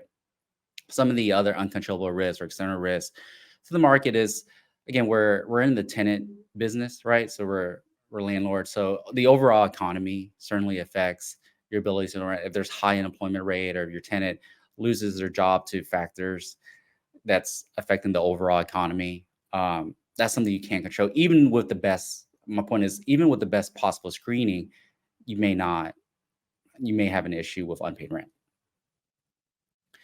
So kind of going in, this is kind of like having the proper expectations. And this is not trademarked or anything, but I always mention this when I talk to new investors, or, is that there's when you, like, for example, some new investors come in and they're looking to buy houses in let's say a rougher side of town. And I want to tell them that, when you're dealing with a lower quality tenant, or, a higher risk tenant, right, for example, that, your calculation on what your return on your investment may not be the same, because you should expect higher turnover. And then and when you're doing your calculation, you should take that into consideration. One of the most common things that I guess I come across on my own is that I have a lot of owners that are looking at, for example, small multifamilies. A lot of these small multifamilies in Houston, for example, have a lot of 1-bedroom, 1-bathrooms, and they rent between 500 to 700, or even a small efficiency, right? So, their rents can go from 400 to 500, 600, 700. One of these considers that, the tenant risk in relation to the property, for example. So the tenant risk, when I say tenant risk, that means all the items that falls under the tenant section, which is tenant does not pay rent, tenant destroys property, tenant subleases property, violates lease, anything tenant related, they're going to be on the high risk of the scale. And I made the scale, it's not trademark anything like I said, but I always want to present this is that, like, hey, when you're dealing with a tenant within a rental property from $3 to, for example, say $700, the likelihood of some of those issues happening is more likely. The probability of those items happening is going to be more likely. And then as you go into higher price rentals, a lot of those tenant issues start falling off. For example, if someone that's renting out a $10,000 a month rental property, more than likely they have enough funds beyond means to be able to pay for their rental. So something to consider is that, when you're, so this is kind of like, my point was that you're baking in the expectations that if you're on the lower end of the scale, your tenant risk is going to be higher. And then if you're on the higher end of the rent, then your tenant risk is going to be lower. And that's even before you consider anything else, right? So number one on the list of when I asked ChatGPT was thorough tenant screening. And I can't stress enough how important this is. And at our company, I feel like we do a very, very thorough tenant screening, and we stick to our requirements. And when I say that is that, for example, we don't put anyone in, like, for example, if you have a requirement of a 600 credit score, 650 or 700 credit score to be in your property, make sure you stick to those items, right? You don't start, once you get away from your requirements, then that's when you start making exceptions and you start getting yourself in trouble. Now you're not based on any kind of principle anymore. You're just kind of doing whatever. That doesn't mean that you can't still put the tenants in, but there has to be something extra for it to make sense. One of the other things is that, for example, if you're asking for 2 months worth of pay stubs, an ID, a copy of their ID, a copy of the social security card, make it a very known requirement, right? Like it's right there. And if someone's applying for your property, then if they don't provide you at least 2 months worth of pay stubs or the ID or their social security card, then they don't qualify for the property up until the point that they provide the items that you requested. And I always bring this up is because, like, for example, if you're going for a mortgage, right, and you go to a mortgage lender and the mortgage company asks you for your last 2 months worth of pay stubs and you provide them one, well, Underwriting is going to kick it back and say, like, well, they're not going to qualify for the loan. So my point is that the standards that you create, you should always stick to them no matter what. And that's what we do here is that, like, hey, our requirements are very specific. They're not anything crazy. That if we ask for 2 months worth of pay stubs, you need to provide 2 months worth of pay stubs for us to even consider you as a tenant in our property. And kind of going back a little bit is that the reason why a tenant screening is so important, putting the best tenant into your property, is because at the end of the day, they're the one living your property. They're the ones that essentially is providing the return, because they are paying the rent, which gives you the return on your investment. They're maintaining your property. And I'm a big believer in, making sure that tenants are very qualified. And at the same time, though, is that we make sure that tenants are happy. So, we're not a company that, we're not slumlords in any way. If there's a repair issue, we try to attack the issue and not just kind of lay back and see how it works out. But, we try to take care of all issues and all concerns relating to the tenant, that we're certainly responsible for. So kind of going forward, one of the biggest things that I've always come across was that if I talk to a potential new investor, new owner, and the question is always, hey, do you interview the tenant? And then my response every single time, like without exception, is that no, we never, ever talk to an applicant that is applying for a property.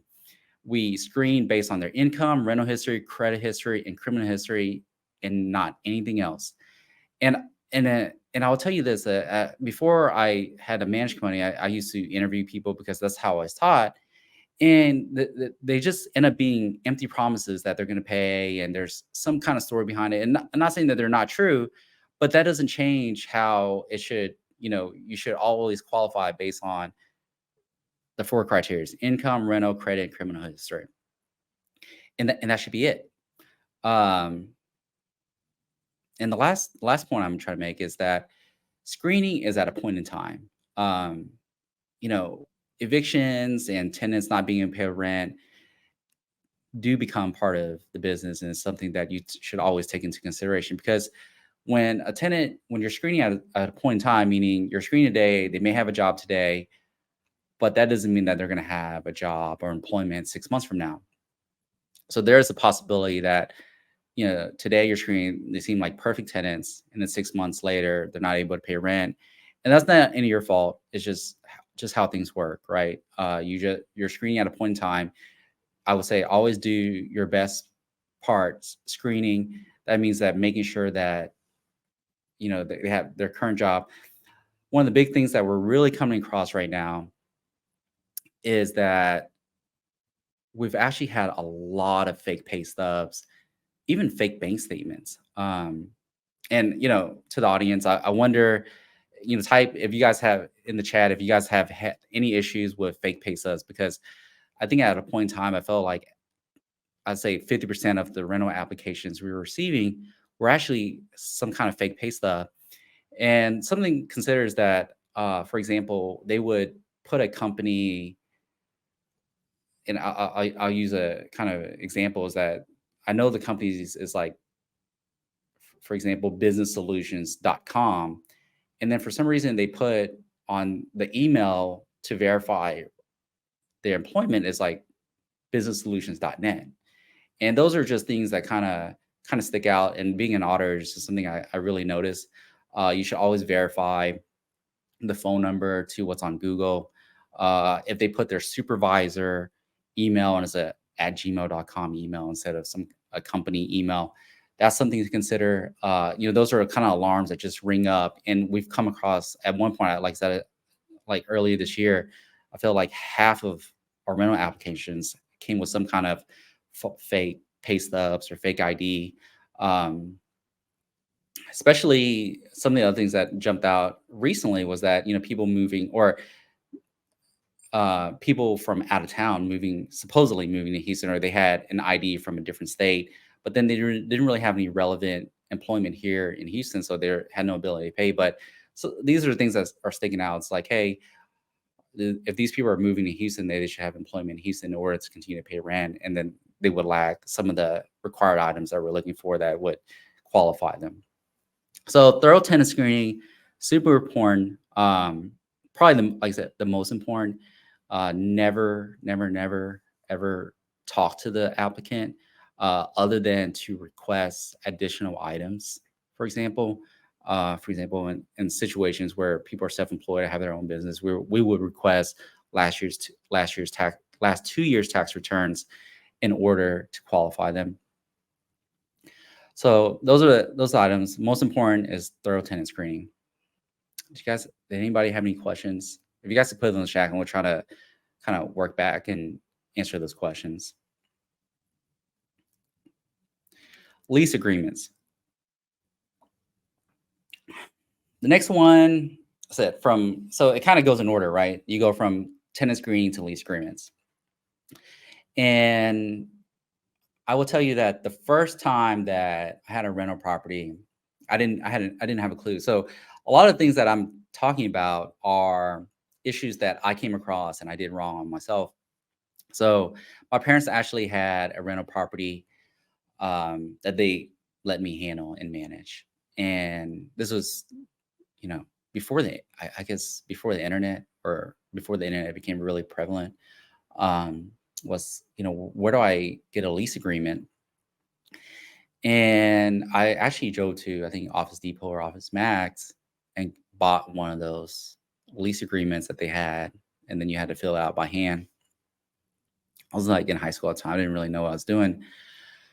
But, fast forward now, if you're trying to do this, and I'm speaking to a rather large audience between investors, agents, and stuff. But if you're trying to do this on your own, I would, number one, I highly recommend always using a realtor or a property management company to lease out your properties. But if you decide to do it on your own, I would highly recommend to identify the trade authority in your location, right? So in Houston, we're in Texas. We have Texas Realtors, which is the trade organization, which is under National Association of NAR. I would identify that template and use that, or the TREC version, the licensing body, the Texas Real Estate Commission, and using, I can't remember if it's the TXR or the TREC here in Texas, but I think we use the TXR. We generally use the TXR if there's a TXR version, but I would use that always as a base for any lease. So, if you're located in another state, for example, Florida, I would identify the Florida Realtors lease and use that as a base first. And then I've actually used a lot of different sources over time to kind of supplement my lease. And as I learn, learning the hard way over time of when I come up with issues, like for example, have you guys ever been on like Bigger Pockets? They have a lease available, and I supplement that. But identifying using the Texas or whatever state you're in lease is most important, because it would be applied to those very specific laws within your state. So they will address those in your state, like versus using, I think, one that's from Office Depot, which is a more generic, like a national template that's not very state specific.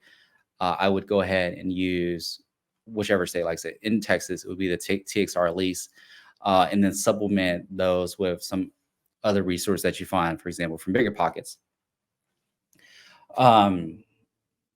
Penalties, right? So for every issue that comes up, I try to, so when I say supplement, I've identified issues over time, and then I've put those in the lease, and then I've always be sure to add a penalty, but always be reasonable. And this is not a new one, but like, for example, late fees. This is not any kind of encouragement, but if your late fees have to be reasonable, it's meant to be penalizing, but not to the point where they'll never overcome it. So if it's not reasonable, if there's something that they're not ever going to pay, like for example, if your penalty for initial day late fee is, I'll just say $500, that's probably not a very reasonable late fee, even if they agree to it. And it just doesn't make sense. And if you can't use that every single time, then it doesn't make sense to always use it. Some of the other violations, for example, is that we get HOA violations related to tenant issues, right? Leaving out the trash can if they're having multiple violations.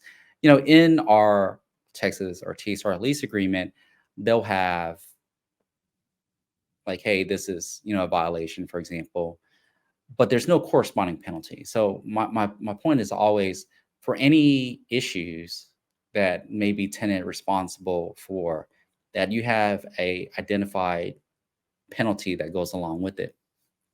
You know, I think one other ones is like, for example, if someone has, I think in the TXR lease, like if someone has an unauthorized dog on the house or pet on the house, that it's, I've seen people put, like for example, $1,000 a day. There's no way that you could actually apply that penalty consistently where it would make sense. So, you know, kind of think from a reason perspective, make sure that's penalizing, but at the same time, though, that it's something that makes sense. And I not try to make this political or anything, but like, for example, I read in the news that Alex Jones, he was fined like for $1 billion, and you know, everyone's like, he doesn't have $1 billion, so he's never going to be able to pay it. So kind of same thing with this is that the penalty should be amount though, where something that you can collect and make sure it's reasonable.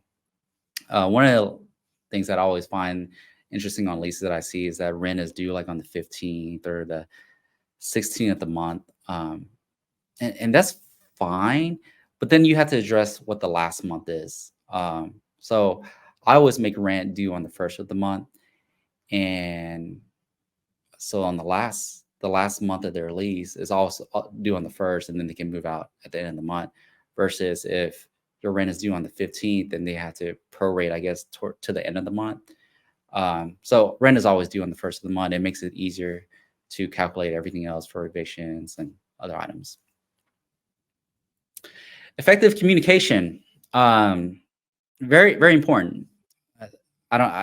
I would say that effective communication, I would say, needs to be very standardized. Meaning, I would say, if you keep it very minimal, and always make sure that you send the items and never assume anything with the tenants.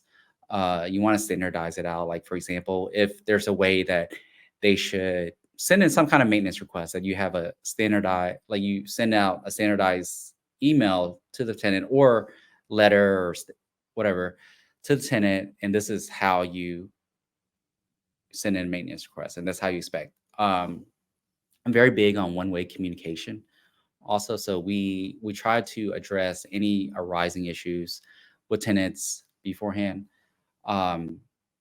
before it gets there. So for example, we actually have standardized emails on how to get access to the property once the tenant's moving in, how to submit maintenance requests, or how to pay rent. So we reiterate all these items that the tenant have to do, and it's all standardized, and it's just a one-way communication. And when we say that, it's like, for example, we'll send an email with a do not reply. So like, we're not trying to create this constant communication. We're just like, hey, this is stuff that you need to do, stuff that you need to know. For example, expect a Mr. Riki, the locksmith, to contact you within 7 days of moving in. Remember to transfer utilities to your property under your name by a certain day. Otherwise, there will be X penalty, which is baked into our lease.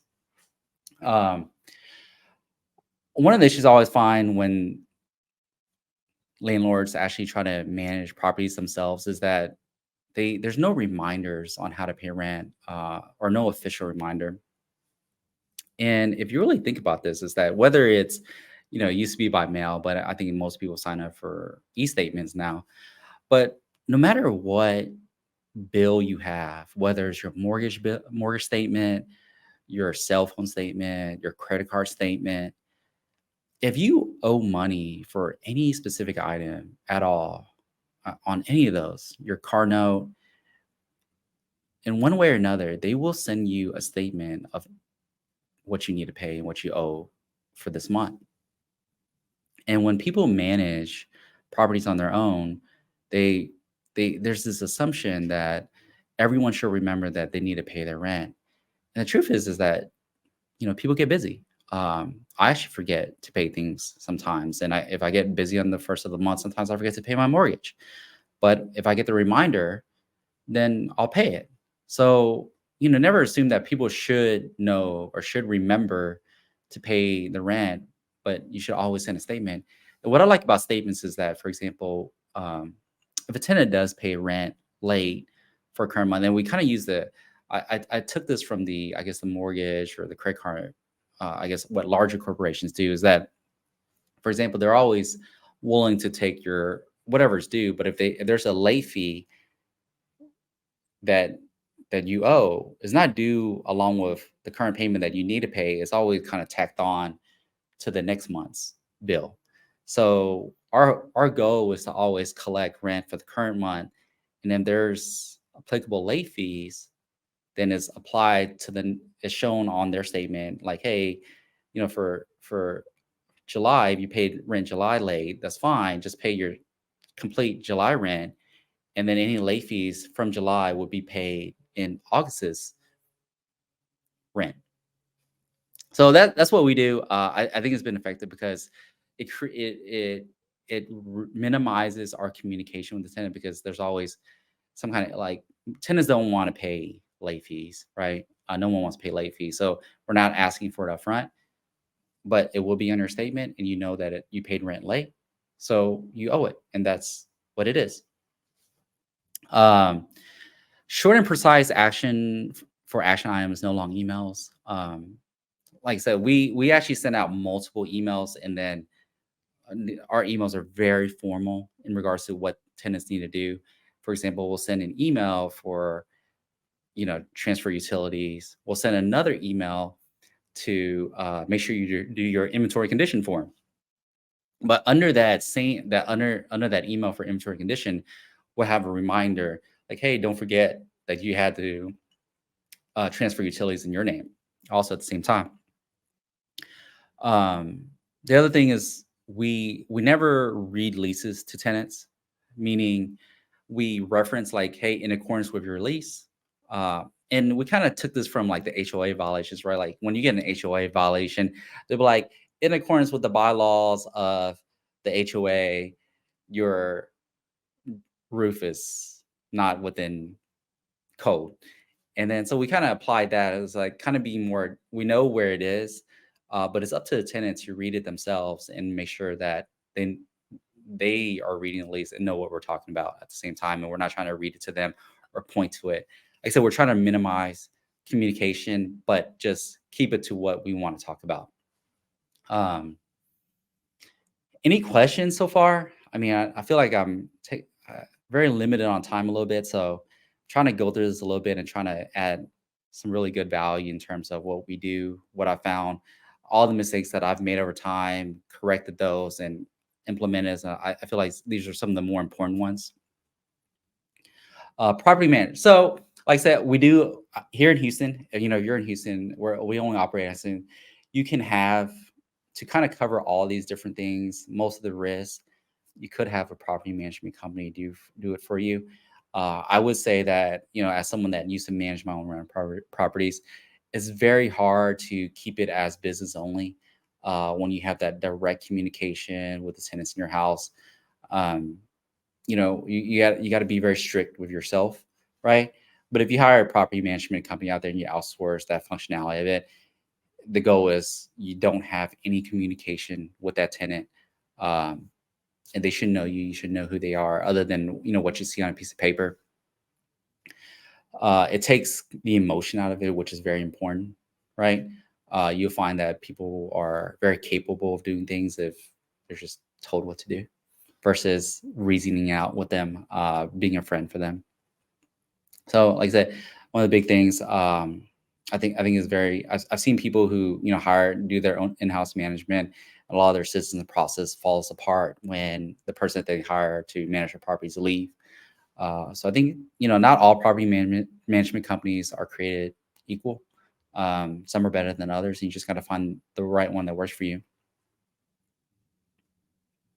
So external factors. Like I said, even when you take into consideration, all the different what could go wrong, and then have plans or action items to mitigate a lot of those risks related to it. Other things happen that could still affect you. And, the big one is the overall economy, right? I mean, if for some reason we have significant high unemployment, only because, I think the Fed chair has kind of voiced that that's his goal is to raise the unemployment in the United States to control costs or inflation. That, it could affect your business, right? And your tenants or multiple tenants, depending on how many properties you have, may be unable to pay rent. And one of the things that you have to do is to move quick, right? So I would highly always recommend filing evictions right away. Maybe not right away, but trying to understand the issue and if it's a long-term issue versus a short-term issue. Evictions always sound bad, but that doesn't mean that evictions is really when you're trying to get the property back. So the goal is to always have the tenant, if they're unable to pay rent, to vacate the property on their own. You definitely never want to, and we take the time explaining that to them, is that like, hey, the eviction is to regain possession of the property back for our client and nothing else. If you leave prior to the eviction, it's unfortunate your situation. However, at the same time, though, our client needs their property back, and we're not looking to file an eviction. So if you vacate the property beforehand, we won't have to file an eviction. Evictions do cost money, so you want to potentially have that conversation before you file the eviction and make them aware that they don't need to have an eviction on their record, and go that route, right? Versus filing eviction right away. And some of the things I've considered recently was that, if, for instance, if we have a lot of, we have high employment rate, there's a lot of evictions going on, and the general economy is not great for finding tenants and stuff, that we would consider moving towards using housing, having housing tenants in some of our properties. We did so at one point, and then some of the housing issues that we had, never have a problem with the person actually applying, right? The tenant themselves, but the administrative that comes with housing. But some of the what you call vouchers that have come out recently from housing has really made me reconsider going the housing route again, and that's guaranteed payment from the government, and that's not something I want to do at the moment, but something to consider in the future if the external factors are increasing, where it's hard to find quality tenants, or you're having a high rate of evictions. So as I was saying, we have a management company called Property Care, and then they're both based here in Houston. So we have a management company called Property Care, and then we also have an eviction company called evictionshelp.com. And if you're here in Houston and need some help or need some guidance, certainly be a resource. You can look us up on, I guess, some of our social media, which I don't have here, but I'm here to open any questions if you guys have any. If not, I'll see you guys. All right, before I bring up our last speaker, once they're done, I've got a few things I want to share with you on what to expect tomorrow that you don't want to miss. Our next speaker is Jennifer Beadles. Jennifer is a nationally recognized real estate expert, educator, and investor. She's been a licensed real estate agent for over 13 years, generating over $8 million in commissions working with investors, and owns nearly 300 units across 8 states. Jennifer has a broad range of real estate experience, including building single-family and multifamily properties, completed land developments, house flipping, the BRRRR strategy, and apartment syndication. Please welcome to the stage, Jennifer Beadles. All right. Hey, everyone. I am thrilled to be here today as part of this event. And so my presentation, I'm going to give you guys the cash flow accelerator blueprint, where you're going to learn how to increase your cash flow in 30 days or less without renovating or acquiring new properties. Guys, I know that this year has been tough for acquisitions. And so in this session today, we're going to go into the operations and asset management side while you guys are focusing on your portfolio and, again, trying to get some cash flow coming in, additional cash flow. So let's dive in. All right. So real quick, just imagine, what if after this session, you had a blueprint for reducing operational expenses, increasing revenue, and forcing appreciation. You didn't have to renovate, you didn't have to reinvest tens of thousands of dollars or buy any more properties.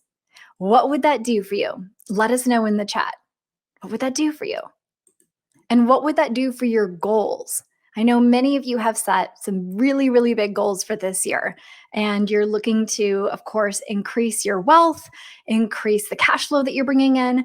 But again, a lot of people don't talk about the operation side. So we're going to cover all of that today. All right, beautiful. So if you left this session with some cost-reducing tactics to help you net more cash flow, because let's be honest, it's all about the cash flow, right?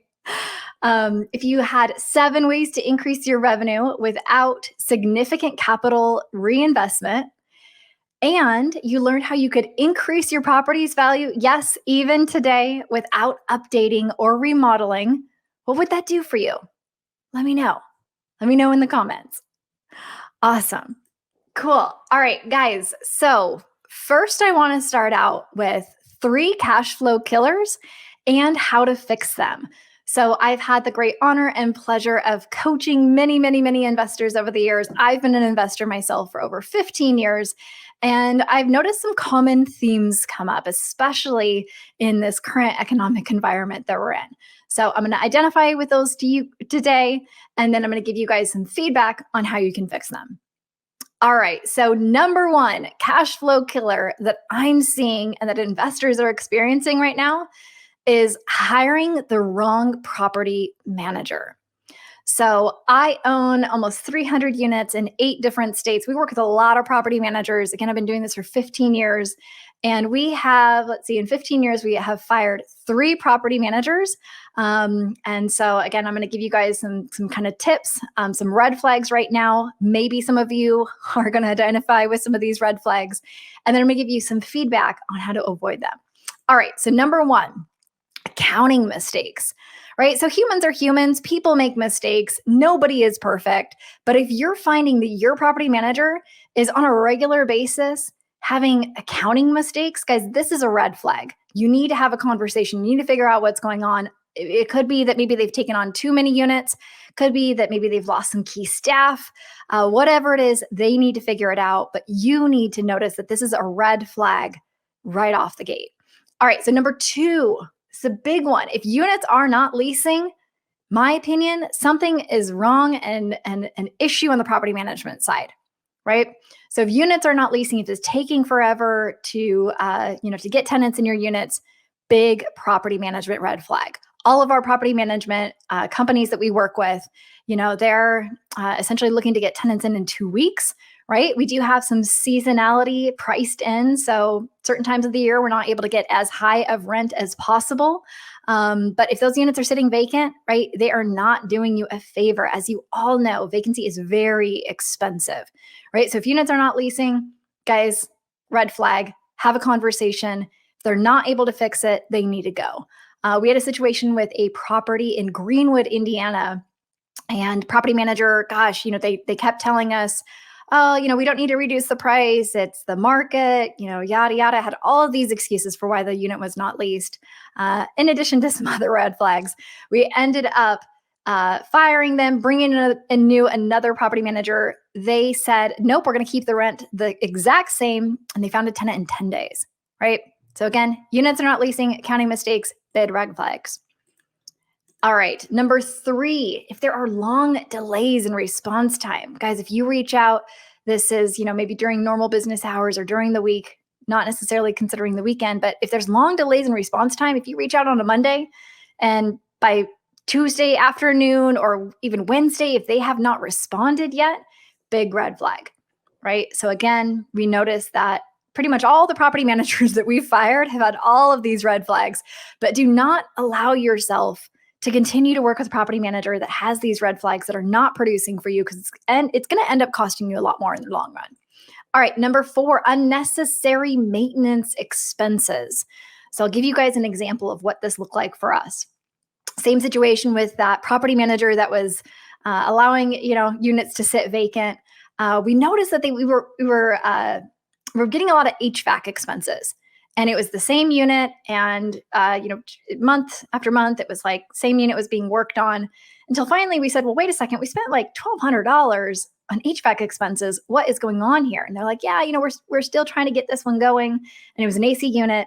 And at that point, we said, look, we could have replaced this AC unit. We shouldn't be getting these unnecessary expenses of like continuing to work on this thing, right? And it turns out that the expenses were actually by a handyman that was working for the company as an employee. I think they were trying to keep him busy when we should have hired a technician to come out that probably would have said, like, look, let's just replace it. We ended up replacing it after a little bit of time with the new property manager. So don't make that same mistake. Be really, really mindful of all of these things that are coming up. All right, number 5, this is a big one, and you'd be surprised. You might say, well, obviously, if they're not providing owner statements, then, certainly that's a big red flag. You'd be surprised at how often this happens that I hear from investors. They're like, yeah, I haven't got an owner statement in 60 days. They said they're working on it, or they said that tenants haven't paid yet, so they're waiting to provide it. Guys, huge red flags. So again, personal story, we have a building that we took over about a year ago, small apartment complex in Kentucky. And this was happening to us. They were saying, oh, no, we'll get you the owner statement. We're just trying to reconcile some bills, or such and such hasn't paid yet. It's close to the end of the month. We'll get it next month. And, 2 months went by. We had no property management statements. And, things got worse. Obviously, we had some more red flags coming up.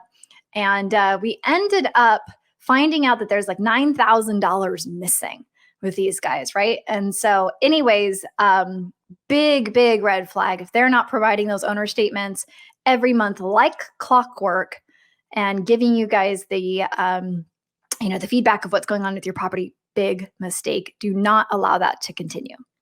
All right, so now how do we avoid this?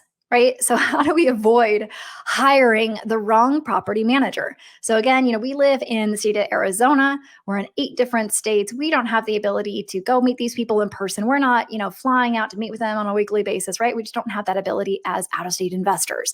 So I want to give you guys a couple of things that we've learned for hiring property managers and how to avoid the bad ones.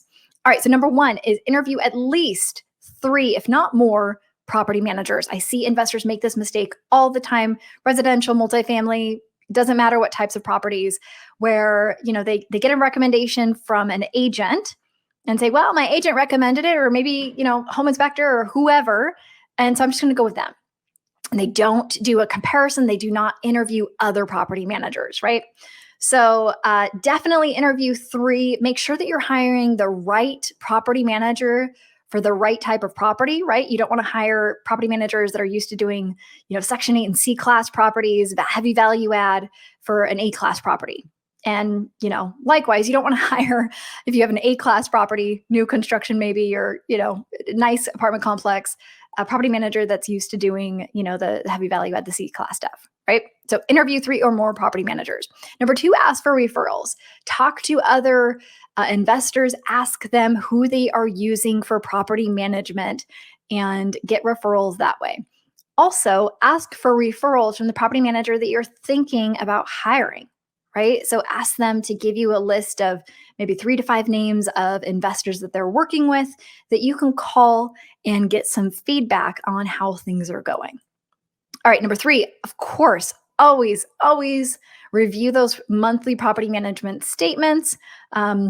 Again, you'd be surprised of how many investors that I encounter that do not review those on a monthly basis. That you get the email notification that it's in, and they're like, oh, I'll get to it later, and they don't notice those things, and then they have to do an audit later, right?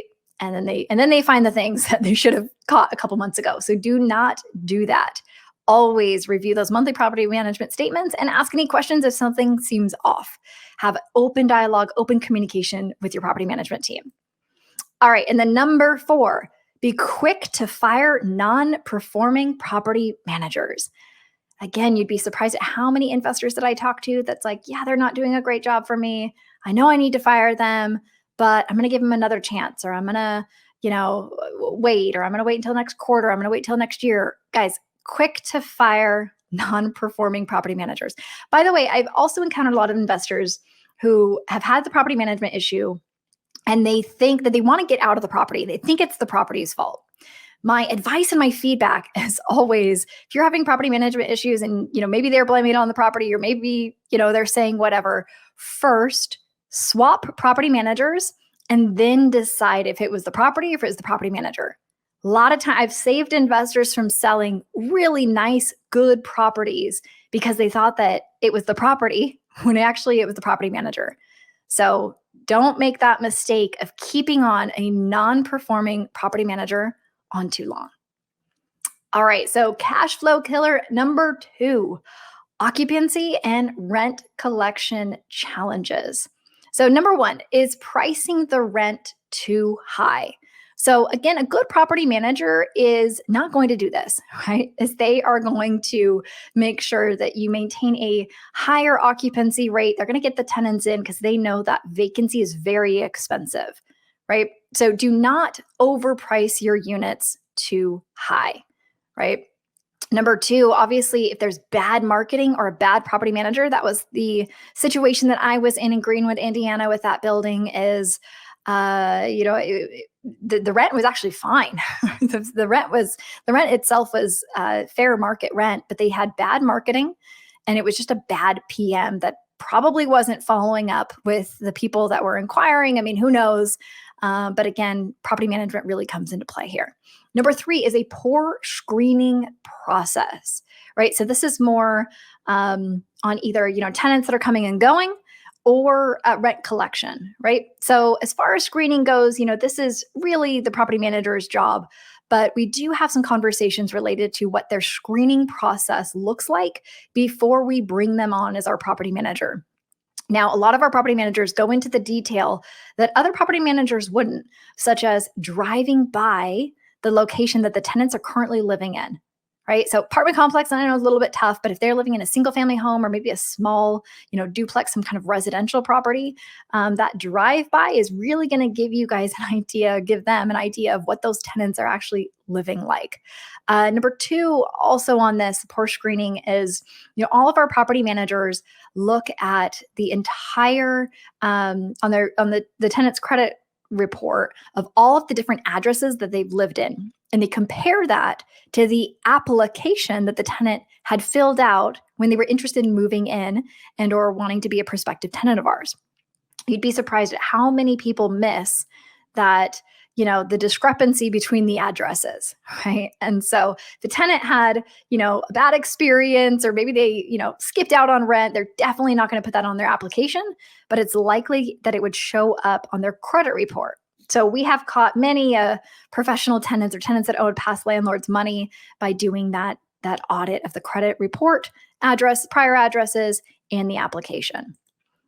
All right. So number 4 is, guys, not sending tenants to collections. So sending pretty much all of our tenants that owe us money, we tell our property managers is everyone goes to collections. That's money owed to the business.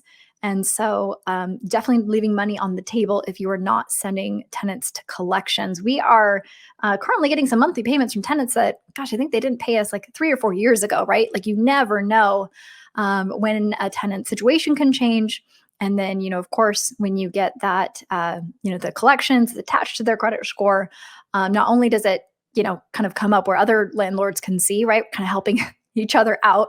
But yeah, I mean, if they want to go buy a house or they want to get any kind of additional credit, then they're going to have to deal with this. So definitely don't miss that. And then number 5, at least this is what we do, is we aim to be at 85 to 90% of fair market rent to maintain occupancy on our lease renewals. So we do not, it's kind of, coincides with the price, not pricing rent too high, is, we give our tenants a little bit of a discount on what fair market rent might be because we want them to maintain, the occupancy. We want them to stay in the unit, right? So we do not push too high on, our rent increases on the renewals because we want to keep the expenses down. All right. So, and then here's an example of how pricing too high costs you more.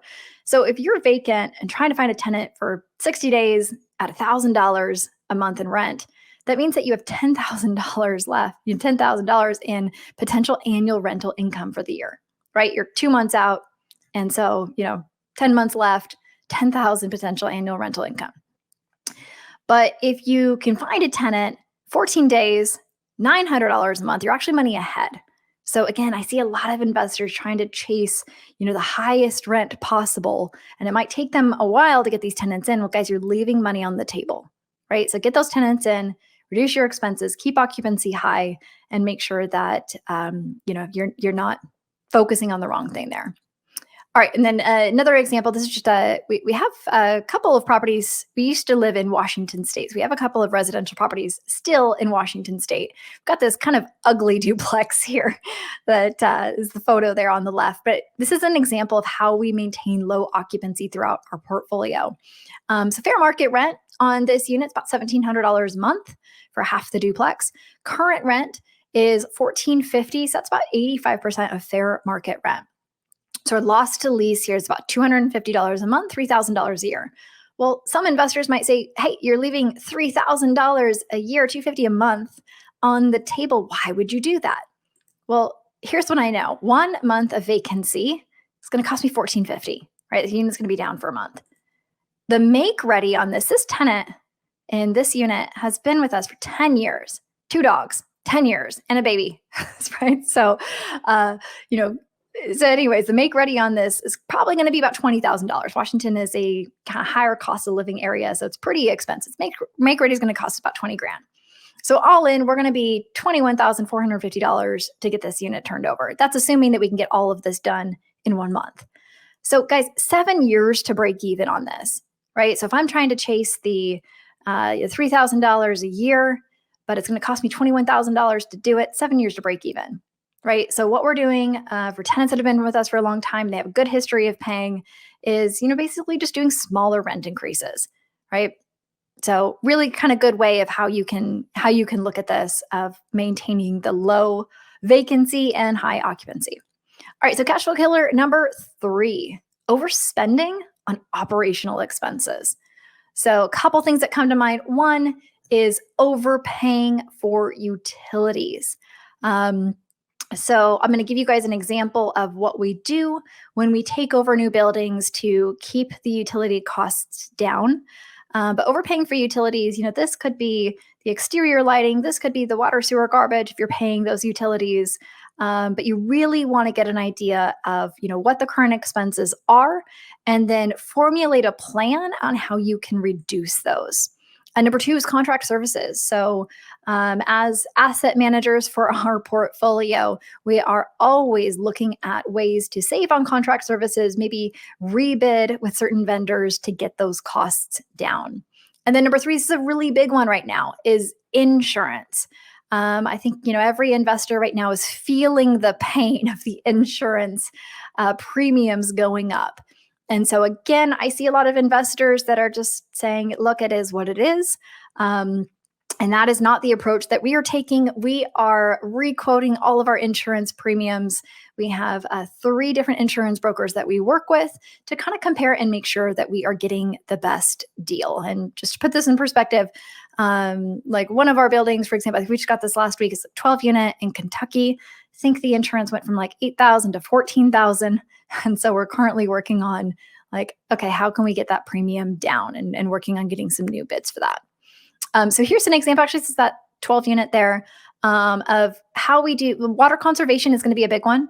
And then, the overall utility reduction. So number 1 is we always do a leak analysis, kind of build this into our physical due diligence. We make sure that there are no leaks at the property, or if there are leaks, then we have a plan for fixing them immediately. I'm sure a lot of you guys are aware that even a small leak that goes on for a long time can cost a lot of money, right? It can really tap into your cash flow and reduce it. And it gets to be a big issue also, property wise. All right, number 2 is low flow toilets. As we are going through these buildings, we're primarily value add investors. We are going through and pretty much installing these low flow toilets, making sure that we can get some water conservation savings there. Number 3 is low flow shower heads. So that's another big one. We swap those out, reduce some of our water expenses that way. And then faucet aerators as well. So a lot of these local water districts will provide that. They'll actually offer you free kits that includes a low flow shower heads and faucet aerators that you can install in your buildings. And then number 5 would be the LED exterior lighting. So in this building, for example, we haven't even actually finished renovating all of the units, but we found within about 90 days time, about $200 a month savings on our water expenses and some of the utilities that we were paying for this building, right? So big value add savings there. All right, so now that we've gone through the 3 cash flow killers, I want to give you guys 7 options for increasing your revenue without renovating or reinvesting thousands. So first, we talked about reducing expenses. Now we're going to talk about driving revenue. Okay, so number 1, just increasing the base rent, right? So some tips for increasing the base rent. 1 is we always conduct a walkthrough before renewing a lease, right? So you want to make sure that the tenant is actually keeping the unit up, that there's no, pets that maybe they've moved in or people that they've moved in. So before making that offer for the lease renewal, all of the property managers, or if you're self-managing, should be doing a walkthrough at least 30 days before the lease term ends and making sure that, again, everything is kept up in the units. Number 2, for tenants that want to stay on month to month, we actually charge a premium for that. So we charge a bit more for month to month leases. And, in most situations, again, if the tenant is not willing to do another 12-month lease, again, kind of depends on the area, depends on the region of where the property is at, then, we'll allow them to go month to month, but we're going to upcharge them for that. So charge a premium. And then as mentioned, we aim to keep renewals 5 to 10% below fair market rent. The first thing a tenant will do when they get that rent renewal notice is they're going to go and see what else is out there. And so if they could get into a comparable or even a nicer unit for less than what they're paying to you, right, they're going to move. So you want to make sure that you're kind of, doing the research on that and keeping those renewals to be a good deal, because you don't want to get additional vacancy expenses because it's just very expensive. For those that are unaware of what fair market rent or really kind of want to get a pulse of the market, you can use doorprofit.com. This is a software company that I've been building. You can type in any address and it's going to give you an estimate of the fair market rents on a per unit basis. So you simply type in the address, give it the unit mix for that property if it's multifamily, and it's going to give you a breakdown on what the fair market rent could be. And this is just a little 8-unit that I own. It's built in 1995, very vanilla, kind of boring looking building. But yeah, so like right out of the gate with this one, we did not even do any renovations. We increased the rent by $50 a month, got an additional $400, right? So really, really helps to make sure that you're keeping those tenants and those leases pretty close, again, that 5 to 10% below the fair market rent. All right, and then you also want to requalify your tenants, especially if you're doing a big increase. Make sure that they still qualify and that they can afford the rent increase, right? You do not want to create a collection issue, so make sure that you requalify those tenants. All right, so lever number 2 for increasing revenue. Number 2, if you're not already doing this, you should be, but RUBS, Ratio Utility Billback System, and or a utility billback program. So this allows you to recapture your utility expenses. And then it also is known to reduce consumption by about 15%. So when the tenants know that they, in fact, are being billed back or paying for at least a portion of these utility expenses, it actually reduces consumption, right? So really important there. So this could be based on the number of occupants. It could be based on square footage, the number of bedrooms, bathrooms, or both. It's just really important that you pick one method and then that it's stated in the lease agreement, right? So make sure that you do that. So in this example, seller was paying for water, sewer, garbage, gas. We implemented RUBS of $50 per unit per month, creating no additional vacancies and increasing our revenue by $600 a month. So pretty cool there. All right, number 3 is pet rent. Guys, so 72% of tenants these days have pets, and 24% of tenants are hiding pets or have hidden pets in the past. So do not miss out on the opportunity to charge for pet rent. Pretty much all of our buildings are pet friendly. We find that this reduces the vacancy and it, of course, creates additional income in charging pet rent. You do want to be aware of the ESAs, the emotional support animals, and then aggressive breed dogs. So talk to your insurance broker. Make sure you are aware of any carve-outs in your insurance policy for aggressive breed dogs. I like petscreening.com. Our property managers use this for the ESA animals as well. So just to put this into context, we make about $4,500 a month in pet fees alone, right? So a good source of revenue. All right, number 4, we're getting a little bit creative now. So some storage income. So I have a couple of examples here. A number of our properties have storage units that we rent out, but I want to give you guys, again, some kind of different examples. Over here on the left, this is actually just one of our, it's the only single family property that we still have left in Everett, Washington. And it came with this large shop in the backyard. We rent the shop out separate from the tenants in the main house for about $500 a month, which is pretty incredible. So we make about $6,000 a year off of this extra shop that is in the backyard of a property where we have different tenants up front. And then over here, this is a shed. This was at one of our properties in Indiana.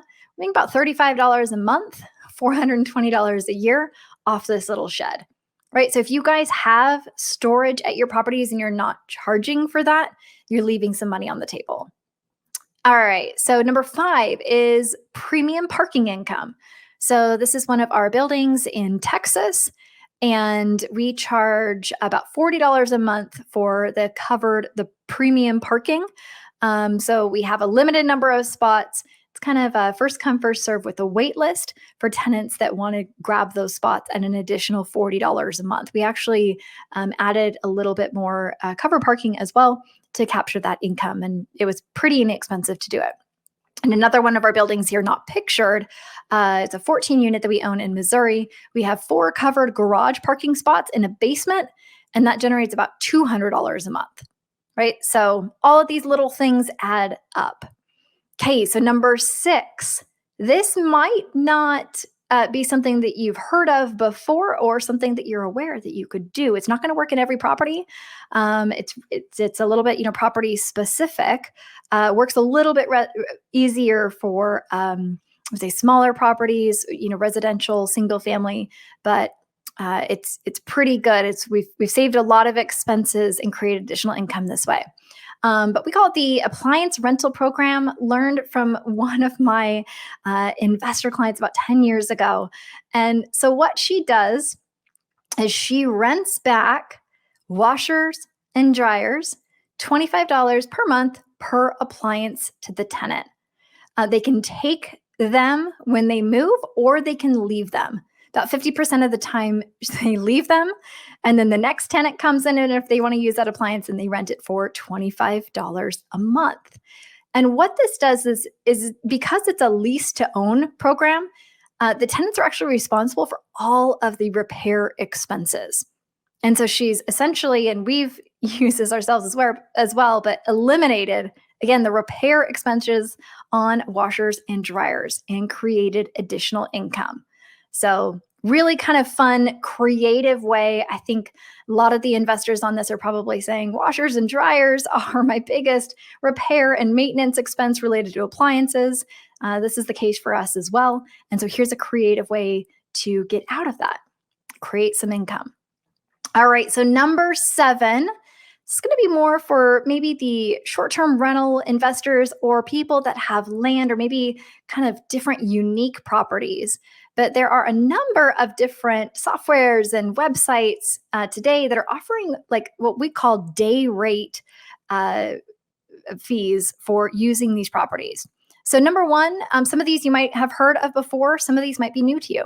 But hipcamp.com is a really cool website which allows you to rent RV spaces and campsites. It's great for anyone that has vacant land or maybe rural properties with extra land that you're not pulling in any revenue from. So we have a number of investors that we work with that are using HipCamp to create additional revenue on some of those rural properties. Number two, this is a big one here in my market in the Phoenix metro, but it's called PeerSpace. And PeerSpace allows you to list your property and they can rent it for an hourly rate or even a day rate for photo shoots, events. The Instagram influencers are, using these properties for, the videos and again, events. Really, really cool site for, again, those that have maybe short-term rentals or really cool, unique luxury properties. All right, the next one is Swimply. This is for properties that have pools or even anyone that wants to do this at their primary house if you have a pool, but you can rent out your property, again, on an hourly basis or a day rate for pool parties and backyard events, which is pretty cool. All right, and then next we have Neighbor.com. Neighbor.com, you can rent extra space for storing RVs, cars, or any other items. I've seen it a lot here in the Phoenix metro where people might have a carport that they're not using. And so maybe they're renting it out for $100 a month. So really good option, again, for primary residents or any of your rentals that have additional extra space. Okay, so the last thing that I want to touch on is, of course, we've been focusing on reducing expenses, increasing revenue, which affects the bottom line in terms of cash flow, but also when we're increasing our net operating income, reducing expenses, increasing revenue, it allows us to force appreciation. And so, of course, any multifamily, specifically value-add investors are going to understand this. But for some residential investors, I want to kind of show you what this looks like. So this is a building that we own in Michigan. And this is something that we took over. It was stabilized, but the rents were pretty low. So at acquisition, the average rents are about $765 a month, which is very low for the area.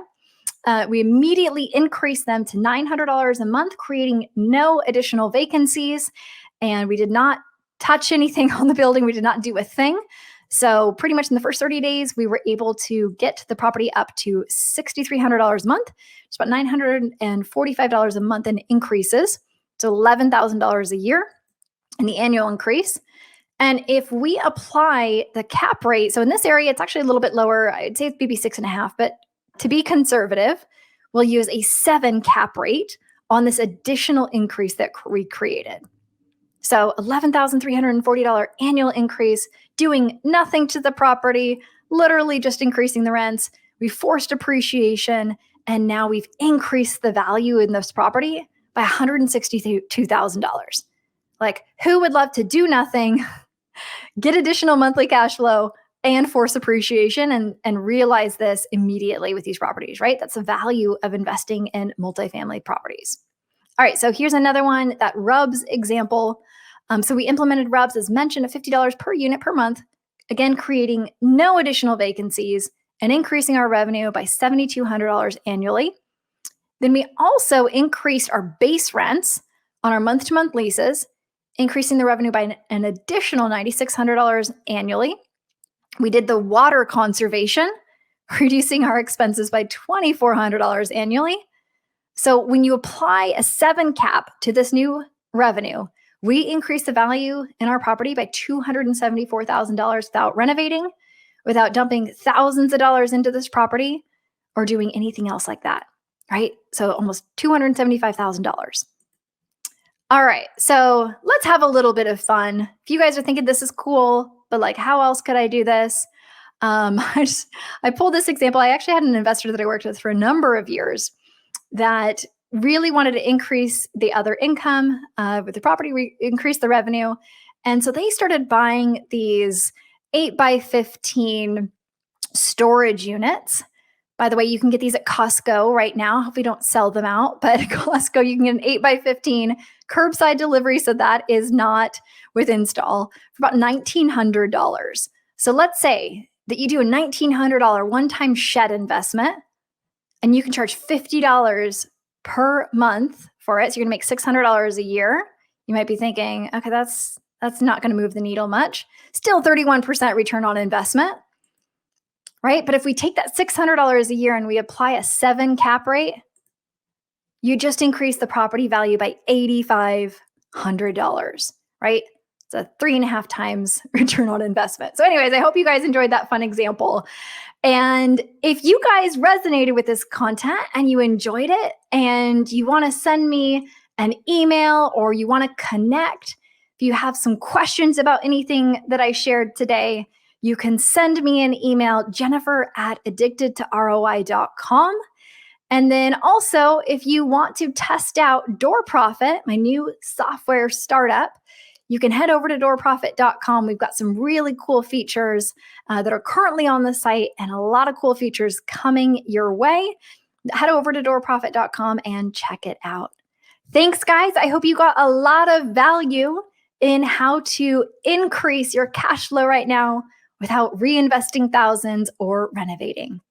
All right, we'll see you guys soon. Thank you so much, Jennifer. Okay, this is what's going to happen tomorrow. The first couple of speakers are going to absolutely inspire you. You do not want to miss them, I promise. We have Jay Parsons with RealPage, who's going to give you the data and analytics, doing a deep dive on what's going on in the market right now so you can make better business decisions.